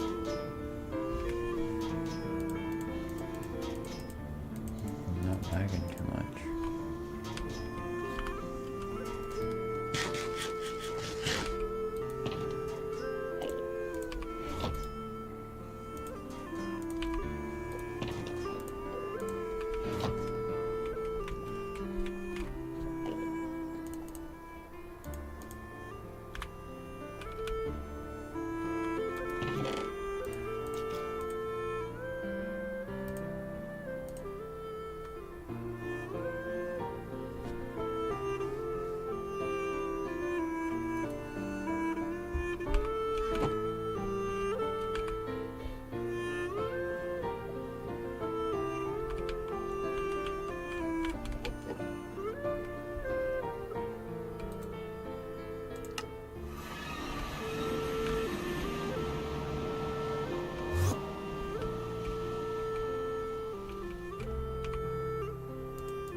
I should really not drink any soda now.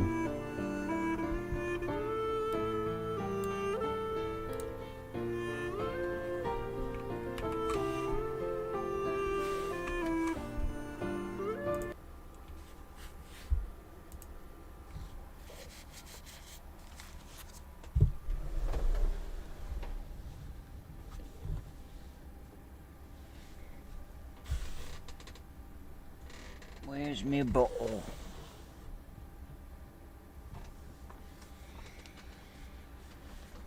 Where is it? Come on, where's my box of rats?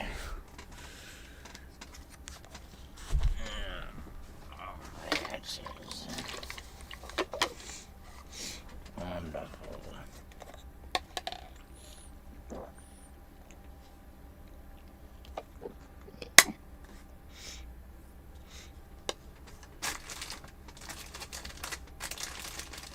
You know, I'm probably going to end up drinking another Coca-Cola before I go to sleep. Even though it's currently 3 in the morning. I haven't had one since like 1.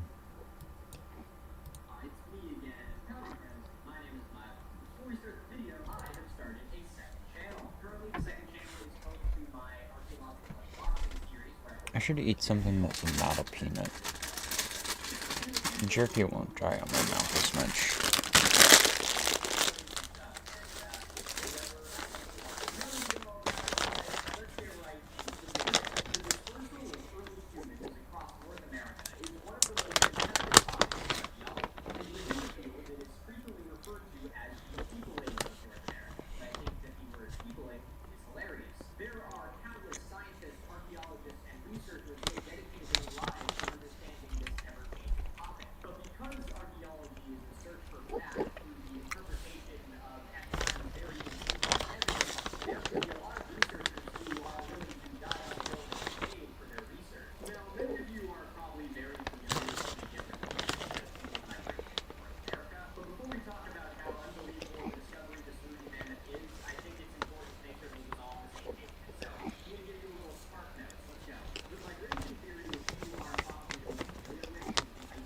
Got a little more fuel in me? I got an idea. Therefore,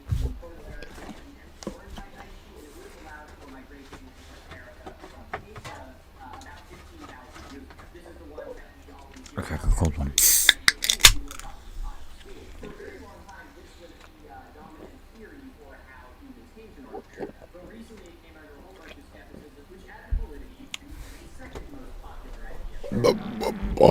Excuse me.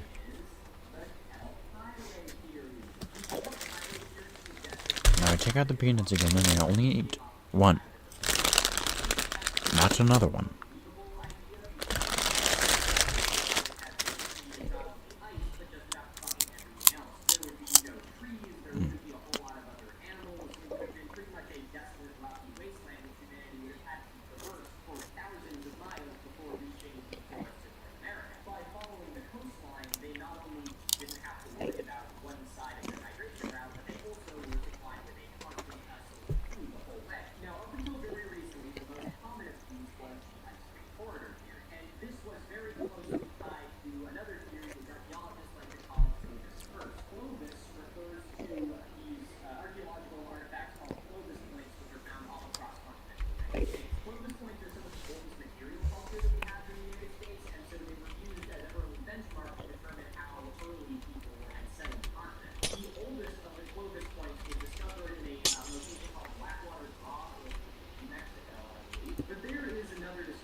See ya. Researchers still absolutely swear by this. But last year, the Clovis theory was rendered pretty much obsolete by another discovery. We just kind of won't address that.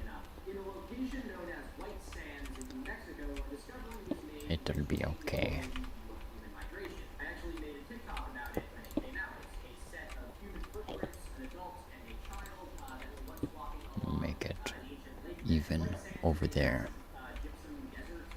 to kind of draw the attention there. Evenly. That's what the fix is. So you see even here, and then you don't need to worry about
Dang it, stop replacing my thingy.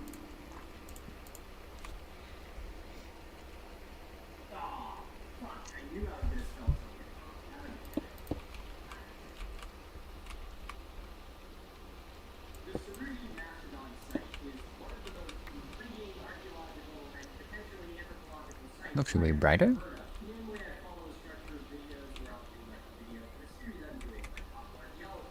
Nice. The idea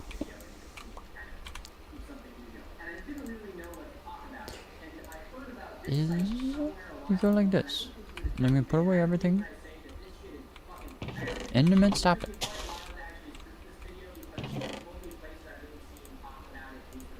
No, don't put the bricks in there.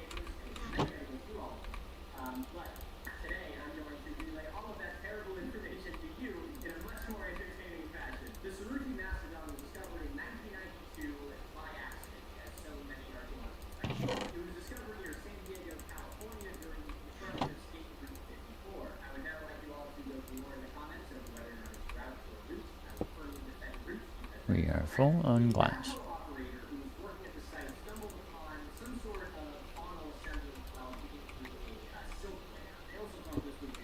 Well, I could. There's a simpler solution.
As in that it can't move? Right. Yeah, its parts are about. I mean, its parts are not on it, and so it would not be able to move or locomote its body parts. Disarticulated, as in you can't. Oh my goodness, excuse me. I got peanuts stuck in my throat.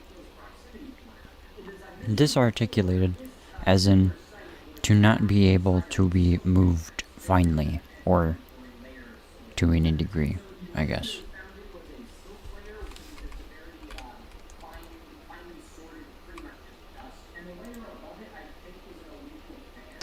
Let's just go ahead and I'm gonna assume I don't have. How many of these guys I got? 132? 200. Then give me a good bit. These.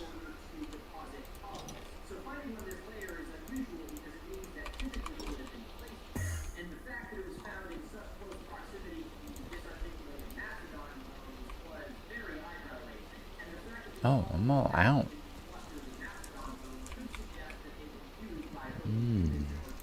Am I all out? No. I got some.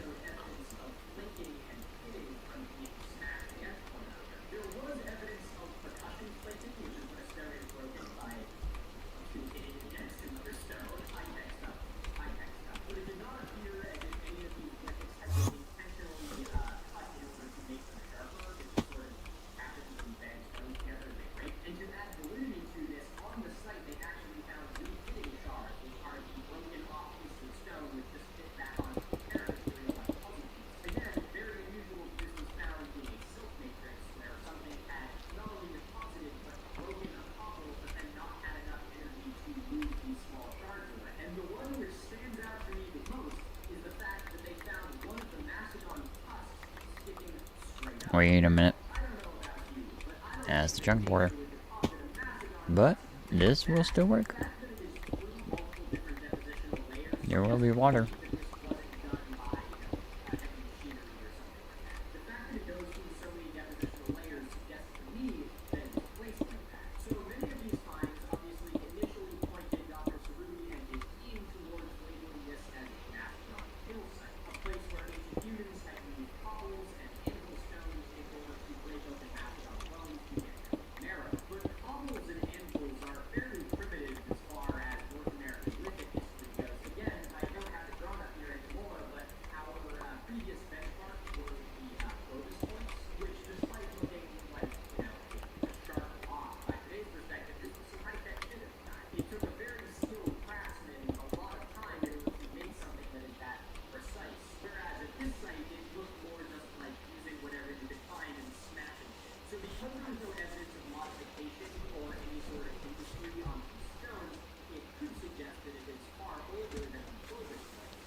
Could do a test.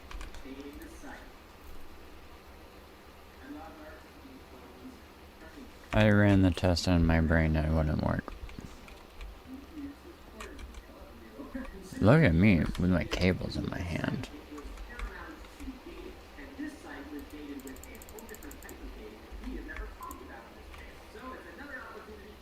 There's no graphic for the, oh, there is. Look at that.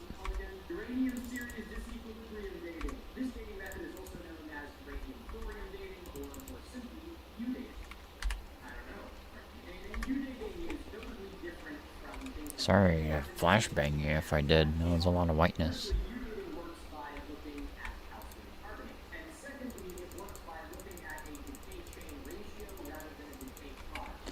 Yeah, so I will need a bit of business down here.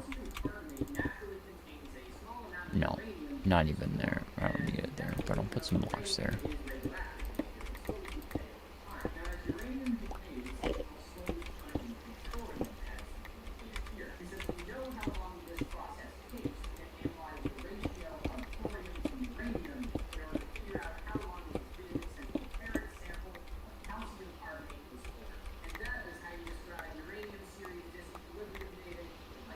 Will it take my pipe away in my offhand? No, that's strange. I mean, it makes sense, because I thought it might not do it.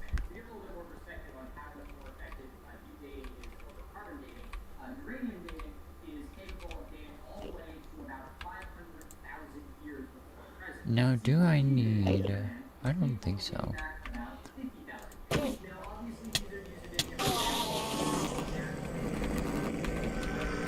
I'm sorry, friend.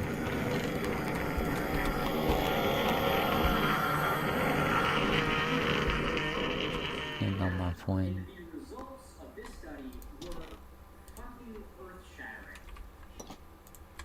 Oh yeah, baby. With this little time scale plot, why don't we see how old each of these finds showed up to be? Clovis culture was dated to be about 11,000 years before present. The white sands prints completely blew that out of the water and were dated to be about 23,000 years before present. Are you ready to see how old the Saruti Mastodon was?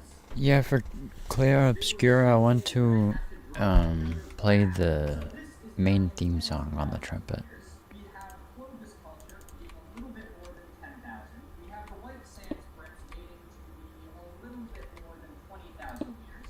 And then we have the Saruti Mastodon, which is dated to be a staggering 130,000 years before present. Jesus Christ. All of this means that if this site was to be proven genuine, it would push back the arrival date of humans in North America by over 100,000 years, which is a number which I can hardly wrap my fucking head around. Now, at the time of this was discovered, archaeologists had no idea what to make of it because everything in front of them suggested that it was a genuine Homo sapien hill site. But this age, which was checked time and time again, suggested such an old presence at the site that we don't even know if it was Homo sapiens. Now, obviously, this could have some massive implications for the entire world of archaeology if it were proven true. But before I get into the part of this video where I start archaeology fangirling over the implications of this site if it were to be proven true, why don't we look at this with a critical eye? And believe me when I say that there was...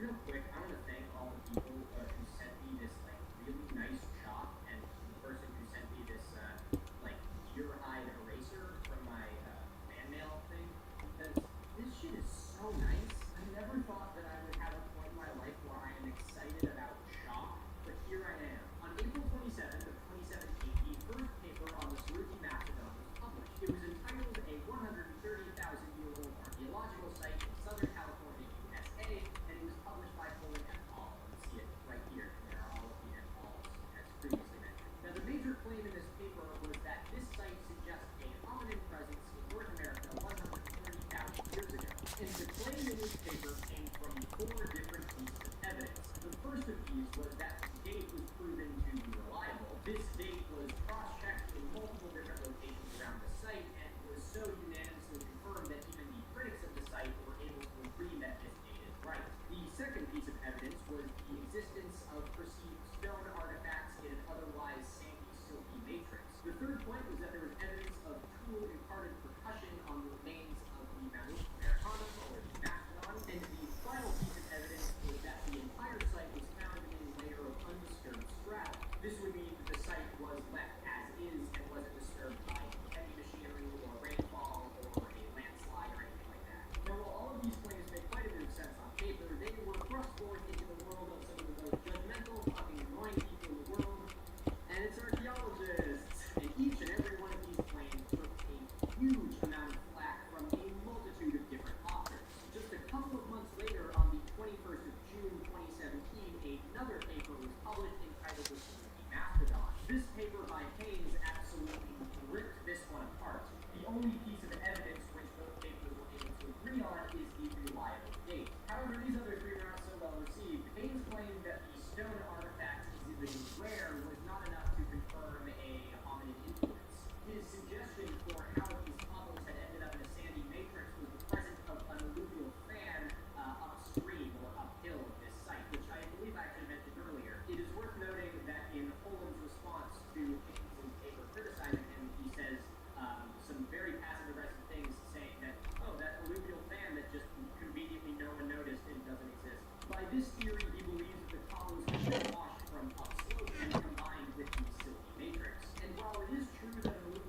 Impact flakes and bulbs of percussion. A spiral fracture is when a bone is broken by twisting. It's probably what happens if you've ever broken your leg or another large bone. It's a very common breakage which occurs in nature. A cone flake is the piece of bone which is broken out at the bottom of a strike point, so a less natural occurrence. So the cone flake is what's knocked out at the bottom, and the impact flakes are the pieces which shear off of the side from an impact. And then a bulb of percussion, which is the bulb on a piece of stone which is created through percussion flake. Haynes believed that the damage exhibited on the bones was due to the presence and influence of heavy machinery on the site. He goes on to cite the Abelwood mammoth, which is the remains of a 24,000-year-old mammoth recovered from Maryland. This juvenile mammoth showed evidence of green bone breaking, which is when the bone of a young animal is broken. And the site had a very good mix of pre-mortem fractures, or the fractures which occurred before death, and fractures from the heavy machinery which accidentally discovered the site. I'm telling you, man, Steve is prolific. Now, the spiral fractures are one which is pretty easy to date, because we can find spiral fractures dating back until, Jurassic sites. Now, as far as the usage of tools, it was claimed that there was not enough evidence of wear on the stones to indicate that they were actually used as hammering instruments. And as far as the undisturbed strata goes, Haynes suggested it could have been influenced by a lot over the last 130,000 years, which is a fair point, whether it be a river diverting course, or animals walking through it, or land shifting. A lot can happen. All of this, I feel, is pretty fair criticism. But, as with all scientific papers,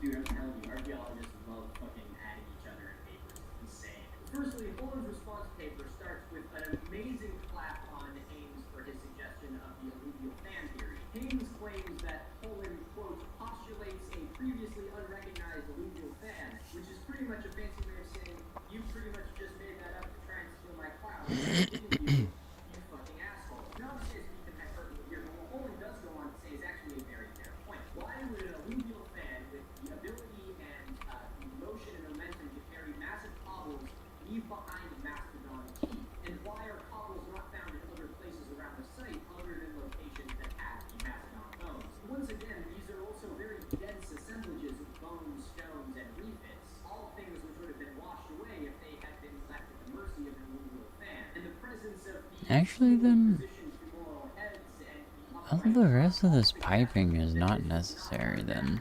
If I'm just gonna have it be a couple.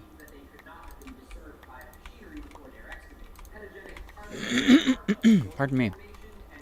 very fragile and susceptible to being driven over with a tractor. Now, as for the fractures on the bones, it was actually the topic of a wonderful case of experimental archaeology. Archaeologists who were studying the site actually did experimental archaeological tests on elephant bones.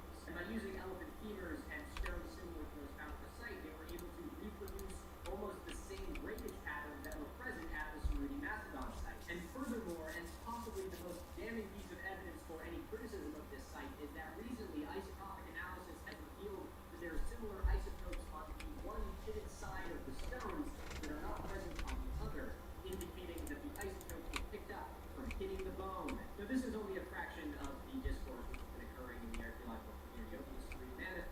Frankly, I don't have the emotional capacity to go over any more of it right now. But if you're interested, believe me when I say that there's plenty of papers for you to read. Now, if any of you are visual learners, I would highly suggest this paper, which we should link below, because it has some wonderful site images, and I find that the archaeological layouts of the site are really helpful in piecing together what I think may have happened there, and it's... How does it look like there's way less saplings than logs? So why are people so skeptical of this site? Why are people so adverse to believing that this was truly the work of some very early humans?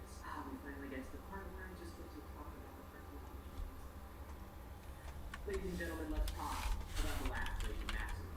The fact that this find could predate the last glacial maximum is huge. To illustrate how significant this discovery could be, it's important that we are all on the same page for how ice ages work. In Earth's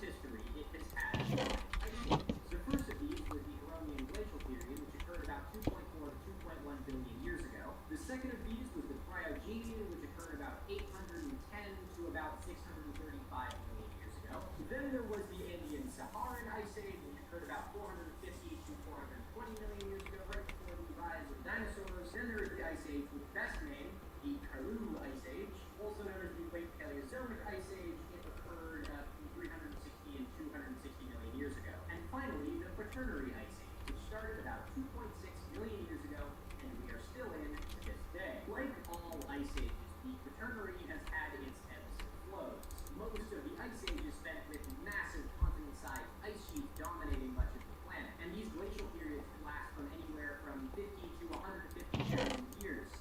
I'm really bored of good graphs today. Can we get smash that like button for graphs? So here we got our glacial period, but after about 150,000 years of the glacial period, there will be a brief period of warming known as an interglacial period. And these interglacial periods will last for a shorter time than the glacial period before the Earth is returned to being covered in ice once again. Now, many people think that the end of the last ice age was that 10,000 years ago date that we all know and love. When the glaciers receded, the mastodons and mammoths all died out, and people decided to suddenly dominate the entire planet. But in reality, the ice age did not end 10,000 years ago. That was just the beginning of this interglacial period, which we're still in right now. The fact that we still have ice-covered poles and winter are all things that exist because we are technically still in an ice age. And that is not to say that global warming doesn't exist. If I see one fucking comment being like, well, it snowed outside today, so global warming was fucking real on there. Fucking do something unspeakable. Now, the reason why the Saruki Mastodon being dated to about 130,000 years before present is so fascinating is because 130,000 years before present was the last interglacial period. Like, if you look up when the Saruki Mastodon was found and when the last interglacial period was found, they are at the exact same fucking time. The last interglacial period is called the Amian, and it's spelled like that for some fucking reason. I have no idea. Maybe it's someone's name. Get a better name. Now, the Amian interglacial period was actually quite a bit warmer than today's interglacial period. Africa's equatorial forest was a lot larger, and much of the Sahara, which is today's desert, was at the time savanna. And a study in Denmark showed that hazel, oak, and hornbeam would have been present, suggesting that it was at the time a temperate forest rather than today's tundra and arboreal forest. Which means, oh my god, I really sound like a conspiracy theorist, don't I? Which means that the land bridge between North America and Asia would have been exposed enough to potential for early hominids to have migrated across it. Fuck yeah. This means that what we could be looking at is a precursor migration into North America that occurred before the ice sheet closed again behind them. And this would change fucking everything. And let me tell you why. Yes, it's amazing to think about how old that is and how old the humans who would have done it would have been. But the most incredible thing is that at this point, most people don't think humans have migrated out of Africa yet. Most anthropologists believe that human beings, Homo sapiens, migrated out of Africa about 120,000 to 80,000 years before present. And that's just out of Africa. That's not even talking about crossing the entire continent of Asia over the Great Land Bridge over to fucking California. Which means, I cannot believe I'm saying this, but you understand that that Homo sapiens may not have Should have cocked it first, buddy. North America. Oh my god. It's fucking insane.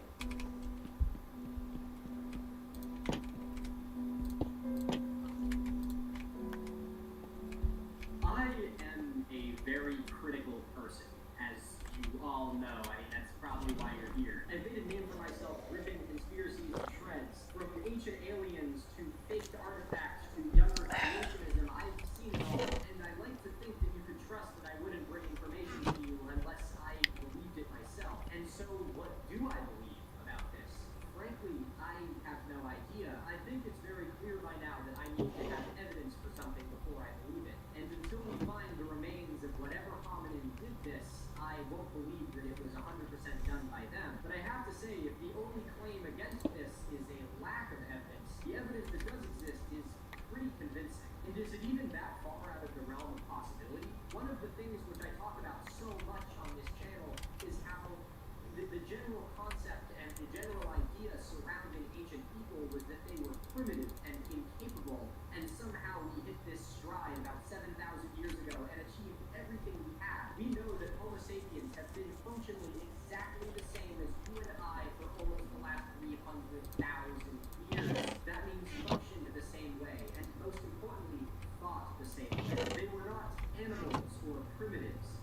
today's skyscrapers and paved roads. And so who's to say that our other ancestors couldn't do the same? We have evidence that Neanderthals, the ones who have always been stereotyped as being knuckle-dragging brutes incapable of anything but killing, fucking, and dying, had unbelievably deep and powerful ceremonies.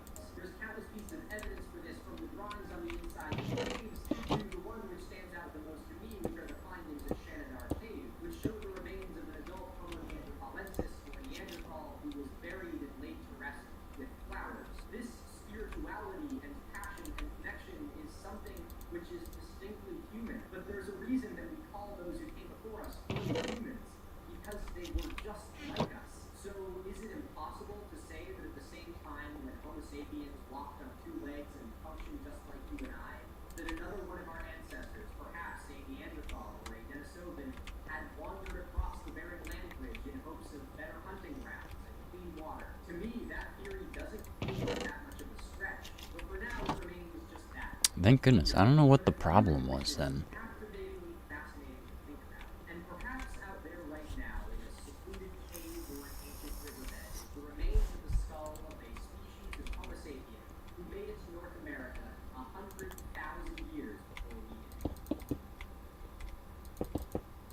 I would like to thank you all very much for watching, and I would also love to hear what you think about this in the comments below. I am more than interested in hearing all of your theories, hypotheses, and criticisms towards this very controversial paper. One thing which I am so grateful for the community we have built here is just hearing the comments from all of you guys. You have such unbelievably intelligent and outside-the-box ways of thinking, and it's always fascinating to hear your theories on the topics we discuss here. If you are new here, I would like to say welcome. Congratulations on making it through that much of me rambling to the end of the video, and if you are interested in seeing more content like this, make sure to subscribe. Make sure to follow me on Instagram for my wonderful, beautiful photos, on Twitter for my unmainstream consciousness, and of course on TikTok for my short-form videos and to watch me real-time get shadow banned repeatedly. I would like to thank my editor, John Franco, for all his hard work. Give me a big thumbs up if you appreciate it. And you should give him a thank you too, because he does so much for you, you don't even know it. He has to sit through hours of me rambling and doing this to my hair. God, I have to ground it. As always, I would like to thank my patrons for making what I do here possible. My patrons get early ad-free access to all of my videos because they saw it before you did. And as a token of my gratitude, all of your names will be in the credits of this video, so make sure to stick around for that. Remember to stay curious, stay inquisitive. Most importantly, but you wish you had one. I'm sorry, that was weird. Remember to stay curious, stay inquisitive, and most importantly, remember. I hope you remember, because I sure as shit can't.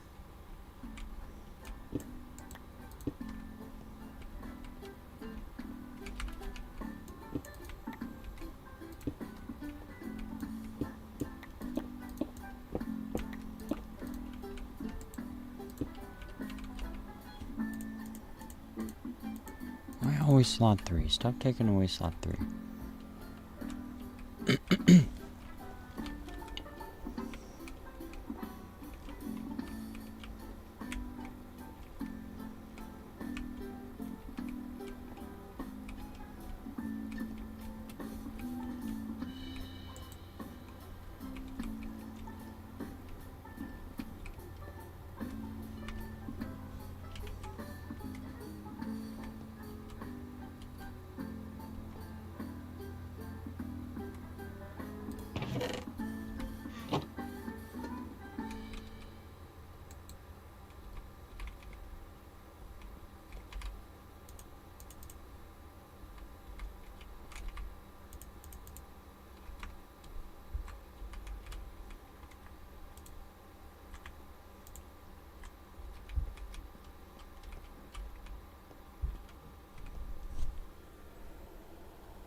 Pardon me.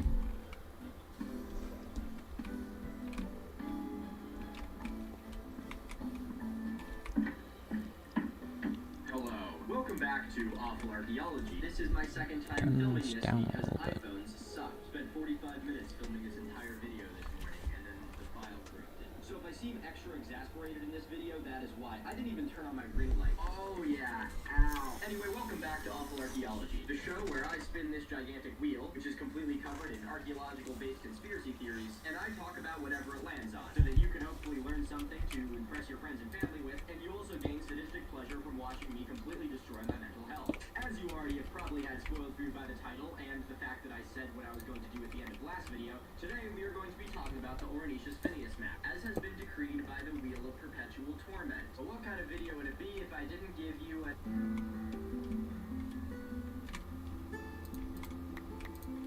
Old maps suck. They frequently show inconsistencies from modern maps that are derived from errors that occur when you try and map an entire planet using a pencil. Many of the times, these errors are just cause for a good laugh, if nothing else. Like this map, which shows California as an island, which is wrong. Or this map, which shows the non-existent Appalachian Lake. How you accidentally find an entire lake that doesn't exist, I could not tell you. Or this map, which shows the Zambezi River as a circle, which is more akin to a theme park ride than an actual river. Many of the errors on these antique maps are about as credible as this, which I created when I was 10 years old. And it has such features as a town called Foot, city called Yahoo, Bone Desert. The map key is pretty great. Not only is key spelled wrong, but the different types of states are old state, new state, war state, cool state, and stupid state. Also named the ocean the Wet Sea. That's a fucking weird kid. And now I'm a weird adult. Funny how that happens. New merch idea. This map on a wall poster. Drop a comment if you buy that. If you say you wouldn't buy it, I know you're a damn liar because this is awesome. And of course more maps than you can count with islands that either don't exist or are on the map twice, or 3 times, or hell, even 4 times. With the advent of modern satellite technology, arguing that any of these errors are founded in reality is an egregious claim at best. However, conspiracy theorists today will continue to cite these outdated and erroneous maps to perpetuate the existence of everything from ice-free poles to entirely lost continents. This particular map has been cited by pseudo-archaeologists like Graham Hancock and the other guy whose name I forget because I'm not looking at my script, Graham Hancock and Charles Hapgood, to argue that the South Pole had not only been known about and mapped for hundreds if not thousands of years longer than we've been taught, but also that at some point within this time span it was ice-free. I don't know why I said that like that. That was disturbing. It was ice-free. In the case of Hapgood, this manifested in him coming up with his cataclysmic pole shift hypothesis, which frankly I don't want to know anything about Charles Hapgood's pole or why it shifts. And recently this map has been used by my favorite demographic of people, pseudo-archaeological climate change deniers. And they use this map to claim that because it shows Antarctica with no ice on it, that anthropogenic climate change must not be real. This demographic of people can easily be identified. Not only do they use this map to argue that anthropogenic climate change isn't real, but each and every one of them has an easily identifiable band of wool pulled over their eyes and their heads shoved firmly up their ass. But in order to understand these outlandish claims, we must have a look at the Ornitius Phineas map, which was a map that was created by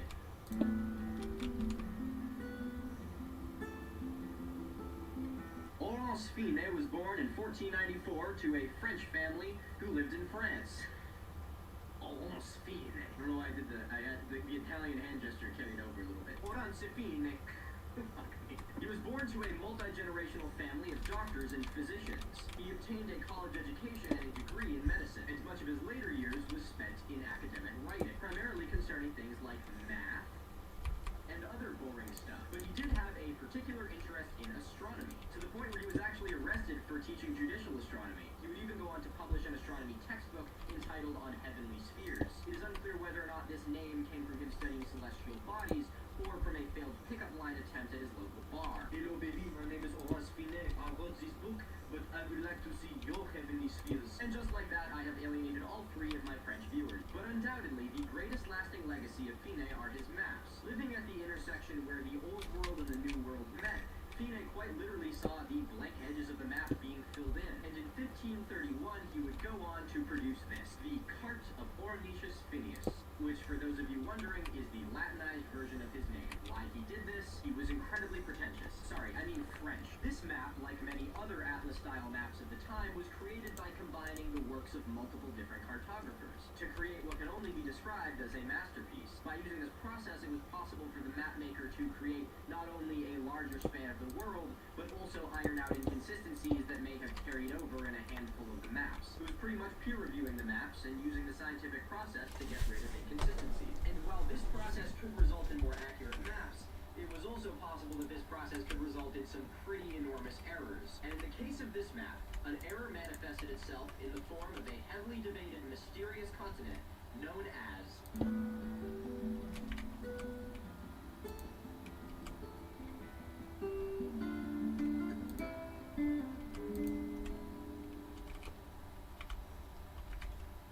At first glance, this map appears to show what is a fairly believable map of Antarctica. The general shape looks correct to the layman, and the position of the latitudinal lines even depict it as being on the bottom of the planet.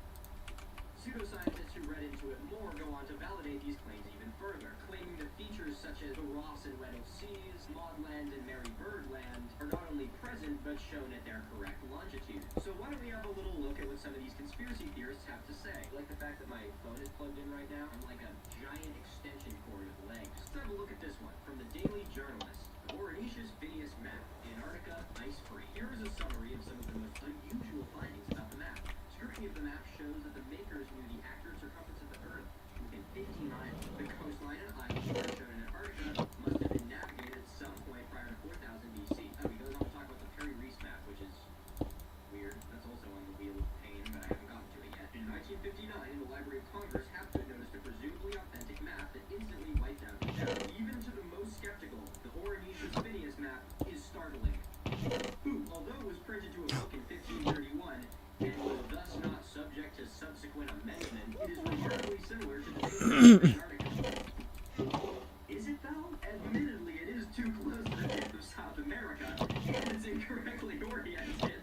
If the proportions seem similar, the coastal mountains found in the 1957 geophysical study are in roughly the right places, and so are many great bays and rivers. Furthermore, the shape of South America seems right, and the close resemblance between the modern, scientifically exact maps of the Ross Sea and Phineas's unnamed Gulf is striking. Hapgood's work cannot simply be lumped with the lunatic fringe, although unquestionably an amateur theoretician, he did do his homework and had it thoroughly checked by professionals. The U.S. Air Force SAC cartographers, for example, worked with him for 2 years and fully endorsed his conclusions about Antarctica. Yes, because there is no one I trust more than the U.S. government. Let's have a look at some modern climate change deniers and what they have to say about this map.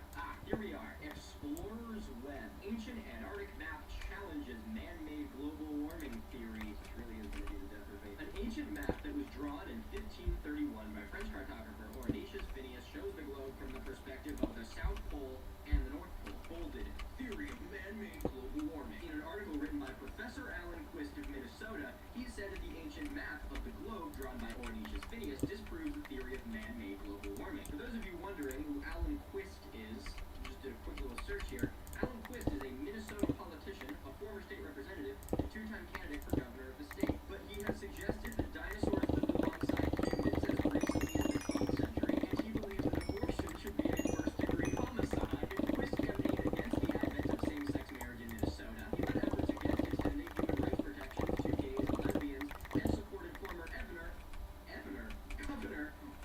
Arnie Carlson. Quist also led the sponsorship of a failed bill to require AIDS testing for all marriage license applicants. Quist has drawn criticism from a past statement he made suggesting that supporting a gay counseling center at the Minnesota State University would be similar to supporting one for the Ku Klux Klan, and saying that, quote, its presence suggests university approval for the homosexual lifestyle and the practice of sodomy. You wouldn't have a center for the KKK.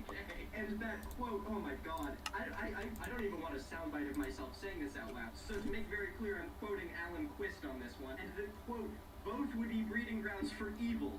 AIDS in this case. So just to go back to our initial point, in this article written by Professor Alan Quist of Minnesota, he said this ancient map of the globe drawn by Ornitius Phineas disproves the theory of man-made climate change. I thought you just needed a little bit of background on who this guy is so you know how credible he is. Holy crap.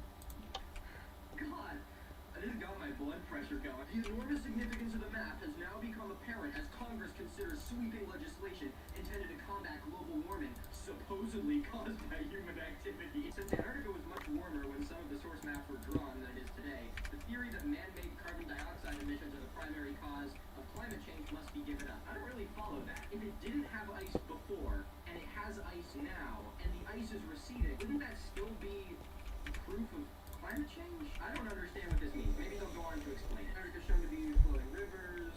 It's extraordinarily accurate, and we'll get into that in a minute. So much so that modern cartographers are mystified as to how it could have been drawn with such amazing accuracy. I'm going to be using that soundbite again, I can promise you that. And again, it shows the land with no ice and accurate topography, which was only mapped in 1958 when the first seismic survey was done. Oh.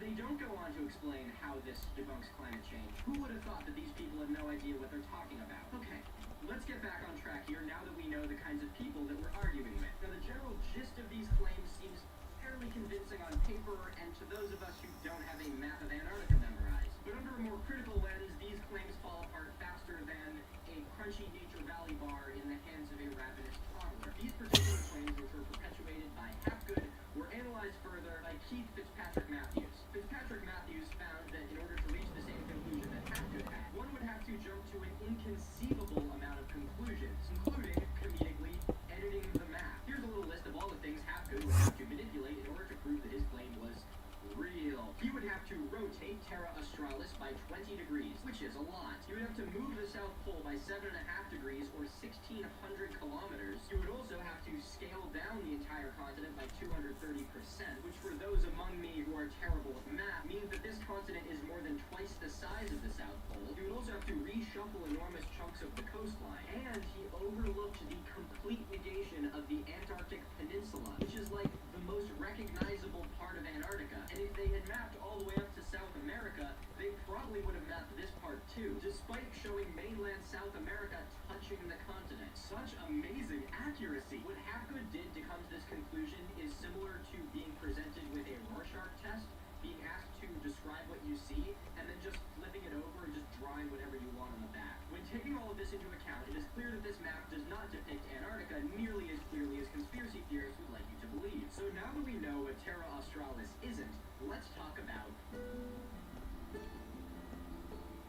Firstly, let's have a look at one of the most prominent features of Antarctica, the Antarctic Peninsula. Or rather, let's not have a look at it, because it's not there. Either way, this is where it should be. Hapgood claims that the reason that this feature is not there is because FINA ran out of room, and so he just omitted the entire peninsula to make room for South America. Now, map makers at the time weren't exactly in the business of just deleting entire discoveries, which is why sometimes there will be maps that I mentioned earlier where you will get the same island or the same feature mapped out multiple times in different places. So allow me to propose another explanation. Yeah, this is the fun part. I was looking forward to this. Let's go. We know that South America and Antarctica are about 650 miles apart, which is clearly not depicted here, which leads me to believe that what you are looking at here is not the coastline of Antarctica, but the northern coast of Terra del Fuego. The gap between Terra del Fuego and mainland South America is not the 600 miles that you would expect to see between South America and Antarctica. It is instead the 20-mile wide Strait of Magellan, which would seem a lot more accurate to what we're looking at on this map. To mention the fact that the coastline lines up with the shape of the top of Terra del Fuego fairly accurately. At this time, explorers had been up and down the coast of South America and had been mapped fairly easily, but there were still some parts that hadn't been fully filled in yet, and it is very likely that the maps that FINA was pulling from did not have an accurate map of Terra del Fuego, and instead just showed the coastline that they had seen from the mainland or from the Strait of Magellan. If we move to the northeast, we can see the Horn of South Africa as well as the island of Madagascar, both of which are in a fairly appropriate relation to one another, both in shape, size, and distance across the Mozambique Channel. But the observant of you have noticed a second island on this map, which sort of throws the train of continuity off the tracks. A small heart-shaped island off the southeast coast of Madagascar, which is labeled Zanzibar, though this is clearly an error, as the island of Zanzibar is nearly 800 miles to the northwest of Madagascar, and separated from mainland Tanzania by only 25 miles across the Zanzibar Channel. Perhaps this is a mislabeling of the islands of Reunion or Mauritius, or even a mislabeling of the French southern Antarctic islands. But due to the fact that Zanzibar was fairly well known about at this point, I would imagine that this is just an error in placing the tiny island. Imagine here the concern was just including the right locations and less concerned about placing them in relation to this unknown continent. In fact, I think that this portion of Terra Australis was almost entirely inferred and never actually mapped, because it's pretty much just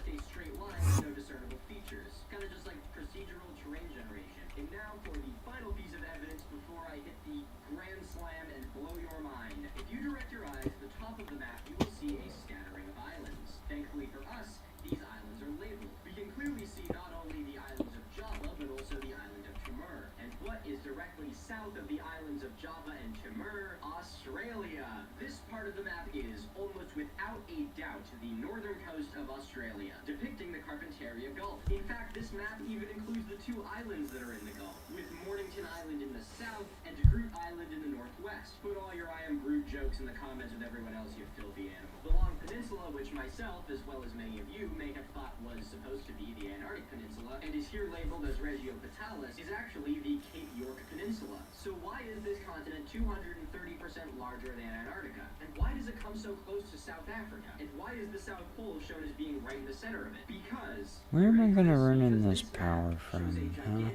inference stretching 8,000 miles under the bottom of the planet from Australia to Argentina and entirely encircling Antarctica. Boom. Thank you. Here I'll be. Bottom, because this is gonna be a bin. Conspiracy which cannot be explained with this explanation. Why is it shown as being ice-free? Because the parts of land that they could see it didn't have ice on them. Why are the rest of the distances on the map so accurate? Because it was a really accurately done map. They just inferred a huge portion of it. How do they know It's important to look at conspiracies like this with some scrutiny. I mean, it's important to look at any conspiracy with some scrutiny. But if someone is trying to tell you that a map from 500 years ago can tell you more than we know today with modern science, they are completely and utterly full of shit. Before I let you go, let's have a look as to what next episode is going to be on. Spin that wheel, Big Papa. Nice. I'm spinning this wheel in post, so I actually have no idea what my next video is going to be on. If you guys like this episode, make sure to subscribe and hit the notification button so you can be aware when the next video comes out. With these videos, I try to do live premieres so I can be there with you guys and we can all watch the video for the first time together. So if you did watch the premiere of this video, thank you. It was wonderful having you.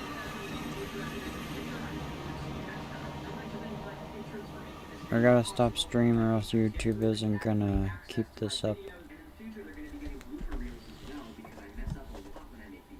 If you are one of my patrons, your names will be in the credits at the end, so make sure to stick around for that one. And remember to stay curious, stay inquisitive, and most importantly, remember the next time you do something